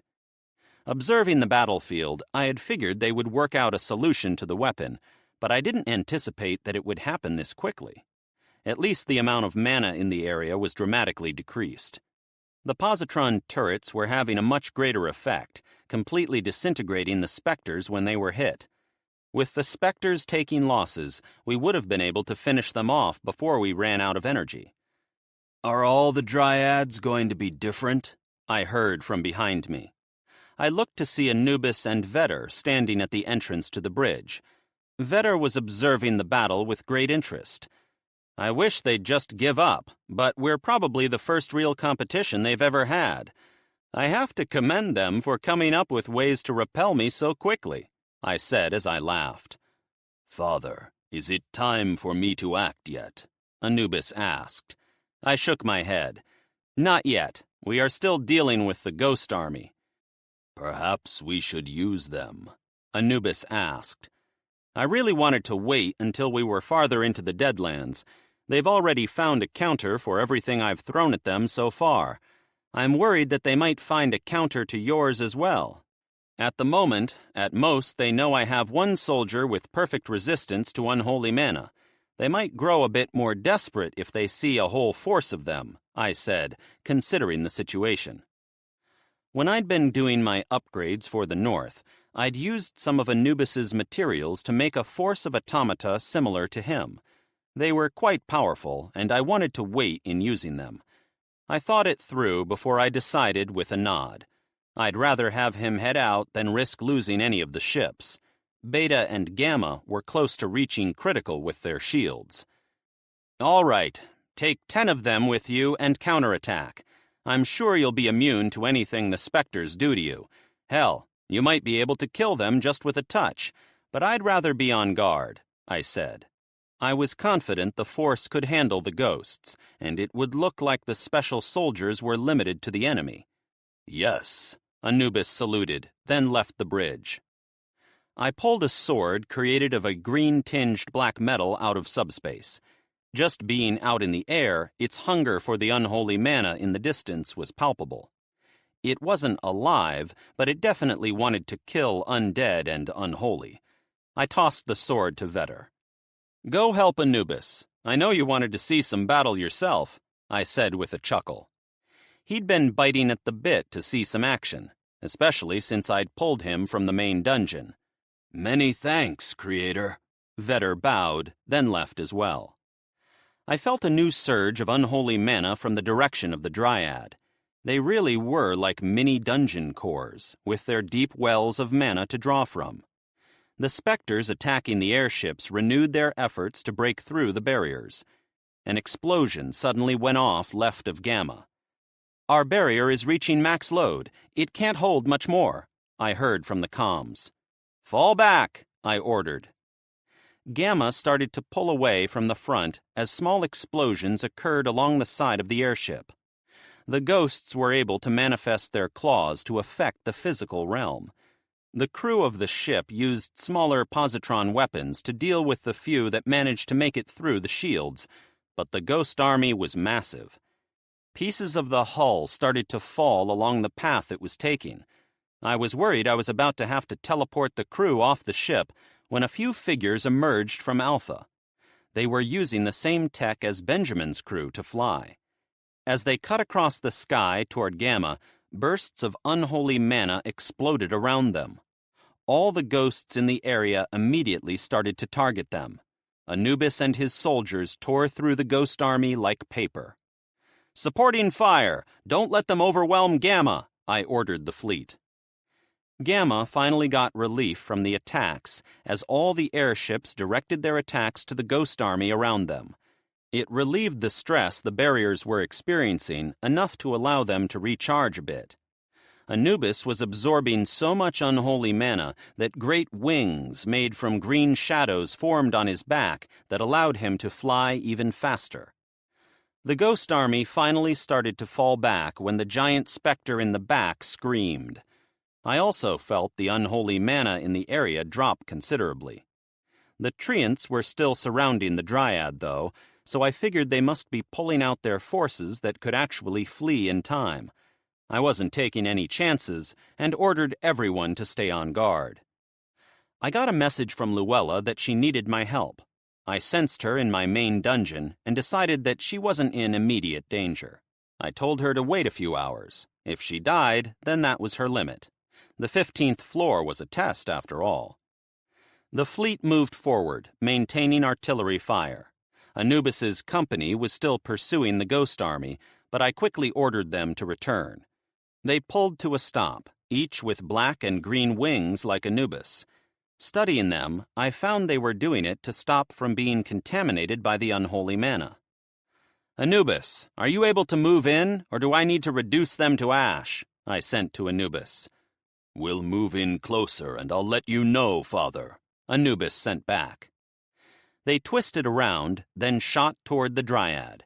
They were about 500 meters away when I felt the unholy manna in the area drop to almost non-existent. I quickly scanned the area and saw it was building up in the Dryad. I was immediately reminded of an overload function that some machines did when they were about to self-destruct. "Anubis, get out of there!" I yelled. He broke in midair, then turned around toward us. He needed to make it another 300 meters before I would be able to teleport him back here. I could already tell he wasn't going to make it. 5 seconds until the Dryad reaches maximum capacity, one of the bridge crew shouted. "All airships, barriers to maximum. Gamma, get behind Delta," I ordered. An explosion that reminded me of a hydrogen bomb back on Earth, with a mushroom cloud and everything, went off. I could see the ground shake from the force of the blast. The shock wave hit the fleet, forcing the barriers to maximum instantly. Cracks formed over the hexagrams along the fronts of airships. The heat and nearly solid level of manna hit us next. I reacted quickly, teleporting all the crew from Gamma and only just making it in time. Its barrier collapsed, then its hull was torn apart as the manna ripped its way through it. I quickly teleported the manna generator into space, and it exploded with enough force to decimate a small city. Gamma continued exploding as it fell out of the sky. I slammed my fist on the panel, leaving a good dent in the surface. "Anubis! Vetter! Either of you there?" I yelled, my worry growing when I didn't get a response for nearly a minute. Anubis was like a son to me. The necromancers would pay if they killed him. Screw consequences of war. Vetter was almost the same as he was my first boss.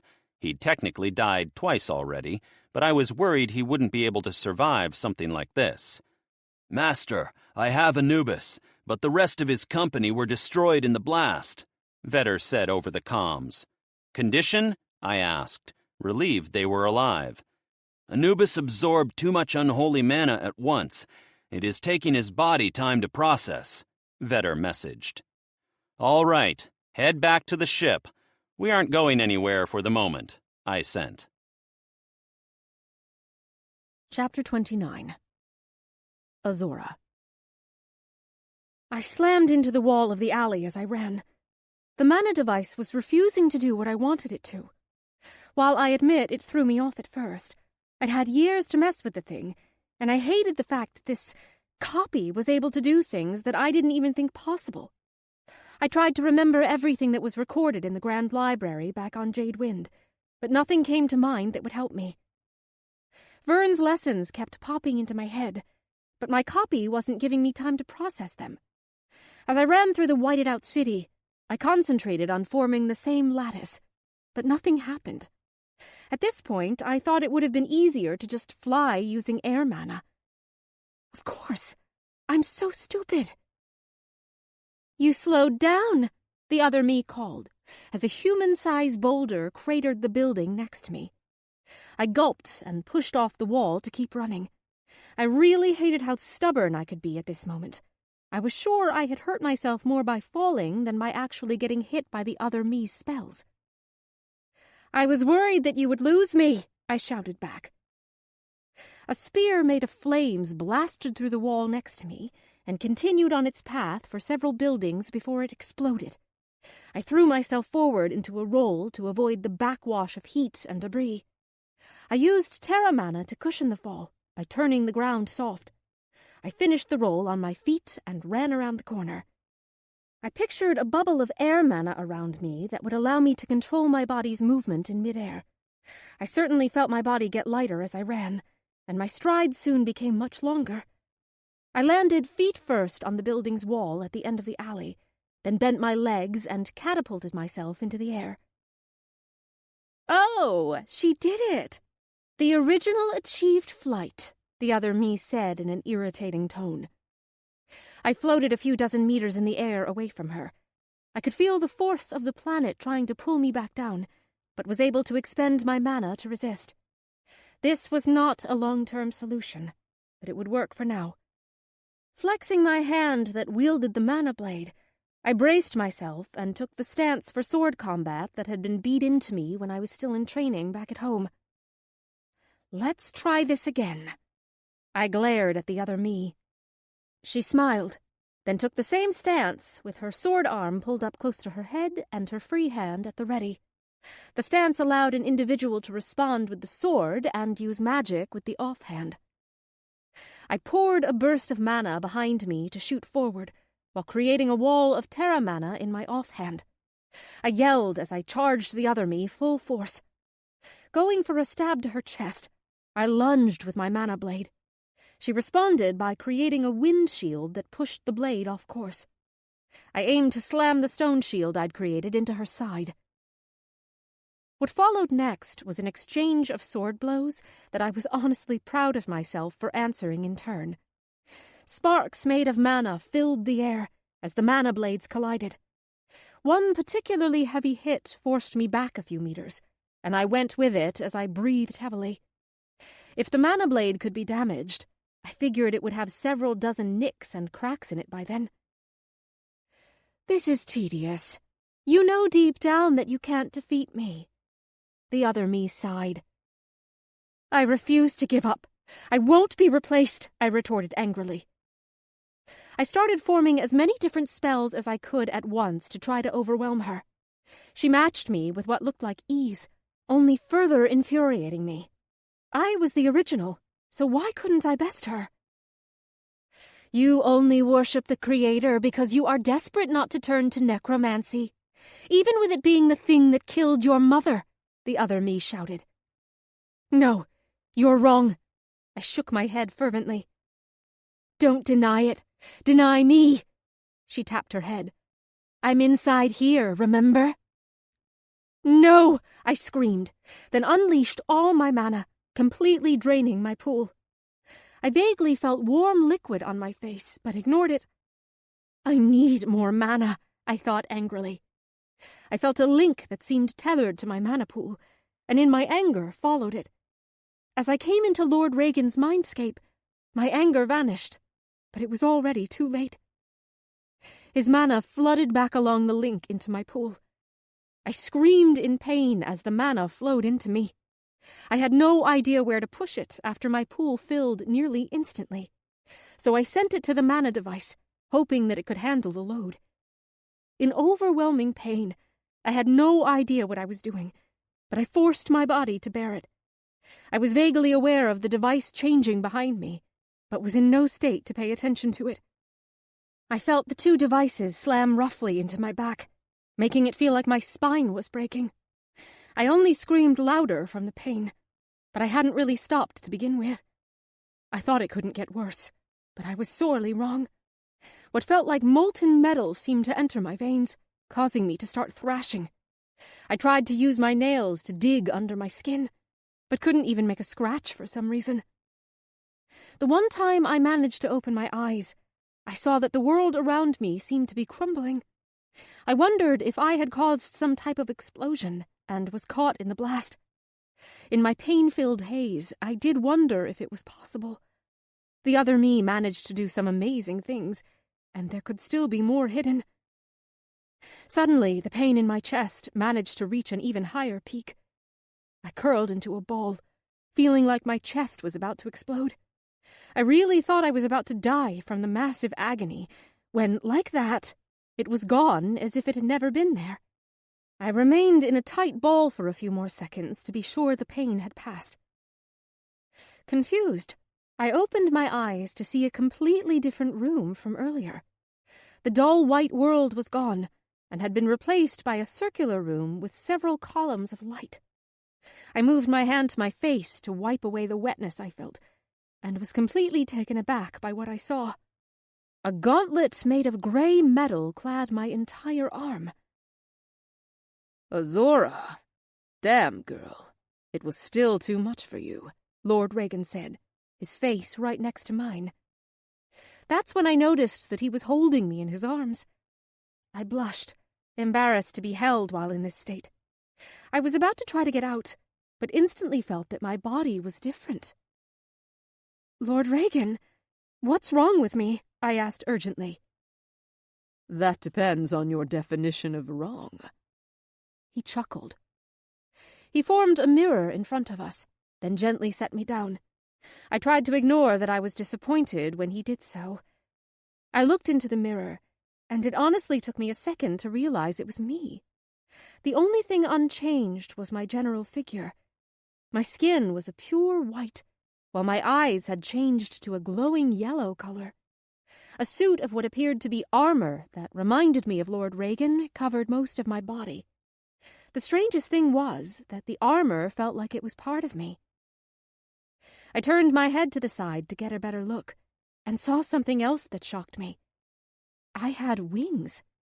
They looked like a mixture of gears and circuitry that I'd seen in Lord Regan's library. I smiled, feeling they put the other me's wings to shame. I mentally tried to move one and was pleased when it responded. I probably wouldn't be flying that day, I knew, but maybe not too far from then. What happened to me? I asked.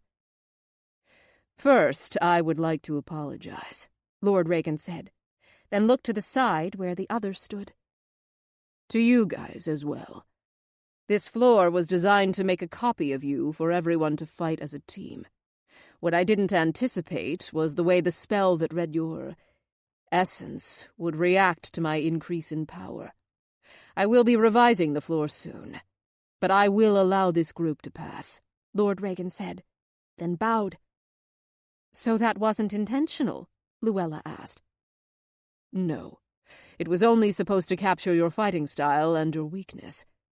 Though it looks like the weaker of the group were able to reconcile with their copies easier, Lord Regan said, looking around at the others. It did appear that the guards and others that weren't particularly powerful were much less stressed out. I glanced at my now gauntleted hand.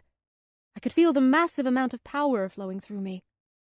While I flexed my hand, I noticed what looked like a lance on the floor.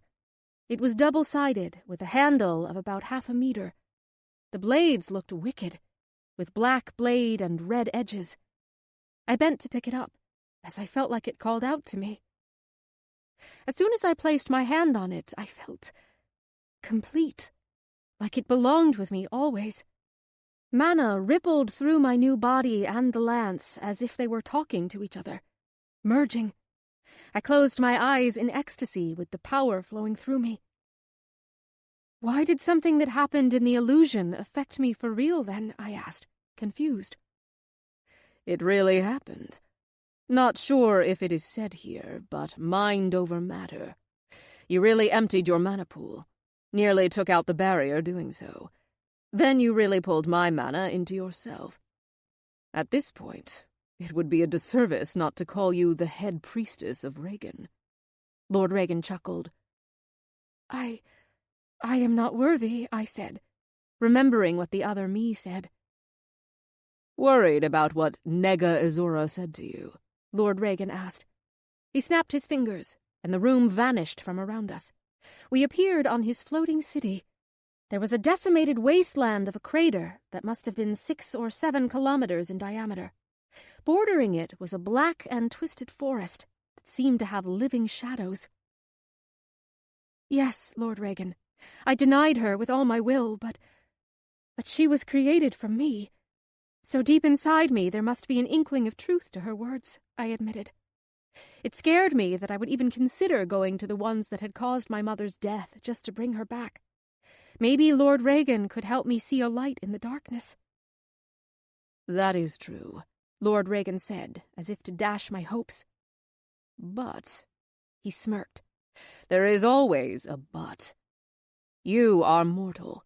To wrestle with your desires is what separates you from the animals. Take me, for example. I am a dungeon core.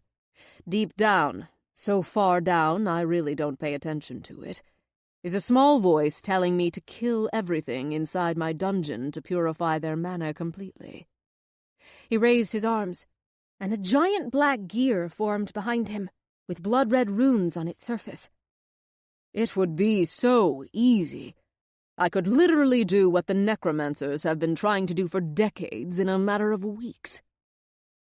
The background behind him changed as images of great cities that covered kilometers of land appeared. A beam, much like the one I'd seen the other day, flashed down, only this time it was black. I expected an explosion, but was surprised when nothing happened for a second. I glanced at Lord Regan's face, but only saw the smirk grow more sinister. Suddenly, there was a gust of wind inside the city that led toward the impact spot of the beam. The force grew more intense as the entire city and even more of the surrounding area was crushed as if stepped on by a giant. Things around the city started to explode, but the next moment, everything was pulled into the center of the impact.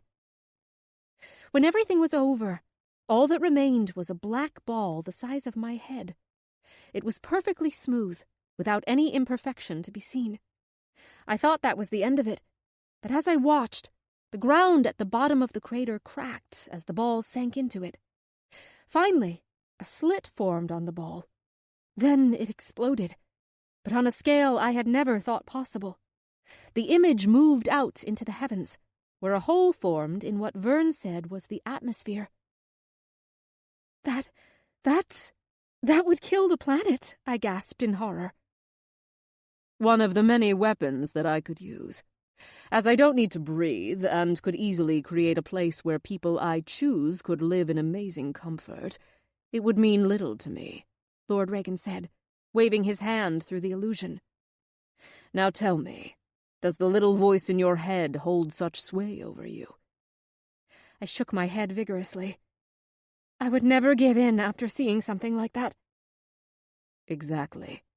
People have a seeing is believing mindset, and only follow what they know to be true in their own mind, Lord Regan said, patting my head like I was a child. I understand.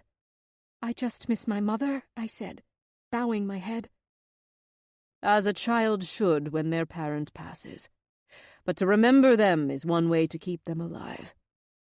He gave me a kind smile. I just want to see her one more time, I whispered quietly. Lord Regan looked thoughtfully at me, then quickly extended a finger, pressing it against my temple. I felt the world go dark around me.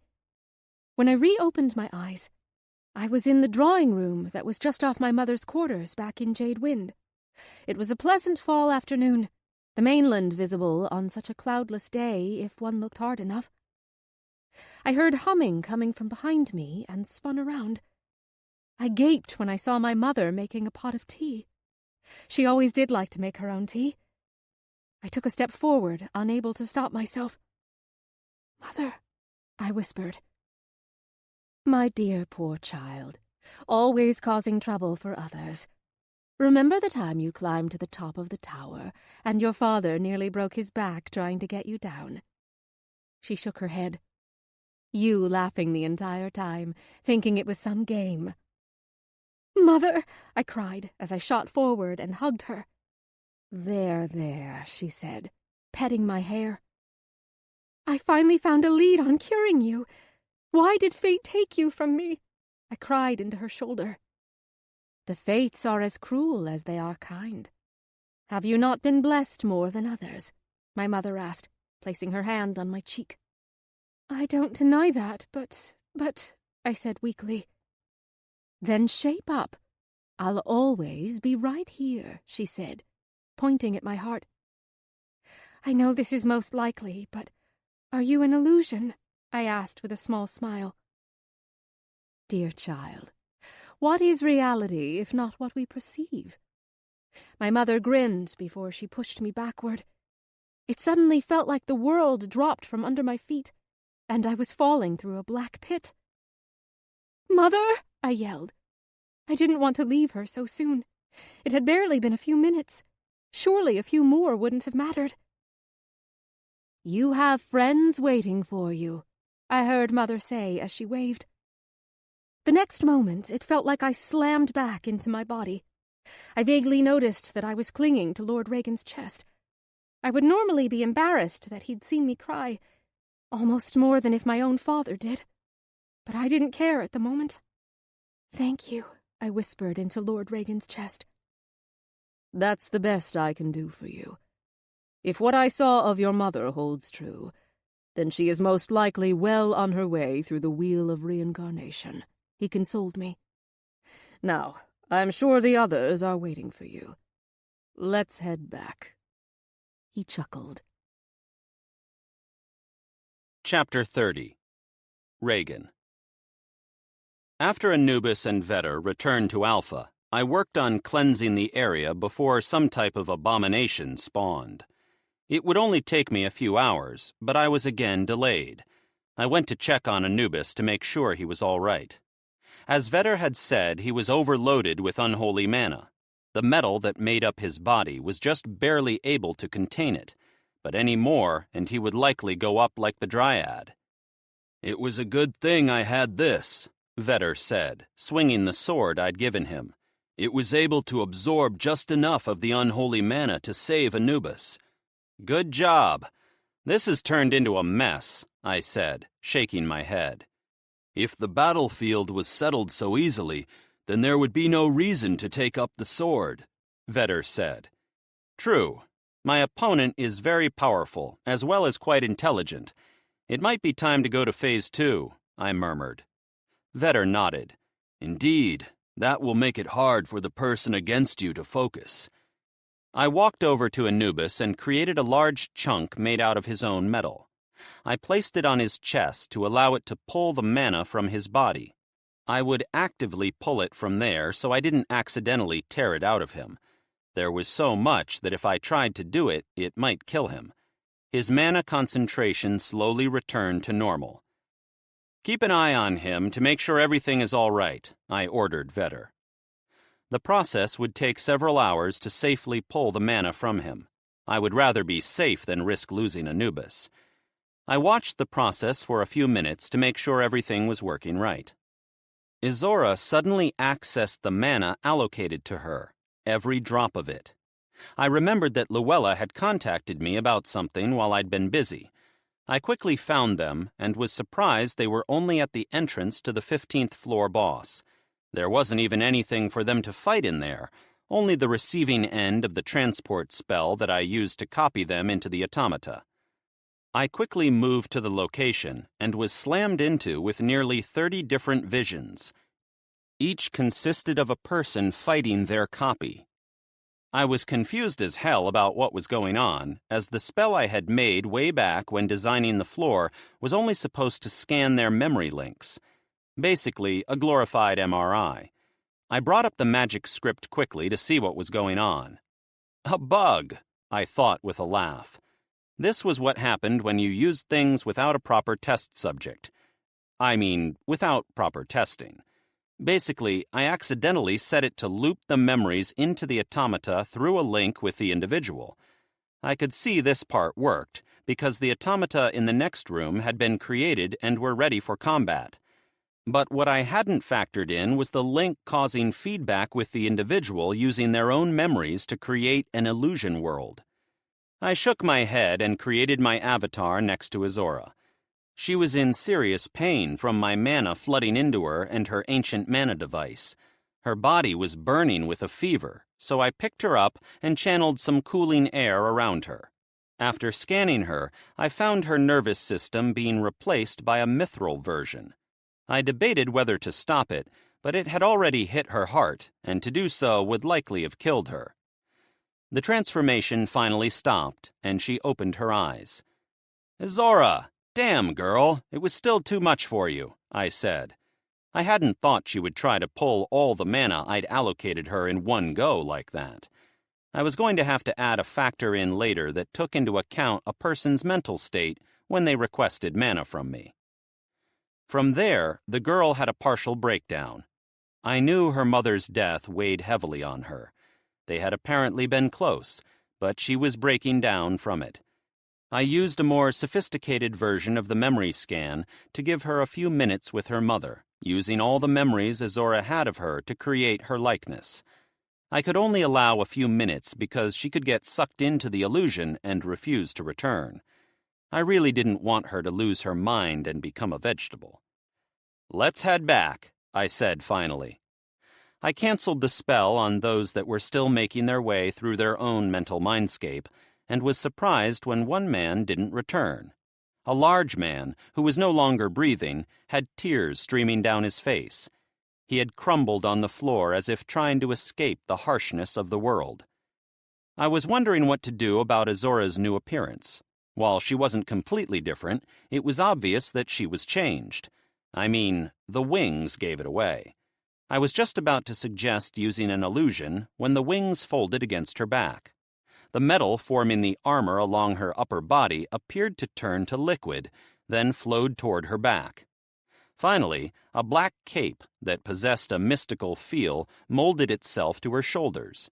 It was reminiscent of a night sky, where instead of stars there were gears of all sizes.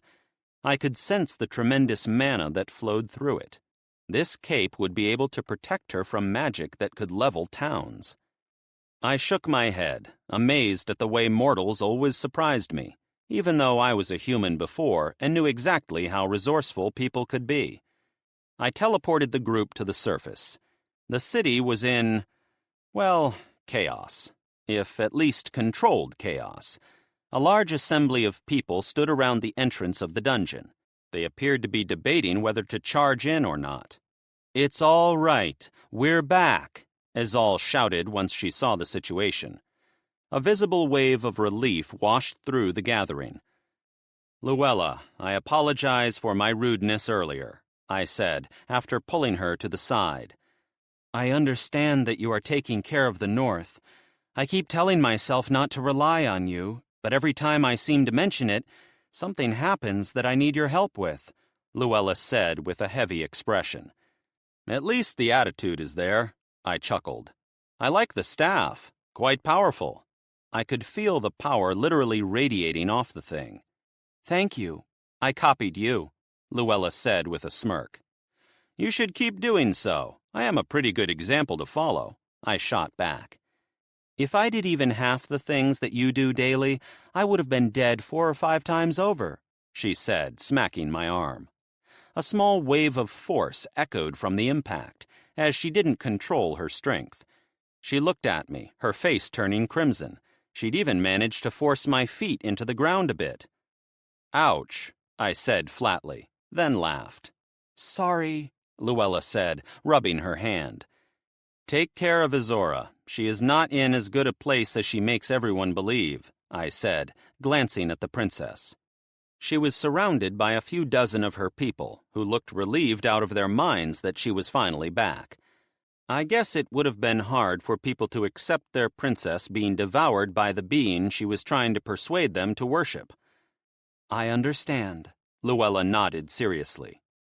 I nodded too, and she made her way over to the crowd. I was about to let my avatar fade when I heard someone call for me. Turning around, I saw Azal walking toward me with an expression that I couldn't decide was anger or just determination. Maybe a bit of both, I finally settled on. "Yes, town captain?" I asked, wondering what the issue could be. Maybe the 15th floor was too dangerous? She reached me and grabbed the collar of my coat. "I need to speak with you. In complete privacy," she growled. I was more surprised than mad at what could cause her to react this way. "My lady, you can't go alone," a man said from nearby. I looked and saw Bruce standing among the guards that had been with her earlier. "Oh, Bruce! I didn't see you there," I joked, considering he was almost 2 heads taller than everyone else. Azal shot him a glare. "Not this time, Bruce. I have questions that need answering." I moved back a few steps, then swept into a bow. "As the lady commands." With a chuckle, I then teleported us to the station.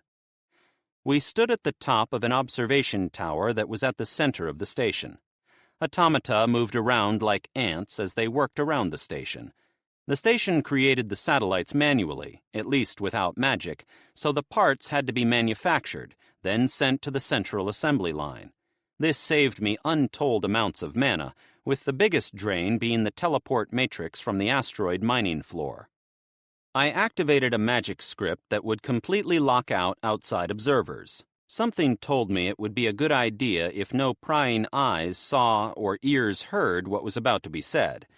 I was starting to gain an awareness of when people were spying on me. There was a feeling of someone following me down an alley, but when I looked, it was gone. They apparently couldn't break through my regular defenses, but it was always better to be safe than sorry. "Now, how can I help?" I started to say, but Azal cut me off. "Why didn't you tell me?" she shouted. Flames leaped from her hair and various parts of her body. "The other me! She said Valimar is still alive!" she screamed, tears turning to steam before they could make streaks down her cheeks. How could she know that? The illusion wouldn't have access to that information because she didn't know herself. The only way would have been if Valimar had talked to her before he visited me. He could have used an illusion or some type of spell to make her forget. That tricky bastard. I would have to get back at him next time he came here. For now, I had to deal with his angry wife. Or is it fiancé, I wondered. "My dear, I truly apologize. I am afraid that the individual in question wanted to remain dead to you until all his debts have been settled," I said, bowing and trying to use my best politician voice. "So, he did come to you," Azal murmured. "Indeed, and from my guess, he came to you just before he saw me. That is why the other you knew about him. The nature of my spell would see past the fragile construction that is your consciousness," I explained. "Why?" she asked, the flames reducing to sparks and her tears finally succeeding in leaving trails on her face. "Because he loved you, I would think," I replied. I created a seat for us both. Sitting down, Azal cupped her face in her hands. I was starting to worry how all the women seemed to be crying lately. At least Luella didn't have blaring parent issues, and her last lover she wanted dead more than she wanted to see him. "I miss him," Azal whispered. "He has a mission that he imposed on himself when his world crashed to pieces around him. Even if he abandons it right now to return to your side, it would most likely haunt him for the rest of his life. I think you understand that about the man." "He was very driven," Azal smiled. "Again, I'm sorry about not telling you, but it was his wish. The same reason he sent Bruce here without an inkling of the truth, which, by the way, I would recommend you keep it that way to protect both of you." "No, I'm sorry for accusing you of hiding this from me. I knew in my head there must be a reason, but I just couldn't settle my heart until I heard it from you." Azal bowed her head. "It's all right," I smiled. "You are only mortal." Chapter 31. An explosion rang out in the middle of the night. The Lord's Manor of the town of Turnio was currently a smoldering crater at the top of the hill that overlooked the town. Screams and shouts rang out through the town as the guards and adventurers responded as best they could. No one knew what was actually going on. A large group of said adventurers were running toward the manor when a figure took shape in the smoke from the crater. It resembled a man, but a man with 4 arms. One of the members shouted, "Demon!" and the whole party skidded to a stop. As they watched, a sinister laugh echoed over the air, reaching every part of the town. "People of Turnio, rejoice, for you have been spared this day. The lord of this pitiful town worshipped the celestial of the necromancers. Thus, I have removed his head from his body." The evil-sounding voice reverberated through the air. The air went quiet for a moment. Then the ranger on the ground shouted a warning that something was heading for them. Everyone in the party took defensive postures, but it was unneeded as a spear sank into the ground a few meters in front of the group. It was too dark to see clearly, but something was embedded on the spear. The rogue crept forward carefully in case it was a trap. The mages in his group had spells on their lips, ready to be cast at a moment's notice. The rogue reached a point where he could make out the object and immediately realized it was the Lord's head. He rushed back to the party. "It's the fucking Lord's head!" he yelled to the others. One of the others was about to say something when the voice echoed through the town again. "Necromancers, let fear into your hearts, for I will be coming for all of you." Suddenly, the smoke grew bright as the midday sun. The figure was surrounded by a large glowing disk of light. It reminded everyone of a sun with rays of light coming off it. The points streaked out across the night sky. "It's heading for the outskirts of town," the mage said, tracking the trajectory of the lines. Sure enough, each bolt struck outside the town within several 100-meter intervals. When the bolts hit the ground, explosions similar to the one on the hill occurred. The party couldn't see the exact damage from where they were, but they could tell that the crater was quite deep. Finally, the last bolt hit the section of land that led to the river and blasted a chunk from the edge of the riverbed. Water rushed from the river into the craters, and before long, the entire town now had a moat. "People of Turnio, continue to harbor the necromancer scum, and I will return." There was a flash of light, then the figure shot into the air over the cloud line. The leader of the party turned to the others. "Well, shit. How are we supposed to know who the hell is a necromancer?" he growled. Suddenly, a sword made of jet-black metal stabbed into the ground in front of him. He glanced at the others in his party, then screwed up his face. Working up his courage, the leader grabbed the sword, and it was like another sense opened to him. He could sense several spots in the distance, and they gave him an eerie feeling. "I have a feeling we're about to kill some necromancers," the leader said gruffly. "You sure we can trust that thing?" the priestess in the group asked. "I'm tired of the regular people not having a way to strike at those bastards. We'll be careful the first time, but if it checks out, then we're striking without warning after that," the leader ordered. The group made it to the first spot sensed by the leader a few minutes later. A merchant, who looked like he was having a panic attack, was rushing to put his wares away into more secure places. It looked like he intended to leave in the morning. The leader shot a look to the priestess, but didn't say anything. "Good sir, can we ask you some questions?" the leader called to the merchant. "Huh? What do you want? Can't you see I'm busy?" the merchant growled. Thinking quickly, the leader said, "Well, we were hoping you could take a look at an item we have." The merchant glanced toward the manor, but sighed and nodded. "All right, hurry it up." The leader brought the flat of the sword toward the merchant so as not to appear threatening. When the sword was less than a meter from the man, it flared green and tried to pull the leader toward the merchant. "Shit!" the merchant shouted. Then green mana flared around his hands as a bolt of unholy mana shot toward the leader at point-blank range.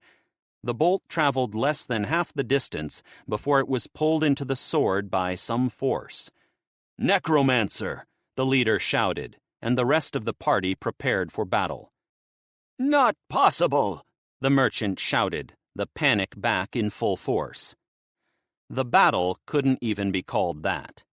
Having heard stories of how powerful the necromancers were in combat, the party took a stance of extreme caution in preparing for the fight. But the merchant was a pathetic excuse for a man, let alone for a necromancer. He launched some unholy bolts and used his barrier, but the sword easily countered them. Eventually, the leader just stepped forward and lobbed the man's head off, the sword slicing through the necromancer's barrier like hot butter. "I've lost a brother and a father to the necromancer horde to the north.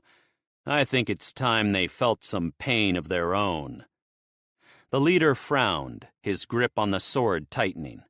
The rest of the party nodded. The leader turned toward the next spot he felt, and the party rushed off. This concludes Cascade by Matthew Peed, narrated by Gabriel Vaughn and Eva Kaminsky, members of SAG-AFTRA. Copyright 2020 by Matthew Peed. This unabridged audiobook is published by arrangement with Matthew Peed and was produced in the year 2020 by Tantor Media Incorporated, a division of Recorded Books, which holds the copyright thereto. Please visit Tantor.com for more information on our growing library of unabridged audiobooks.